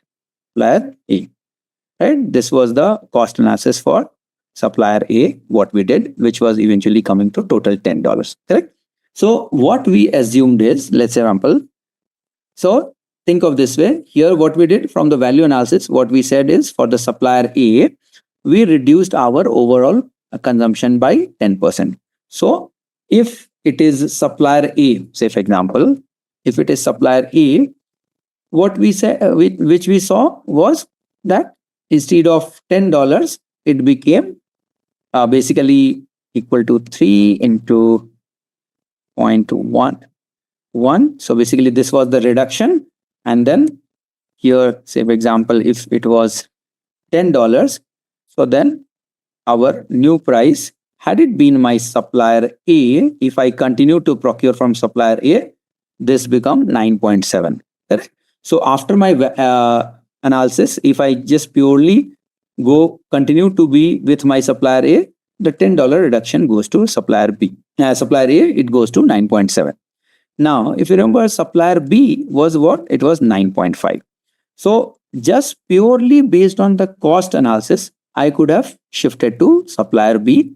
So I would have paid 9.5, and which is perfectly fine. So it would have given me a better cost. Instead of 10, I would pay 9.5. But what I did, I clubbed price analysis along with my cost analysis and value analysis. So what we did was, assumption is this material cost, the raw material cost, is a fixed across inventory. Everybody charges $3 per unit.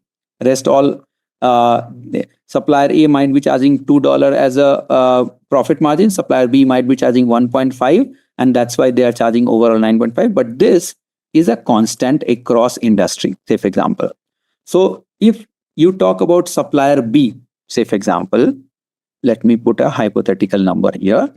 Supplier B, if we put, right?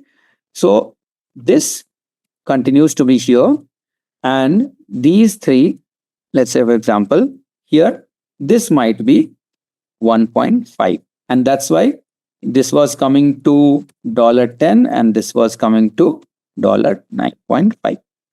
This number, I was clear based on the cost analysis only that supplier B is good. So I wanted to go to supplier B, but what I wanted to do based on the price analysis and value analysis, that do I go to supplier B with 9.5 or can I further reduce it? So what I said, based on the consumption, I saw that, okay, I can bring down by 30%. So this also gets down by 30%. So here also, basically what happens, if it goes, assuming this raw material was constant because that's a fixed cost for irrespective of the supplier, because that's the same component we are talking about. So this becomes the 10% reduction. Here also it happens, and this becomes 9.2. So based on the cost analysis, I wanted to go to supplier B, but when I club cost analysis with the value analysis, while still supplier B is my best bet, but I do not go to supplier B with 9.5. I go with from the value analysis, whatever the output happened. And that's why when the last slide, when I showed the number, I switched from supplier A, which was 10, to supplier B, which was 9.5 minus 30%, 10% of that, and it was 9.2. So now overall, when we say 8%, initially I was buying from supplier A. If you remember my initial statement, a manufacturing company current price is $10 per unit. Doesn't matter whatever supplier is. So $10, that means this supplier I was buying, right? $10 per unit. Now, after my cost analysis and value analysis, when I decided that I'll go to supplier B with not 9.5, but with 9.2, that gives me an overall percentage of basically 10 minus 9.4. And this is basically that, right? So you do a cost analysis, right? And then when you have finalized that, okay, yes, these are my suppliers and all, now based on the cost analysis, this may be a better supplier and you want to go. But then with what value you want to go, right? Okay, let's see a further deep dive on the value analysis. So you want to kind of get a further breakdown and then see that, okay, let's example, you want to have a discussion with these suppliers based on your material cost. So you do a value analysis for material that, okay, and this value analysis is your internal process. So you set up your internal team to make your process more streamlined to further reduce the cost. Think of this way. I'll tell you. Simple. I'll give you another example. Hopefully that will explain. Let's assume that all these are fine. You want to do a value analysis on overhead cost. And overhead cost, there would be majority of the things which supplier are doing and which they might not reveal.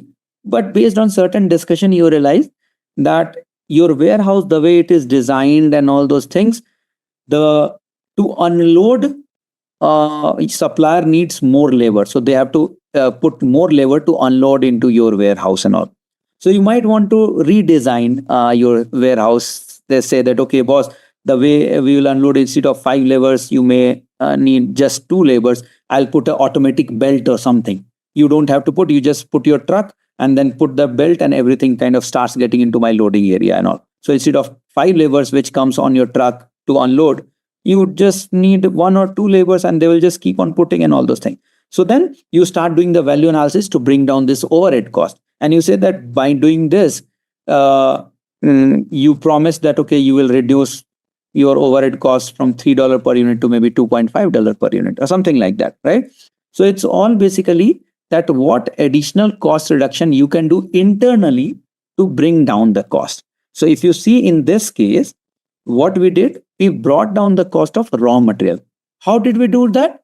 We internally decided that, okay, plastic component we are procuring, let's see where all this plastic component is being used. Can we find an alternative source? Can we find a cheaper source? Can we reduce the volume of the plastic, right? The quantity of the plastic and all.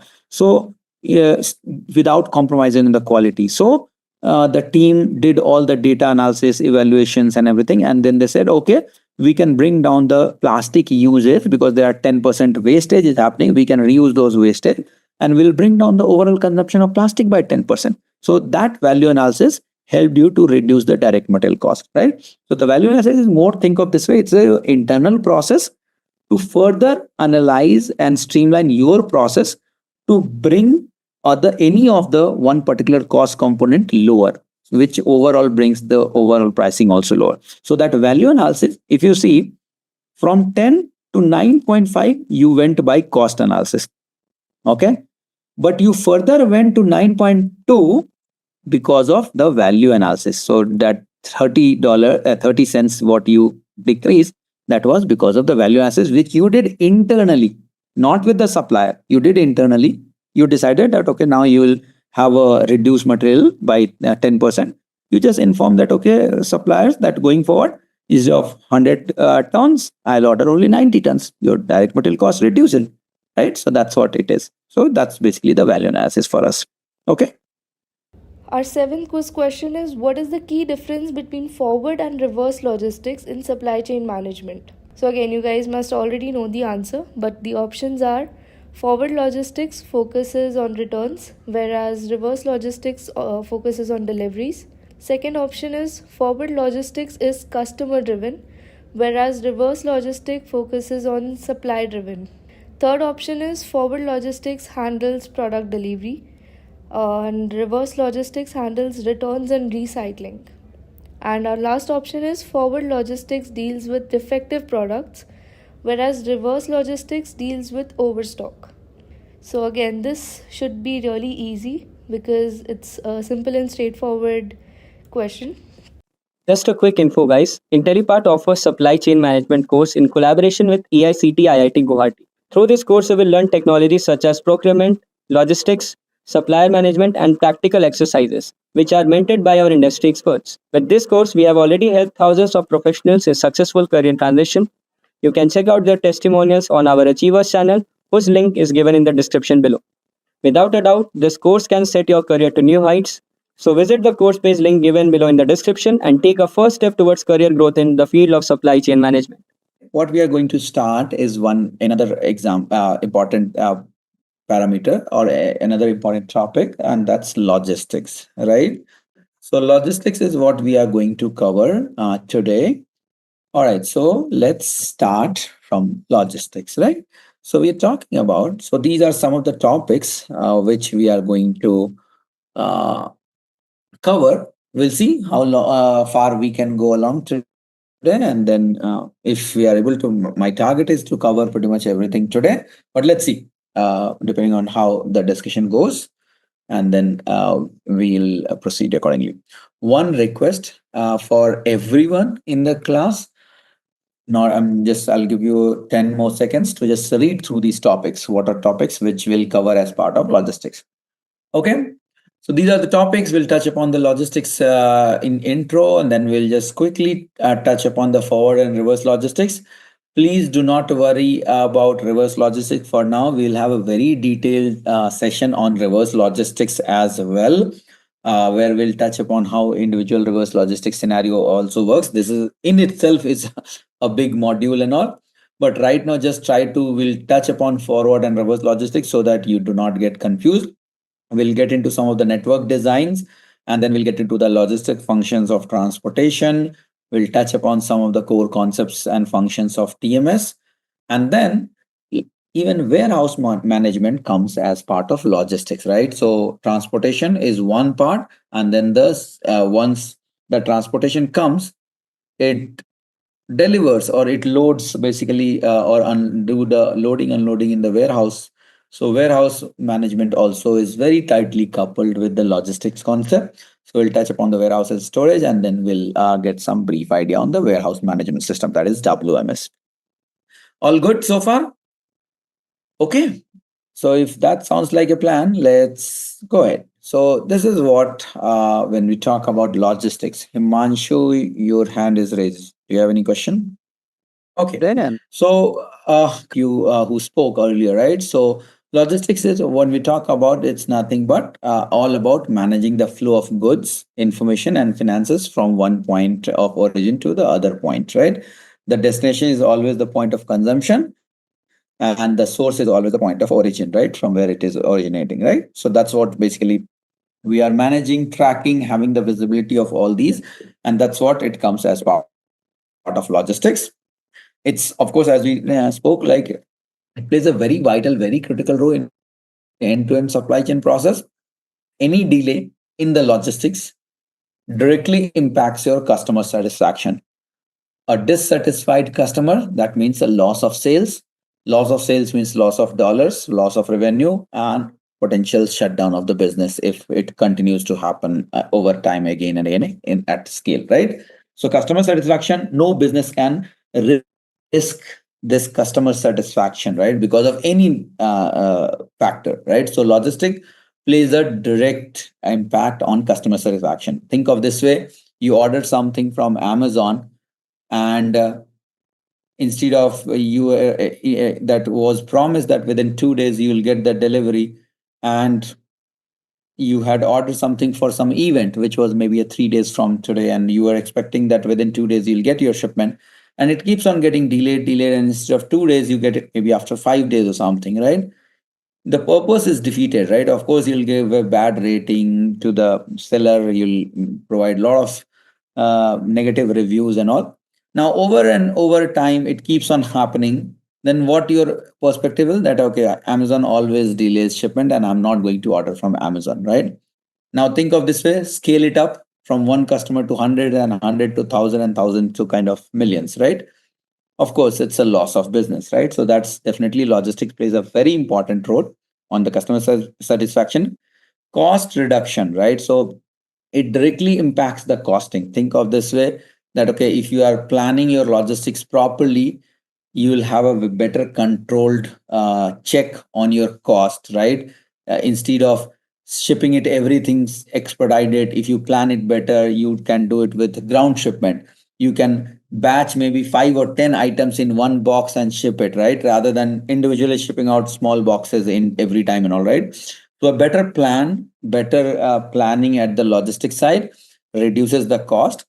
And of course, at the end, each of the competition, each of the business are fighting against their competitor to stay relevant and stay ahead in the market, right? So any hiccups there, any lags there on the logistics directly impact the competitive advantage as well.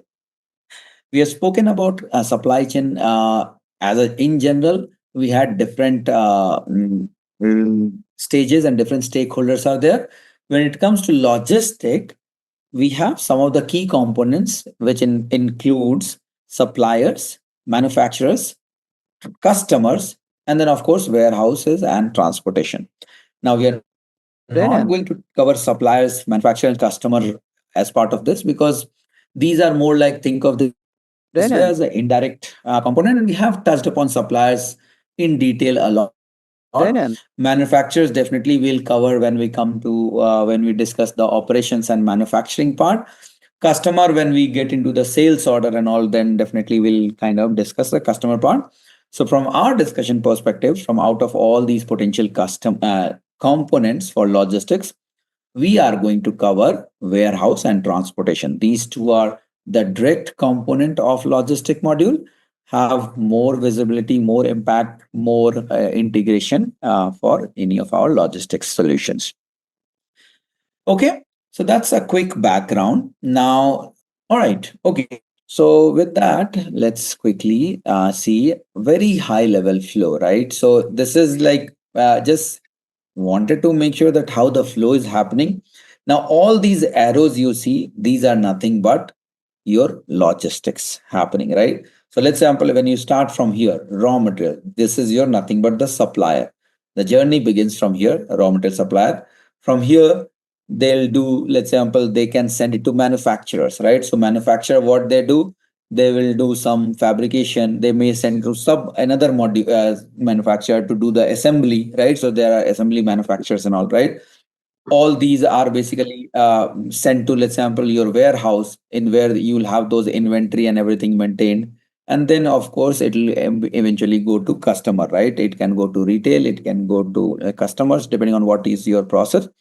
But from the supplier going all the way till customer, that's your forward logistics, right? So this top half you see, that's basically your forward logistics.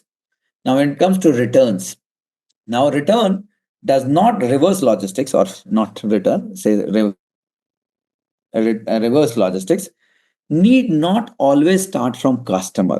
Okay, customer, yes, they do start the reverse logistics. Let's example, there can be two types of reverse logistics. One, what a customer got and it's defective, or it's they do not want like the product and they want to return it. So that is also a reverse logistics.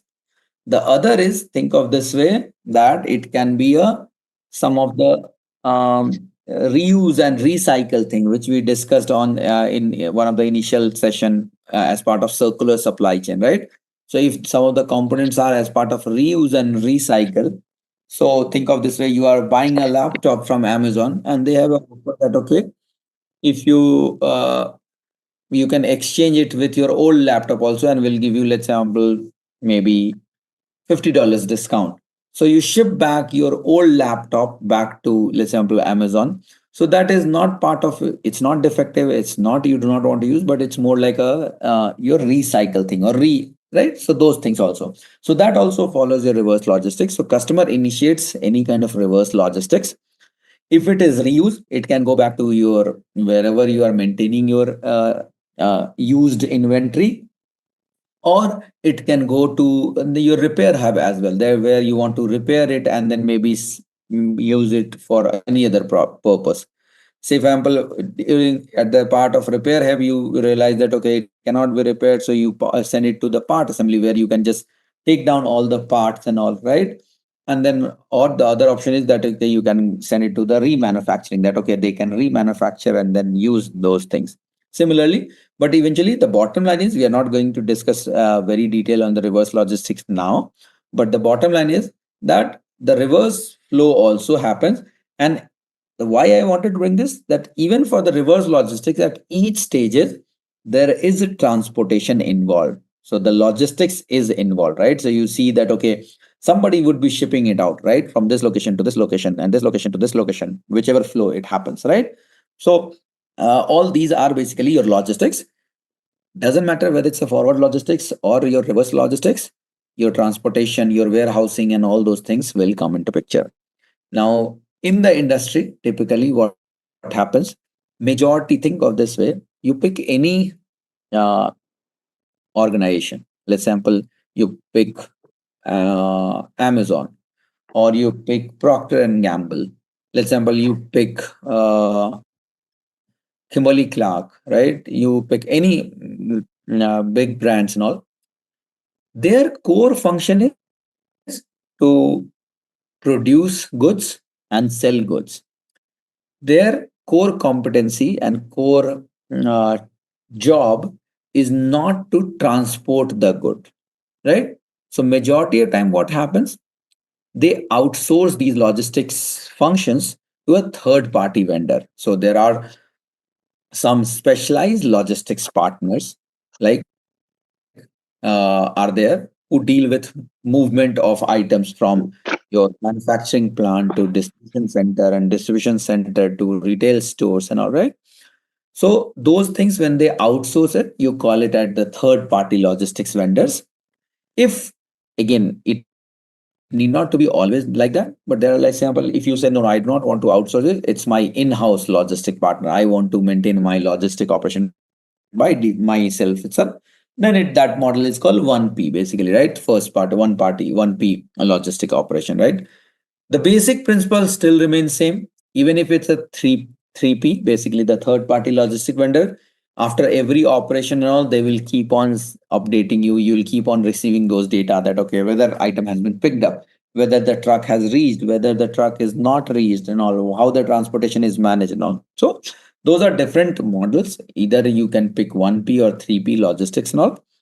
But the bottom line is, irrespective of whether it's a 1P or 3P, your system has to be integrated with logistics operations, right? We'll discuss in the subsequent slide how the integration and where exactly the data flow happens, what are the key integration touch points and all those things as well. But that's a very brief on basically the forward and reverse logistics. Please do not worry about the reverse logistics. We will discuss in detail on the reverse logistics as well in some of the sessions, okay, where we'll get into a lot of systematic need not to be details how the transactions are happening, what transaction are processed in the supply chain system, in SAP systems, on different processes and all, right. So those we'll also discuss, right? Okay, all right, let's move further. So that's with that background, let's try to understand some of the so I think I should.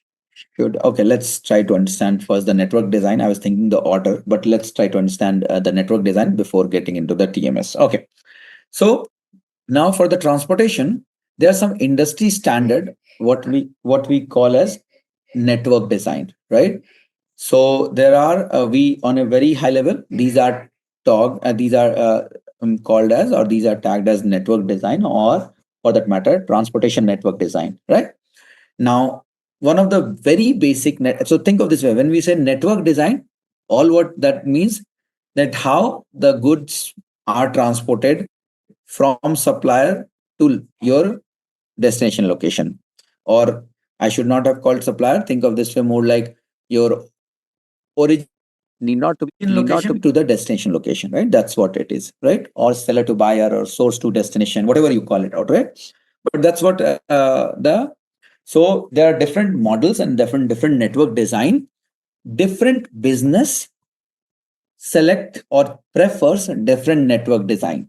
There are multiple factors which are responsible for you to take decision that what network design you might want to put it, right? So one of the most simpler and a very basic network design, what we call is a direct shipment network, right, to a single destination. So this is your network design. It's direct shipment network to single design. As the name itself suggests, what happened? You, let's example, you have, these are the suppliers, your supplier A, B, C, D, and all, right? So these are your suppliers. So, say example, this is your supplier 1, this is your supplier 2, this is your supplier 3, right? Now these are your A, example B, C, D, E, and F, right? So what happened? You have 6 trucks going from 1 to A, 1 to B, 1 to C, 1 to D, 1 to E, 1 to F, right? So that's how your trucks would be there. So it will be 1A would be your 1 truck, 1B, 1C, 1D, and so on, right? Similarly, you have another set of trucks who will pick it up from 2. So you will have 2A, 2B, and so on, right? So what it basically comprises, that there's no hops. It picks up from your source location and it delivers it at the destination location.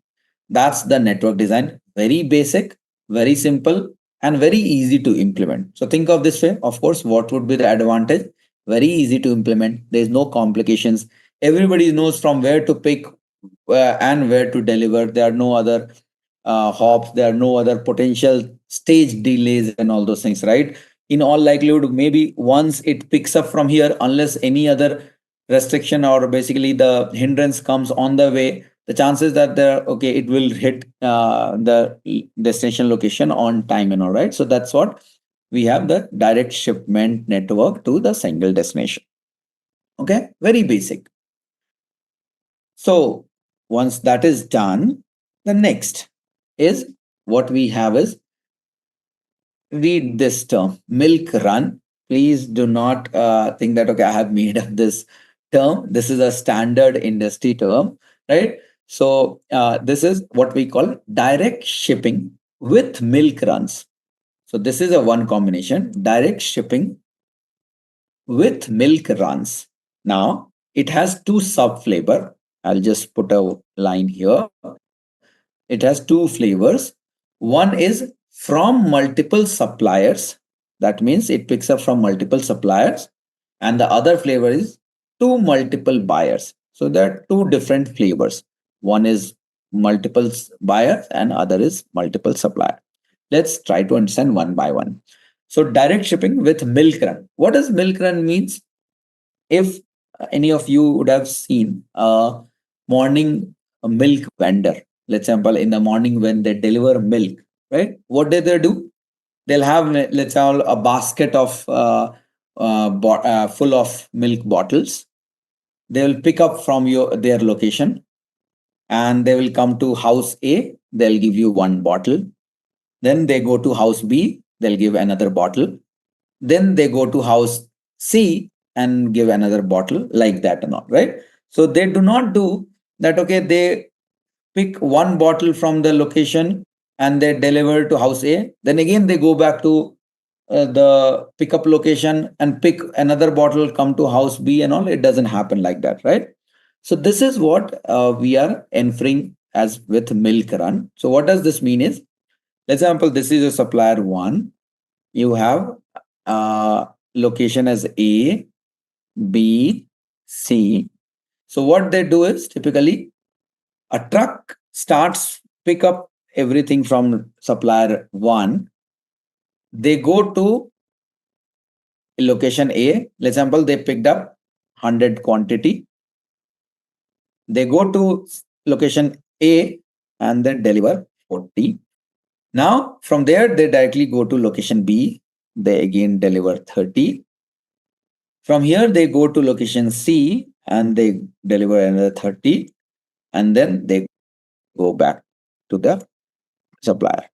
So what it happened, instead of 3 trucks, so if you go to the previous one, if we just encounter these 3 location only, so what we had 3 trucks from 1 to A, 1 to B, 1 to C. In this case, what happened? We just had 1 truck, 1 to A, from A to B, B to C. Now this can be possible. Let's say, for example, your A, B, C locations are, let's say, for example, in the same region. Let's say, for example, you have the 3 location. Let's example, one is in United States, like one location is in, let's say, from example, from Chicago. The other location, let's say, Indianapolis, and the third is maybe St. Louis. So these 3 are in the Midwest region. It's easy for a truck which starts from New York to go to Chicago, then to maybe Indianapolis, and then to St. Louis, and then go back to New York, rather than 3 trucks starting from New York and going to 3 different locations, right? Of course, it does come with other limitation, that you should have ample space in your truck to accommodate all the 3 orders at one shot and all those things, right? So those things are there. So that's why we call it as a milk run. So it's a direct shipping with milk run to multiple buyers. So this category, what I explained is direct shipping with milk run to multiple buyers. So your supplier was just one, but you had 3 different buyer location. Okay. I see a couple of hands raised. Just give me 2 more minutes. I'll try to cover the second part and then we'll take down the questions. The second flavor of the milk run is here. Your truck does not go to multiple location, but it does picking from multiple locations. So think of this way. You have your truck and you said, okay, I want to pick up part A from supplier A, part B from supplier B, and part C from supplier C. And all the three parts I want to be at my location 1. So what it does, you have 3 trucks. It starts from supplier 3, picks up, let's example, 10 item, go to supplier 2, picks up another 10 item, go to supplier 1, picks up another 10. Now I have all the parts what I wanted, and then from there it goes and gives it to your buyer location A, and from there it goes back to again supplier, right? So this is again a direct shipping. So direct shipping with milk run from multiple supplier, right? So this flavor it is. Okay. Okay. All right. Let's quickly move to the next concept. So we saw 2 things here. One was basically the direct shipment network to single destination. The other is basically direct shipment with milk runs. Of course, it has 2 flavors. Now, there would be one more principle coming in. Basically, it says all shipment via DC. So here, what we so far we saw, suppliers are directly shipping it to the buyer location. Here, the scenario is all suppliers will ship to DC, right? So this is my central location, right? All suppliers will ship it to DC, and then from DC, all the things, all the buyers will get. So in this case, there are 2 different transportation parties may get involved. So think of this way: from supplier to DC, it would be your supplier logistic partner would be there. They are shipping it out. Once it has gone to DC, now it's up to this org to send from their warehouse to their buyer location. So this piece of transportation may be managed by your org, right? And this piece would be managed by maybe supplier, right? So, but the concept is that here all supplier location will centrally go to the DC location, and then from DC it will eventually go to buyer location, right? So it's not a direct linkage from supplier to buyers, but in between you have a DC or warehouse layer come into picture, right? Now, of course, there are multiple flavors in DC, right? So there are concepts of, and we'll discuss these things as well. There is a concept of cross dock, right? So that we will come into picture, that what is this cross dock. There's something called storage location and all. We'll see some of these things, but at the end, the model is that all suppliers they will ship it out to the buyer location, but with an intermediate stage of DC as a holding place, and then DC decides where to send, what to send, when to send, and all those decisions are being taken at the DC layer. All right. Okay. Shall we quickly move to the next part? And then the next is shipping via DC using milk run, right? So again, now so far what we saw, it was the shipment via DC, but it was direct. So from DC, it's going 1-to-1 and all. Now just add a flavor, like so. Now, since all of you are familiar, at least at a basic level, on the milk run, so think of this way, that okay, from supplier, different suppliers are sending it to DC, but now while the shipment or the logistics are happening between DC and the location, it takes not like 1-to-1, but it takes the milk run concept, right? So DC sends to location 1, then from location 2, then to location 3, and then come back, right? So that's it. So I hope that this is pretty much clear to everyone. Since we have a background of milk run, this is more like an extension of milk run with a via DC. So earlier what we have seen, supplier sending it to directly to buyer 1, then buyer 2, buyer 3, and go back to supplier. Here supplier sends to DC, and that's it. We are done. Then now DC acts as a source location. So this would be like from DC to buyer 1, buyer 2, buyer 3, and then goes back to DC. All right. All good. We have a question.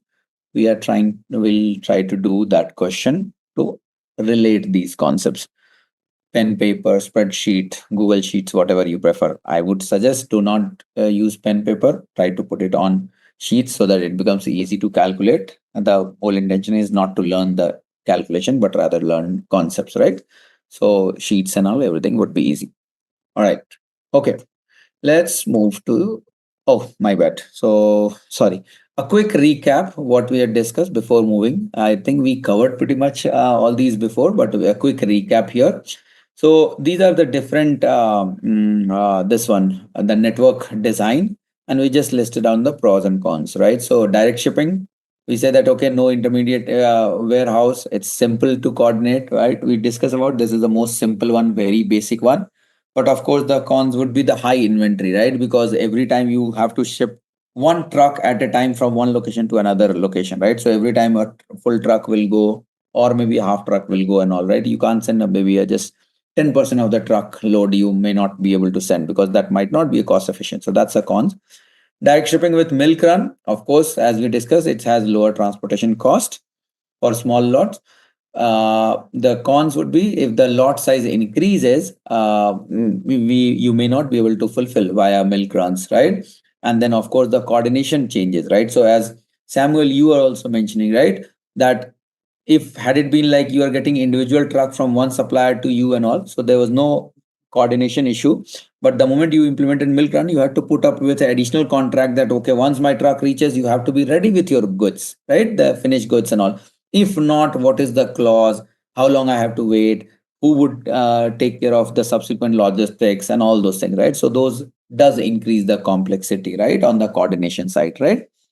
Then we have all shipment via DC, right? So in the DC, what says that lower inbound transportation cost. So from supplier, instead of supplier sending it to 10 different locations, supplier will send to one centralized location, right? And then they so you'll have a consolidated one, right? So every supplier will send it to your rolled up location, which is would be your DC location. That is good for you so that you can plan better. The negative aspect would be that inventory cost would be increased because you have an added layer of DC, right? That means you have to load, unload, store, labor management, everything kind of adds an additional layer. So that's of course at the cost, right? How you are handling the inventory, how you're loading the inventory and everything. So that's increases the cost of the inventory, holding cost, carrying costs, all those things as well, right? Again, all shipment via central DC with cross dock. Cross dock is another flavor of DC. Cross dock. So hold on to this thought. We are going to cover cross dock later in this today's session itself. So cross dock is on a high level. Think of this way: it's a small location within the distribution centers, which basically the whole point is that okay, you don't keep inventory there for long. You just load, move it from there to another location like that and all. It's think of this way, very quick in and out those locations. So that's basically cross dock. So hold on to that thought. We'll discuss cross dock and hopefully that will give a more picture on that. DC via milk run, we already discussed, right? So it has the advantage of milk runs as well as DC. And of course, since the milk run is involved, the coordination and all those things adds the complexity as well, right? So that would be your that. And then you have a concept of tailored network. Tailored network is like a customized one. So there's no, it doesn't align with any of these. It all depends upon that what your product and store needs. So for some product, you may follow direct shipping. For some product, you may follow milk run. For some, you may want to get it via DC, and also it's a mix of that, basically the combinations, right? So that's what it would. Let's move to, so take some time, read this question. But the point here is that finding the solution is not the end goal. The whole point all of us want is try to understand the concept, right? How we arrive at that. It may be wrong, it may be right, doesn't matter. But what we are trying to do for everyone in the batch here is we want to understand that if we have given all these data, what is the approach how we are going to take it, right? To kind of arrive that, okay, what is the optimum way, right? So the question here, as you folks summarized, we have given some scenario, right? So it has some numbers of suppliers, number of stores, right? So if we have, think of this way, like we'll call this, right? That's how we were there, right? So what it says that it has 4 suppliers, and then of course it has how many stores? It has 8 stores, correct? So think of this way. That is what the network design we had put together, right? Initially also when we were discussing some of the theory, right? So these are our stores. And then of course there is an option of DC as well, correct? So that's what, oh sorry, no, DC was not there, correct? DC was not there, sorry, ignore that. All what we are discussing is like either direct or the milk run. There's no concept of DC so far here. So one option is basically it goes from here, here, here like this, or the other concept is goes like here to here to here, then goes like this to here to here to here, goes like this, like that. And also these two options are there. That's what we would want to understand, right? Some of the numbers what we see is 40,000 unit. Truck have a capacity of 40,000 units. Of course, that is the maximum capacity is 40,000 unit. And every time you load one full load is basically 1,000 per load, right? So that load is $1,000. Per delivery is $100. That means if they do from 1 to A, they charge $100.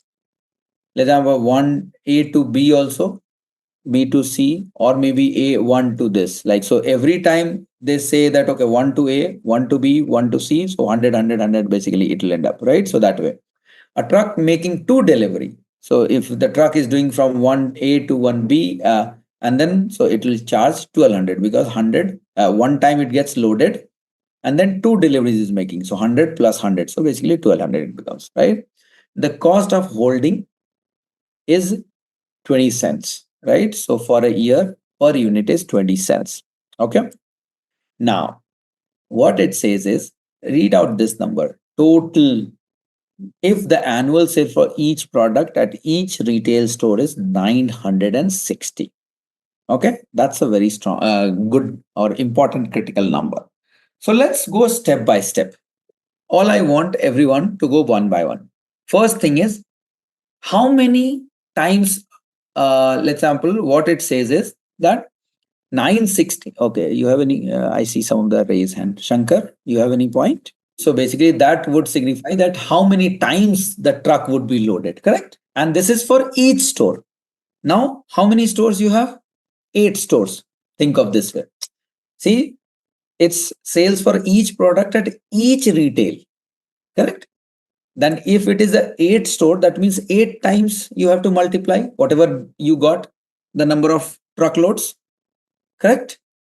And do not forget what it says is sale of each product at each retail store. That means supplier 1 is supplying, that is also 960,000. Supplier 2, because we have 4 different suppliers, right? So that means 4 different products we are talking about, right? So whatever we are getting, we might have to multiply into 4 into 8 also, right? 4 suppliers and then 8 stores. That's how it basically gets. So we'll go step by step.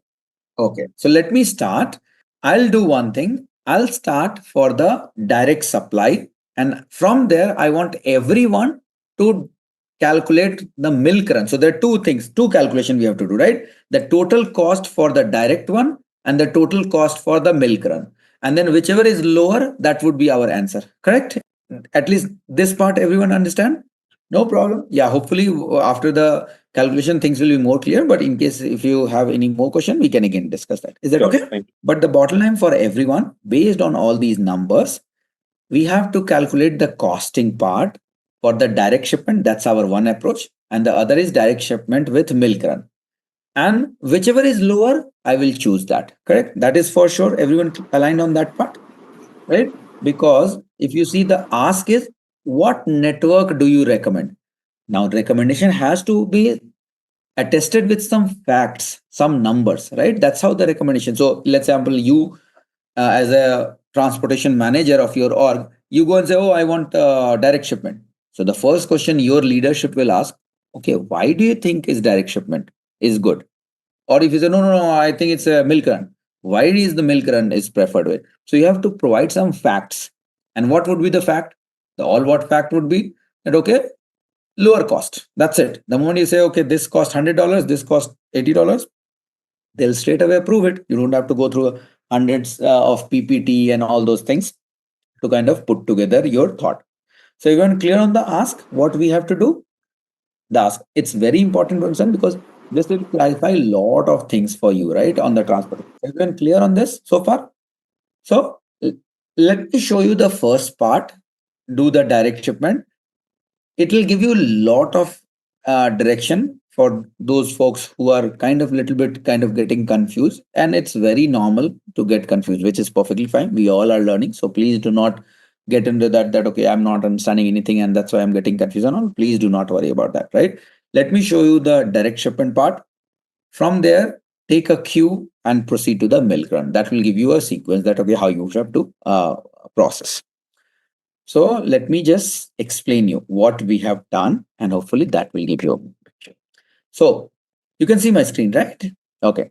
So what we did that when annual sale for each product at each store is 960 unit, our analysis assume that all trucks are travel full. That's one basic assumption we are taking. That one, when we are saying always it would be full truck. So every time we are picking up, it would be 40,000 unit at every shipment, right? So that's we are taking assumption. Otherwise, it becomes very difficult and very complex. That sometimes you say, what if 40,000 instead of I packed only 38,000? So then all those things will start adding. That LTLs and all shipments and all will start adding additional complexity. So for our understanding, we are assuming that all trucks are always full, right?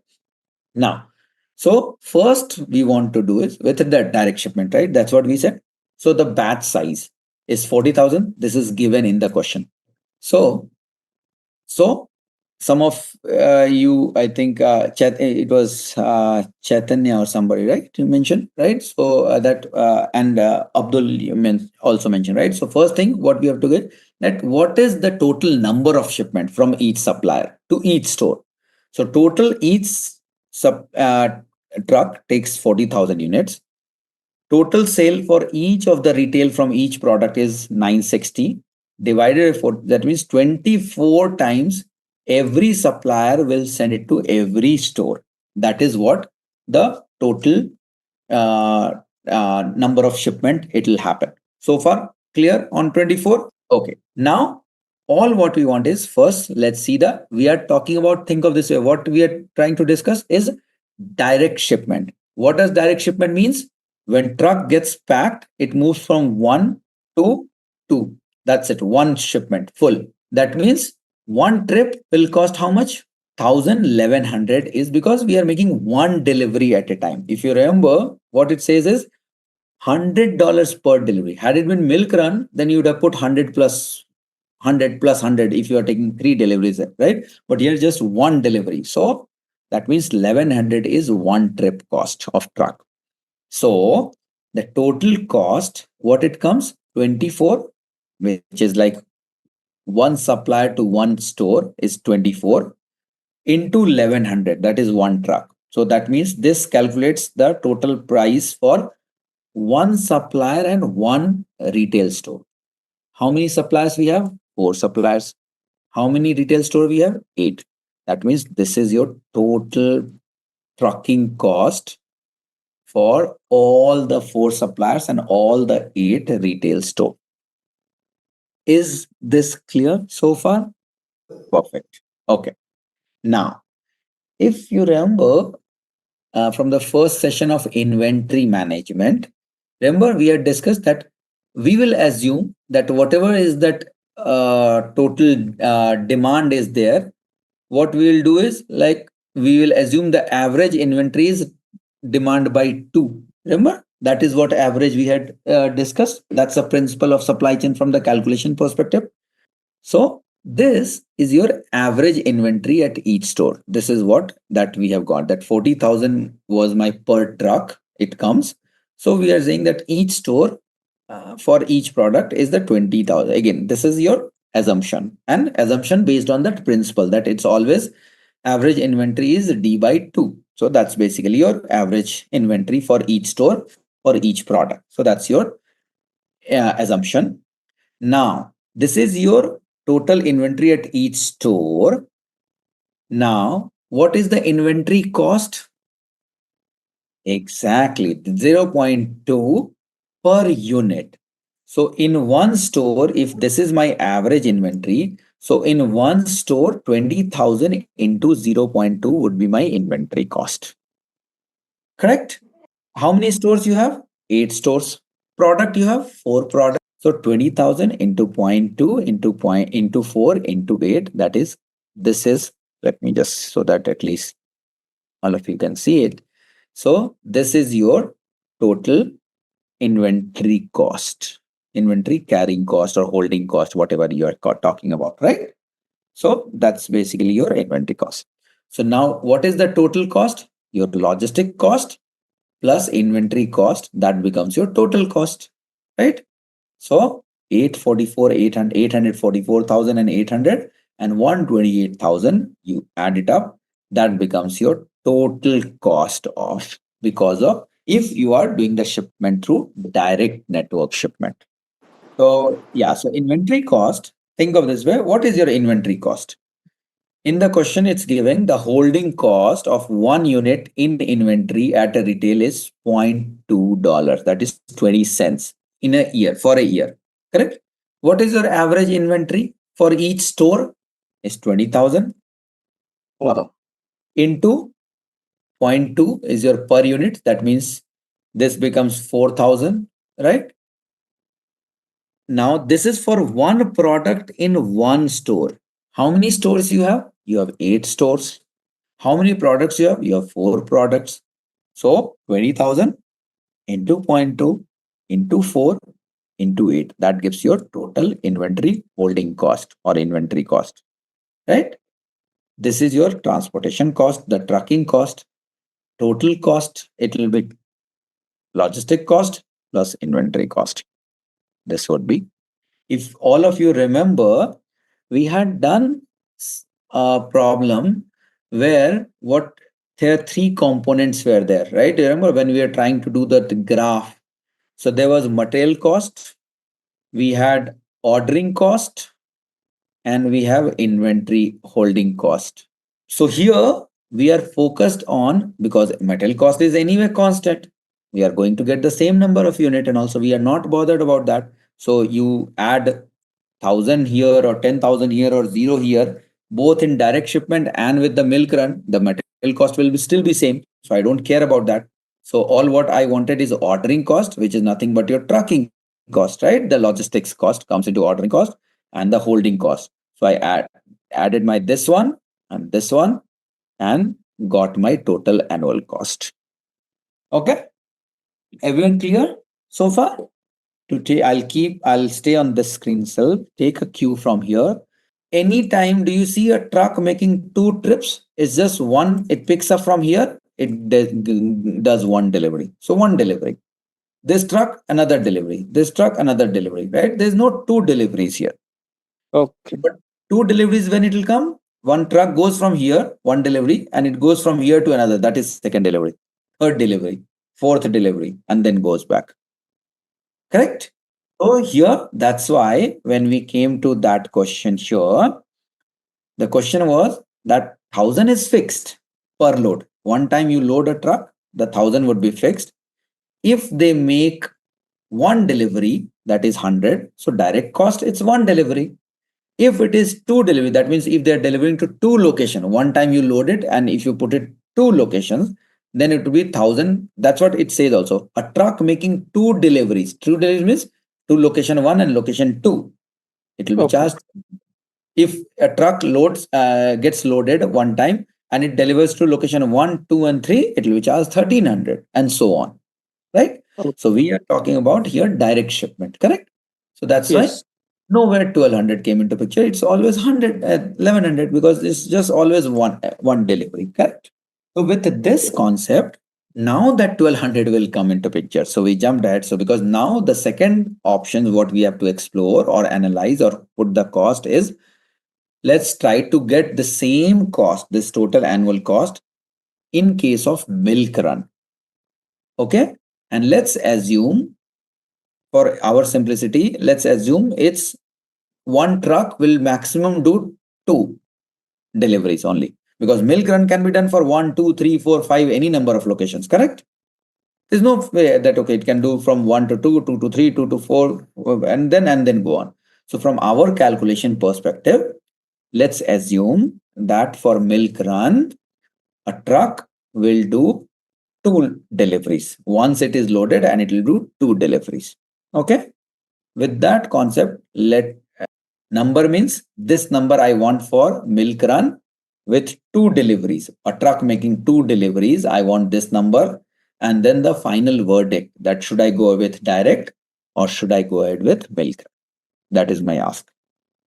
Okay. So once you are done, okay, if you have the answer, okay. So we have 4 suppliers. That means 4 different products coming from 4 different suppliers. And you have 8 different retail stores. So the consumption becomes 8 times, right? Whatever you're getting, right? So that's how it is. So yeah, that's why you are doing it from 4 and 8. Okay. Because whatever numbers you are being given, that is like 40,000 and all, it's per product per store. So if there are 4 products, that means your consumption is 40,000 into 4. And if you have 8 more stores, that means 40,000 into 4 into 8. That's how it becomes, right? That's what it is. Sorry, not 40,000. Basically, that total number of trips, basically, we are talking about, right? The 24 and all, right? That way. That's what we had mentioned initially also, that assume that there are 4 suppliers, which is nothing but the 4 different products we are talking about here. Okay. All right. Okay, so I have got quite a bit number of is huge. The range, I have got responses right from 588,000 something to maybe 1 million as well, right? So 1,050,000. I've got 70,000, 69, sorry, 700,000, 690,000. 550,000, 928,000. So different responses are there. Of course, not everything would be right. Just there would be just one right answer. So shall we go ahead and see what it takes? All right. So let's see how and where did we miss, some of us, and who made it right. Okay. Again, these are all learning experience. So we are just trying to see the different things. Okay, so let me just, so this is all, everybody clear that this is your direct shipment, right? So this is your 972. All what we want to know that if the milk run is coming more than it or less than it, right? All right.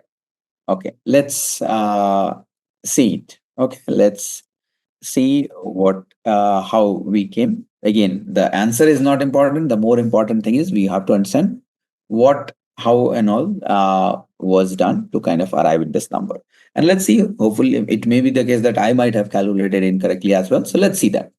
So this still remains same, right? So sorry, so 40,000 was the batch, basically your full truck capacity. If you remember what I had mentioned, that each truck makes 2 delivery. What does that mean?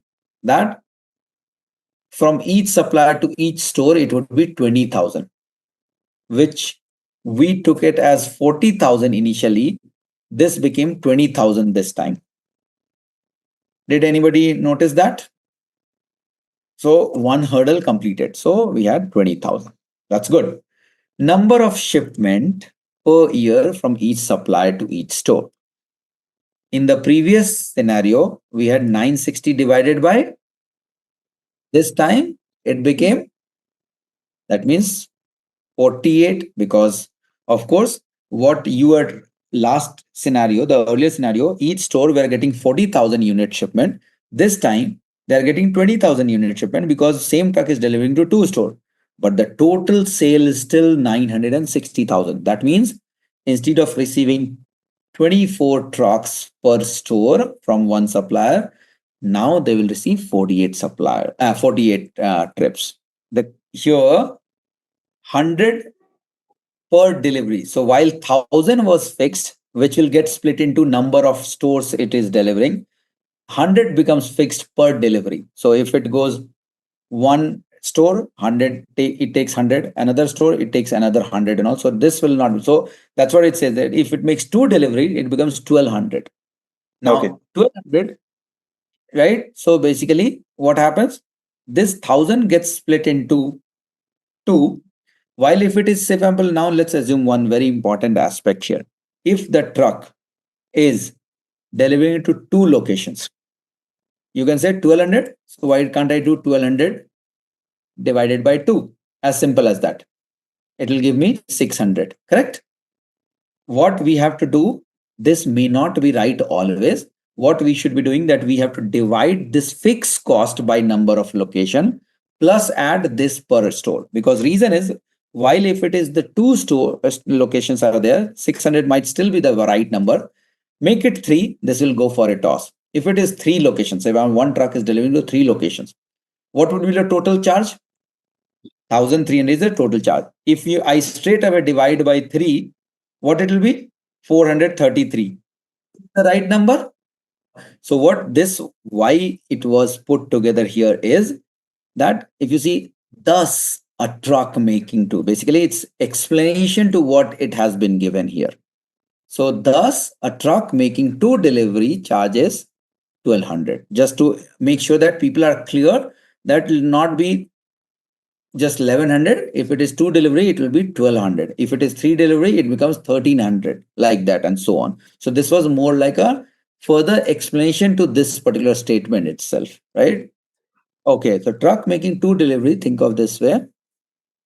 This is delivery 1 and this is delivery 2.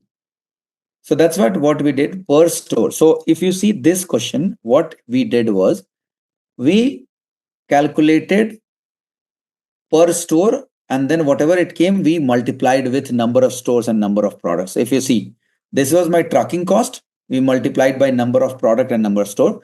This was my inventory cost, and we multiplied by number of product and number of stores. Correct? That's what we did last time.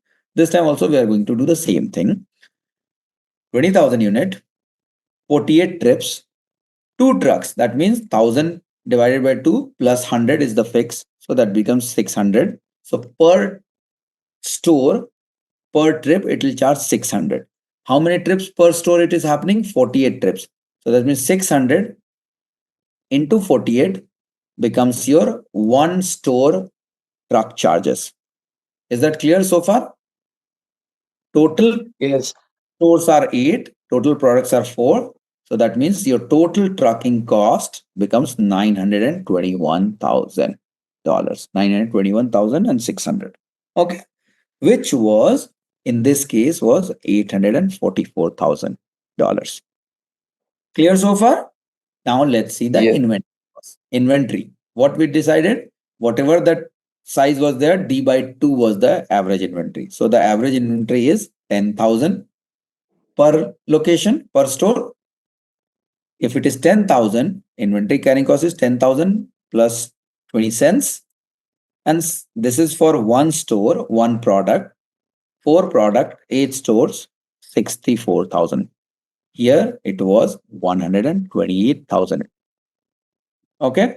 So the total cost, what it happens, while this, if you see this 921, here it was 844. So while the trucking cost was less in direct shipment compared to the milk run, but the inventory carrying cost here is lower because you have lesser inventory to maintain in each of the location. Here it is 64, while here it was 128. So here the total sum came to 972, while here it came to 985,000. So with that, if it was 960,000 is the annual sale, the better preferred option is direct shipment compared to the milk run. Okay. Now, a lot depends upon the number of units sold, right, per year. Let's say, example, if this number of unit, am I audible? So if the number of unit goes up or down, the your answer will not be same. So let's say, for example, if the number unit is more, or say, for example, less. Let's example, what I do is simply what I do is here, instead of 960, if I put, say, number 200,000 unit, many things will change, right? So here what will happen? The number of trips will become less. Number of trips will become less. So this will become less. The inventory carrying cost maybe still be on the higher side because it's still 40,000 is there. So this become much smaller. So this will take precedence and all. So it all depends upon how the numbers are coming. So while we cannot say that always it will be direct shipment is good or always the milk run is good, a lot depends upon what is the annual sale, what is the total demand and all. And then based on that, you have to take a decision that which one you have to do it. Is that clear, everyone? What I will do, I will add in the same. So hopefully everybody has access to that Google Doc. I'll add two more questions on the milk run. Basically, not milk run, basically this concept, the transportation costs as well. Please complete, or let's keep it separate. I do not want to, because for all those who have submitted, again, you have to resubmit. So let's not complicate things. So, okay, forget whatever I said in last 1 minute and all. So we'll keep it separate. We'll have another assignment for all these transportation and all separately once we cover some more topics. Okay. All right. All good so far? Okay. Second, okay, like everything is clear. Okay, second step also okay and all. Okay. Now tell me who got the answer right? 985 and learning here. So which is fine. I think and I got some of the some folks have got right answer, some got wrong answer, which is perfectly fine. But hopefully at least now if we try to do one more question, hopefully everybody should be okay, right?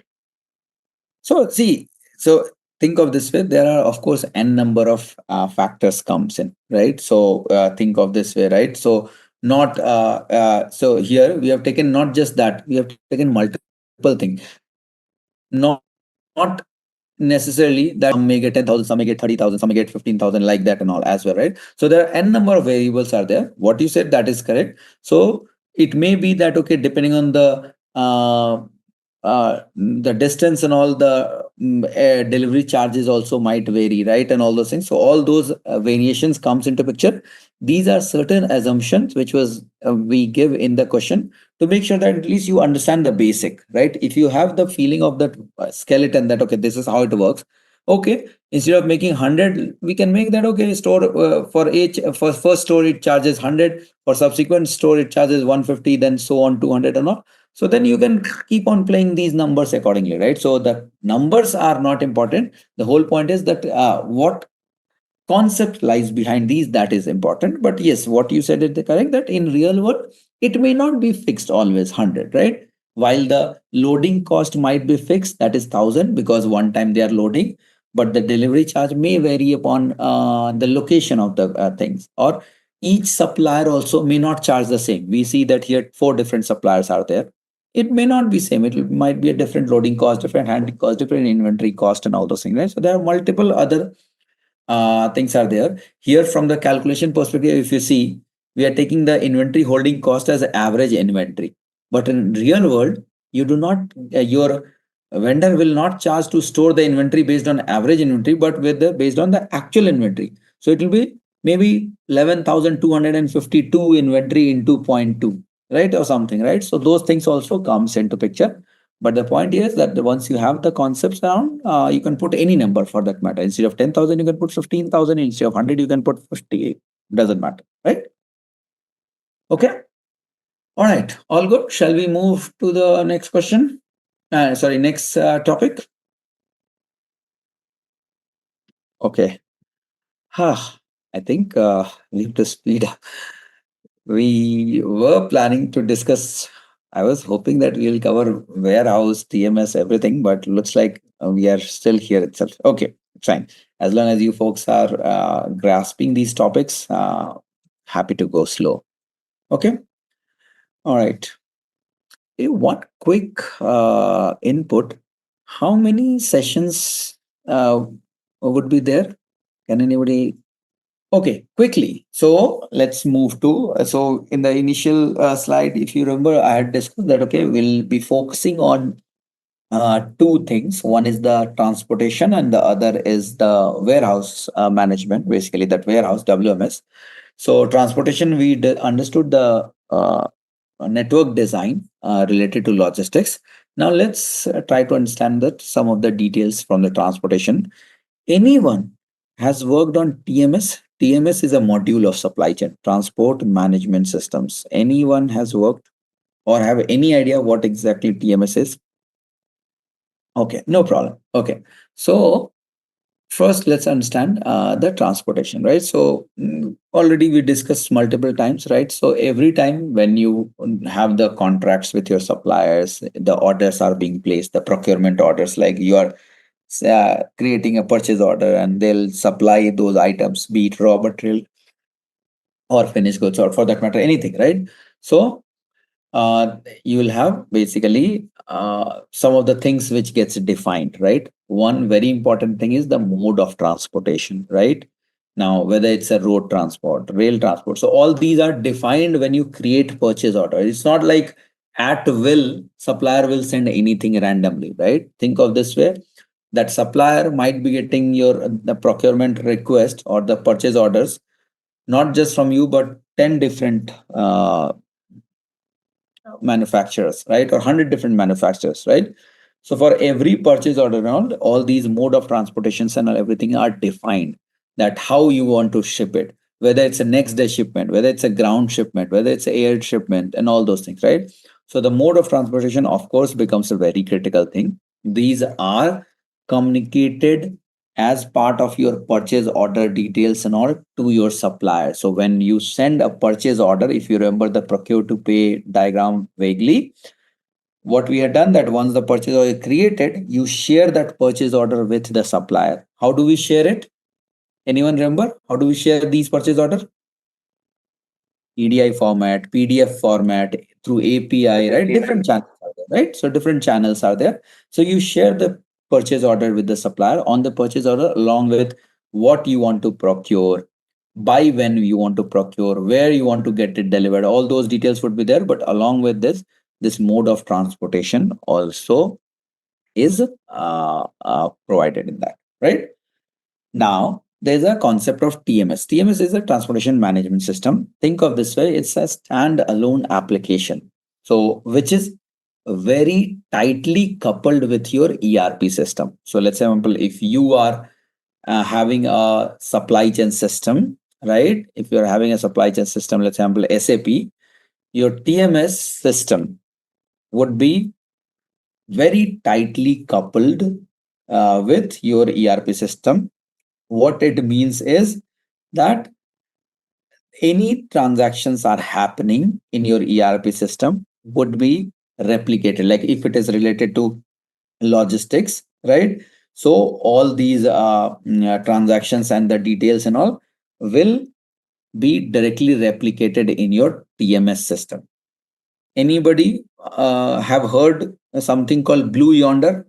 Okay, so Blue Yonder is one of the TMS system. Basically what they do is they do the transportation planning, the logistics planning, and all those things, the fleet management, the truck management, and all those things, right? So Blue Yonder, SAP, Oracle, E2 Open, right? Or these are like our some of the transportation management system, leading transportation management system. Again, these are not the only transportation management system, but these are some of the leading TMS system in the industry. And depending upon your contractual agreement, your vendor preference, your capability and all, you pick and choose those TMS systems, right? Irrespective of whatever TMS system you pick, it will be directly real time replicated with your ERP system, coupled with ERP system. What does it mean? That your TMS system should know what order you are creating, when you are creating and all, because they do the planning of where to the truck will come, where the truck will go, all those details, right? which would be the carrier and all those things, right? How much load it should go, whether it should be the full truckload, LTL, FTL, all those things, right? How to bill, where to bill, and all those dealings will happen via the TMS system. So it's very important for that system to from where and all those things, right? So that's what it is, because you do not create order in TMS system. The whole aspect for TMS system is just to manage your transportation. So if somebody is managing your transportation, you need to tell them that, okay, boss, these are my orders, which would be I'm expecting from there to here, or it will go to from here to an. So they need to be fed with the data based on which they act and they do the planning. Okay. Clear on the basic concept, very basic, what is transportation management system and all. Okay.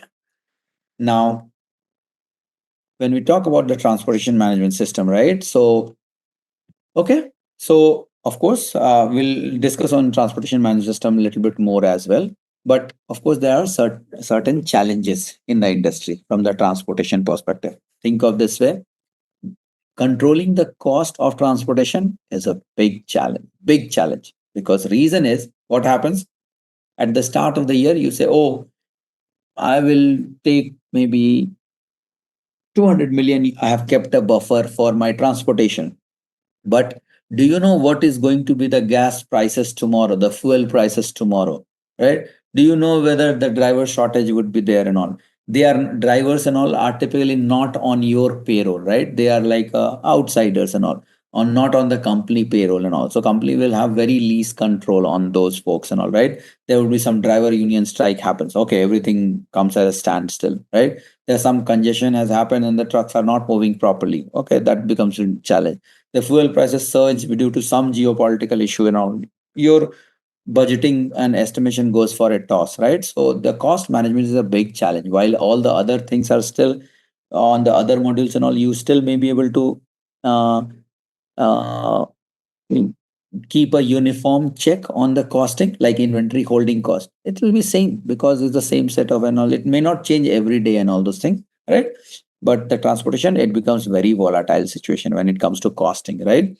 The capacity becomes very big problem, because you may have a uh, unutilized capacity in the off season and during festival season, during Christmas and New Year time and all. You may run short of all those transport trucks and everything, right? So the peak season, it might need more trucks, more demands and all, which you may not be able to constrain it, right? So those things are definitely some challenge. The delivery time window, think of this, this is a major problem what we face in day out basis. Think of this way. I'll give you a basic scenario. A truck started from New York and it has to reach to distribution center, the DC, which is located, let's say, for example, maybe in Florida. Okay, your truck started from supplier location, which is based in New York, and goes to Florida. Let's example, it takes maybe 30 odd hours to reach from New York to Florida. The DC is not operational 24 hours. It has a fixed window. It operates only from 8 to 5. What if the truck reaches there at 6 p.m.? What will happen? They have to wait for the entire time. They have reached, but now they cannot deliver because the DC is closed. They cannot unload. The only option is just park it there and wait for next day morning to open up. When it opens next day, then they unload it and then they move to the next delivery location. So the delivery time window is not always 24-hour available, while the truck moves 24 hours, right? So it becomes a challenge, right? We do plan, but many a times it happens that, okay, it will be like mismatch, and then of course you have to wait. Or you reach early morning, you have to wait.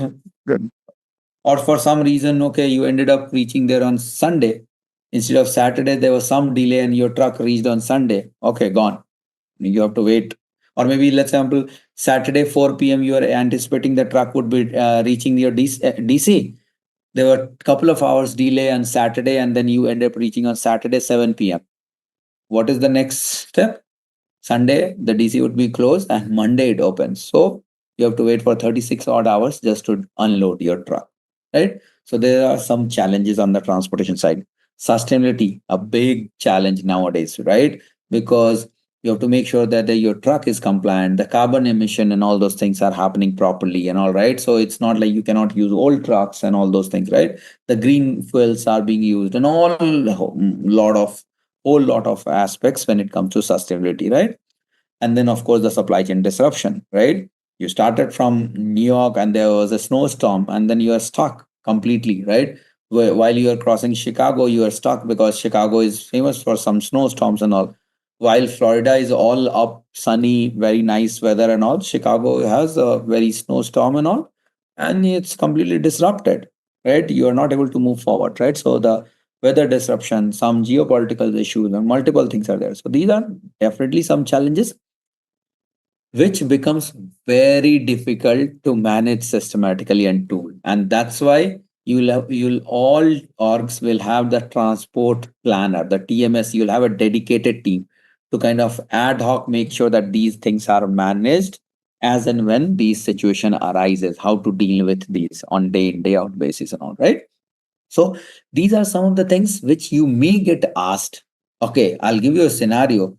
And what would you do when so and so things happen and all? What would you do to make sure that you still are able to meet the demand and all those things? Your manufacturing is not interrupted and all those things, right? So these are some of the situational questions which you often come across during some of the discussions and everything, right? So those things you have to kind of come up with different options, right? So when you work on some of the solution designing and all, right? So these things are factors which are beyond control, but yet still you cannot give excuse, right? You still have to make sure that everything is up and running, right? Now, when it comes to integration, as I said, right, your TMS system is a central hub related to your transportation, and it is very tightly coupled and linked with your other supply chain system. It is your ERP system where the orders are created. WMS system, very important, very important. When it comes to transport, WMS is warehouse management system, because your truck has started. The moment it starts, it should send a signal to WMS that, boss, I am coming. Please expect delivery to be so and so, so that the WMS, your warehouse, should make sure that the ample store space is there, your loading area is free. The truck, when the truck comes, on that, okay, it can come and unload the goods and all those things, right? So those things, your warehouse management should be aware, right? Have any of you seen how the distribution center looks and how the truck loads or does the loading or unloading and all? So if you see, this is some of the pictures from Walmart distribution center. So Walmart has a DC. So you see the size of this. Just imagine the size of this. Think of this way. These are like huge truck, and just imagine these size. This is just one DC, distribution center of Walmart. And this is how the trucks would be there, the big trucks and all. And you see, not sure if you're able to see this, like if you see, so these are your loading unloading area. So each of these will have the loading unloading zone.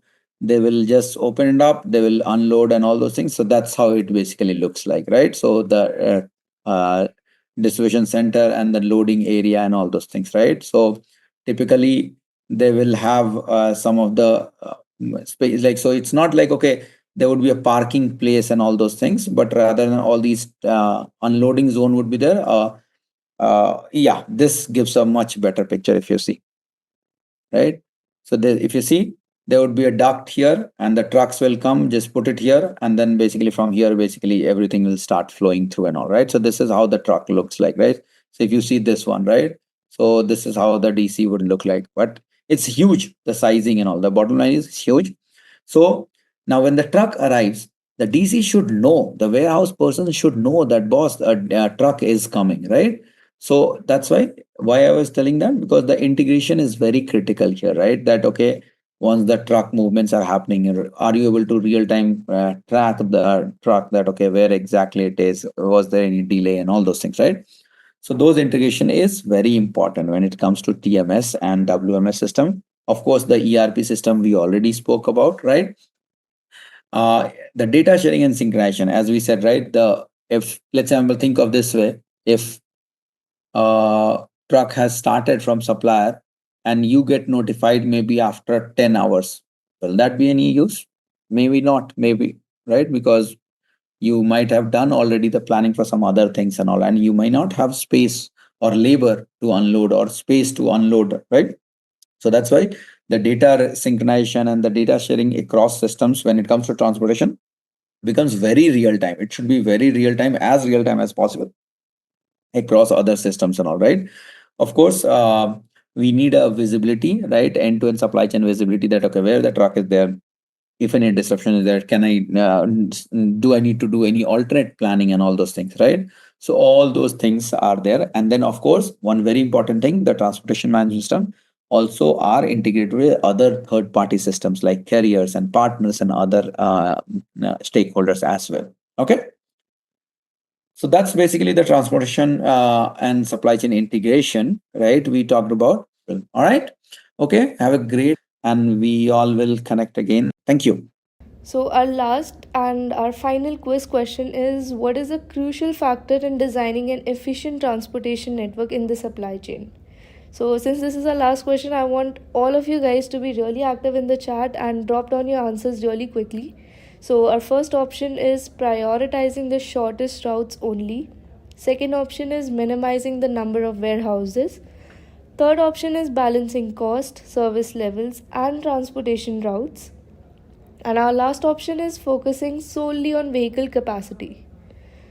So again, this should be really easy because we just talked about transportation network. So that is all. All the best, guys. So starting off with the very first question, what is the objective of supply chain management discipline? So basically, behind asking this question, the interview wants to test your fundamental concept and whether you know or not the primary goal of supply chain management.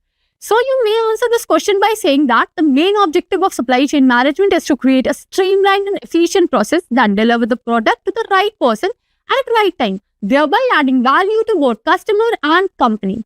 You can further classify this by explaining certain key goals with certain examples, which are first, optimizing the process. This involves enhancing the overall performance and reducing delays of delivery by continuously assessing each stage of process from purchasing raw material to its successful delivery. You can quote an example from Amazon, which optimizes inventory level and logistics, which helps in delivering the products to the customer in as little as 2 hours through their Prime services. Second, reducing cost. Identifying and minimizing expenses associated with production, transportation, and inventory management to gain maximum profit. Take the example of Coca-Cola, which produces 95% of their beverages in country where they are sold. Third, ensuring timely delivery. Coordinate logistic and production schedule to deliver the right products to the customer on time. Fourth, manage risk. This involves identifying the potential risk, which again consists of internal and external risk. Internal risk, which includes operational inefficiencies, while external risk, which involves market fluctuation, natural disaster, and geopolitical issues. Question 2. Why does demand forecasting matter so much for supply chain management? By this question, the interviewer wants to assess your practical knowledge if you're able to connect demand forecasting knowledge with supply chain management or not. So go by explaining demand forecasting a bit. You can go by saying that demand forecasting is the process of estimating the future customer demand for any product by including product planning, inventory management, and several marketing strategies. And effective demand forecasting supports better supplier relationship. By providing suppliers with accurate forecasts, companies can negotiate better terms and ensure timely delivery of material, ultimately driving customer loyalty, which is a very important factor in supply chain management. Now, as you're done explaining demand forecasting, go by giving examples which would convince the interviewer that you know a lot about the topic. You can give the example of Walmart, which utilizes advanced demand forecasting technique to optimize its inventory levels, ensuring that products are available when customers need them while minimizing excess stock. This approach not only reduces cost, but also enhances customer satisfaction by preventing stockouts. Question 3. How would you calculate safety stock and what factors influence its optimal level? Okay, so by asking this question, the interviewer wants to assess knowledge of inventory management and wants to evaluate your problem solving and analytical skills. Go on by explaining what a safety stock is in one line and then straight away jump on calculation of safety stock. Safety stock, also known as buffer stock or reserve stock, is the additional quantity of a product that kept on hand to mitigate the risk of out of stock caused by uncertainties in demand and supply. Safety stock is a product of average daily sales and average lead time, subtracted from the product of maximum daily sales and maximum lead time. The formula which you can see on the screen. For instance, if a company sells a product with maximum daily sales of 100 units with an average daily sales of 80 units, with maximum lead time of 10 days and average lead time of 7 days, the safety stock would be 440 units. So now as we are done with the calculation of how to calculate the safety stock, we can talk about the factor affecting the optimal level of safety stock, which are first, demand variability. Whenever there is a fluctuation in customer demand for a product or service over a specific period, there is a significant impact on safety stock. For example, consider a company that manufactures winter jackets. The demand for winter jackets is highly seasonal with significant spikes during the winter months, say November to Feb, and low demand during the rest of the year. Second, lead time. This is the time taken from placing an order to receiving inventory can vary, which will ultimately affect how much safety stock is needed. Longer the variable lead time, the higher is the safety stock required to cover the potential delays. Third, supplier reliability. It is very obvious that unreliable supplier may require businesses to maintain higher safety stock level to mitigate the risk of delays or shortage. Fourth, supply chain disruptions. All the unforeseen events which include natural disaster or political issue can disrupt chain, prompting businesses to increase safety stock as a precautionary measure. To conclude, determining the optimal level of safety stock is a complex process that requires careful analysis of demand and lead time variability, supplier reliability, and cost implication. Question number 4. How does the triple bottom line framework influence the decision making in sustainable supply chain? And what metrics can be used to evaluate performance across the three pillars: people, planet, and profit? So this is a bit of a tricky question by which the interviewer not only aims to assess your understanding of sustainable development, but also test your ability of how you're applying framework like TBL in real world scenarios. So let's start by discussing the triple bottom line, which is a framework that significantly influences decision making in sustainable supply chain by encouraging businesses to consider not just financial outcome, but also social and environmental impacts. Now let's see the influence of TBL on decision making. First, balanced focus. You can say that the TBL pushes company to look beyond just making money. They have to think about how their action will affect people, for example, employees, customer, community, and the planet, say environmental impact. Second, stakeholder consideration. Instead of only prioritizing shareholders, TBL encourages business to consider all stakeholders, including employees, suppliers, and local communities, which lead to a better relationship and a more positive reputation. Third, risk awareness. If a company identifies social and environmental factors early on, such as regulatory changes or shift in consumer preferences, will help them in avoiding problems that could affect profitability. Now, to effectively assess performance across TBL, company utilizes various matrices such as first, people. In this, we have sub-factors such as employee satisfaction and retention rate, which measure the well-being of employees and their retention. Second, fair labor practices. It examines whether the companies stick to the labor standards, including fair wages and safe working conditions. Second, planet. In this, we cover points such as carbon footprints, which quantifies greenhouse gas emissions generated by supply chain operation. Resource uses evaluates the efficiency of resource consumption, including energy and water uses. So the last factor, which is profit, which include financial performance indicator, which cover factors such as revenue growth, profit margins, and return on investment. Cost saving from sustainability initiative, which measures financial benefit gained from implementing sustainable practices. So we can see that by integrating the TBL framework into decision-making process, business can create sustainable supply chain that not only drive profitability but also contribute positively to society and environment. Question number 5. What are the key principles of circular supply chain and how can value chain mapping be utilized to identify opportunities for waste reduction and resource efficiency? So circular supply chain are designed to minimize waste and make the most of resource by keeping material in use as long as possible for waste reduction and resource efficiency. Talking about the key principle of circular supply chain, first, designing out waste product. Products are designed in a way that reduces waste during their life cycle by using material that can be easily reused or recycled. Second, keeping product and material in use. The main goal of this principle is to extend the life of product through practices like repair and recycling, ensuring that materials circulate in the economy rather than being discarded. Third, Generating natural system. It aims to restore and enhance natural ecosystem, which involves practices like using renewable resources and ensuring that the waste is returned to environment safely. So before proceeding further, let's talk about what is value chain mapping.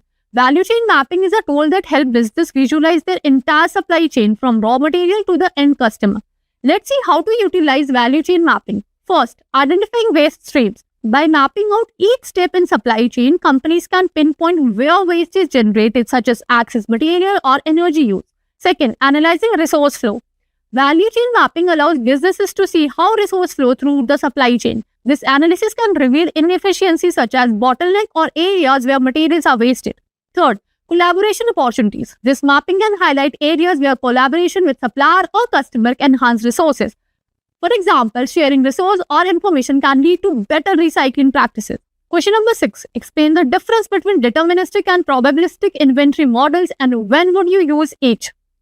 So, deterministic and probabilistic inventory models are two approaches used in supply chain management to manage stock level efficiently. Let's go by explaining what are these two.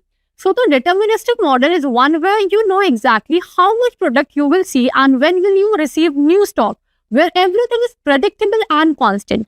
Now, you must be thinking when to use it. So, use it when your sales are steady and don't change as much. Second, you know exactly how long it takes to get new stock from supplier. To get more clarity, you can go by explaining it with an example. If you run a grocery store and you know that you sell 100 apples every week, you can easily calculate how many apples to order. On the other hand, probabilistic models are for things that are less certain and sale can change and delivery time can vary. To manage those uncertainties, we use this. Now, you must be thinking when to use it. First, sales are unpredictable and can go up and down. Second, you can't always count on how long it will take to get new stock. Third, you want to make sure that you don't run out of popular items. Taking an example, if you sell 20 clothes, you might not know how many customers will come in next week.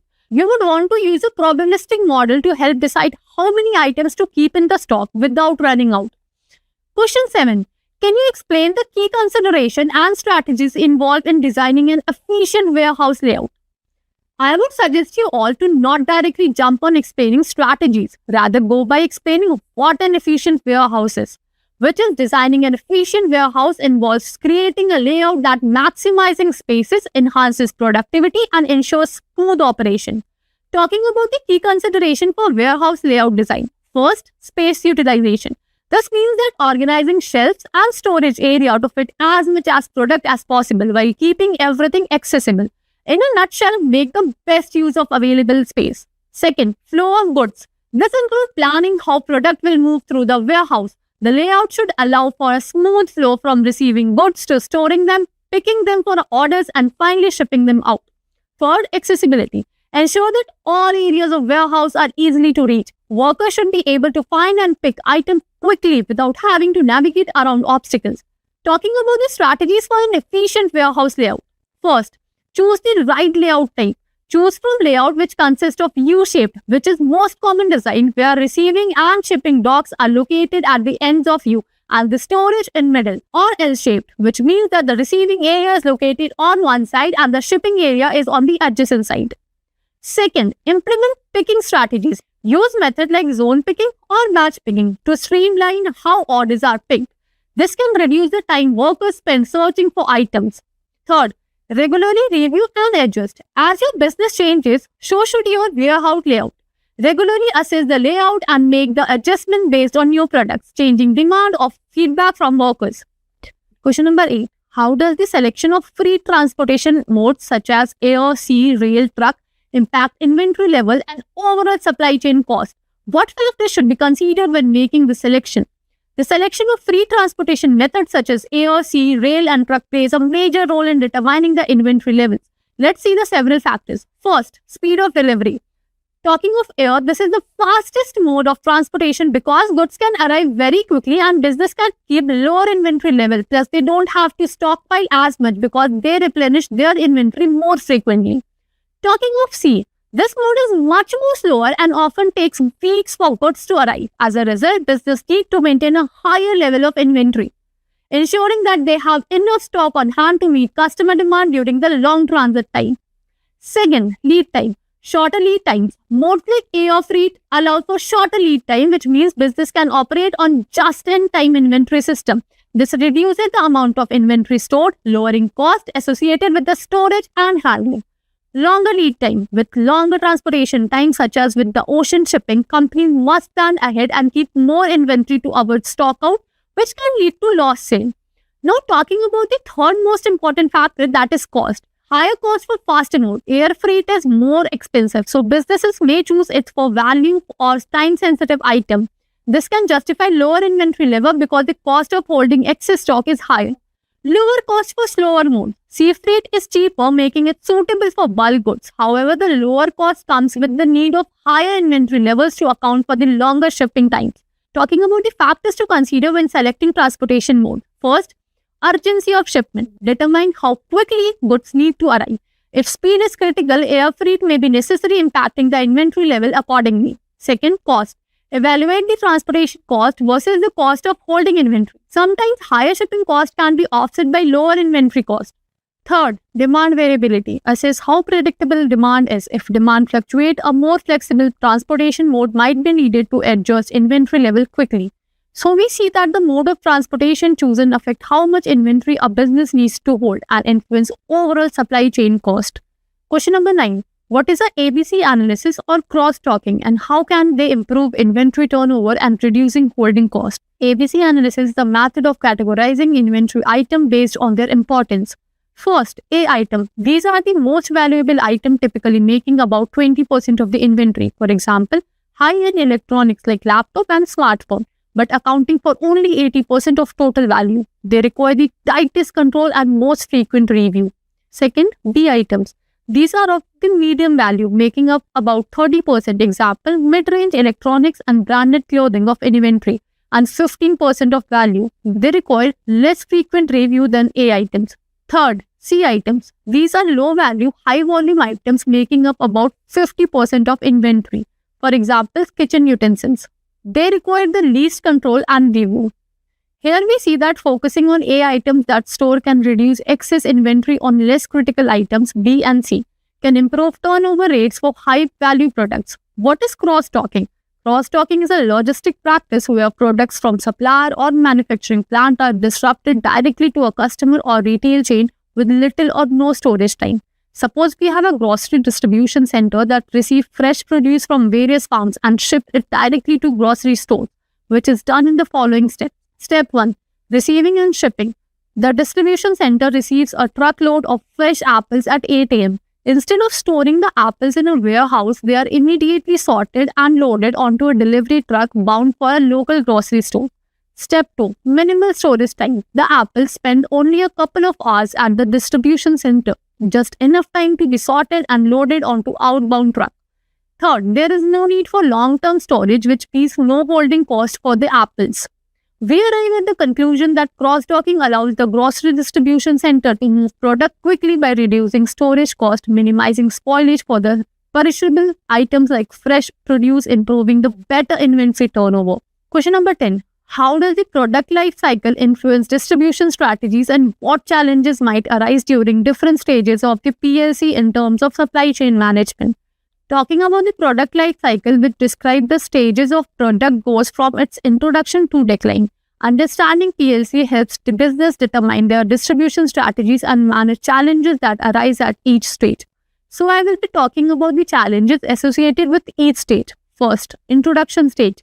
The product is launched into the market for the very first time in this stage. Distribution strategies. In this early stage, the goal is to introduce the product to a few key locations and to see how it performs. Companies don't want to distribute too widely until they know that there is a demand for the product, and the challenges are: first, consumers are not familiar with the product, leading to low initial demand. Second, companies face high production and marketing costs without immediate returns, making it challenging to maintain inventory level. Second, growth stage. In this early stage of product gain popularity and sales start to increase rapidly. Distribution strategies. As the product becomes more popular and sales grow, the company will make the product available in more stores and online marketplaces. This allows them to reach more potential consumers. Challenges.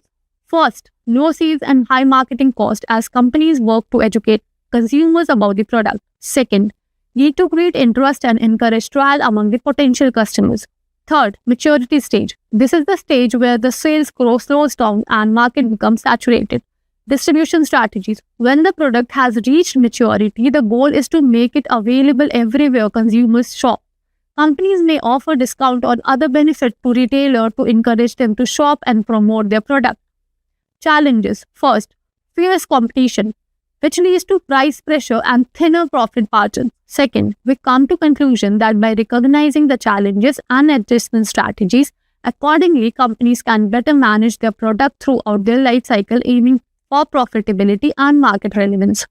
Question number 11. How can technology such as inventory management, software, and automation tools enhance order and lead time management in supply chain? Technology, particularly inventory management, software, and automation tools, plays a crucial role in enhancing the orders and lead time management in supply chain. Let's see how these technologies improve efficiency and effectiveness.